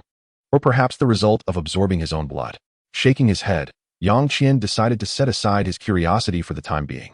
As long as he could control the golden-backed demon mantis and it could grow into a formidable force, that was sufficient. Gripping a small hammer, he tapped it against his waist, and in a flash of spiritual light, he turned his palm upward. In the center of his hand lay a small, colored bead, roughly the size of his thumb, emanating a faint, pleasant aroma. Chapter 60, A Change in Plans. Tianyuan Holy City. The spirit-feeding pill. As soon as this item appeared, the golden-backed demon mantis was irresistibly drawn to it. Its sharp pincers clamped down on the spirit-feeding pill, and it began to devour it eagerly. Before long, not even a scrap remained. The golden-backed demon mantis then collapsed into Yang Qian's palm, falling into a deep slumber. Yang Qian smiled softly and gently placed it into his spirit beast pouch. The next time it emerged, it would have grown even larger. After a moment of contemplation, Yang Qian retrieved the manual for the Diamond Sutra, preparing to further study the secret techniques of the 3rd layer. He found a comfortable position, half reclining in his chair, and began to peruse the pages, occasionally furrowing his brow, lost in thought, or nodding in sudden understanding. Indeed, the Diamond Sutra was a foundational cultivation technique of the Brahmin's sacred true demonic art, filled with mysteries that were truly extraordinary.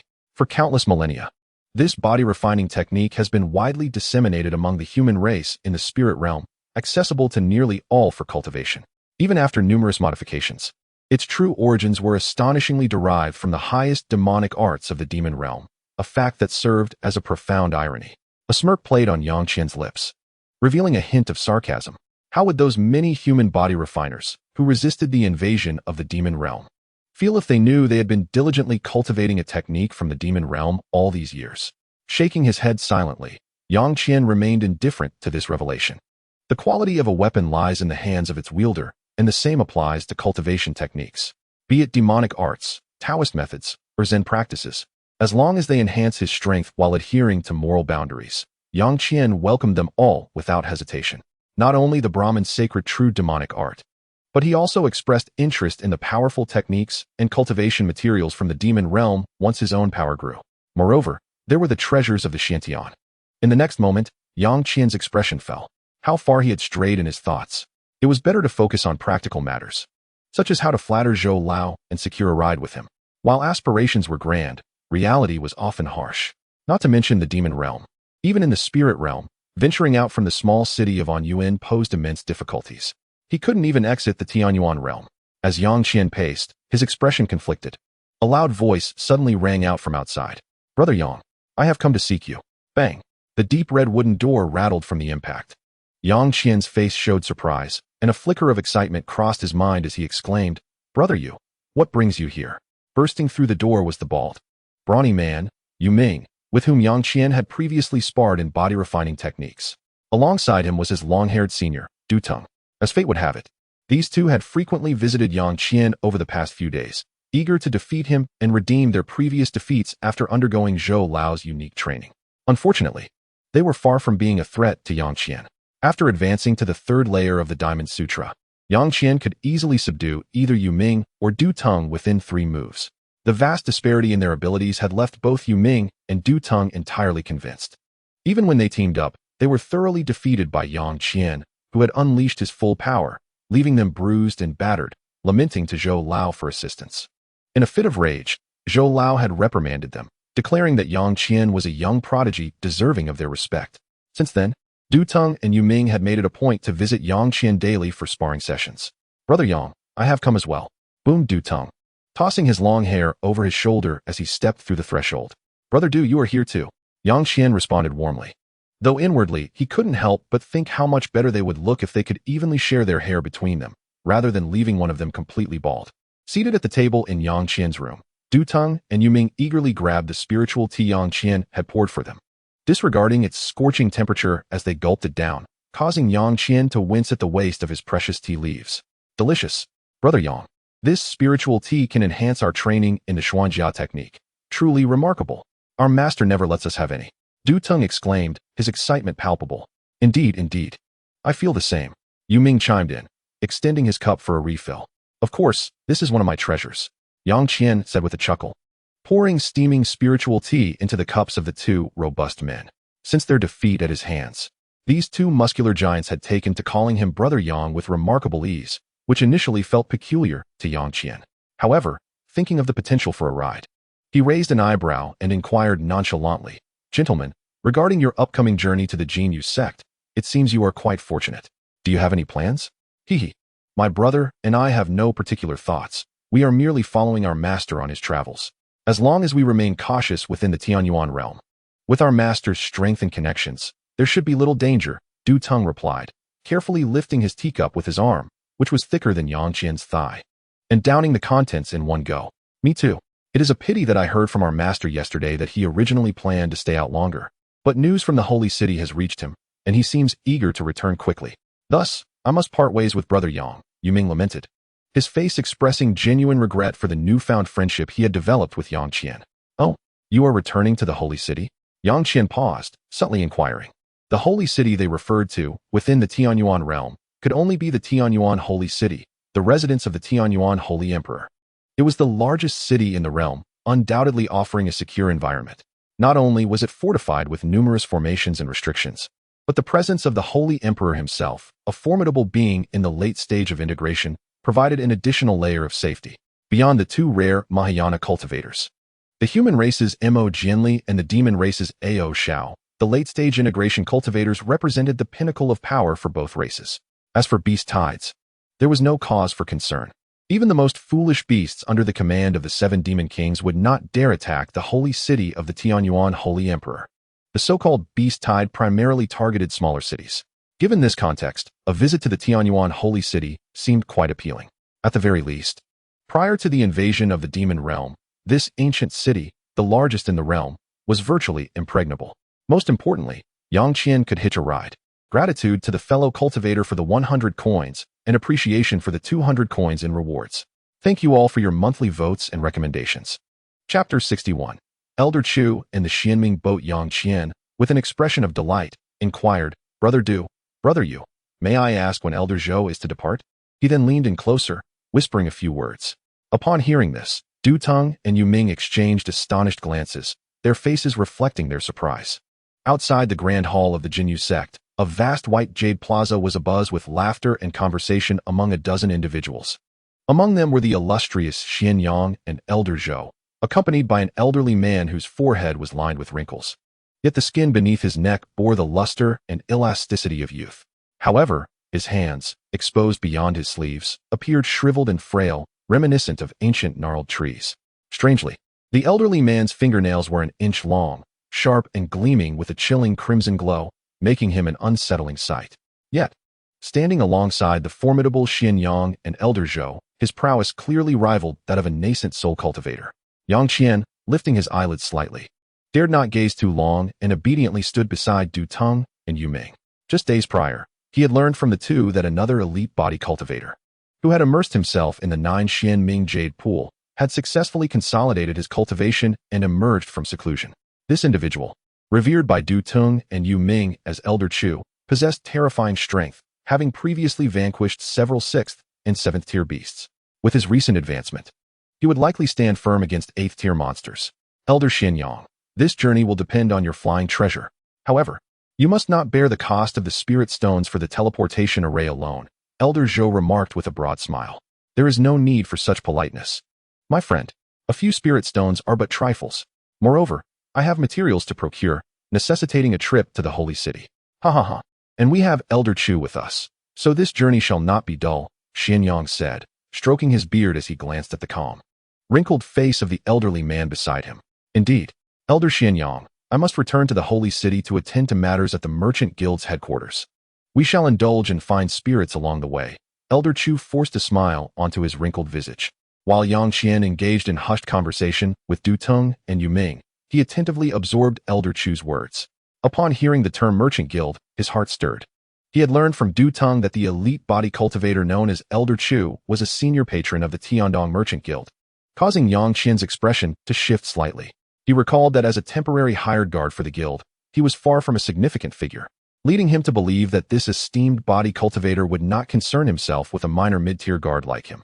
Furthermore, unlike Elder Zhou, Elder Chu had not regarded him with much attention, only conversing with fellow cultivators of similar ranks, which eased Yang Qian's mind. Once they arrived in the holy city, there would be no worries about safety, for the Holy Emperor of Tiandian had instituted laws forbidding private duels within the city. Not even a top-tier body cultivator, let alone a transformation or void refinement cultivator, would dare to act recklessly. This was a far safer environment than Yuyang City. Laughter echoed from a distance. Ha ha. You two old fellows, don't forget about me. Elder Zhou bellowed, his spirits high, as Elder Chu's rare wine was typically unattainable. It is settled. Xianyang nodded vigorously before turning to instruct several core formation elders of the Jinyu sect. You all must guard the mountain gate well. I shall return. The elders of the Jinyu sect nodded hastily like chicks pecking at rice. Meanwhile, Yang Qian maintained his composure, continuing to converse with Du Teng and Yu Ming, while standing beside a middle-aged man of the Feng family from the Jinyu sect. Brother Yang, this parting may last for an indefinite time, the middle-aged man said with a sigh, clasping his fists. Brother Feng, I truly appreciate your kindness during these days. Yang Qian expressed his gratitude sincerely, acknowledging the man's cleverness in certain matters, yet overall, he was commendable, especially for gifting Yang Qian several jars of spirit tea. The middle-aged man shook his head with a smile, about to say more, when Elder Zhou interrupted from afar. You all come here. Yang Qian and the others exchanged surprised glances before hastily approaching. Elder Chu cast a stoic glance at Yang Qian, remaining silent. In contrast, Elder Zhou surveyed Yang Qian with a cheerful demeanor and remarked, Young friend Yang, I am quite surprised to see you heading to the holy city as well. Previously, when Elder Zhou had invited Yang Qian to join the Holy Emperor's palace, Yang Qian had firmly declined. Yet, just days later, he expressed a desire to accompany them to the holy city. Though Elder Zhou was unaware of Yang Qian's intentions, he viewed this opportunity for a promising junior favorably. Many body cultivators yearned to reach the holy city, hoping to catch the eye of the Holy Emperor and become a disciple, transforming from a humble chicken to a phoenix. However, the journey was perilous and costly, often beyond their means. The distance was great, and those who attempted to traverse it would face the threat of being consumed by savage beast tides long before reaching their destination. Despite agreements made by the higher-ups of both human and beast races to safeguard their mutual interests, cultivators below core formations still faced the dangers posed by beast tides. Ultimately, it came down to a lack of strength for both the beasts and humans. The weak could only strive desperately for a glimmer of survival. As these thoughts crossed his mind, Yang Qian's expression turned serious. Elder Zhou, I have long admired the Holy Emperor. It is indeed an honor for me to accompany you and Elder Xianyang to the holy city, he said, bowing his head awkwardly in gratitude. I must also thank you all for allowing me to join, as I cannot afford the spirit stones needed for teleportation. Ha! Young friend Yang, there is no need for such formality. Once in the holy city, I suspect my two useless disciples will be a bother for you to continue training, Elder Zhou said, smiling at Yang Qian before casting a disdainful glance at Du Teng and Yu Ming. Du Teng and Yu Ming exchanged awkward glances and turned away. Yang Qian momentarily paused, unsure how to respond. Fortunately, Elder Xianyang came to his aid. All right, it is time to depart.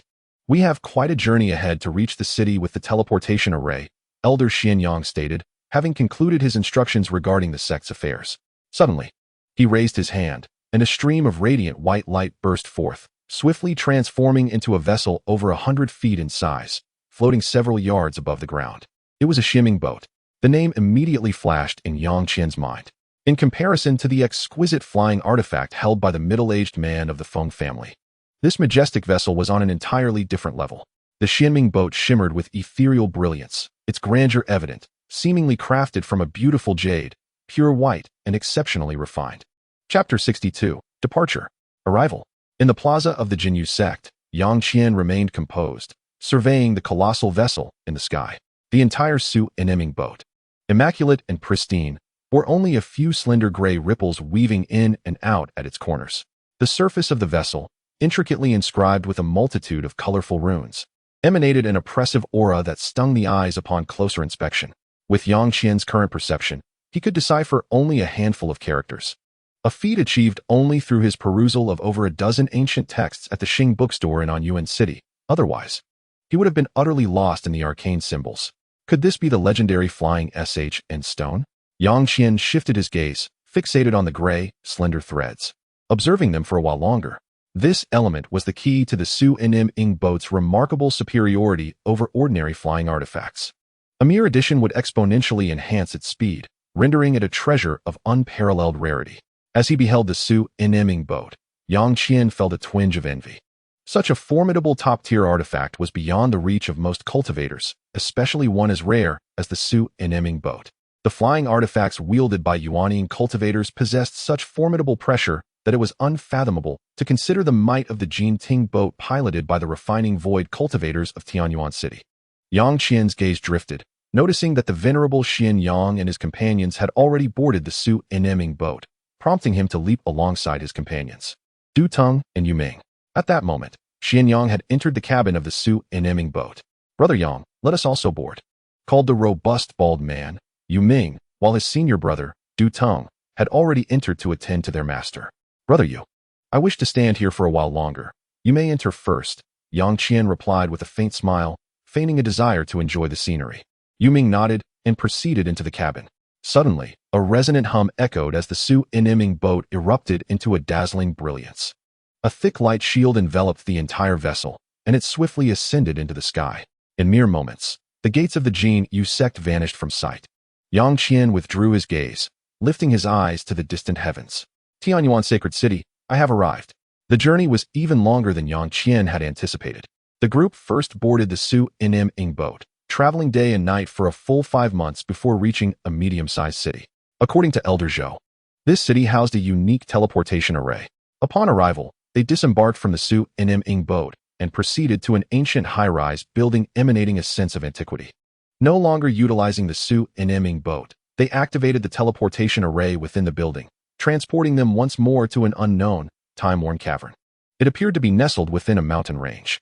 Through the fissures of the cave, Yang Qian glimpsed the lush, undulating green forest beyond, a stark contrast to the desolation of the outskirts of Anyuan City. Before they could catch their breath, Xian Yang, as before, produced several gleaming spirit stones. Placing them directly onto the teleportation array, Yang Qian discreetly cast a glance. The aura emanating from those spirit stones sent a jolt of excitement through him. High-grade spirit stones. Each one was worth tens of thousands and scarce in availability. Just one exceeded his entire fortune, igniting a deep envy within Yang Qian. As he stared in longing, Xian Yang produced an object resembling a grand teleportation token. As the spiritual power surged, the teleportation array trembled violently, engulfed in white light, and in an instant, Yang Qian and the others vanished, transported anew. The same process of teleportation and exchange of spirit stones continued, and on several occasions, Yang Qian thought he discerned a fleeting look of discomfort on Xian Yang's face. Even a high-tier cultivator in the Yuanying stage felt the sting of the expenditure involved in such teleportation. Fortunately, the number of transports did not exceed 10. Finally, during the 9th teleportation, Yang Qian shook off the lingering dizziness, regaining his composure, and understood they had arrived at Tianyuan Sacred City. The scene before him was markedly different from the previous outdoor teleportation arrays. As he observed, Yang Qian was astounded by the vastness of the spirit realm, far surpassing his expectations. With a cursory glance, Yang Qian realized they had arrived within a grand hall, measuring over 100 zhang in width and 50 zhang in height, surrounded by stark, bare walls. In a moment of clarity, Yang Qian stabilized himself, instinctively lowering his gaze, only to gasp in astonishment. They stood upon a square-high platform, at least 20 to 30 zhang above the ground. Below, the teleportation array on the platform slowly dissipated its spiritual light, revealing faintly visible runes. Among them, a few silvery runes resembling tadpoles startled Yang Qian. Silver tadpole runes. He had never encountered such celestial script before.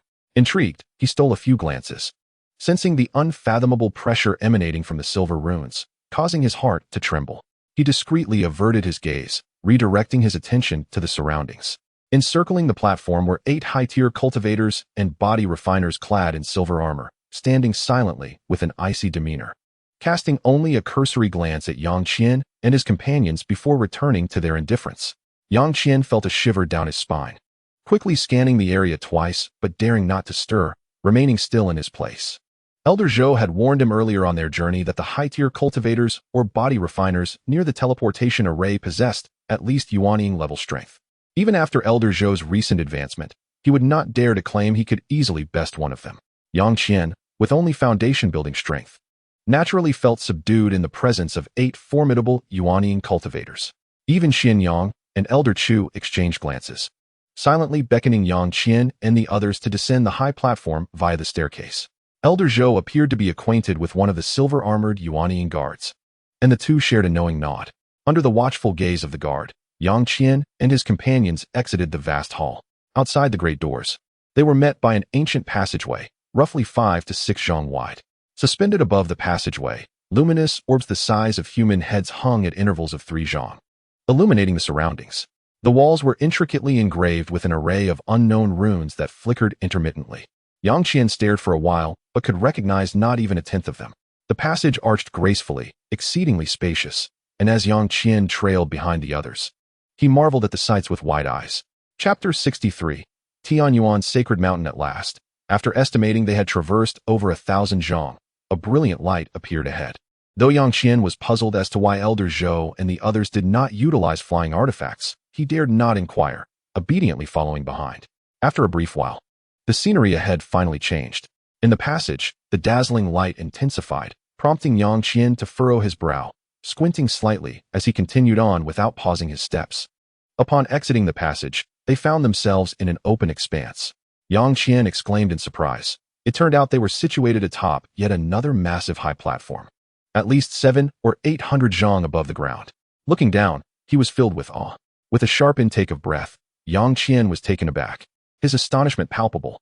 Suddenly sensing something, he hurriedly raised his gaze towards the distance, momentarily frozen in place. Although he had gleaned some understanding of the grandeur of the Tianyuan holy city from the original text, and had encountered descriptions of the sacred city in various ancient tomes, it was only upon his arrival that he truly comprehended the inadequacy of those written words. Before him sprawled a labyrinth of buildings, densely packed and meticulously arranged, resembling a celestial tapestry. Some structures bore a striking resemblance to those in the human realm, while others were utterly alien, rounded, diminutive, and bizarrely shaped. Despite their varying heights and styles, these edifices were organized in an orderly fashion, leaving broad avenues in their wake. Yang Qian gazed in rapt fascination, his eyes wide open, overwhelmed by the sheer vastness of the city. Vast. This singular word echoed in Yang Qian's mind after stepping out of the hall. The city seemed to stretch infinitely, with countless towers, bungalows, and plazas extending endlessly to the horizon, leaving no vacant space in sight. Among them stood over 100 towering azure spires, standing resolutely within the cityscape. The bases of these giants were surrounded by a multitude of elevated platforms and pavilions, their density and architectural magnificence surpassing any region devoid of such towers. Within the city, myriad lights and shadows flitted about, weaving through the streets, a vibrant scene of prosperity. Truly, the Tianyuan holy city, under the governance of the holy emperor, was a sight to behold. Yang Qian couldn't help but express his admiration. However, he soon noticed the peculiar expressions on the faces of Elder Zhou and the others. Young friend Yang, as this is your first visit to the Tianyuan holy city, you may not fully grasp the situation. This expansive area below us is not the holy city itself. It can barely be referred to as the outer city. Elder Zhou explained, stifling a chuckle. Not the Tianyuan holy city. Yang Qian was momentarily stunned, and upon noticing the barely contained laughter of the others, he realized he had made an embarrassing miscalculation, offering a sheepish smile. Brother Yang, do turn around and look behind you. Dutong gestured for him to pivot. Yang Qian hesitated for a moment, as if struck by a revelation, then slowly turned around. What met his eyes was a wall. Yang Qian quickly dismissed his initial thought. It's a mountain. Just beyond the elevated platform at his feet loomed a sheer mountain face, and as he gazed upward, he discovered that the sky seemed to be impaled by this colossal peak, vanishing into the clouds. In disbelief, he looked up, and a sudden realization struck him. He hurriedly turned his head to scan the surroundings. This time, he was truly astonished beyond measure. Enormous.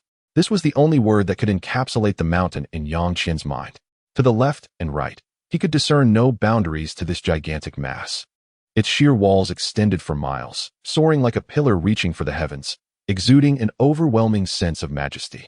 As he observed the myriad buildings, tiny as ants, embedded within the mountain, he remained in a state of shock for an extended period.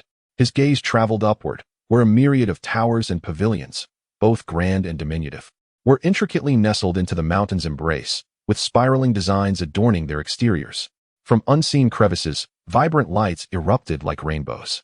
The sky was a spectacle of colorful flickering lights, ascending and descending in a bustling display.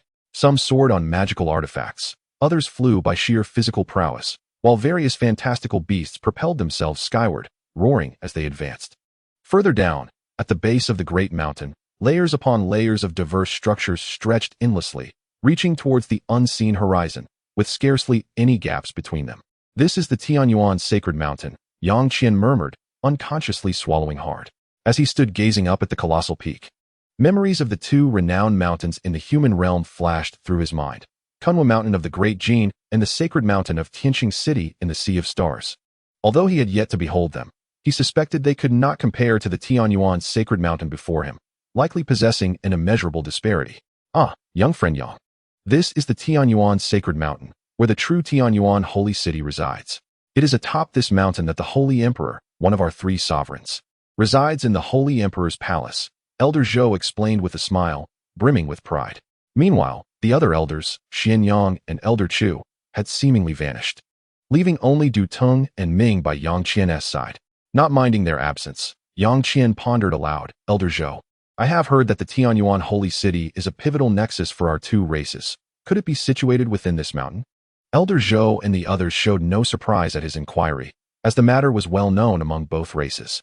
Indeed, the entire realm of the 3 territories and 7 regions is enveloped within a colossal magical formation. This formation, said to be passed down by celestial beings from the upper realm, comprises 10 focal points, 1 in each region of the 3 territories and 7 regions.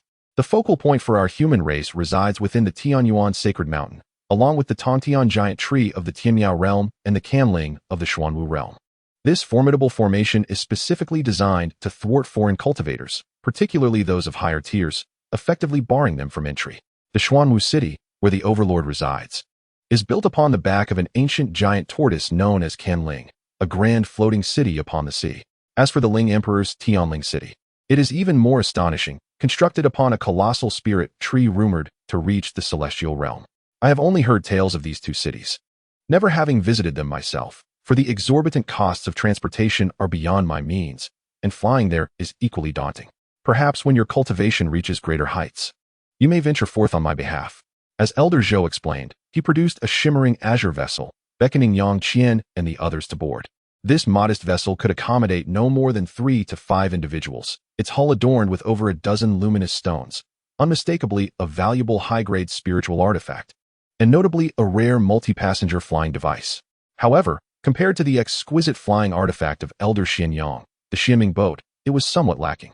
No wonder Elder Zhou, despite possessing a flying artifact, chose to accompany Elder Xian Yang. Yang Qian regarded the vessel with keen interest for a moment before turning his attention back to the Tianyuan holy city, which captivated him far more than the flying artifact. He recalled the cities of the Ling Emperor and Overlord, the Tongtian giant tree, and the ancient tortoise Canling. Suddenly, endless imaginings surged within Yang Qian's mind. The Tianyuan sacred mountain appeared to be the most conventional of the 3 cities, yet it still left him in awe. If he were to witness the cities of the Overlord and Ling Emperor, what kind of breathtaking spectacle would that be?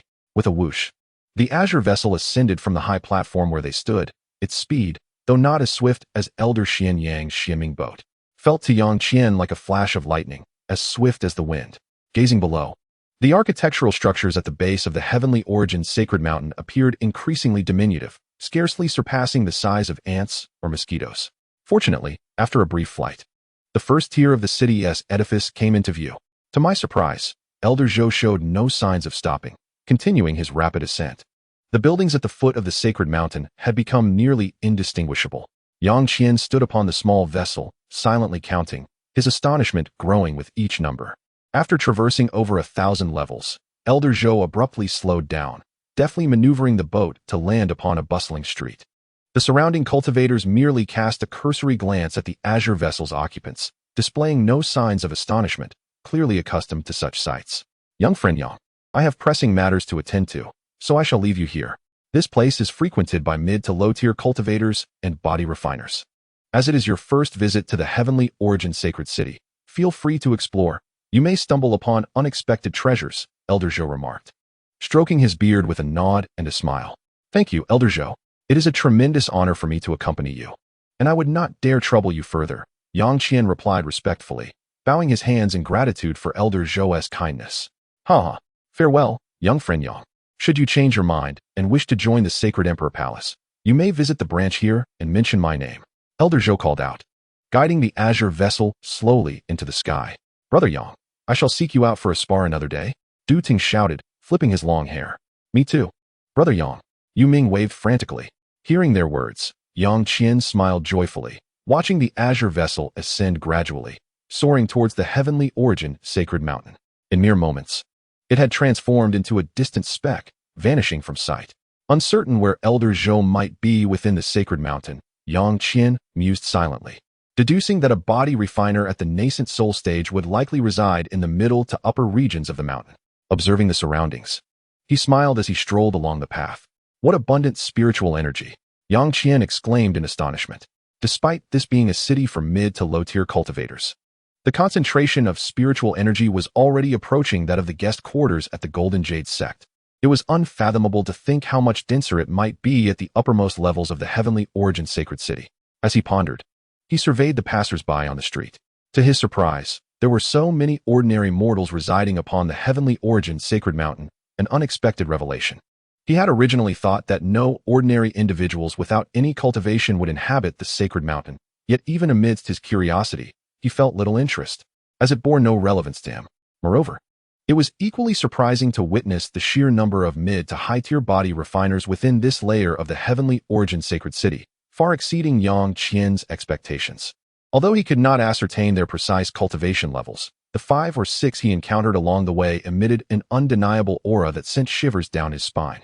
Clearly, their body refining prowess surpassed his own, likely comparable to high-tier refiners akin to those at the core formation stage. As for cultivators, there were indeed many, with each sect and faction displaying their distinctive attire, and the number of loose cultivators was particularly abundant.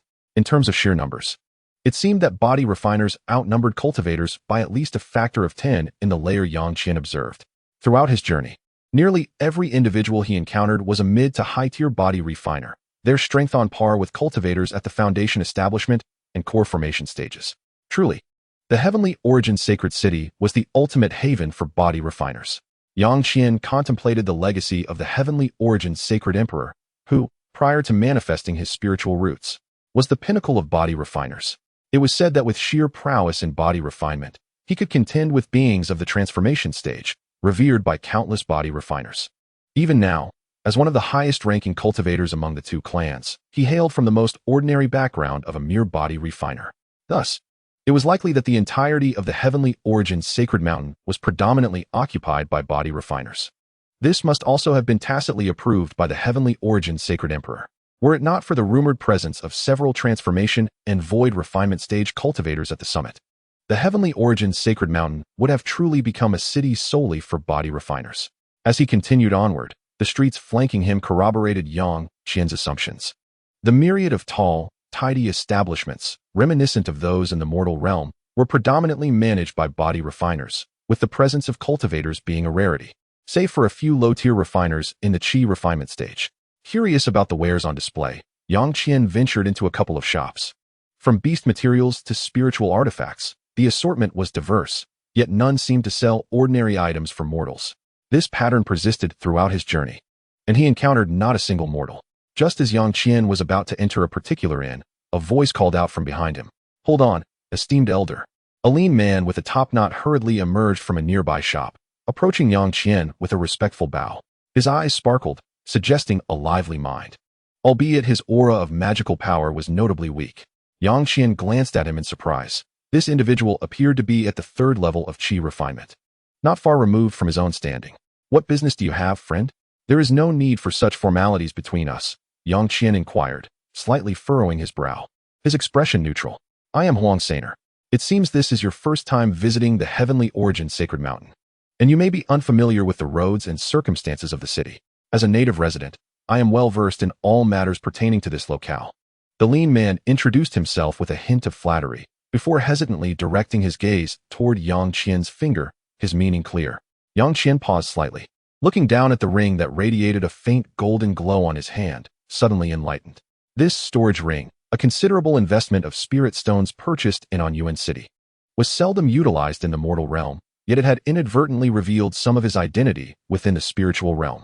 After all, only body refiners of at least mid-tier cultivation could wield such a ring, comparable to cultivators at the foundation establishment stage. The man named Huang Sainer, being merely at the third level of qi refinement, was justified in addressing him as esteemed elder. "You possess a keen eye," Yang Qian acknowledged with a nod of appreciation. Such perceptive low-tier cultivators were not unwelcome. As for any potential schemes or plots within the confines of the Heavenly Origin Sacred City, even those of the qi refinement stage lacked the audacity for such machinations, let alone those of the transformation or void refinement stages. "Hee, you flatter me, esteemed elder. I am merely a lifelong resident of this city, having spent decades here. While I may not have visited the 1,000 upper levels, I am quite knowledgeable about the mid and lower tiers, including various sects, factions, and numerous alliances and businesses," Huang Sainer continued, his demeanor eager and amiable. "If a senior wishes to travel or attend to any matters, having a junior assist in guiding the way would undoubtedly alleviate a considerable amount of trouble. In this vast expanse, with layers upon layers, there is virtually no location or event I am unfamiliar with, and the cost is merely 20 spirit stones per day." The lean man spoke for quite some time, extolling his own knowledge of celestial and terrestrial matters. Finally, his eyes darted mischievously as he discreetly assessed Yang Qian, not forgetting to mention his fee. "Oh, 20 spirit stones seems rather steep. I shall offer you 10 spirit stones for a day, but first, enlighten me on the meaning of these so-called upper, middle, and lower layers. Is it possible that the Tianyuan Sacred Mountain boasts as many as 3,000 layers?" Yang Qian inquired thoughtfully, stroking his chin. If indeed the Tianyuan Sacred Mountain possessed thousands of layers, then the Kunwu Mountain and Tianqing City in the mortal realm would appear trivial by comparison. In response, esteemed senior, the cities of Tianyuan Sacred Mountain are divided into 3 major regions, upper, middle, and lower, each encompassing roughly 1,000 layers, though this may vary. For instance, the lower layers mainly accommodate low-level cultivators in the qi refining stage, alongside a multitude of mortals. Although it is claimed to have 1,000 layers, it actually comprises over 900. As for the middle layers where we reside, there are more than 1,200 layers, while the upper layers, which I have yet to visit, are said to exceed 1,100 layers. For cultivators above the nascent soul stage, it is the upper layers that truly represent the Tianyuan Sacred City. Upon reaching this point, the lean man suddenly paused, his small eyes gleaming as he cautiously remarked, "Esteemed senior, having shared so much information, might you consider bestowing some spirit stones upon me? A mere 15 will suffice, and I can accompany you throughout the day." "Humph, I shan't quibble over trifles. Continue."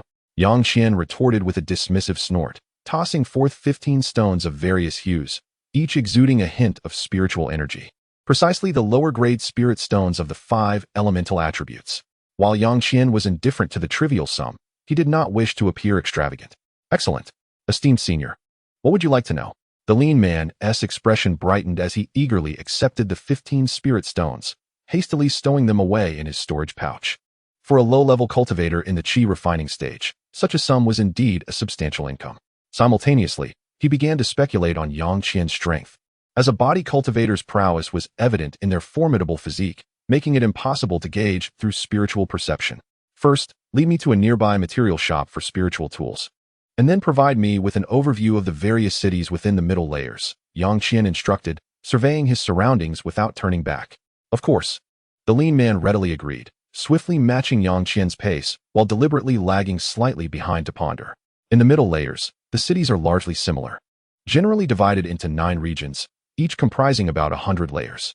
2 of these regions are inhabited by ordinary mortals, while the remaining 6 are shared equally between cultivators and body cultivators, serving as the primary trading zones for both. Ordinary mortals in the middle layers? Did you not mention that the middle layers are primarily for foundation-building cultivators and mid-tier body cultivators? How can there be common people? Yang Qian paused, his curiosity piqued. Esteemed senior, this is quite natural. After all, the descendants of cultivators do not universally possess spiritual roots. Most are merely mortals. Furthermore, many family members of body cultivators are prohibited from residing in those 6 regions for various reasons. Thus, the Sacred Emperor specially authorized the establishment of 2 regions for these unique mortals to live, the lean man explained with a grin. Oh, I see. Yang Qian nodded, his expression nonchalant, realizing that these were merely favored connections. Indeed, having a background allows one to thrive anywhere. Suddenly, a peculiar expression crossed Yang Qian's face as he turned to the lean man beside him. He, esteemed senior, is quite perceptive. My family also resides in the middle layers. Although my cultivation is merely at the qi refining stage, it is precisely due to this connection that I am able to live here. The lean man stated with an air of entitlement. And what about the final region? What is its significance? Yang Qian inquired, showing little interest in the so-called connections, but eager to learn about the previously unmentioned area. The last region is somewhat distinct from the others. Although the 6 areas allow cultivators and body cultivators to freely trade talismans, pills, and various materials, the truly valuable items can only be found in this final area. To enter, regardless of the success of the transaction, each person must pay 10 spirit stones, with lodging being an additional charge. This area is situated at the peak of the middle layers. While it does not compare to the upper layers trading alliances, it is where exquisite spiritual tools and top-tier treasures are bought and sold. This area also hosts numerous prominent merchant factions from the Tianyuan realm, including the 3 major factions, Tian Dong, Yunlan, and Guangxing, as well as spiritual treasures and Tianyuan weapons for sale. The lean man spoke at length, striving to convey that the 15 spirit stones were indeed worth every penny. As he mentioned Tianyuan weapons, the lean man's face radiated admiration and fervor. Having grown up in Tianyuan's sacred mountain, the Sacred Emperor was akin to a deity in their eyes. Spiritual treasures?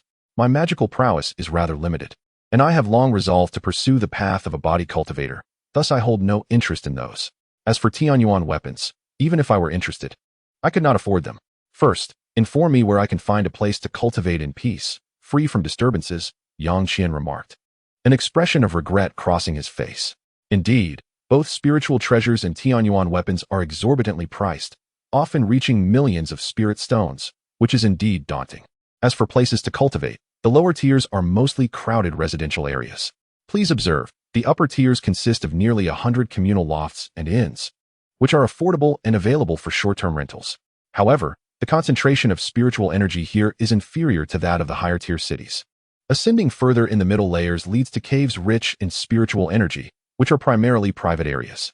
If you wish to cultivate alone rather than renting a room or inn, you may also rent an existing cave, granting you your own private space. However, the cost in spirit stones is significantly higher than that of residential accommodations, and the minimum rental period is 100 years. For each century, a fee must be paid to the Sacred Emperor's palace. Should one fail to pay the subsequent fee, they will be expelled from the cave by the palace's patrolling guards, who will reclaim it. The lean man spoke fluently, clearly accustomed to addressing questions from numerous incoming cultivators. An independent cave must be rented for at least 100 years? That is acceptable, Yang Qian replied, raising an eyebrow and nodding nonchalantly. The spirit stones he obtained from Su Mingyu were still nearly 10,000. And based on the lean man's earlier pricing for a day of companionship, renting a cave for a century should pose no difficulty. This display undoubtedly caught the attention of the lean man, elevating his impression of Yang Qian to a new level. After all, it is quite rare to encounter someone willing to spend spirit stones to rent a cave for a century on the middle 1,000 layers of the heavenly origin sacred mountain. Lead me to the spirit tool materials shop. Yang Qian suddenly halted and instructed the lean man. Certainly, there are no exquisite spirit tool shops on this level. We must proceed to the 100th layer, the lean man responded after a brief contemplation, retrieving a disc-shaped flying artifact that emanated a faint spiritual light. It appeared modest in size, accommodating no more than 2 or 3 individuals. A flying disc? Yang Qian glanced at it briefly, losing interest. It was merely an ordinary low-tier flying artifact. Without hesitation, he leaped aboard as the lean man formed hand seals, his expression solemn, muttering incantations under his breath. Rise. After a few breaths, with the shimmering spiritual light flickering on the disk, the lean man suddenly called out, trembling slightly as he controlled the artifact, gradually ascending into the air. Soon, they picked up speed, soaring straight up along the heavenly origin sacred mountain. Yang Qian stood silently behind the lean man, his expression impassive as he observed the various cities across the middle 1,000 layers. Indeed, for 70 or 80 consecutive layers, the majority were inhabited by mortals, with only occasional traces of body refiners and cultivators. Thus, the lean man maneuvered the flying disc, continuously soaring, the wind howling in their ears as clouds were scattered in their wake. 100 layers. 200 layers. They descended at a city located on the 300th layer, where Yang Qian spent a half-hour exploring before instructing the lean man to resume their journey. They continued this pattern of stop and go until, beyond 600 layers, the lean man finally slowed the flying disc's pace. After a few rapid exchanges, he saw Yang Qian nod calmly and breathed a sigh of relief, changing direction to descend into one of the layers. Layer 666. Yang Qian counted silently, somewhat surprised by the number. The lean man then led him through several small, yet reputable spirit tool material shops. Yang Qian seized this opportunity to acquire several ancient tomes on spirit tool crafting and some materials, further amplifying the astonishment in the lean man's eyes. Could it be that this esteemed elder, after visiting numerous shops across many layers, was indeed a spirit tool craftsman? Yang Qian, however, chose to remain silent, continuing his path with a stoic demeanor while feeling a surge of excitement within. Just moments ago, he had accompanied the lean man through several cities, traversing at least 15 or 16 layers and entering multiple streets dedicated to the sale of spirit tool materials. From recent experiences, it became evident that while spirit tool materials were somewhat rare, they were far more common and affordable compared to those needed for crafting artifacts, treasures, and ancient relics. Strangely enough, establishments specializing in high-grade treasures seemed devoid of suitable materials for spirit tool refinement. Thus, it required minimal spirit stones to procure decent spirit tool crafting materials, which, when refined, would not be significantly inferior to artifacts and treasures, merely necessitating spirit stones for energy replenishment, thereby saving a considerable sum. Of course, top-tier spirit tools, like the heavenly origin martial tools, represented a different matter altogether. After an extended period of browsing, Yang Qian felt invigorated. His arrival at the heavenly origin sacred city was motivated by its security. Prior to the invasion of the demon realm, it was considered the most reliable haven amidst the human and demon races, boasting an abundance of spiritual energy far surpassing that of ordinary cities. Furthermore, this place served as the stronghold of the heavenly origin sacred emperor, with body refiners in numbers unrivaled by any other human city. The fields of spirit tool crafting, auctioning, and enhancement were at the forefront of the entire human race, making it the ideal choice for Yang Qian, who sought to learn the art of spirit tool crafting. After all, the Yuan Turtle Crystal Steel Shield gifted by Elder Zhou during his time at the Golden Jade Sect had astonished him with its defensive capabilities, capable of withstanding a significant portion of attacks from core formation cultivators, despite being merely a high-tier spirit tool, slightly superior to the Water Cloud Sword. If he could craft a genuine top-tier spirit tool, he would certainly have a greater chance of victory against foes in both the spirit and human realms, even overpowering opponents of the same rank. Unfortunately, given Yang Qian's current level of crafting skills and experience, the creation of top-tier spirit tools was not feasible in the short term. Chapter 67. Choosing a residence. If I can forge a couple of high-tier spirit tools akin to the Water Cloud Sword, I would be thoroughly satisfied, Yang Qian mused, recalling the materials from the remains of the golden-backed demon mantis that lay quietly within his storage ring, perfectly suited for experimentation. Thus, he intended to utilize the available materials to refine spirit tools himself, sparing no expense on spirit stones. Once his skills improved, he could effortlessly handle several spirit tools, recouping his investment and earning profits. However, Yang Qian still reserved the majority of his spirit stones for renting an independent cave. Long before boarding the flying disc, he had already inquired about the rental prices for various caves on the middle 1,000 layers from the lean man. The price on the 666th layer was the absolute maximum he could accept, and the concentration of spiritual energy within the city surpassed that of the Golden Jade Sect, leading him to believe that the independent cave would not disappoint. As he pondered these matters, guided by the lean man, they arrived at the entrance of a rather imposing pavilion. St. Heaven Pavilion. This is the management office under the Sacred Emperor, specifically responsible for the rental of caves and residences, the lean man explained as they walked. Yang Qian nodded calmly, his eyes discreetly surveying the surroundings. Apart from himself, numerous cultivators were entering and exiting, frequently witnessing bursts of brilliance ascending or descending through the grand entrance of the pavilion. Clearly, there were countless cultivators and body refiners seeking independent cave rentals. After evaluating the situation with a composed demeanor, Yang Qian followed the lean man into the pavilion. Ascending numerous large steps, they finally reached the main hall of the Saint Heaven Pavilion. Within the hall, approximately 80 to 90 individuals donned various attires, gathered around stone tables filled with signs and miscellaneous items, conversing with a group of men and women clad in white robes. These stone tables were immense, measuring about 5 to 6 zhang in length. Behind all the stone tables stood a massive screen emanating a blue light, approximately 60 to 70 zhang long, intricately engraved with various fantastic flowers, birds, beasts, and insects, subtly radiating a spectrum of spiritual light. In front of each stone table, at least 7 or 8 individuals formed queues, with some lines exceeding 10 people. The crowd consisted of cultivators from various sects and body refiners adorned with an array of spirit tools, each dressed distinctively. Some wore masks, others veils, while some displayed their thighs and waists, exuding a bold demeanor. Prior to their exploration, Yang Qian had acquired a spirit pressure disc specifically designed to gauge the cultivation levels of others, as long as the opponent did not deliberately conceal their cultivation. He could utilize the disc to ascertain their general level across great realms. Upon entering the hall, Yang Qian activated the spirit pressure disc and discovered that most present were foundation establishment cultivators, with only a few, like the lean man, being chi refining cultivators. As for core formation cultivators, none had yet been spotted. As Yang Qian casually glanced at the orderly formation, a frown of resignation creased his brow. Could it be that even upon arriving at the heavenly origin sacred city, he could not escape the fate of queuing? This expression did not escape the notice of the lean man beside him, who hurriedly leaned in to whisper a few words in Yang Qian's ear. Yang Qian's eyes brightened slightly, and without a word, he followed the lean man's guidance toward a massive screen behind a stone table. Behind the screen lay an entirely different scene. Another grand stone table was present, where a young man clad in a white brocade robe seemed to be acquainted with the lean man. He assessed Yang Qian expressionlessly, nodded at the lean man, and then paid no further attention. Yang Qian remained silent, continuing to follow the lean man, only to discover that behind the screen were 2 stone tables, with 3 individuals engaged in conversation at one of them.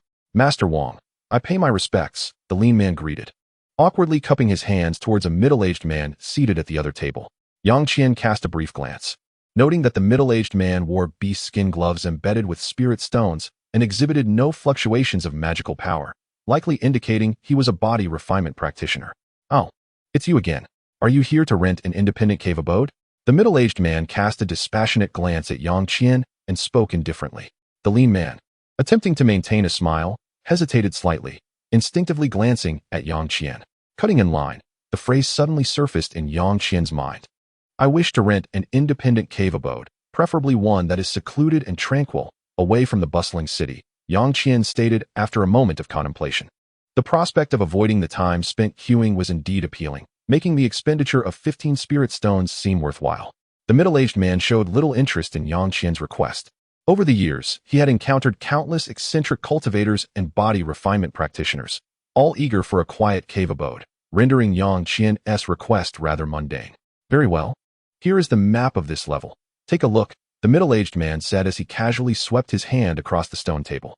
An astonishing scene unfolded. In the center of the vast stone table, a detailed map over 10 feet long materialized, vividly illustrating various terrains, residences, and even the layouts of the cave abodes. However, the majority of the regions were obscured by a layer of yellow spirit light, rendering their specifics indistinguishable. The yellow areas are off-limits. Other locations are available, the middle-aged man remarked with a cold demeanor. A panoramic map. Yang Qian nodded, feeling as though he had returned to the administrative halls of his previous life. Nevertheless, he expressed his gratitude, stepping forward to scrutinize the stone table closely. The sheer size of this layer was indeed staggering, akin to a city in the mundane realm. Yang Qian gasped internally. The terrain and cave abodes depicted were comparable to an entire city in the human world. Yet, this was merely one layer of the entire heavenly origin sacred mountain, by this estimation. The mountain itself must encompass an area far greater than that of a nation in the human realm. Yang Qian's gaze flitted over the map, feeling uncertain about which cave abode to select. As the middle-aged man's expression grew increasingly impatient, Yang Qian noticed the lean man's subtle signals and paused to contemplate, his eyes lingering on a remote area. I choose Zone 96 of the Bing designation. Upon hearing this, the middle-aged man did not inquire about Yang Qian's reasoning for selecting such an obscure location. He merely pointed at the stone table and said with a slight easing of his expression, "The minimum rental period is 100 years for Zone 96. It costs 6,000 spirit stones for a century." As the middle-aged man's finger touched the area, it was instantly enveloped in a layer of bright yellow spirit light, obscuring its details from view. Chapter 68. Entering the cave abode, Yang Qian felt a stir in his heart, but displayed a slight grimace on his face. After a moment's hesitation, he flicked his fingers and retrieved 60 medium-grade spirit stones of various attributes from his storage ring, handing them to the middle-aged man. Upon receiving the spirit stones, the middle-aged man's countenance brightened with a faint smile. He then produced a palm-sized yellow token and tossed it to Yang Qian. "This is the prohibition token for your cave abode, crafted using a secret method passed down by the Holy Emperor. With this token, you can ensure your safety within the sacred mountain." Perhaps influenced by the spirit stones, the middle-aged man's attitude shifted markedly, and he even offered Yang Qian a few additional explanations. "Thank you for the information," Yang Qian remarked, examining the prohibition token. It was entirely yellow. The front bore a stylized Bing, while the back displayed a character resembling 96 in a small seal script, containing an unidentified formation that Yang Qian could not decipher. "Ah, dear friend, be advised that private duels are prohibited within the Holy Emperor City. Should any matters arise, you may resolve them on the combat platform." This rule was established by the Holy Emperor to protect lower-tier cultivators. Noticing Yang Qian about to leave, the middle-aged man unusually took the time to explain further, prompting his companions to glance at him in surprise. "I understand, farewell." Yang Qian paused, his expression one of astonishment, but he still cupped his hands in acknowledgement before departing. The lean man hastily followed behind him. After a while, at the stone table, with no outsiders around, a young man in white robes suddenly spoke. "Brother Yuan, it seems that cave abode 96 of the Bing designation has been uninhabited for quite some time. It's curious that this person would choose such a remote location. What's so strange about it? These foreign body refinement practitioners are all eccentric. They come to the sacred mountain hoping to catch a glimpse of the Holy Emperor, yearning for a transformation from a common fowl into a phoenix. Little do they know, the Holy Emperor is busy with countless matters, even within our Holy Emperor Palace. It can take decades or even centuries to see him. Their efforts are ultimately in vain." The middle-aged man scoffed, seemingly unfazed by such occurrences, as he settled into a wooden chair behind the stone table to rest his eyes. The young man in white opened his mouth as if to respond, but ultimately sighed in resignation. "Heh, Brother Yuan, I know your heart is kind, and you look out for these foreign cultivators. However, we can barely look after ourselves, let alone concern ourselves with them." The middle-aged man suddenly opened his eyes, a hint of peculiar expression crossing his face. "These foreign cultivators have stumbled upon great fortune. Soon, it will be the grand celebration of our Holy Emperor Palace, held once every 1,000 years. At that time, the Holy Emperor will surely make an appearance, along with the legendary figures of the Sovereign Emperor and Spirit Emperor, not to mention the elder-level powers from the Heavenly Abyss Divine City. These are all beings of the same tier as the Holy Emperor. Our cultivation is low, and our lifespans barely extend to a few hundred years. This may be our only opportunity to participate in the grand celebration of the Holy Emperor Palace. You should consider how to present yourself before these eminent beings of the integration stage, rather than worrying about these foreign cultivators," he concluded, closing his eyes once more, disregarding everything around him. The young man, with a face shifting through various emotions, saw yet another cultivator approach to rent a cave abode, sighed inwardly, and expressionlessly opened the map on the stone table.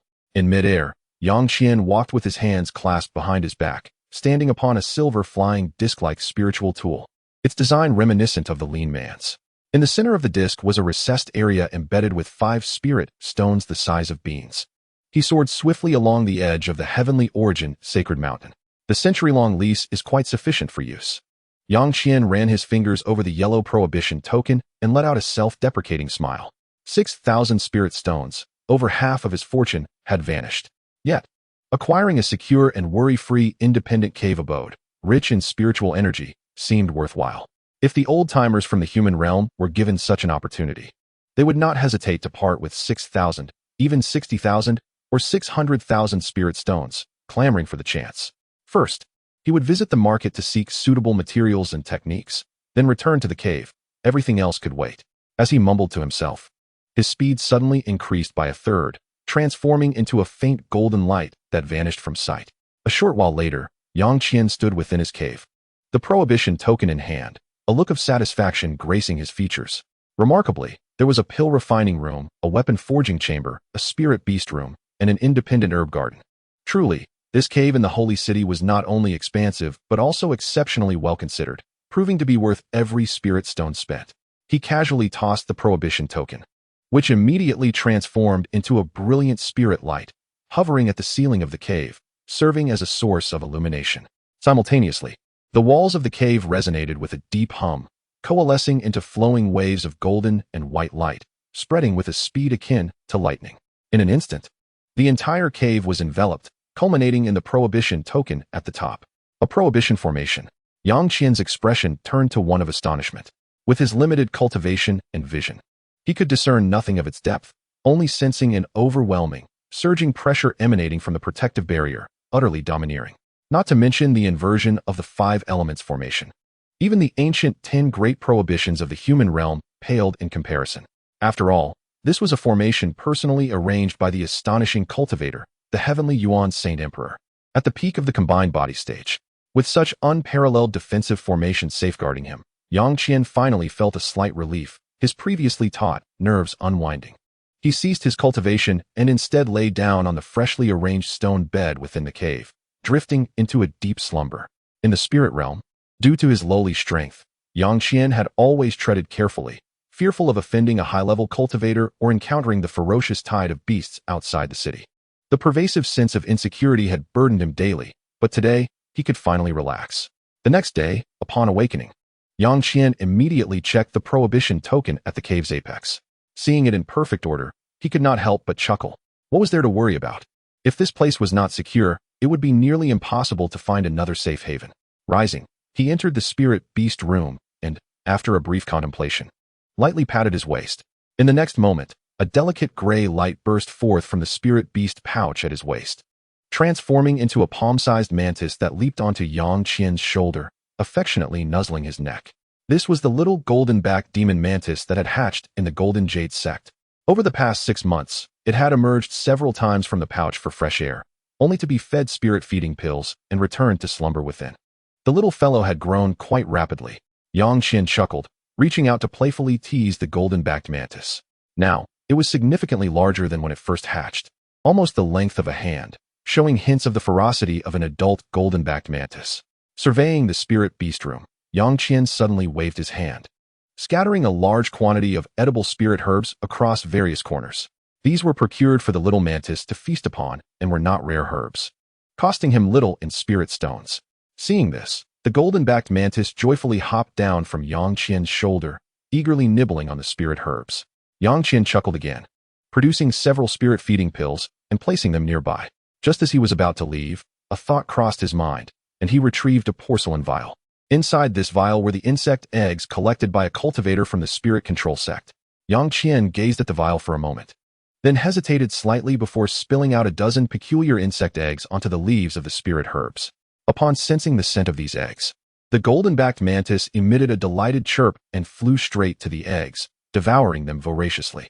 With a smirk, Yang Qian turned and left the spirit beast room. Within the cave, Yang Qian sat cross-legged atop a stone platform, producing a grayish-brown jade booklet. This technique, he murmured to himself. He had examined the jade booklet repeatedly. After a moment of thought, he placed it on his lap and focused intently on its contents once more. This lightning technique was one he had purchased from a market on a certain level of the heavenly Yuan Sacred Mountain. Yet it was merely a low-tier technique for the Qi refinement stage, lacking any records for post-foundation methods. Moreover, the jade booklet contained the most mundane lightning technique, even lacking a name. According to its description, the cultivation speed was average, and it had no formidable spells, suitable for those wishing to quickly enhance their cultivation. However, what aspiring cultivator with a lightning root would settle for such ordinary fare? It was no wonder it had yet to sell. Thus, the owner of the bookstore had relegated it to an inconspicuous corner, gathering dust for ages. Initially, Yang Qian had not thought much of it. But when he explored the store out of curiosity and picked up the jade booklet, he suddenly felt the activation of his lightning root, stirring a flicker of interest within him. Though surprised, Yang Qian was no longer the novice he once was. Maintaining an air of indifference, he nonchalantly returned the jade booklet to its original place and continued browsing the store for half an hour.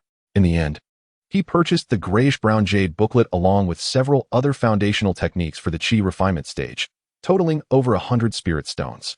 Could it be that I too stumbled upon a stroke of fortune, much like Xiaohan, uncovering something remarkable? Yang Qian mused, stroking the jade booklet in his hand. After a moment's reflection, he suddenly infused his entire being's spiritual power into it. Although his earth attribute spiritual power was not particularly robust, it continuously surged into the jade booklet. An hour passed. 2 hours. After a full 6 or 7 hours, the grayish-brown jade booklet showed no sign of reaction. Fortunately, this cave within the heavenly Yuan sacred mountain was rich in spiritual energy, approximately 50 to 60 times that of the human realm, allowing Yang Qian to avoid using any restorative pills. His lightning root absorbed the heavenly and earthly spiritual energy at a precise balance. However, seeing the jade booklet remain utterly still, Yang Qian felt a hint of stubbornness. Could it truly be just an ordinary lightning technique? He frowned, scrutinizing the booklet. Yet, recalling the lively reaction of his lightning root, it seemed highly probable that this item was no mere trinket. Suddenly, Yang Qian's expression shifted. Lightning root lightning attribute technique. He pondered aloud, his gaze fixated on the characters inscribed on the jade booklet. The flowing script bore no particular intricacies. After a brief contemplation, he silently read through the technique twice, then closed his eyes, settling into meditation. In just a few days, let us embark on this endeavor. A faint purple arc crackled and suddenly coalesced around Yang Qian, an explosive force erupting with great intensity. The arcs of light that danced upon his skin abruptly vanished into the ether. He had attained the 4th level of Qi refinement. The transition of techniques proved to be far easier than he had anticipated. Yang Qian's eyes flew open, a flash of electric brilliance flickering within them. With a delighted expression, he raised his right hand, fingers curling slightly, and instantly, several vivid purple arcs of electricity manifested in his palm, emitting a soft crackling sound. Taking advantage of this moment of transformation, Yang Qian swiftly advanced to the 4th level of Qi refinement, which was indeed within his expectations. During his 5 months aboard the Xianming boat of the illustrious ancestor Xianyang of the Golden Jade sect, he had already pushed his power at the 3rd level of Qi refinement to its peak, standing merely a step away from the next breakthrough. Following his journey with others through the teleportation array to Tianyuan Holy City, he had found little opportunity to focus on his cultivation, which delayed his progress slightly. Now, seizing the explosive opportunity brought on by his transition to the Thunder Attribute technique, Yang Qian forged ahead, becoming a mid-tier cultivator of Qi refinement. The elevation of his power was secondary. What thrilled him even more was that, apart from flying spiritual tools, he could now also command flying magical artifacts. Most importantly, Yang Qian had finally acquired spiritual consciousness. With a mere thought, he eagerly released his consciousness, and indeed, he could perceive a 360-degree range around him. It was a remarkably wondrous sensation. Alas, the current range of his consciousness was still rather limited. However, when combined with the diamond technique, it could yield unexpected advantages in combat. Yang Qian chuckled softly, subconsciously recalling the mysterious technique of the Great Yin decision. At Qianzhu sect, he mused with a smile. He could impart a lesson to the unworthy disciples of the Great Yin deity, and justly request a token of appreciation in return. Chapter 70. The 5 Elements Divine Thunder. The acquired body of the 5 thunders. Nodding in satisfaction, Yang Qian retrieved the grayish-brown jade book once more. He would attempt it again. With a single hand raised, the jade book slowly floated before him, and he subsequently clasped his hands in a circular gesture, his expression grave as he pushed it forward, pouring forth his magical energy, which flowed into the jade book with a sizzling sound. As the faint purple arcs of lightning illuminated his face with a soft glow, he continued to channel his thunder attribute energy into the jade book for the duration of an incense stick without displaying any impatience. Finally, a flicker of response emerged from the jade book, but just as Yang Qian felt a surge of excitement, the book unexpectedly began to absorb his magical energy. What was happening? Alarmed, Yang Qian hesitated, preparing to sever the flow of energy. However, the suction from the jade book intensified, rapidly depleting the energy within his dantian. Clenching his teeth, Yang Qian instinctively activated the nameless thunder technique inscribed upon the jade book, but soon, astonishment filled his eyes. an incredible scene unfolded. The surface of the grayish-brown jade book suddenly cracked open, revealing its true form within. Yang Qian's pupils constricted. It was a flawless white jade page. Golden characters, the size of ants, began to emerge densely from the page, filling it at an astonishing speed. Yang Qian was taken aback, momentarily furrowing his brow as he sought to discern the meaning of these golden characters. Yet, before he could react, the golden script surged forth like a torrential river, rushing towards him through the channel of magical energy. It was as if it had found an outlet, cascading down from above, pressing against his hands and flowing into his mind. A splitting headache ensued, and he attempted to withdraw his hands, but the white jade page clung tenaciously to the energy, refusing to yield, rendering him immobile as he gritted his teeth in perseverance. Fortunately, the golden characters transmitted at an astonishing speed, and in the blink of an eye, they had all surged into Yang Qian's mind, vanishing thereafter. It was at this moment that he realized he could finally sever the flow of energy, hastily retracting his hands. With a soft thud, the white jade page, now devoid of support, plummeted to the ground of the cave dwelling. Yang Qian cradled his head in his hands, closing his eyes and murmuring softly, for that final moment had indeed been excruciating, rivaling the pain he felt while practicing the diamond technique. This torment was swift to arrive and equally quick to dissipate. Within the span of a tea's brewing time, the headache had entirely vanished. Releasing his grip on his head, Yang Qian cast a cautious glance at the white jade page on the ground. Seeing it unresponsive, he felt reassured. He refrained from immediately retrieving the page, first conducting an introspective examination, discovering no discomfort within himself. He then settled back onto the stone platform, crossing his legs once more. With his eyes closed, Yang Qian sought to calm his mind and restore his magical energy entirely before delving into the mysterious inscriptions in his mind. Thus, after more than 2 hours, he finally exhaled deeply and began to study the enigmatic golden characters. Upon closer inspection, his expression shifted dramatically. Initially, he was taken aback, as if struggling to believe the content before him. Then, after confirming once more, he discerned that the golden characters were indeed genuine, culminating in a face filled with ecstatic joy, mingled with a hint of uncertainty and disbelief. The news of the golden pedestal jade book. The white jade page contained records of techniques from a certain volume of the golden pedestal jade book. It actually originated from the golden pedestal jade book. The 5 elements divine thunder. The acquired body of the 5 thunders. Yang Qian's face was a portrait of shock, still unable to fathom the revelation he had just received. He was well aware of the golden pedestal jade book, having committed to memory the approximate locations of several of its pages, planning to set his sights on it once his cultivation reached greater heights. Speaking of the golden pedestal jade book, its outer pages were inscribed in silvery script, while the inner pages utilized golden seal script. The entire jade book comprised 36 inner pages and 72 outer pages. It was said that eons ago, a celestial corpse was discovered within the spirit realm, and the golden pedestal jade book was found upon this very corpse. Originally, it was believed to contain 108 pages, each detailing a secret technique of celestial lineage. Among these, the 36 inner pages recorded the path of breath control and cultivation, including various techniques and profound transformations, which were considered unfathomable and ever-changing to practitioners of the spirit realm. As for the 72 outer pages, they encompassed a vast array of knowledge, including talismans, formations, alchemy, and artifact crafting. Logically, the inner 36 pages held the utmost significance, as one's own cultivation was the foundation of all. The contents inscribed on the 72 pages, although seemingly eclectic, offer little that can be directly utilized. Most of the materials related to alchemy, talisman crafting, and artifact formation are largely comprised of elements unheard of, serving primarily as references for scholarly inquiry. Coincidentally, the white jade page obtained by Yang Qian contains a fragment of a secret technique known as the 5 elements divine thunder, one of the celestial methods documented within the inner 36 pages. According to its inscriptions, this technique was extracted from a sacred text, the Golden Tablet of Jade, which was fortuitously acquired by a powerful human practitioner named Lei Yaoren from ancient times. For reasons unknown, he translated, modified, and replicated part of the techniques, encapsulating them within this white jade page. After countless eons, as the page became obscured and was eventually unearthed, it had transformed into the form Yang Qian first encountered.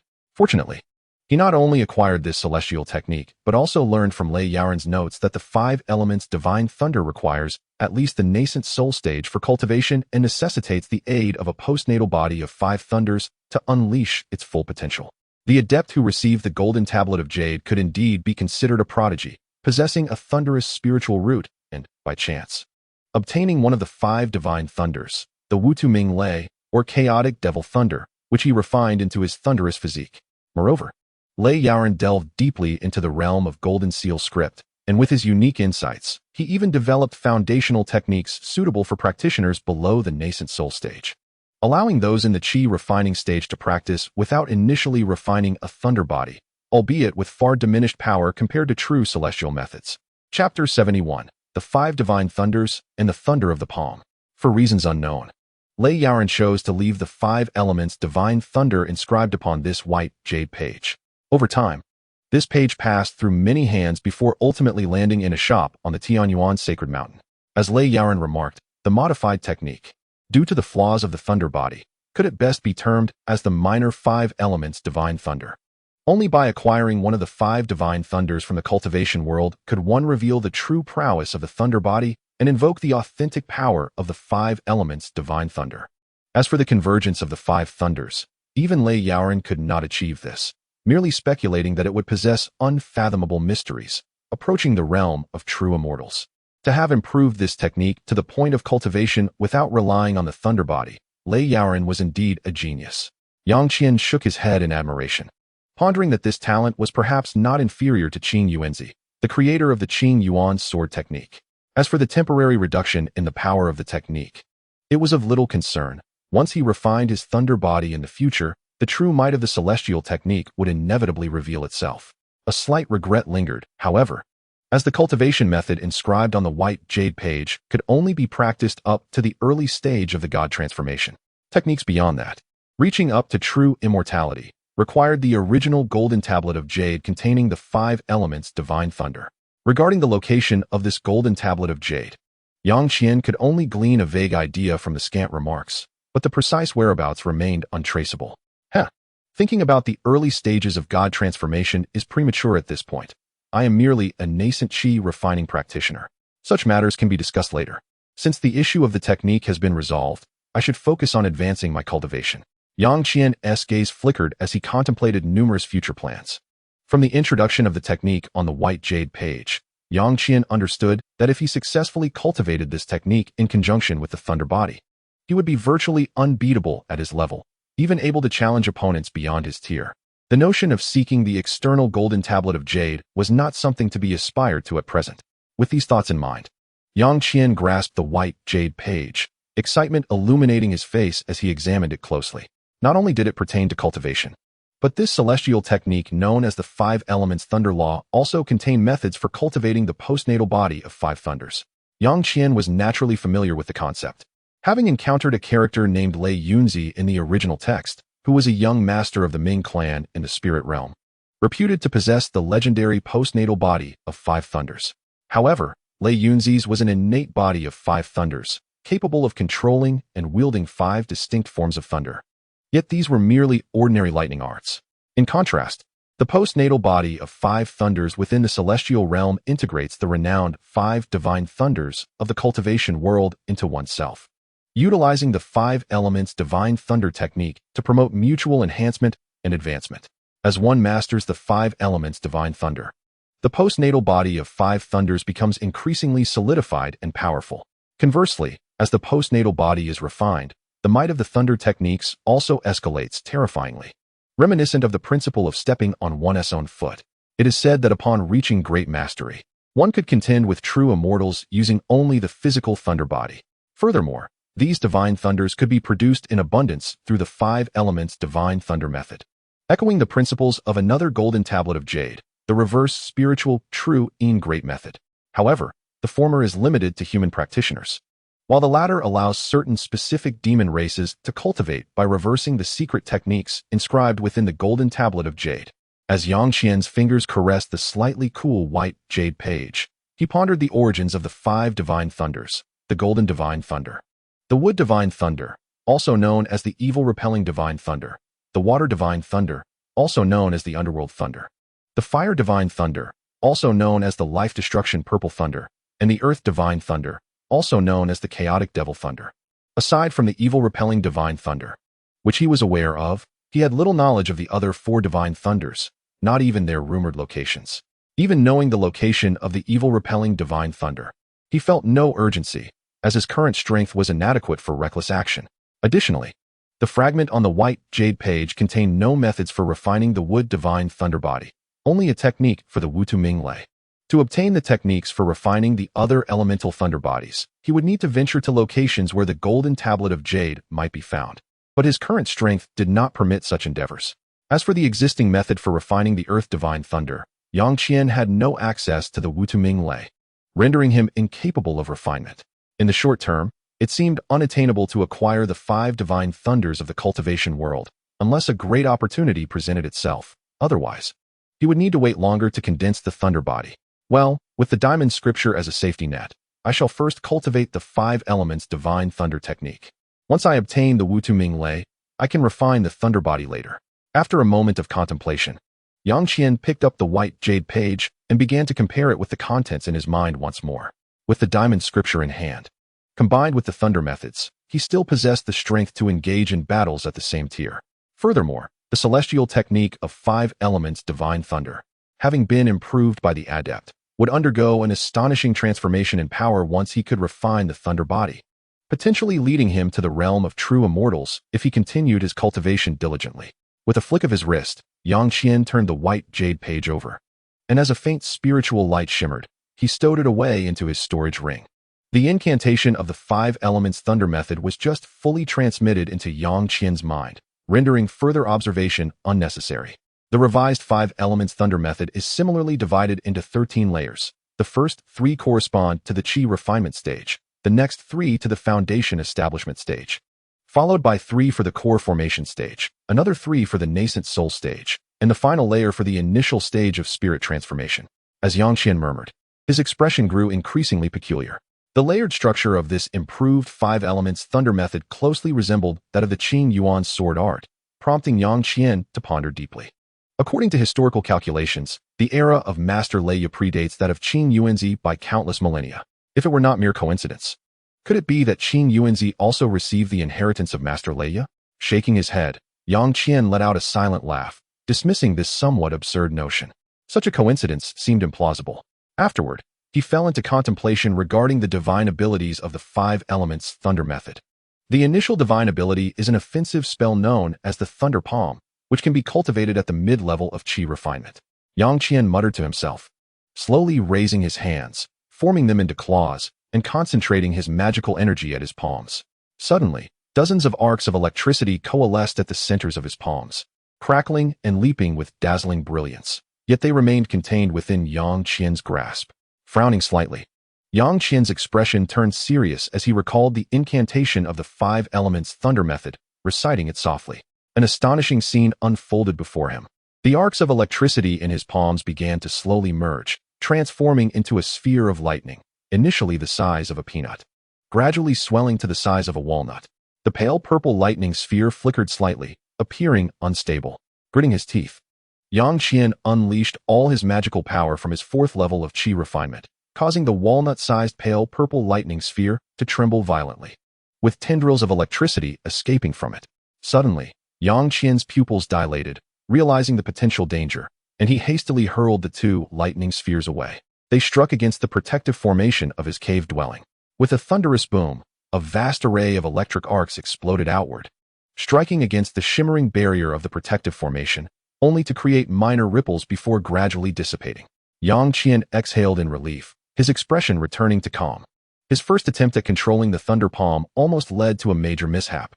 After silently regaining his magical energy for a while, Yang Qian began to ponder his second divine ability.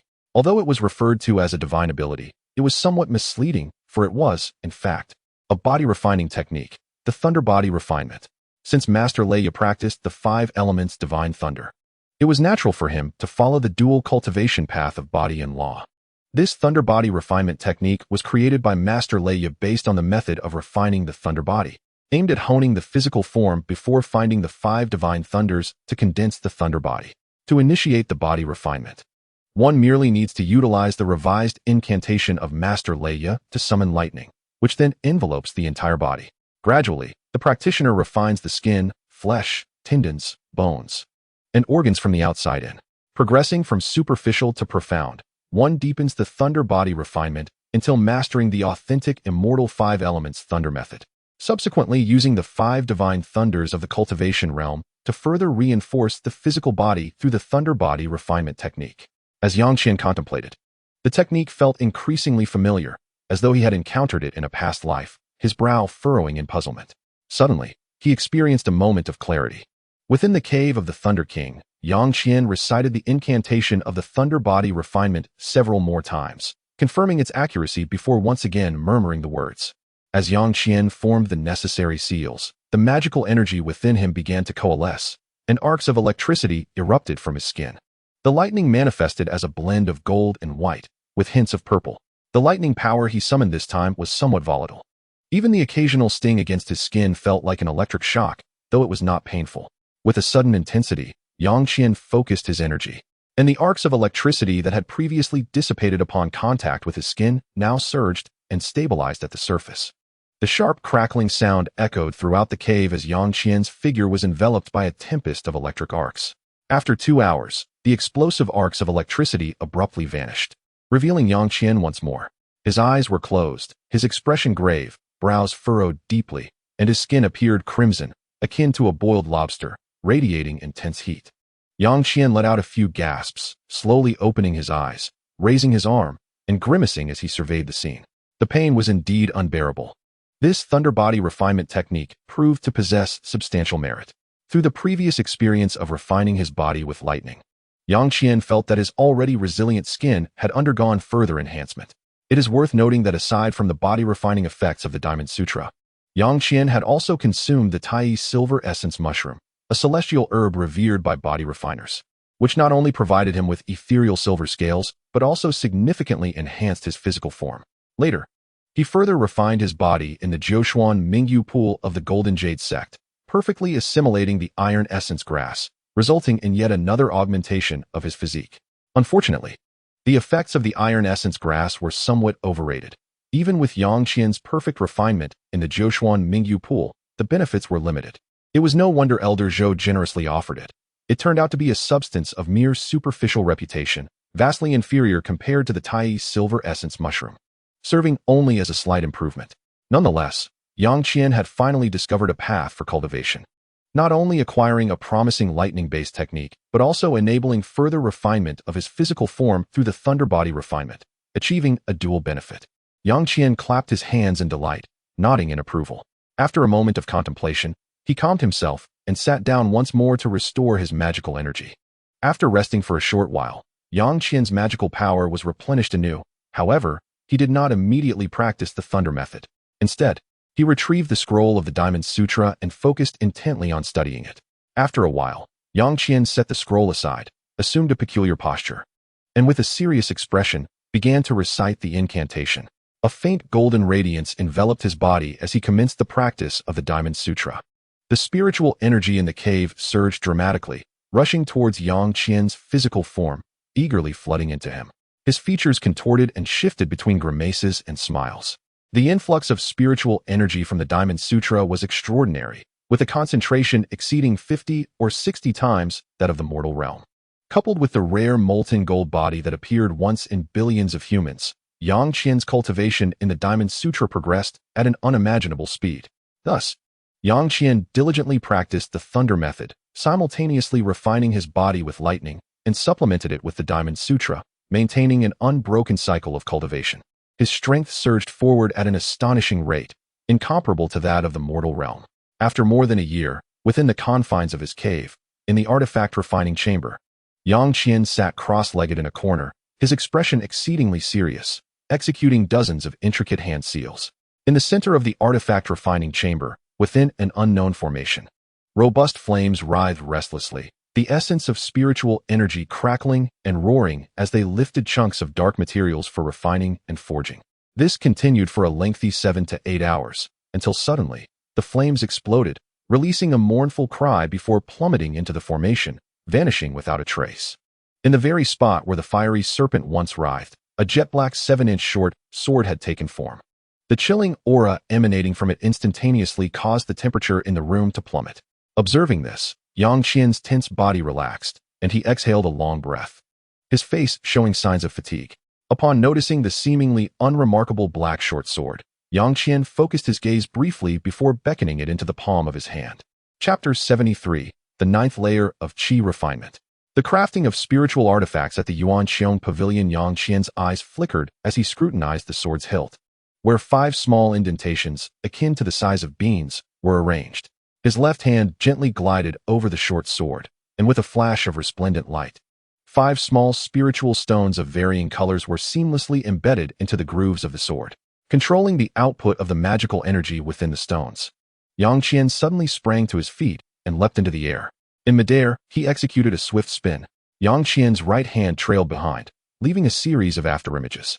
Whoosh, whoosh, whoosh. A multitude of sword shadows, enveloped in a fierce chill, danced around him.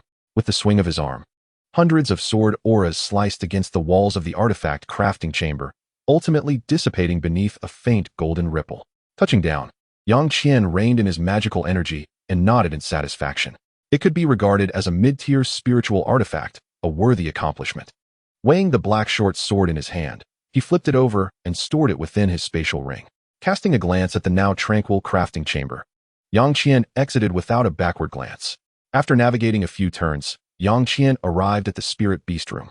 The moment he stepped inside, a shadow darted towards him, charging straight for his front. Oh, the little creature has grown. Yang Qian smiled slightly as he beheld the golden-backed demon mantis, now the size of a head, and extended his hand. He flicked his fingers against its blade-like appendage. Clang! The sharp sound of metal clashing resonated within the spirit beast room. The golden-backed demon mantis raised its forelimbs high, awaiting praise from its master. Excellent. To have grown to this extent in just over a year. Yang Qian affectionately patted the mantis on the head and commanded it to return to its nest to continue munching on the spiritual herbs. Over the past year, the golden-backed demon mantis had been steadily consuming spiritual herbs and insect eggs, showing remarkable growth. If this continues, coupled with the abundant spiritual energy of the spirit realm, it would not be long before it could advance to a second-tier demon beast. After applying half a bottle of insect eggs evenly onto the spiritual herbs it was consuming, Yang Qian observed for about the time it takes to burn a stick of incense before leaving with a satisfied expression. After tidying up a bit in his cave, Yang Qian utilized the prohibition token to open an exit and summoned his flying disc to depart. Behind him, the gap in the cave swiftly sealed shut. Standing on the flying disc with his hands clasped behind his back, Yang Qian fell into deep thought. Over the course of a year, he had remained diligent. Whether it was in magical energy, body refinement, spirit beasts, or the crafting of spiritual artifacts, Yang Qian had exerted every ounce of his spirit. With a spiritual energy concentration dozens of times greater than that of the lower realm. Even dedicating just a small portion of his daily time to cultivation equated to several years of arduous training in the human realm. Not long ago, Yang Qian had successfully advanced to the 9th layer of Qi refinement. Most importantly, with the elevation of his cultivation, the duration of his stay in the spirit realm had once again been extended. He sensed he could remain for another half-year. However, after calculating the time quietly, Yang Qian decided it was time to return to the human realm. Before doing so, he needed to address a few matters concerning the spiritual artifacts. This thought lingered in his mind. Besides the extended stay in the spirit realm, Yang Qian, now with his high-tier Qi refinement, could command flying magical tools. Yet, in pursuit of discretion, he continued to utilize the ordinary flying disc. His body refinement, through lightning techniques, could now be sustained for 4 to 5 hours at a time, showing some improvement. Additionally, the diamond technique had steadily progressed to the 3rd layer. The pain from his meridians had become a familiar discomfort, a routine he had grown accustomed to. Nevertheless, even with the assistance of his molten gold body and the abundant spiritual energy, achieving a breakthrough to the 4th layer of the diamond technique within a year seemed a distant dream, especially considering that more than half of that time was devoted to cultivating magical energy and crafting spiritual artifacts, which had consumed a significant amount of time. Recalling his first attempt at crafting spiritual artifacts, Yang Qian couldn't help but twitch at the corner of his eye. It was evident that it had ended in failure, with the materials entirely wasted. However, undeterred by this setback, Yang Qian summarized his experiences and attempted crafting once more. After all, failure is the mother of success. The second attempt resulted in a semi-finished product that also failed. It was not until the third attempt that Yang Qian finally succeeded in crafting a low-tier spiritual artifact in the form of a cleaver. Although its quality was subpar, Yang Qian was elated, and his confidence soared. From that point onward, he continuously crafted spiritual artifacts using the materials obtained from the human realm, supplemented by those purchased in the heavenly origin sacred city, yielding several artifacts of varying quality, ultimately selling over 300 spiritual stones, nearly wasting half of his efforts. Yet, despite this, Yang Qian felt no regret, for his skills in crafting had seen rapid improvement. These were merely initial investments, after all, and not entirely in vain, as he could at least recoup some spiritual stones. Over the months, in the market near Yang Qian's cave, low-tier body refiners had heard of a newly arrived young artifact master. It was known that this master bore the surname Yang, yet little else was known about his appearance, cultivation level, age, or identity. Having tasted success, Yang Qian began to purchase beast materials and crafting supplies at low prices, subsequently crafting various spiritual artifacts for personal enhancement while also earning spiritual stones, a win-win situation. However, in the interest of caution, Yang Qian limited his sales to this small market area. Later, to facilitate the handling of spiritual artifacts, he found a partner in the Yuanxiong Pavilion after thorough investigation. The Yuanxiong Pavilion was a modest-sized artifact shop, owned by a mid-tier body refiner of comparable skill to Yang Qian. Moreover, the owner was willing to subsidize the materials for crafting and cover labor costs, hiring Yang Qian for the production of spiritual artifacts. Consequently, although Yang Qian had not crafted high-tier artifacts such as the Water Cloud Sword in over a year, the continuous supply of materials allowed for frequent crafting sessions, resulting in a high success rate for mid- and low-tier artifacts. Even though most finished products were merely of average quality, the profits were substantial, much to the delight of the shop owner. Some low-tier body refiners, having heard the news, traveled from other areas of the same level, bringing their own materials to the Yuanxiong Pavilion in search of an artifact master to create suitable artifacts for themselves. After all, among the vast population, low-tier cultivators and body refiners constituted the largest segment of the heavenly origin Sacred Mountains populace. Regrettably, many low-tier body refiners later discovered that Master Yang's crafting was entirely at his own discretion. He often went weeks without accepting a single order, crafting according to chance, leaving those who could not procure their desired artifacts lamenting their ill fortune. Chapter 74. Artifact Trading and Scale-Tooth Fruit Wine in Midair. After flying for over an hour, Yang Qian controlled the flying disc and abruptly descended in front of a shop, Yuanxiong Pavilion. This was the establishment Yang Qian frequented over the past year to handle his spiritual artifacts. Yang Qian raised his eyes slightly, casually putting away the flying disc spirit tool, and strode directly into the courtyard of the Yuanxiong Pavilion. Inside the shop, a few body refiners were selecting suitable spirit tools. Yang Qian walked through the hall with an air of calmness, passing through a secluded small door, while the attendants of the Yuanxiong Pavilion respectfully watched him leave. After winding through several corridors, Yang Qian arrived at a heavy black iron door. Two low-ranking body refiner guards at the entrance, upon seeing Yang Qian, displayed expressions of respect and hurriedly opened the iron door. Yang Qian nodded indifferently and walked straight in. Before him was a low-ranking spirit tool of exceptional quality, nearly on par with an ordinary mid-tier spirit tool. A stout, short man was enthusiastically introducing the green sword-shaped spirit tool he held. Upon spotting Yang Qian, he paused momentarily, then quickly regained his composure and subtly nodded. Those who desire this spirit tool should seize the opportunity. The stout man smiled as he raised the green sword. As his words fell, a sudden silence enveloped the room, only to be broken by someone immediately announcing a price. 30 spirit stones. 35, come on brothers, show some face. I'll offer 40, a treasure comparable to mid-tier spirit tools. Do you expect to get it for free? Several low-ranking body refiners clamored to announce their bids, with two nearly becoming embroiled in a heated argument, had it not been for the stout man's mediation. Ultimately, a burly man with a bushy beard acquired the green sword-shaped spirit tool for 45 spirit stones and left with a delighted expression. The low-ranking body refiners who failed to secure the spirit tool exchanged glances, their faces tinged with disappointment. Yet they were soon captivated by another spirit tool presented by the stout man, a massive black iron hammer. This exquisite mid-tier spirit tool, crafted by Master Yang, was known as the AO Iron Hammer, forged from the front limbs of a first-tier demon beast, the AO Crab, along with rare materials such as Mu Yuan iron and black pot stone. It had taken over a month to refine, rendering it indestructible and unbreakable. The starting price is 50 spirit stones. Opportunities like this are rare, my friends. Do seize them. The stout man spoke eloquently, extolling the hammer as a rarity, causing the faces of many low-ranking body refiners to flush with excitement. However, his exaggerated claims soon caught the attention of Master Yang, a spirit tool craftsman seated below, who found it hard to endure the unfounded praise of what was merely an ordinary mid-tier spirit tool produced in under 10 days. Yang Qian, bemused, rubbed his nose, maintaining an impassive expression as he surveyed the crowd. Suddenly, several low-ranking body refiners stood up, eagerly announcing their bids. After a spirited contest, the hammer was ultimately sold for 87 spirit stones. Yang Qian nodded discreetly. This price was quite reasonable for a mid-tier spirit tool. As a chorus of sighs from those who failed to acquire a spirit tool echoed through the room, many body refiners began to rise and leave. Only a few seemed unsatisfied, pursuing the stout man with some unknown words, and eventually, their expressions turned joyful as they headed toward the front hall. The stout man smiled and nodded at Yang Qian from a distance before turning to enter a small room in the back hall.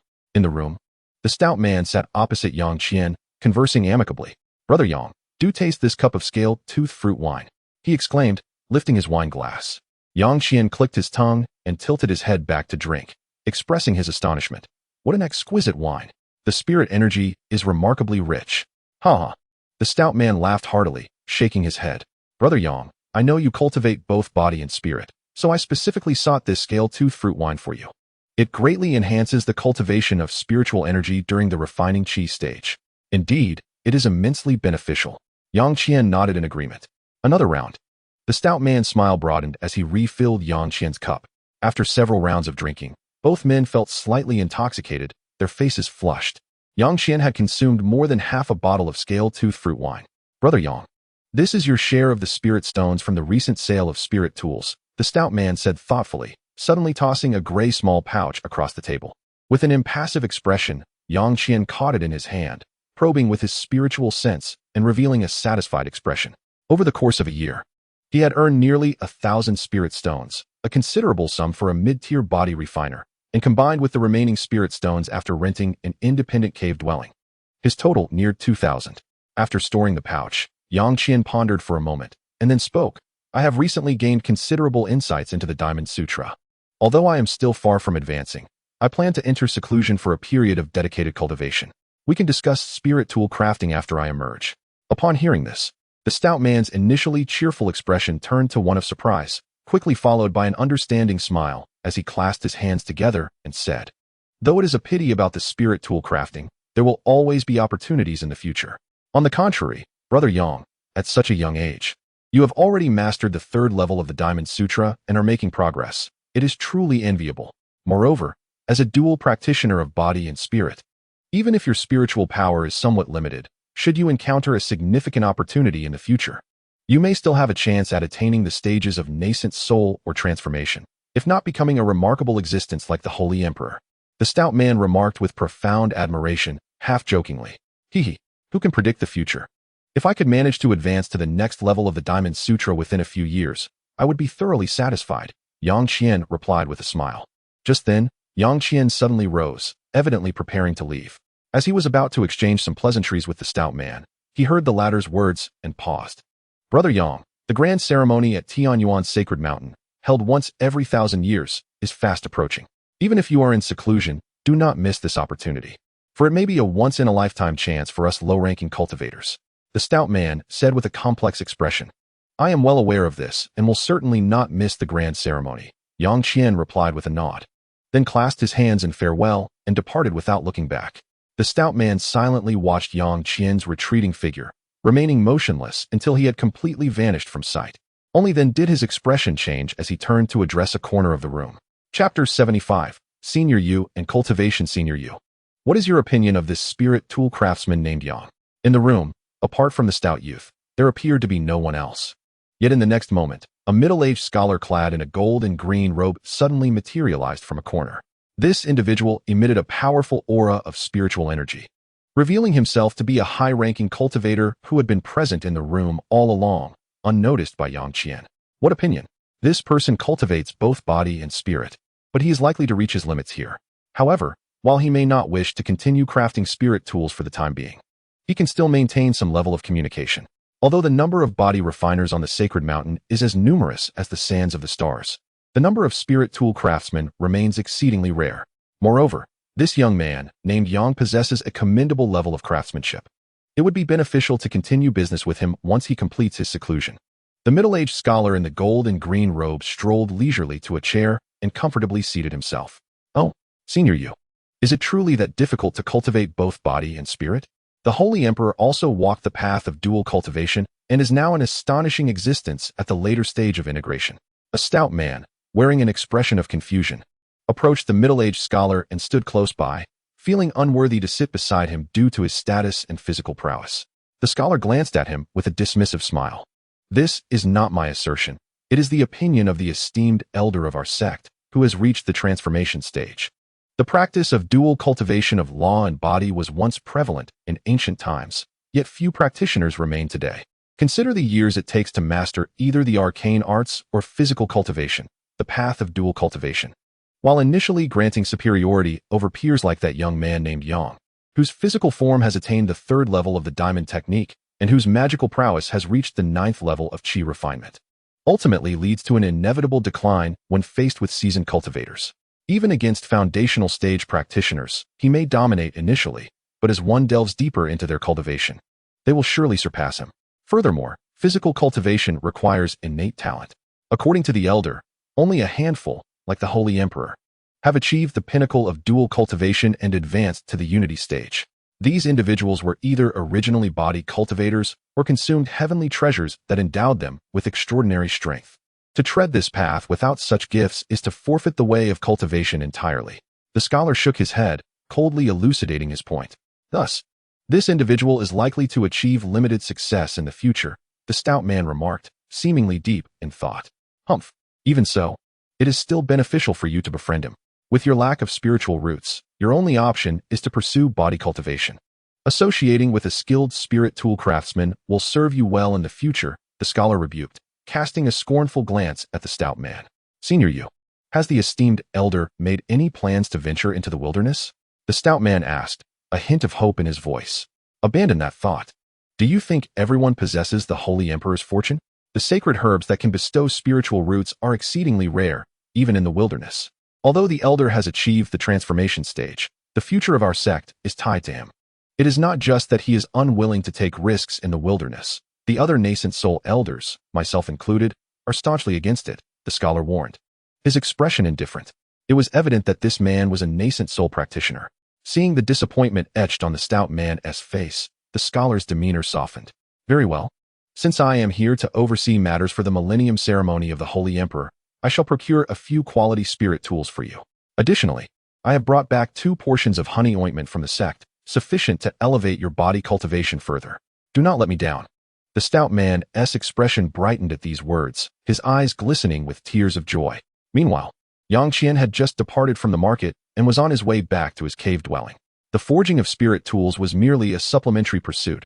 Ultimately, one's strength was dictated by their own cultivation. Yang Qian was determined not to neglect either his magical prowess or his physical form. After reinforcing his foundation for a while, he intended to return to the human realm. If that group of individuals gained the upper hand, it would spell disaster. Especially with the formidable old monster from the human realm lurking about, a confrontation he wished to avoid. Yang Qian mused as he quickened his pace. After a considerable time, Yang Qian finally returned to his cave dwelling and immediately deactivated all the restrictions. With a long sigh of relief, he settled onto the stone bed. Weariness etched across his face. It was only within the protective formation laid down by the Holy Emperor that he felt a sense of security. Lying back, he chuckled at his own circumstances. Even on the Holy Emperor's mountain, where dueling was prohibited, Yang Qian remained vigilant.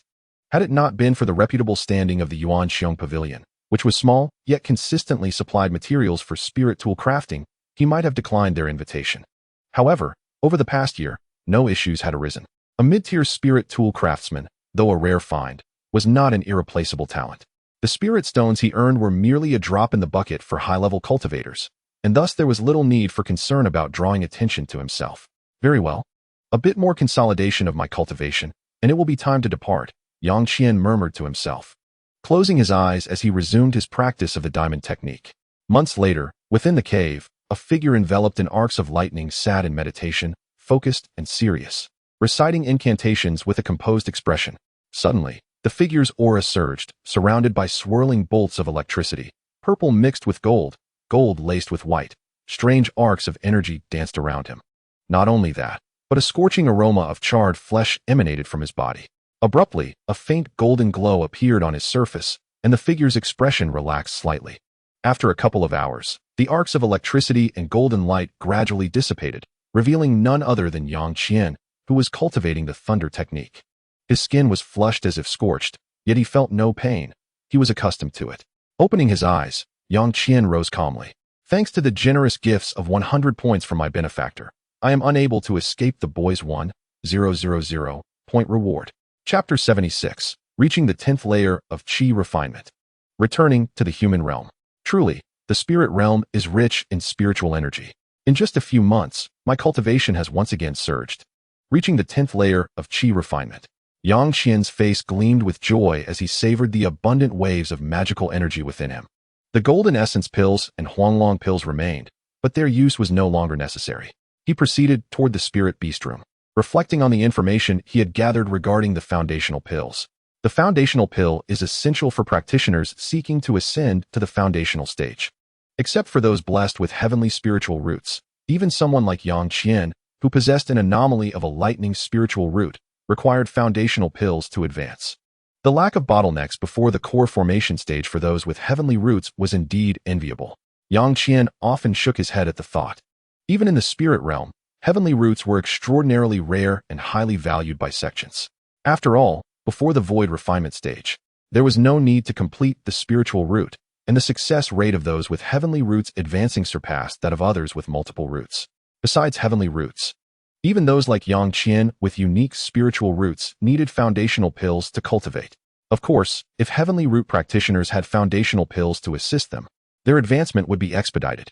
Although foundational pills are not considered exceedingly rare in the spirit realm, they still fetch a price of 2,000 to 3,000 spirit stones, which is nearly all of Yang Qian's current wealth.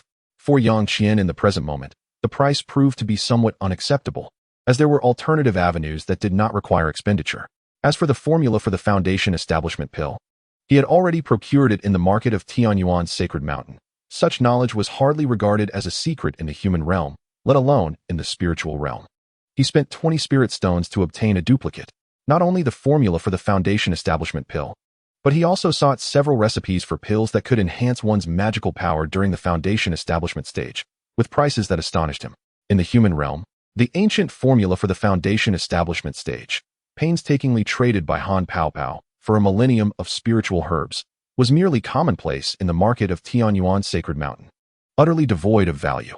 Altogether, Yang Qian expended 100 spirit stones to acquire 2 familiar pill recipes, the Qi refining powder and the spirit gathering pill. He recalled that these formulas had existed in the human realm for countless years. Perhaps they originated from the spiritual cultivators who descended during the demon realm invasion. After a brief contemplation, he dismissed the thought, recognizing that the human realm was merely an ordinary domain among nearly 1,000 realms under the jurisdiction of the spiritual realm, and it was perfectly reasonable for some knowledge to be passed down. Suddenly, as he pondered, Yang Qian was momentarily taken aback by the sight of a black shadow lunging towards him. It was the golden-backed demon mantis, having just finished its meal. "It seems you've had your fill, so let us set off," Yang Qian smiled, gently patting the golden-backed demon mantis on the head before deftly squeezing it into the spirit beast pouch amidst a swirl of verdant spiritual light. Thanks to the various insect eggs provided by the spirit control sect's core formation cultivators and the consumption of spiritual herbs, the golden-backed demon mantis had grown at an astonishing rate, proving to be a formidable opponent even for mid-stage Qi refiners after nearly 2 years. Indeed, the rapid growth of demon beasts was remarkable. The bottlenecks faced by human cultivators during foundation establishment and core formation were virtually non-existent in demon beasts.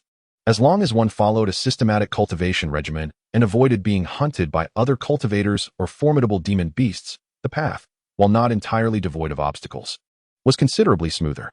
With a tranquil demeanor, Yang Qian circled through the various chambers of his cave dwelling once more. The artifact refining room, alchemy chamber, spirit beast quarters, and the medicinal herb garden were all in order. Upon returning to the main hall of the cave, he scrutinized the restriction token above him. confirming once again its proper function. The restriction was operating perfectly, and it seemed the protective formation of Tianyuan's sacred mountain posed no issues. Yang Qian nodded with satisfaction regarding this cave's formation. This formation had been derived from the core of Tianyuan's sacred mountain, tracing its roots back to an ancient celestial formation passed down from the true immortal realm, unmatched in power. Well then, from today onward, I shall commence my seclusion, Yang Qian murmured, suddenly gesturing lightly toward the restriction token above. In an instant, the protective formation, which already shimmered with brilliance, erupted with strands of colorful light, accompanied by numerous ethereal runes that shifted incessantly. Some silver shadows could even be faintly discerned, exuding immense pressure, enveloping every chamber within the cave. Yang Qian had fully activated all the restrictions of the cave. After casting one last glance at the radiant protective formation, Yang Qian took a decisive step forward. An astonishing scene unfolded. Out of the void 3 feet ahead, a slender black line materialized abruptly, standing upright without warning. Silently, the black line expanded horizontally, transforming into a deep portal approximately half a yard wide, with flowing light reminiscent of the cosmic rivers within, gently shifting and profoundly mysterious. This was the door of Qian. Yang Qian was accustomed to this, first glancing at the shimmering radiance within the portal, then surveying the still operational protective formation of Tianyuan's sacred mountain, feeling a sense of relief. Not long after arriving at Tianyuan's sacred mountain, he had secretly investigated the protective formation, discovering it harbored a terrifying teleportation restriction.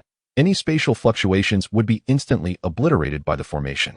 To leave the sacred mountain, one could either fly out and pass through the restrictions to reach the teleportation formation at the foot of the mountain, or rely solely on the teleportation formation within the sacred palace, which was accessible only to the sacred emperor of Tianyuan and the high-ranking officials of the palace. Initially, Yang Qian had felt apprehensive about whether the door of Qian would be affected by the late-stage integration entities or the ancient celestial formation from the true immortal realm. But it appeared there was no need for concern now. What is the origin of the door of Qian? He pondered as he stepped through without hesitation, silently recalling the location of that realm. In the next moment, Yang Qian's figure was instantaneously engulfed by the wondrous flow of the door of Qian, vanishing from the spot along with the mysterious portal. Inside the cave, all was silent. The protective formation continued to operate normally, and Tianyuan's sacred mountain remained unchanged from before. Chapter 77. The Desolate Blood-Colored Forbidden Land. In the human realm, beyond a towering stone wall, an enigmatic portal suddenly materialized, and shortly thereafter, a somewhat disheveled figure in black leaped through, nearly tumbling to the ground. At the critical moment, the figure twisted at an incredible angle, ultimately landing firmly on the ground. Raising his head revealed an extraordinarily handsome visage. This individual was none other than Yang Qian, who had come from the Tianyuan sacred mountain in the spiritual realm. Behind him, the door of Qian had already vanished, leaving only Yang Qian standing still, calmly surveying his surroundings. The encircling stone walls and the 4 bronze doors exuded a palpable aura. There was no mistaking it. He was indeed within the blood-colored forbidden land. A smile spread across Yang Qian's face as his gaze swept over the ground littered with various spiritual herbs, noticing the absence of any signs of harvesting, allowing him to scrutinize his surroundings without concern for his safety. Suddenly, his figure flickered, and Yang Qian vanished from sight, only to reappear moments later, having returned to the same spot after a brief interval. It seems I have indeed arrived in the blood-colored forbidden land ahead of schedule, having secured the location. Haha. Standing by the wall, Yang Qian chuckled, recalling how several years ago, he had sensed something and attempted to use the door of Qian to locate the blood-colored forbidden land, achieving success and arriving before the 7th sex. Before him lay what he recognized as the central area of the blood-colored forbidden land, expansive and occupying more than a third of the entire area. The towering stone walls encircled it in a vast circle, divided into 3 major layers from the outside in. Not far from one side of the stone wall stood an ancient and ornate bronze door, adorned with numerous intricate patterns resembling ancient script, now tightly shut. It was clear that no one had entered. After a moment's contemplation, Yang Qian strode forward, squinting his eyes as he pushed against the door with both hands. With a creaking sound, the bronze door, which had not been opened in 60 years, emitted a piercing noise, causing dust and dirt to cascade to the ground. Yang Qian waved his sleeve, dispersing a cloud of dust and dirt, and then entered with a smile, strolling leisurely as if meandering through his own backyard. Upon entry, the scenery before him caused Yang Qian's brow to raise in surprise. He found himself amidst a breathtaking landscape, filled with various exotic flowers and countless unnamed peculiar trees. Silver chrysanthemums the size of bowls, blood-red trees, fragrant purple herbs, and thick yellow bamboo were all in abundance. Amidst the rare and exquisite flora, a serpentine path of gravel meanders from Yang Qian's current position, extending towards the obscured horizon, seemingly without end. The aura of this place is rich with spiritual energy. Though it cannot be compared to the ethereal realms, it surpasses the typical cultivation sites found in the mortal world. Upon encountering the vast array of vegetation, Yang Qian's expression brightened momentarily, only to fade as he realized that, apart from a singular herb, the rest, though unique and scarce, were only suitable for admiration and could not be utilized for alchemical concoction. The Qianjia flower, one of the 31 auxiliary herbs necessary for crafting foundational elixirs, caught his eye. With a slight shake of his head, he produced a small, verdant spade and carefully unearthed the herb. While the Qianjia flower appears commonplace in its exterior, it is a heavenly gift with considerable age, and thus he seized the opportunity to collect it. This region, being the periphery of the central area, is adorned with vibrant flora and fruits, yet the herbs capable of yielding elixirs are exceedingly rare. After a meticulous search, Yang Qian discovered a black peony, another one of the 31 auxiliary herbs for foundational elixirs, and proceeded without a backward glance towards the second tier of the central area. As per the original text, many disciples from various sects had previously entered with the intent of reaching this very level, where the 3 primary herbs for crafting foundational elixirs resided, a treasure he sought with determination. In contrast to the first tier, the second tier is a vast circular mountain range, perpetually shrouded in impenetrable fog. Within this mountain, one can find natural spiritual locales such as caves, valleys, and cliffs, alongside man-made structures like stone houses and halls, where various celestial herbs flourish. The circular mountains are also home to numerous magical beasts. According to the original text, they encompass nearly every common type of first-tier beast, ranging from the lowly flame mouse and wind-chasing rabbit to the formidable golden python and ice-fire wolf. Yet, for Yang Qian, this posed no threat. Even the elite disciples of the 7 sects would find peril here, but for Yang Qian, equipped with the diamond technique and the Taiji silver spirit mushroom, they were mere harmless pets. The true challenge lay in the enveloping fog and the herb distribution map provided by the 7 sections. Lacking such a map, which was unattainable for cultivators outside the sects, he had to rely on his own exploration. What a dense fog, Yang Qian mused, gazing at the circular mountains, where the fog was so thick that it obscured his spiritual senses. He feared that he would become hopelessly lost after just a few steps. Under these circumstances, attempting to gather all the herbs across the mountains would be immensely challenging, even with a distribution map. Well, I do not aim for total annihilation. I would be content with finding a substantial portion of the herbs, he reflected, a smile suddenly breaking across his face. A brilliant golden light erupted from his entire being, and simultaneously, silver scales, the size of coins, sprouted across his cheeks, neck, and palms, radiating a chilling glow. This transformation was a result of consuming the Taiji silver spirit mushroom, granting him the silver spirit armor. He appeared extraordinarily ethereal, with the interplay of gold and silver resembling a celestial being or a demon. With a swift motion of his right hand, a 4-foot-long azure sword materialized, its hilt adorned with gleaming spirit stones, revealing it to be the high-tier spirit weapon, the Water Cloud Sword. As he prepared to act, a fleeting sense of insecurity washed over him. It has been 60 years. Who knows what beasts lurk within this forbidden domain? He pondered, furrowing his brow. Suddenly, he brushed his right hand across his storage ring, and a palm-sized oval shield flew forth, shimmering with spiritual energy. It was the high-tier defensive spirit tool, the Origin Turtle Crystal Steel Shield. With a swift motion, it expanded to a height exceeding that of a person. Grasping the robust shield's handle with his left hand, he noted 5 small spirit stones of various colors gleaming brightly beside him.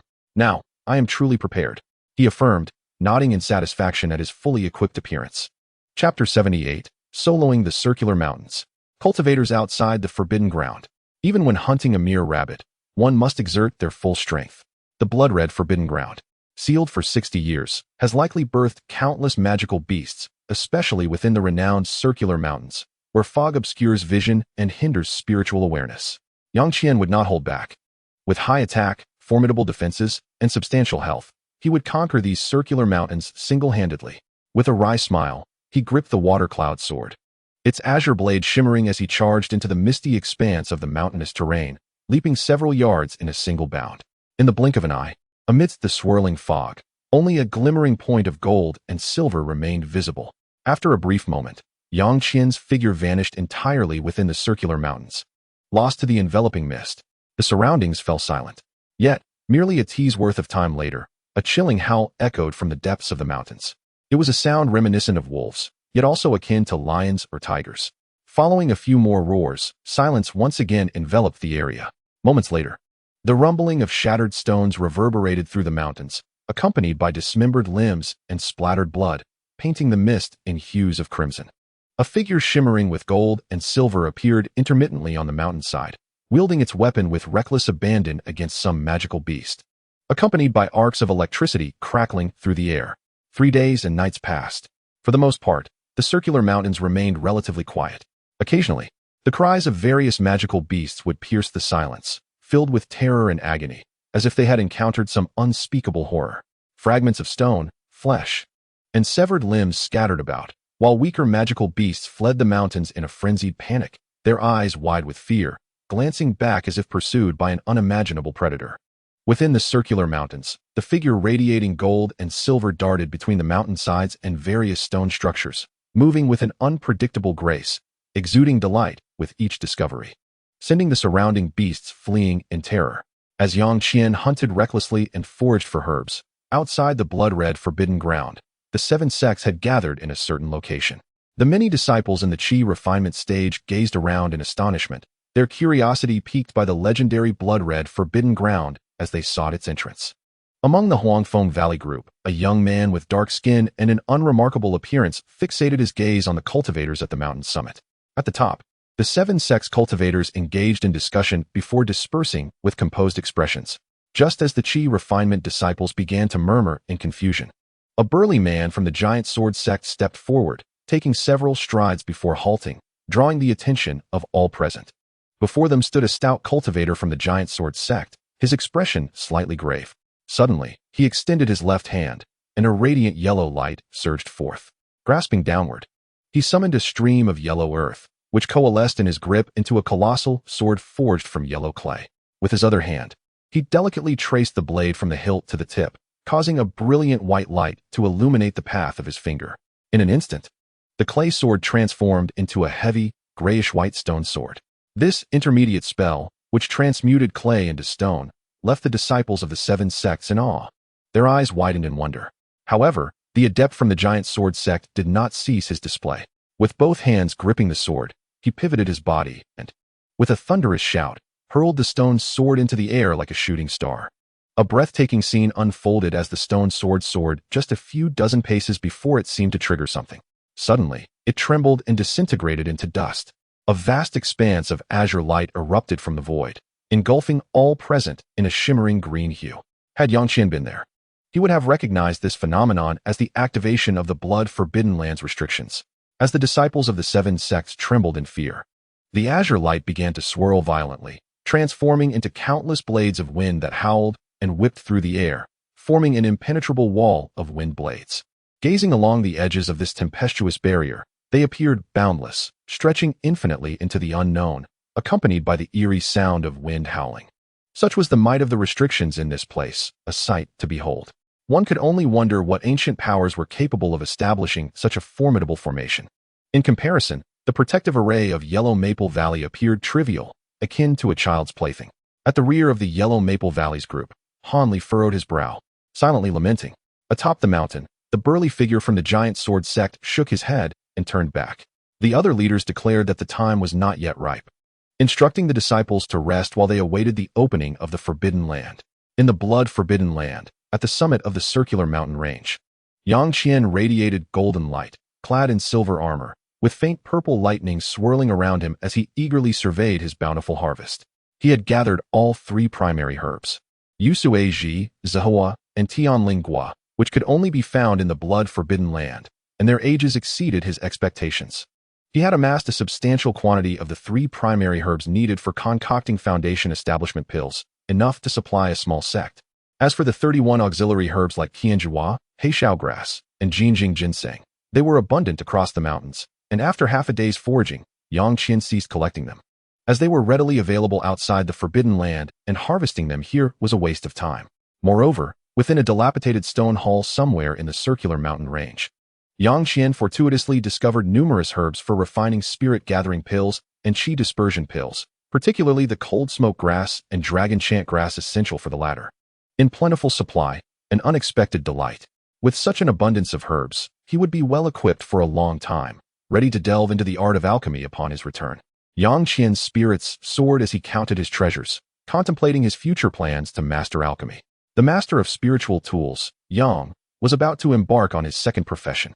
In addition to the vast quantities of herbs, Yang Qian also gathered the remains of numerous first-grade demonic beasts, such as the flame mouse, golden python, and ice fire wolf, alongside the colossal centipede guarding the Zahua and the fiery-horned deer. He swiftly dispatched them, converting their bodies into materials stowed away in his storage pouch, preparing them for future crafting endeavors. Even if they were not needed, they could serve as sustenance for the golden-backed demon mantis. The opening of the Blood-Forbidden Land was not based on the original 5-year cycle, but rather adhered to the 60-year timeline established in the anime. Chapter 79, The Stone Hall. The 7 sects begin to breach the restrictions. Within the Blood-Forbidden Land, most of these demonic beasts possessed merely mid-stage qi refinement strength.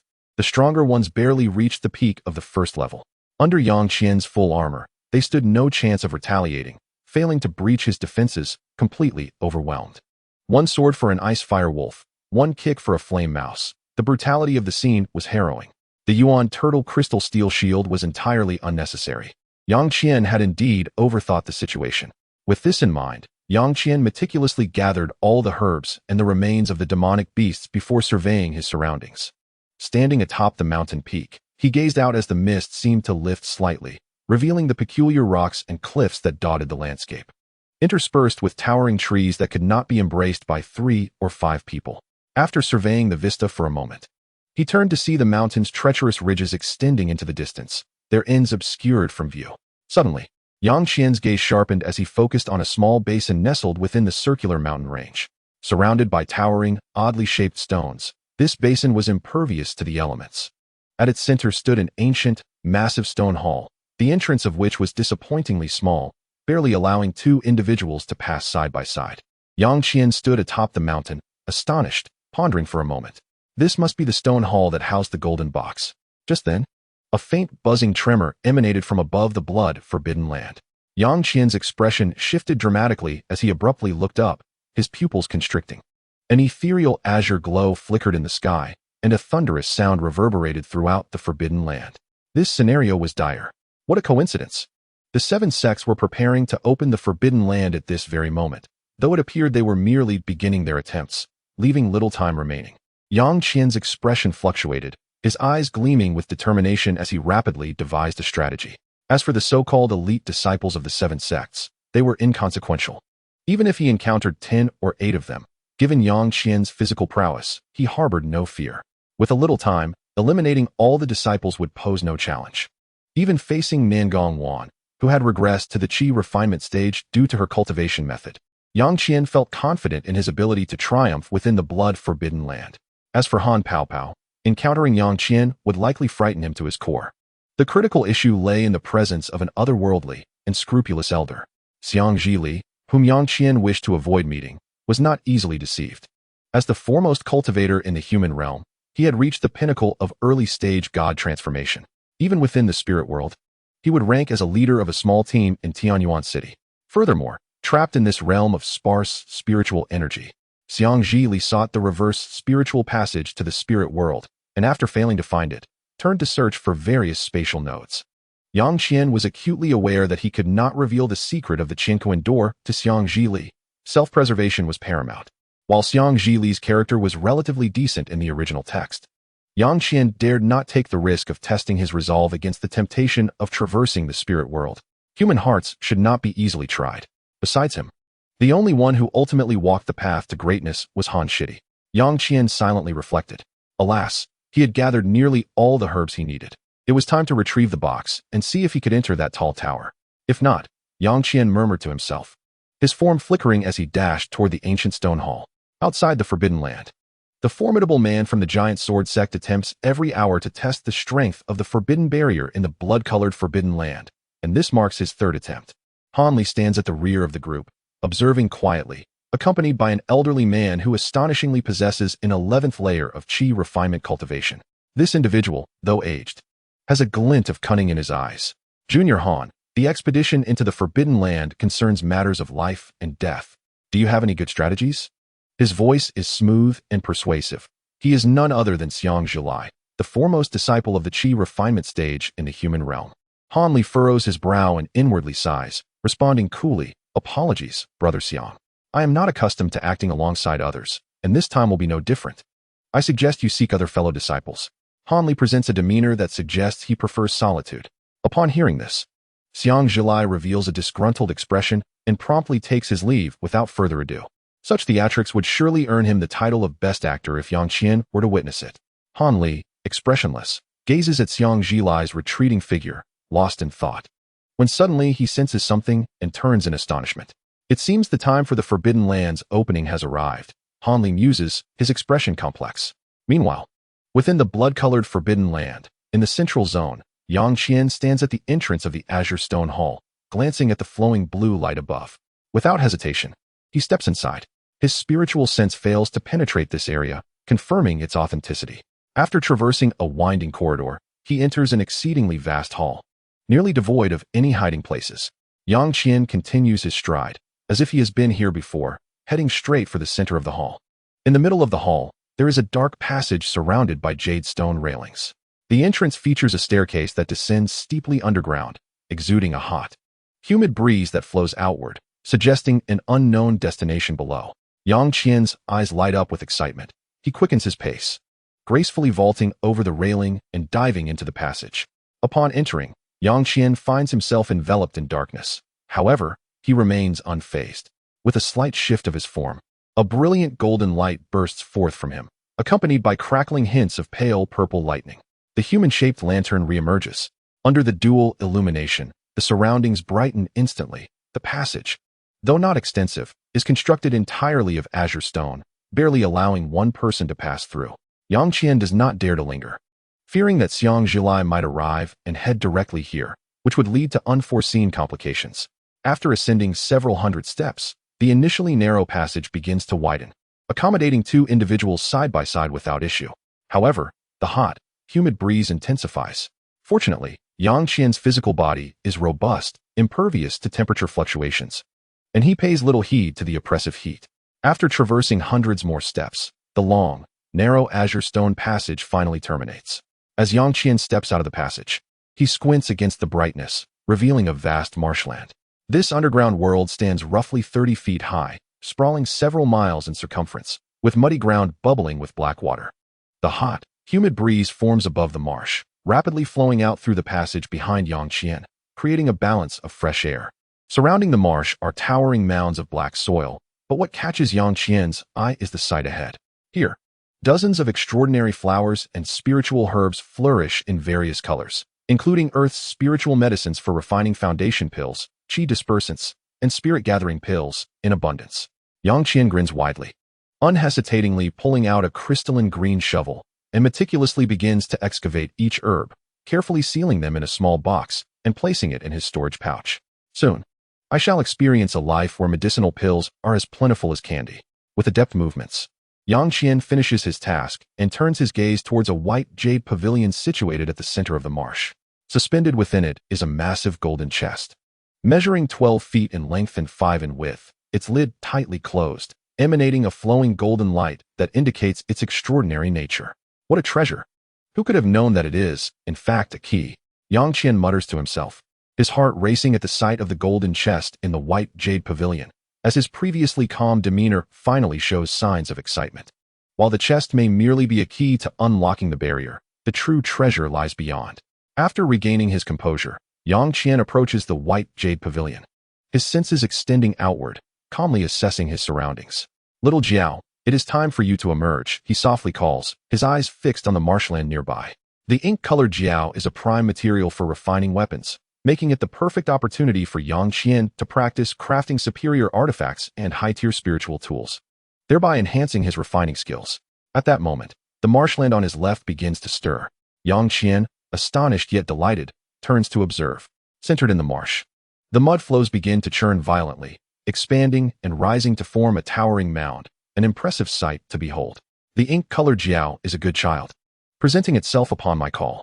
Although Yang Qian does not regard this creature highly, he has no intention of waiting for it to strike first. With a swift motion, he gathers energy in his left hand, and crackling arcs of electricity coalesce into a fist-sized ball of lightning. Palm thunder. The pale purple lightning dances wildly, illuminating his entire arm in a shimmering hue, as if yearning to escape his grasp. A fierce expression crosses Yang Qian's face as he raises his left hand and forcefully thrusts it forward towards the towering mound. With a crack of thunder, the ball of lightning zips forth, transforming into dozens, if not hundreds, of pale purple arcs that envelop the massive shadow, flooding the hall with brilliant purple light. The buzzing sound resonates incessantly. As the palm thunder erupts, the distant mound is instantly shrouded in a haze of electric light and mist, followed by a piercing howl. A sound tinged with pain, reminiscent of a wild beast or a strange insect, utterly bizarre. Yang Qian observes the changes at the mound, raising an eyebrow in intrigue.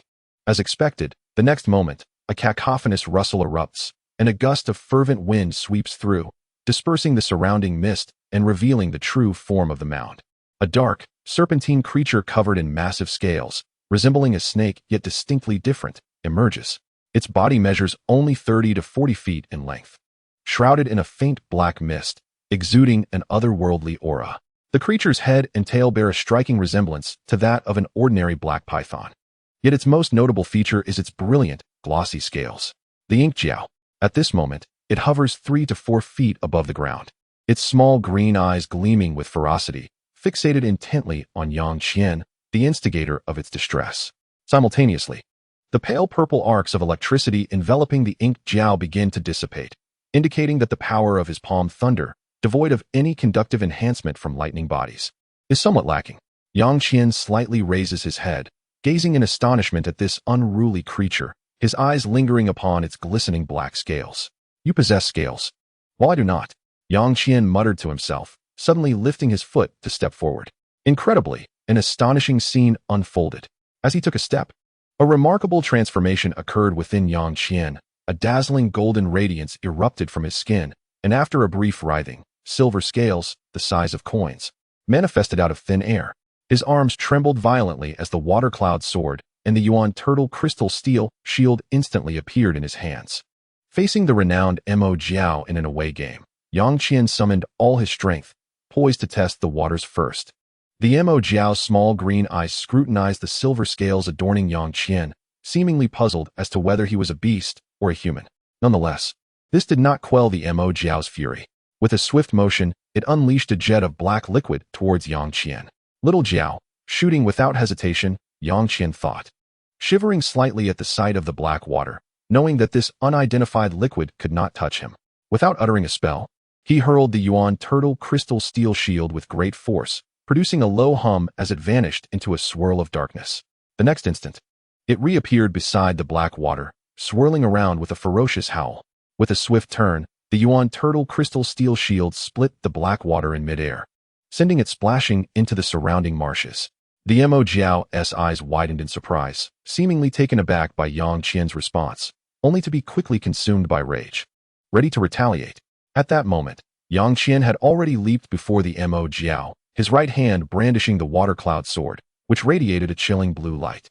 With a flash of fierce intensity in his gaze, he struck at a vulnerable spot beneath the Mo Jiao's belly. The sound of slicing air punctuating the moment as the sword met the Mo Jiao's dark scales.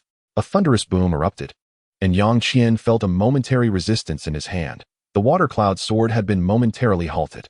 Squinting, he noticed a faint layer of black mist enveloping the Mo Jiao, momentarily blocking his strike. Although it had not exerted its full strength, it surprised Yang Qian nonetheless. Without a second thought, he beckoned, and with a resounding thud, he caught the Yuan turtle crystal steel shield that had just returned to him without looking back. Casting a glance at the black mist surrounding the Mo Jiao, he recognized it as the protective Mo Yun. Yang Qian remained unfazed, having anticipated this, and continued to channel the power of the water cloud sword, unleashing a flurry of strikes that sought to dispel the black mist. Despite his efforts, the Mo Jiao, in pain, began to thrash wildly, its tail crashing towards Yang Qian like a small mountain. In an instant, Yang Qian calmly raised the Yuan turtle crystal steel shield, which shimmered with a dark, flowing light. When the Mo Jiao's tail struck, a visible shockwave rippled through the air. Yang Qian stood firm, while the Mo Jiao howled in pain, its jaws snapping in frustration, unable to withstand the recoil. Seizing the opportunity, Yang Qian smirked, lunging forward. Swiftly raising his right arm as the water cloud sword unleashed a barrage of blinding sword light. The Mo Jiao writhed in agony, unable to retaliate, though Yang Qian expertly avoided its vital points. It is time for an upgrade, Yang Qian thought calmly, continuing his relentless assault. Almost all of the Mo Jiao's counterattacks were thwarted by the Yuan turtle crystal steel shield, and even the occasional droplets of black liquid that splashed onto Yang Qian's body failed to penetrate the dual defenses of the diamond technique and the Tai E silver essence mushroom. However, the presence of the dark liquid on his skin began to darken Yang Qian's expression, prompting him to intensify his attacks. Under such a relentless barrage, the Mo Jiao suddenly emitted a piercing wail, its voice magnified several times, filled with pain and despair. The strange black mist enveloping the Mo Jiao dissipated entirely, revealing numerous varying-sized wounds across its dark-scaled body. Under the continuous strikes of the water cloud sword, the Mo Jiao's ebony scales could no longer withstand the onslaught. Yet, instead of joy, Yang Qian's expression shifted to one of curiosity as he observed the Mo Jiao's movements. As he swung the water cloud sword once more, a peculiar tearing sound echoed through the air. Yang Qian focused intently, only to see the Mo Jiao vanish into thin air, leaving behind a tattered, blood-soaked black scale. Remaining unfazed, Yang Qian calmly scanned his surroundings, eventually spotting the Mo Jiao, now swimming restlessly beside a white jade pavilion. It had undergone a striking transformation, its once dark, scaled body now gleaming a pristine white, elongated from 3 or 4 zhang to 5 or 6, and noticeably thicker. The injuries it bore had faded to faint scars, almost imperceptible. Most astonishingly, a pair of black, pointed horns had sprouted from its triangular head, glimmering subtly, and a pair of white claws emerged from its belly, sharp beyond measure. This beast had transformed from a snake into a jiao, resembling the legendary jiao dragon. It has evolved. It indeed bears some resemblance to a jiao dragon. I wonder if it shares a lineage with the golden jiao king, Yang Qian mused, his eyes glinting with intrigue as he scrutinized the creature. Now that the Mo Jiao had evolved, its power surpassed that of an ordinary early-stage foundation establishment cultivator, making its physical materials even more valuable. Yang Qian gazed at the Mo Jiao's body with delight, already plotting how he would utilize its materials to forge magical artifacts and spiritual tools once he emerged.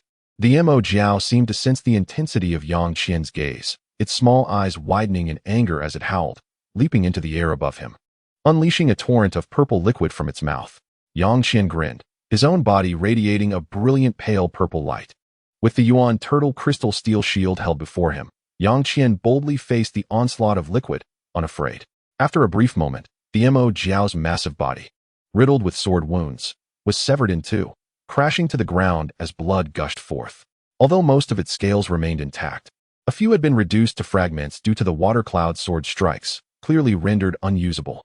The Mo Jiao's once vibrant green eyes now lay dull, devoid of life. Yang Qian, with a gleeful expression, stood before the Mo Jiao, the golden glow and silver scales having faded, his right hand cradling a small black porcelain vial as he murmured incantations. After a moment, Yang Qian pointed his left hand at the front half of the Mo Jiao's corpse, sending forth a pale purple electric arc that leapt into the creature's body. In the next instant, slender arcs of electricity entwined the Mo Jiao's severed body, giving rise to a small green jiao that mirrored its form perfectly. The green jiao thrashed and struggled in vain, quickly succumbing to the pale purple electric arc and being drawn into the black porcelain vial. Yang Qian sealed the black ceramic bottle, feeling the chaotic green little dragon swirling within. A hint of satisfaction gracing his face as he nodded and stored it within his storage ring. Shifting his gaze, he then scrutinized the remains of the ink dragon, waving his hand with a trace of delight as he directly collected the two severed pieces of the corpse from the ground. As he did so, an eye-catching spherical object fell from one of the halves, landing with a soft thud. Interesting, Yang Qian murmured, his gaze fixating on the fist-sized red orb on the ground, a peculiar expression crossing his face. After observing this legendary dual cultivation treasure closely, he shook his head, realizing it was merely the ink sac of a male dragon, something he had no need for. With a meaningful glance, he bypassed it and made his way directly to a small white jade pavilion. Before him stood a golden chest, emanating a faint golden glow, which stirred excitement within Yang Qian.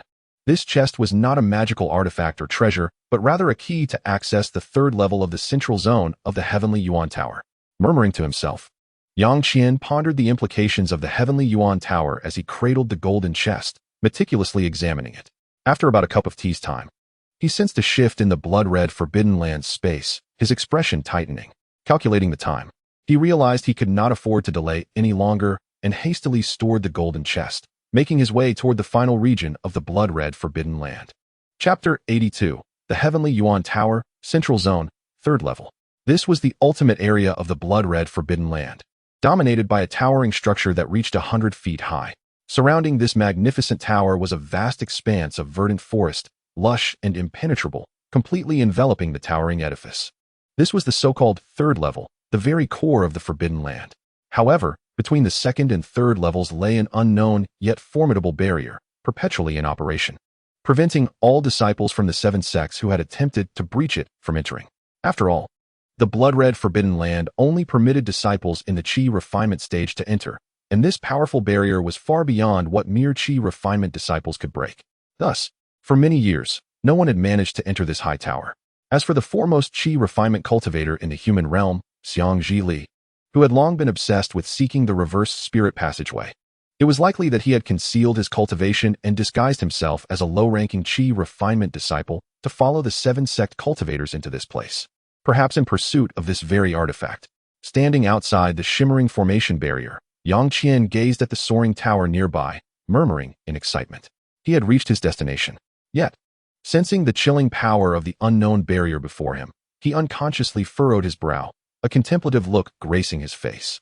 Based on his understanding of the original text, he surmised that this was likely a peculiar barrier that suppressed cultivation levels. Such barriers in the human realm could only be forcibly breached by those with immense strength. However, in the spirit realm, these so-called barriers were relatively common, not a rare occurrence at all. Moreover, although Yang Qian had not found any records of the Heavenly Symbol sect within the spirit realm, he had uncovered some clues regarding the 3 great spirit talismans. During a past escort mission for the Tian Dong merchants, he had come across information about an ancient sect renowned for its talismans, which had existed over 100,000 years ago. Legend had it that this sect possessed various incredible talismans, and although the names of the talismans were not recorded, 2 of them bore a striking resemblance to the second of the 3 great spirit talismans of the Heavenly Symbol sect.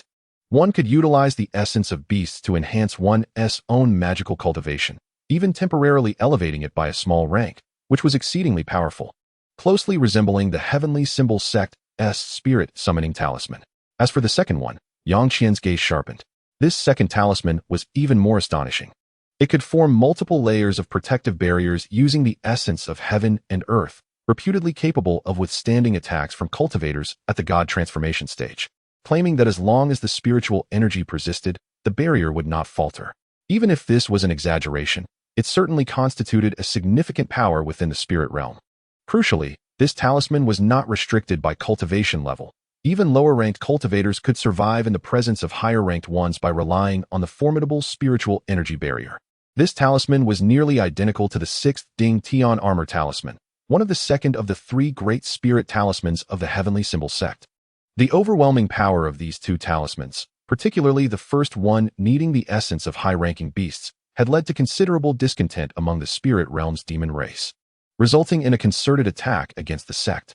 Coupled with the second talisman's extraordinary effects, this sect had been entirely exterminated over 100,000 years ago, with only a few of its talismans lost to unknown hands, and the methods of crafting both talismans subsequently vanished. The higher echelons of the human realm merely issued mild punishments to the demon cultivators who led the extermination, and the matter ultimately faded into obscurity. As for the Heavenly Symbol sect, founded thousands of years ago by the legendary Heavenly Symbol Master, who claimed to have created the 3 great spirit talismans, they had once dominated the region, almost securing a place among the top 10 righteous sects of that era, boasting a membership in the tens of thousands. Yet, Yang Qian believed that such extraordinary talismans could hardly be developed by a single human cultivator through independent research. It was highly likely that they were legacies left behind by ancient cultivators from the spirit realm who had defended against ancient demonic invasions. The Heavenly Symbol Master had thus acquired the 6th Ding Tian Armor Talisman and various other extraordinary talismans. With a sudden glint in his eye, Yang Qian retrieved a palm-sized talisman radiating 5-colored spiritual light. "Let us hope it proves useful," he muttered, his expression oscillating between hope and uncertainty. Before promptly tearing the talisman apart, an astonishing scene unfolded. The dispersing spiritual light from the talisman suddenly surged toward the barrier before him, resonating with a hum as a wide opening materialized, large enough for an ordinary person to pass through, thereby breaching the outer barrier of the Heavenly Yuan Tower. "Thank you, Elder Yu. Ha ha, a peak god transformation cultivator is indeed formidable." Yang Qian laughed heartily, joy illuminating his face as he slipped through the opening. This talisman, capable of breaking through the suppression of cultivation barriers, had been acquired from Elder Yu in the spirit realm. In the original narrative, Nangong Wan had only managed to breach the outer barrier of the Heavenly Yuan Tower in the later stages of her nascent soul cultivation. Clearly, with Yang Qian's current cultivation, such a feat would have been impossible. Thus, during his first encounter with the god transformation cultivator Elder Yu, he had cleverly requested a special barrier-breaking talisman while claiming to seek a particular legacy from his sect, and had asked Elder Yu to leave behind a portion of god transformation-grade spiritual energy. Though Elder Yu had found Yang Qian's request somewhat peculiar, their friendship, forged through mutual peril, made it a simple task. It was only today that this barrier-breaking talisman was put to such effective use. A peak god transformation cultivator, a mere step away from ascending to the legendary realm of transcending the heavens, had effortlessly dispelled the barrier with a breath of spiritual energy, truly remarkable. As he walked, Yang Qian marveled, lifting his gaze toward the resplendent Heavenly Yuan Tower. The Heavenly Yuan Tower consisted of 7 levels, each with 6 sides, all meticulously constructed from exquisite golden bricks. Even after so many years, the engravings of the character Yuan were still distinctly visible on every single brick. The tower stands majestically, its eaves rising gracefully, and the corners of its wings slightly curling upward. Aside from the first level, which possesses a door but no windows, the remaining floors of the tower are adorned with small rectangular windows on all 6 sides, from which a faint golden light emanates. Is the Tianyuan Tower merely a coincidence? One cannot help but wonder if it bears any connection to the Tianyuan sacred emperor of the spirit realm. Yang Qian furrowed his brow in contemplation for a moment, then lightly tapped his foot, soaring to the entrance of the Tianyuan Tower. After a brief hesitation, Yang Qian extended his hands and pushed against the door with all his might, but as expected, it did not budge. An inexplicable pressure emanated from the heavy door, as though a colossal mountain were blocking his path. Yang Qian had anticipated this outcome. His curiosity merely compelled him to make the attempt. Chapter 83. Han Li enters the Forbidden Zone. The 6 Ding Heavenly Armor Talisman. It all rests upon you. With a calm expression, Yang Qian flipped his hand and produced a golden, massive chest. Channeling his magic, he slowly approached the door of the Tianyuan Tower. In the next moment, a brilliant golden light erupted from the chest, as if an extraordinarily peculiar spell had been unleashed, harmonizing with the portal of the Tianyuan Tower. Upon witnessing this, Yang Qian smiled, his eyes sparkling with joy. With the golden chest serving as the key to unlock the Tianyuan Tower, he smoothly ascended to the 7th level of the tower. The first 6 levels were nearly empty, containing only a few mundane items. As he stepped onto the 7th level, Yang Qian had yet to take in his surroundings when, suddenly, his expression shifted. The golden chest uncontrollably shot upwards, soaring to the center of the hall and merging with a strangely shaped lamp, rapidly shrinking into a palm-sized golden spirit light, hovering in the air. Standing at the staircase, Yang Qian's eyes narrowed cautiously, yet he made no move.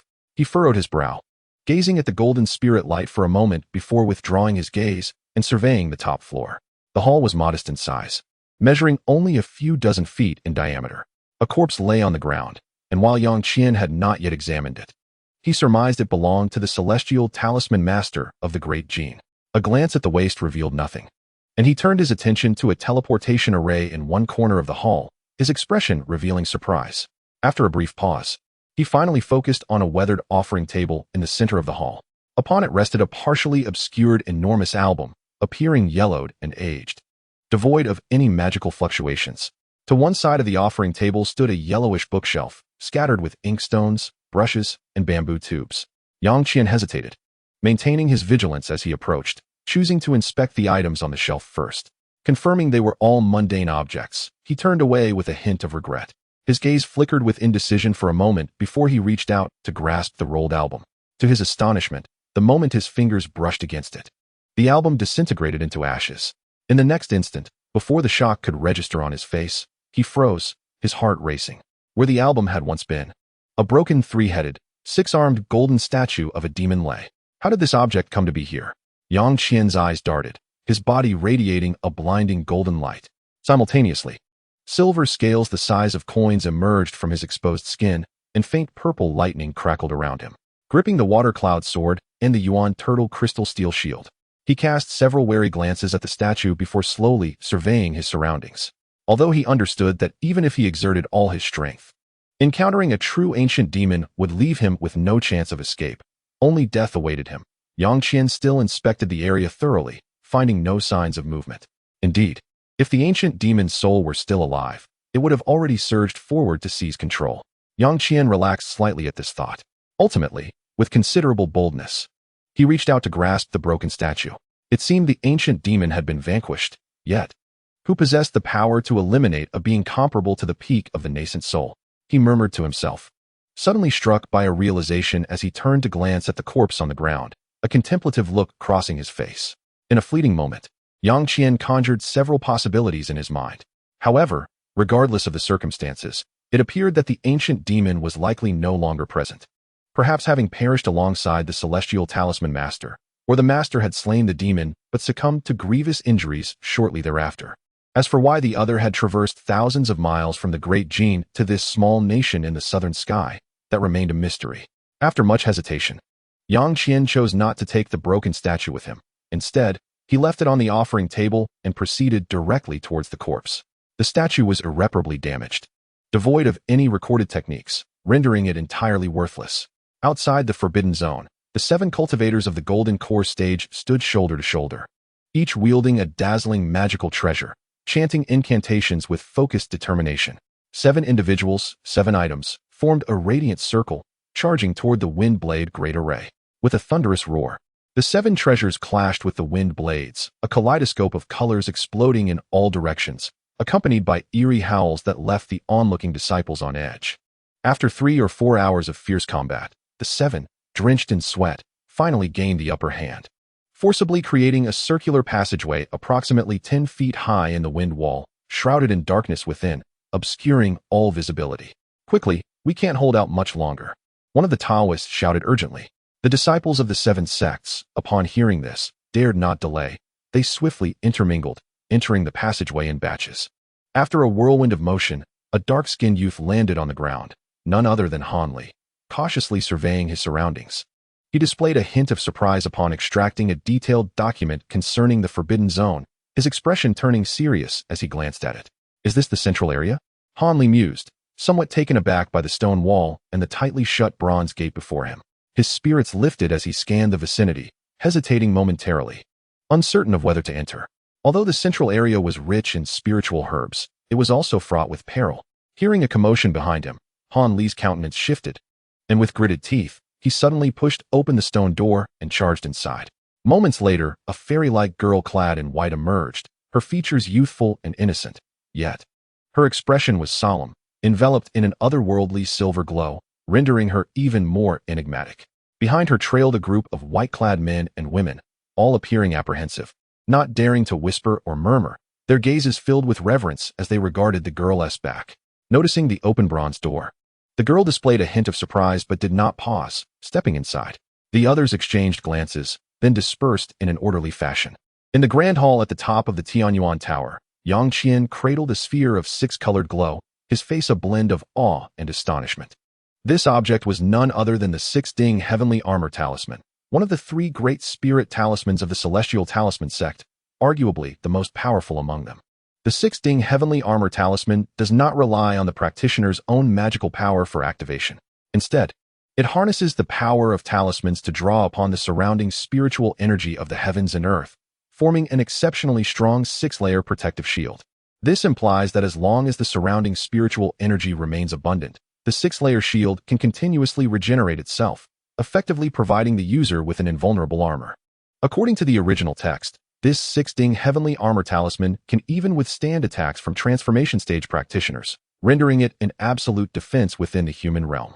It is one of the rare methods that allows one to manipulate the spiritual energy of the heavens and earth without reaching the transformation stage. However, it remains a mystery how the ancient demon managed to breach the defenses of the 6-ding heavenly armor talisman wielded by the heavenly talisman master. Indeed, the 6-ding heavenly armor talisman is not restricted by the practitioner's cultivation level. Even low-tier practitioners can wield it with ease. Contemplating this, Yang Qian gently rubbed the 6-colored talisman in his hand and then tossed it into the air. An astonishing scene unfolded. The talisman spun in midair and instantly transformed into a brilliant stream of 6 colors, enveloping Yang Qian before vanishing in a flash of light. In the next moment, the 7th layer of the Tianyuan treasure tower vibrated with a resonating hum as wisps of multicolored spiritual light surged toward Yang Qian, akin to a torrential wave. The onslaught of light rapidly enveloped his entire form. With a face full of shock and disbelief, a 6-layered shield materialized around Yang Qian, each layer distinct in color, resembling a radiant rainbow. Upon witnessing this spectacle, Yang Qian suppressed his astonishment and gradually regained his composure. With a slight mental shift, the 6-layered shield morphed into a 6-colored battle armor that adhered closely to his body, its vibrant spiritual light swirling captivatingly.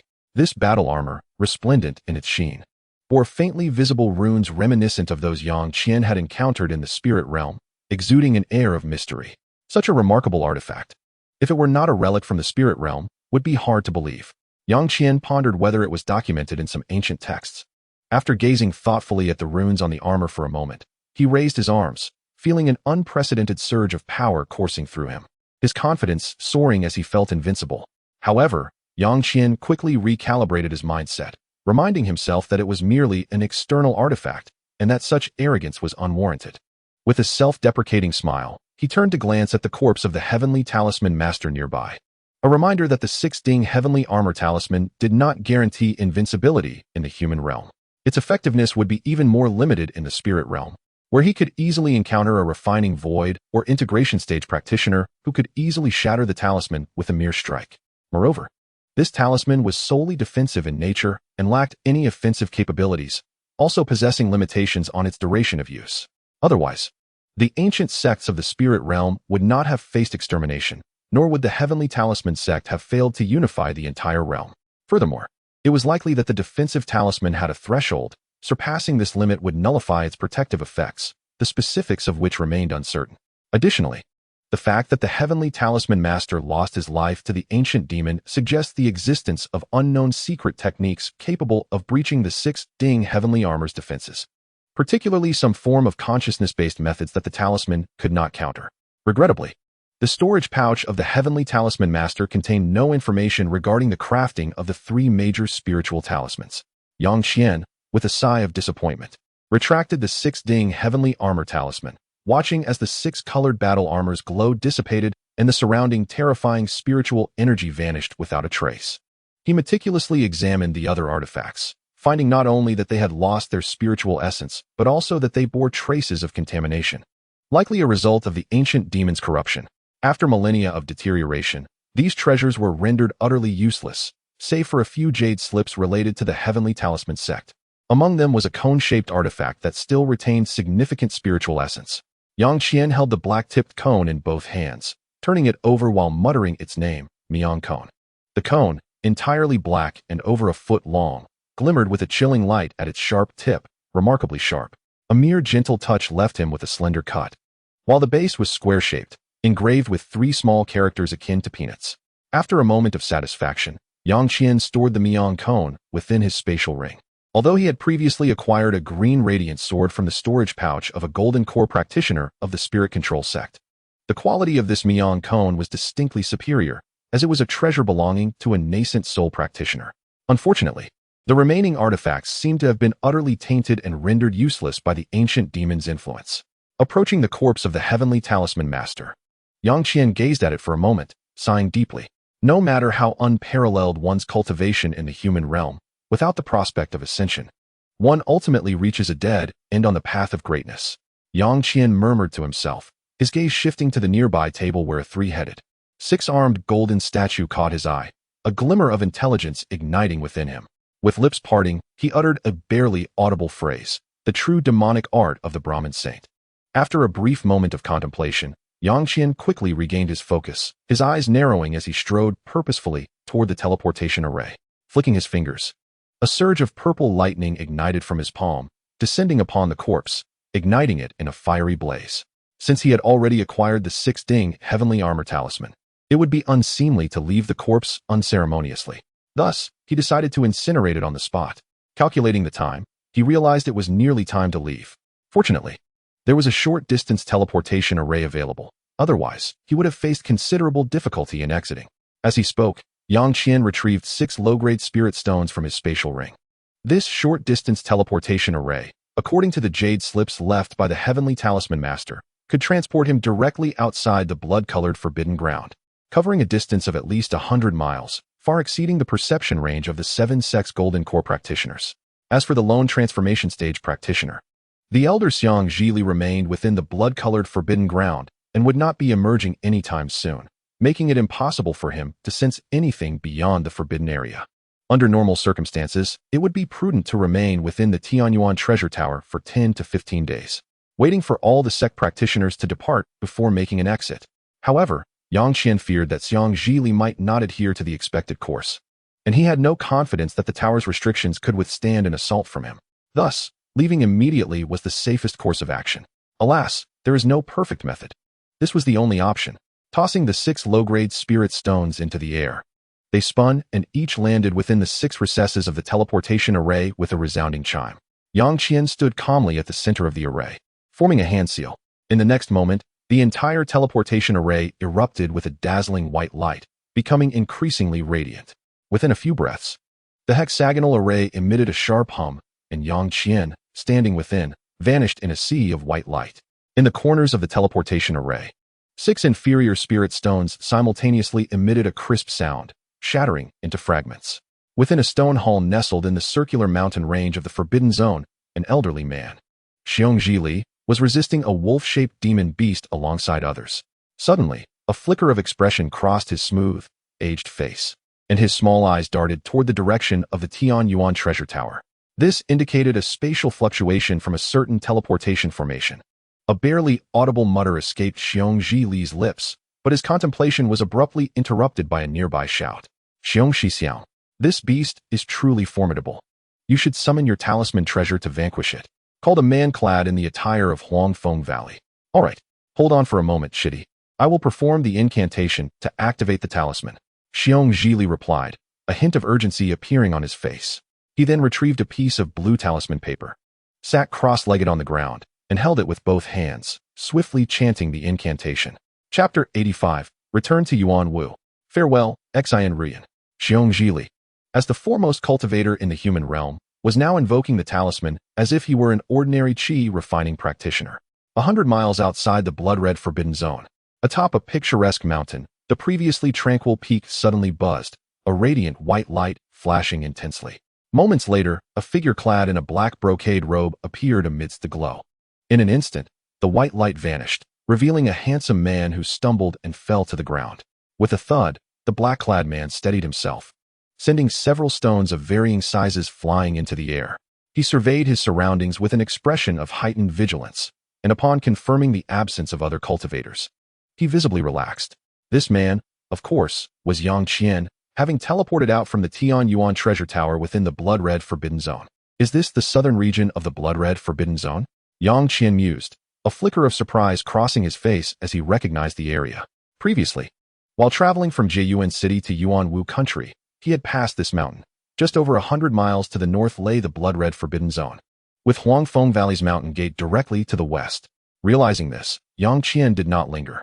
After a brief contemplation, he retrieved a blue, palm-sized disc from his storage spirit ring and tossed it into the air. An astonishing scene unfolded. The disc, initially just the size of his palm, expanded rapidly in the wind, transforming into a disc of considerable size in mere moments. The Extreme Cloud Disc. This is my first time using it in the human realm. With a grin, his figure flickered and vanished from sight, appearing in the center of the blue disc like a specter. This Extreme Cloud Disc was a top-tier flying artifact that Yang Qian had refined on the Tianyuan Sacred Mountain in the spirit realm. Although he initially aimed to create a supreme flying artifact, due to his limitations in artifact refinement, he had to settle for this. Fortunately, During his time at the Jinyu sect, he had won a tiny wind essence stone from a duel with Du Teng and Yu Ming, which he incorporated into the extreme cloud disk, elevating it to a rare quality among top-tier flying artifacts, nearly rivaling the speed of ordinary supreme flying artifacts. With these thoughts, Yang Qian stepped forward, and the extreme cloud disk erupted with azure spiritual light, soaring into the sky and disappearing into the clouds. 5 days later, in Yuanwu country, within the market of Tianxing sect, Yang Qian strolled with an unhurried demeanor for a while before meandering into a quaint courtyard. However, the scene within the courtyard caused his expression to shift slightly. The arrangements and facilities remained unchanged, but the absence of ex-Enrian, Xiao Mei, and the old matriarch Zheng was palpable. Instead, several unfamiliar mortals inhabited the space. What happened? They are not here. Did something occur? Yang Qian furrowed his brow, seemingly indifferent as he scanned the vicinity before returning once more. By employing the soul confusion technique to control a few mortals in the courtyard, he ultimately learned that these individuals had moved in over a year ago, and they were unaware of the original inhabitants of the courtyard. This suggested that shortly after my departure, the old matriarch Zheng must have encountered trouble, otherwise they would not have left so suddenly. Sitting beside the stone table in the pavilion, Yang Qian listened to the mortals' accounts, his face revealing a hint of contemplation.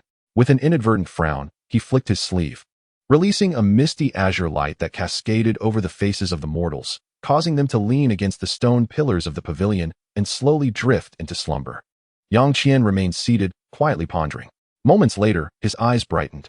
He produced the extreme cloud disk without hesitation and stepped onto it. Instantly, azure light erupted, and the disk soared into the sky, circling once before changing direction and vanishing from sight.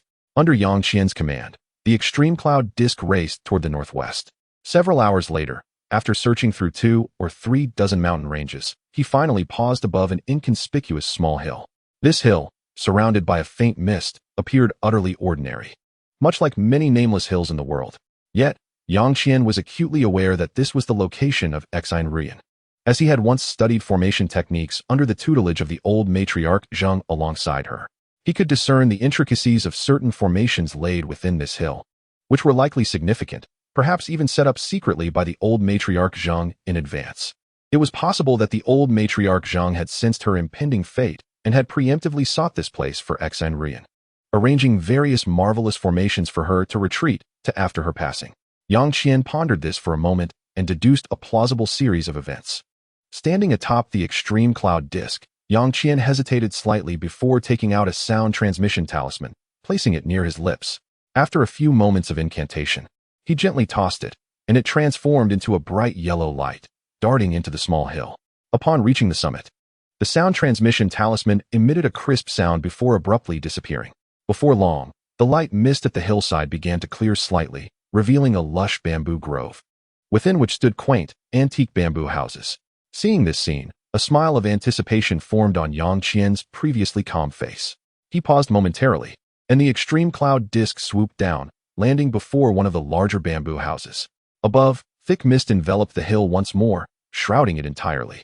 Before the bamboo house, a slender figure clad in blue stood quietly, her delicate face filled with disbelief as she gazed at Yang Qian descending. This girl was none other than Enrian, whom he had not seen for several years. The girl, having grown significantly taller over the past 2 years, now exuded a mature charm. Yang Dagu, it really is you. Enrian took a few steps closer, her face a mixture of joy and astonishment. Yang Qian smiled gently, meeting her gaze. Yang Xiaoyi, Xiao Mei, standing behind Enrian, glanced at him and chirped, her appearance having blossomed remarkably over the 2 years. Chapter 86. The Legacy of Old Madame Zheng. The Jade Slip of Array Techniques. Upon hearing this, Yang Qian smiled and nodded towards the shy Xiao Mei, who instinctively averted her gaze. It had been 2 years since they last met. How did you come to be here, Ruin? And what of old Madame Zheng? Yang Qian turned his attention back to Ruin, expressing genuine concern. Years ago, old Madame Zheng had indeed imparted the knowledge of array techniques to Yang Qian, and her absence from the mountain now filled him with ominous foreboding. As expected, upon his inquiry, both Ruin and Xiao Mei lowered their heads in unison, their eyes glistening with unshed tears. Yang Qian furrowed his brow, unsure of how to proceed, when Ruin, having regained some composure, spoke sorrowfully. Brother Yang, after you left, Ruin recounted the events following Yang Qian's departure, revealing that old Madame Zheng had succumbed to her long-standing injuries. Her time cut short merely 6 months after Yang Qian's exit from their lives. During that half-year, old Madame Zheng had entrusted all her knowledge of array techniques to Exine Ruin and had meticulously set up various defensive arrays within the mountain, constructing a bamboo dwelling for Exine Ruin to reside in. Moreover, she left all her jade slips, books, and cultivation resources to Exine Ruin, a true testament to her lifelong dedication, given without reservation. Exine Ruin lived up to old Madame Zheng's expectations, demonstrating remarkable talent in array techniques and rapidly mastering the various secret methods imparted to her, especially the reverse 5 elements array. Through collaborative research between old Madame Zheng and Exine Ruin, the incomplete version of the array's power was significantly enhanced, thereby greatly improving the safety of their small mountain. Thus, old Madame Zheng had moved to reside on the mountain with Exine Ruin and Xiao Mei until her passing, after which she was buried in a secluded spot on the mountainside. At this moment, Yang Qian stood quietly before old Madame Zheng's grave, gazing at the elegant characters engraved on the tombstone, letting out a deep sigh. For low-ranking cultivators, their lives sometimes hold no more value than those of mere mortals. Within the bamboo dwelling, Yang Qian sat on a bamboo chair, raising his teacup in unison with Exine Ruin, who sat across from him. Indeed, this can be considered fine spirit tea. Yang Qian took a few sips, the slight bitterness refreshing his senses. He smiled faintly, nodding in satisfaction. "Brother Yang, please do not jest," Exine Ruin replied, averting her gaze with a hint of shyness. "Xiao Mei, refill the cup." The latter part of her statement was clearly directed at the attentive Xiao Mei. "Oh, young Master Yang, please enjoy the tea," Xiao Mei responded, a bit flustered as she lifted the teapot. With a gentle smile, Yang Qian accepted the filled cup. "Your tea skills have certainly improved, yet there remains ample room for enhancement," Yang Qian remarked thoughtfully, putting down his cup and patting the storage pouch at his waist. Before entering the Crimson Forbidden Land, he had already stored away his spatial spirit ring. Even amongst the most powerful beings in the human realm, such treasures were rare. Thus, upon returning from the spirit realm, he chose to use an ordinary storage pouch for safety. With a flash of azure light, 3 blue porcelain vials appeared in Yang Qian's right hand. Exine Ruin, having just taken a small sip, looked at him with curiosity. Yang Qian lightly tossed the 3 blue vials, which arced gracefully before landing on the bamboo table in front of Exine Ruin. "Brother Yang, what is this?" Exine Ruin asked, her curiosity piqued, though her feminine modesty prevented her from reaching out to open them. "These are 3 types of spirit tea I chanced upon. You may study them, and perhaps they will aid in your tea artistry," Yang Qian replied casually. The 3 vials were, in fact, obtained from a middle-aged man of the Jinyu sect. Yang Qian had little interest in spirit tea himself, having never tasted it after acquiring it, and thought it best to pass them to Exine Ruin, who had a passion for tea, to see if they could assist her in creating new varieties. In the spirit realm, the middle-aged man from Jinyu sect had just delivered freshly brewed spirit tea to the revered Xianyang ancestor, sneezing suddenly on his way back to his cave dwelling. Muttering to himself, "Thank you, Brother Yang." Exine Ruin hesitated for a moment before accepting the vials, but upon seeing Yang Qian's approving gaze, she retracted her initial reluctance and stored the 3 blue vials in her own pouch. Afterward, Yang Qian and Exine Ruin continued to converse for quite a while, sharing experiences from the time since Yang Qian's departure, as well as discussing old Madame Zheng's health. Exine Ruin also inquired about Yang Qian's adventures over the past 2 years, a topic he had anticipated. Drawing upon Yang Qian's impressions of the southern region, he easily crafted a narrative of an extraordinary adventure in a secret realm, mentioning the discovery of herbs that advanced his cultivation, while attributing the origin of the 3 vials to that very experience. The various descriptions left both Exine Ruin and Xiao Mei in awe, and when dangerous moments were recounted, the 2 young women gasped, covering their mouths in concern for Yang Qian's safety, which only made him feel slightly embarrassed. "Brother Yang, your experiences over these 2 years are truly filled with fortuitous encounters. It is no wonder your cultivation has progressed so swiftly. By the way, I have transcribed the array techniques and related records that Master Zheng compiled into this jade slip, which I now present to you." Exine Ruin, listening intently, suddenly seemed to recall something, retrieving a shimmering blue jade slip from her waist and handing it to Yang Qian. "Oh, the array techniques of old Madame Zheng." Yang Qian's previously cheerful demeanor turned serious in an instant as he accepted the slip with great reverence. After a brief hesitation, he placed it against his forehead to examine its contents. "This is the falling rock array, one of the more common earth element arrays. The 4 symbols array, a relatively obscure trapping array. The Tempest Fury Array, a wind-type trapping array with significant mana consumption. The Illusory Heavenly Net Array, an illusion array capable of manifesting various demonic creatures to disrupt a cultivator's senses and consciousness, bewildering all beings. These are two widely applicable foundational arrays. Yang Qian murmured to himself as he examined the jade slip, his brow furrowing in surprise at the array techniques described. There is even a complete version of the reverse 5 elements array. This array is known as a minor forbidden array. However, its coverage is limited and lacks offensive capabilities, merely capable of disguising and confusing enemies at the mountain gate. Yang Qian set down the jade slip, his expression complex and difficult to interpret. Noticing Xian Ru Yin's smiling visage, he fell into deep contemplation. Chapter 87. Coincidence? Xiao Chui'er. How could you have brought out all of old Madame Zhang's most treasured possessions? The array technique for the reverse 5 elements is bound to drive many cultivators into a frenzy if it were to be made public, Yang Qian sighed, shaking his head. The contents recorded in this jade slip were indeed of immense importance. Even those who did not specialize in array techniques could rapidly learn some methods to dismantle arrays through its guidance. Brother Yang, in truth, Master had contemplated this before her time came. When she taught you and me back then, it was not out of malicious intent. She simply did not know your character. After I successfully suppressed the outburst of the dragon's sound body with that 5th-level ice attribute demon core, allowing me to cultivate like an ordinary cultivator, Master realized your integrity and reliability, desiring to impart all her knowledge of array techniques to you, Xian Ru Yin explained.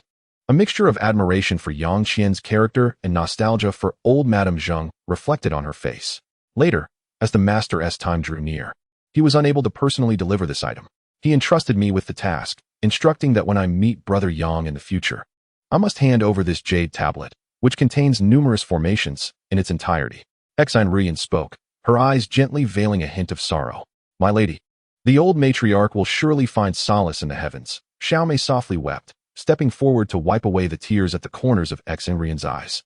Since it is so, I shall accept this item. This jade tablet will indeed be of great benefit to me. Yang Qian nodded solemnly, his expression grave as he received the jade tablet. Deep within, he felt a profound admiration for the late matriarch Zhang. Such a jade tablet, filled with various formations, would surely entice even a golden core cultivator. Given Yang Qian's current prowess, even in the spirit realm, such a tome containing the path of formations would be exceedingly rare to find. Noticing that Xian Ru Yin and Xiao Mei's spirits had lifted slightly, Yang Qian pondered for a moment before retrieving several wide-mouthed porcelain vials from his storage pouch. These vials contained Huanglong Dan and Jinsui Wan, both of which are remarkably effective for enhancing the magical power of Qi refining stage cultivators. Now that I have reached the high tier of the Qi refining stage, these two types of elixirs have become of little use to me. You should take them and cultivate diligently, he said, gently placing the vials on the bamboo table. The Huanglong Dan and Jinsui Wan were concocted by the renowned Han Pao Pao of years past. Given Yang Qian's current cultivation level, the effects of these elixirs have diminished considerably. Additionally, having acquired a wealth of herbs for crafting Huanglong Dan and Jinsui Wan from the blood-colored Forbidden Land, he was no longer in short supply of elixirs. Moreover, with Yang Qian's unique lightning spiritual root and its rapid absorption of spiritual energy, even without consuming Huanglong Dan or Jinsui Wan, his cultivation speed would not lag far behind those reckless cultivators who relied heavily on elixirs. As for the foundation establishment stage elixirs, although the formulas and herbs were well prepared, he had recently emerged from the blood-colored Forbidden Land and had been on the move, leaving him no time to concoct them. Once he found a moment of stability, he would brew another batch of Huanglong Dan and Jinsui Wan, refining his alchemical skills further to lay a solid technical foundation for future concoctions of gathering spirit pills and Qi elixirs. It must be said that this expedition into the blood-colored Forbidden Land yielded bountiful rewards. The herbs alone were sufficient for Yang Qian's use beyond foundation establishment, relieving him of any concerns regarding elixirs before reaching the golden core stage. Brother Yang, no wonder your cultivation progresses so swiftly. It turns out you have acquired such an abundance of elixirs to enhance your magical power, Xian Ru Yin exclaimed, her mouth slightly agape, her fair face filled with astonishment at the sheer volume of Yang Qian's elixir reserves. Xiao Mei's eyes widened in surprise as she gazed at the elixirs on the bamboo table, filled with a mix of excitement and joy. Though her lady could cultivate, no one would ever refuse an abundance of elixirs to enhance their magical power. My lady, you must accept them. This is all from young Master Yang's goodwill. Xiao Mei urged anxiously beside Xian Ru Yin. Xiao Mei, Xian Rian flushed deeply at her companion's insistence, biting her lip before ultimately accepting Yang Qian's gesture of goodwill. Thank you. Brother Yang, Xian Rian said softly, gazing at Yang Qian's handsome visage. Just as she was about to continue, a clear, melodious voice interrupted from outside the door. Sister Rian, Chuyer has come to find you. Yang Qian raised an eyebrow, exchanging a glance with Xian Rian, who appeared to convey an explanation with her expression. He nodded slightly. The next moment, a delicate child with striking features entered, with skin as tender as silk. Yang Qian's expression remained unchanged, yet he immediately discerned the child's feminine identity, as the fair complexion was not typical of a boy. Upon pushing open the door, the beautiful child froze upon seeing Yang Qian seated across from Xian Rian. Seemingly taken aback by the unexpected presence of such a handsome young man in her bamboo dwelling, caught in a moment of indecision. Seeing Yang Qian's nod, Xian Rian chuckled softly and rose to guide the beautiful child to sit at the bamboo table. Brother Yang, can you tell who this little brother is?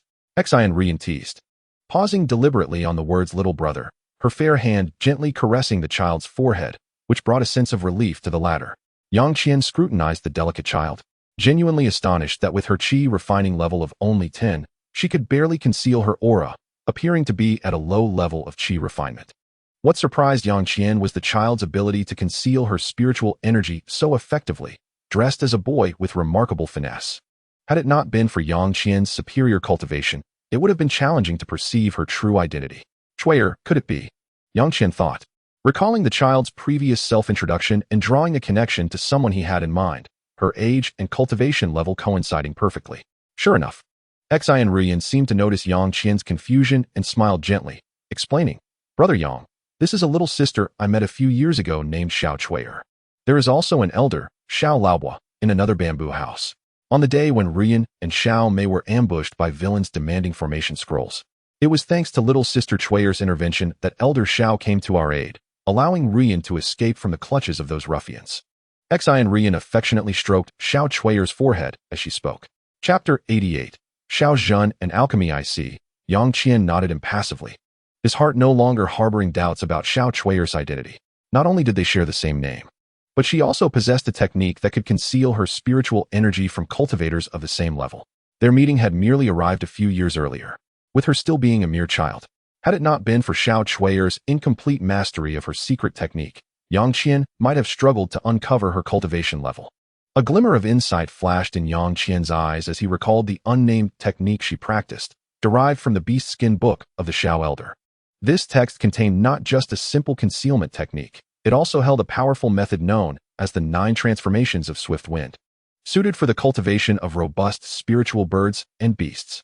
Any ordinary human cultivator attempting to practice it would likely meet with catastrophic failure. Furthermore, the beast skin manuscript included a set of spell techniques, agility methods, and 2 secret arts tailored exclusively for demonic cultivators. Of course, a strong physique would be necessary to practice the 9 transformations of swift wind, such as having previously trained in the body refining technique, the Diamond Sutra. As for deciphering the demon scripts within, Yang Qian had already prepared for that. During his time in the spirit realm, he had intentionally studied various peculiar scripts from different races, particularly ancient characters of both humans and demons. Analyzing a demonic cultivation technique was therefore trivial for him, requiring no consultation with the likes of the Heavenly Lawn's sacred beast as the original texts Han Li had done. This big brother's aura of magical power is even more formidable than what my grandfather imparts to me, Xiao Chuyer said, casting a timid glance at Yang Qian. Lowering her head in awe, Yang Qian smiled warmly, saying, Little Chuyer, do not be afraid, I am not a bad person. Seeing Yang Qian smile, Xiao Chuyer felt a sense of reassurance wash over her, her tension easing somewhat. Suddenly, a loud voice from outside the bamboo house called out, Chuyer, come back. Your sister Rian has guests to entertain, do not disturb them. The elder's voice resonated powerfully, revealing considerable cultivation strength. Yang Qian nonchalantly raised an eyebrow, realizing that the old man Xiao was displaying a hint of his abilities out of concern for his granddaughter, which caused him to smile softly. Upon hearing her grandfather's call, Xiao Chuyer froze for a moment, quickly apologizing to Xian Rian and Yang Qian before rushing outside, exclaiming, Grandpa, Chuyer is here. Yang Qian and Xian Rian exchanged glances and rose in unison, heading outdoors. In the courtyard before the bamboo house, the delicate-featured Xiao Chuyer stood beside a sprightly old man in a green robe, her expression one of trepidation as she whispered something. Upon noticing Yang Qian and the others emerging from the bamboo house, the old man immediately silenced Xiao Chui'er and turned his gaze toward them. Yang Qian then caught sight of the man's features, his gray hair, a face lined with wrinkles, and high cheekbones. Initially calm, the old man's expression shifted to one of slight seriousness upon sensing Yang Qian's unabashed cultivation level. Refining qi at the 10th level? You truly are a prodigy. The old man, Xiao Zhen, said with a solemn bow. I am not yet acquainted with your esteemed name. I am Yang Qian. My cultivation pales in comparison to that of disciples from the great sects, Yang Qian replied. However, I am curious about the secret techniques you practice, dear Xiao, for they elude my perception. A bemused smile graced Yang Qian's face as he posed this question. This old man, in a few years, would only reach the 9th level of refining qi, thus posing no real threat. Upon hearing Yang Qian's words, the atmosphere grew tense. The green-robed elder, Xiao Zhen, regarded Yang Qian with an inscrutable expression, pondering his origins, as it was unusual for someone to so brazenly inquire about another's background upon first meeting. Xian Rian, well aware of Yang Qian's true cultivation level, felt a surge of anxiety, not for Yang Qian's safety, but for Xiao Chui'er and Xiao Zhen, both of whom had saved her life and whom she wished to see remain on amicable terms with Yang Qian. At that moment, Yang Qian suddenly chuckled, diffusing the tension.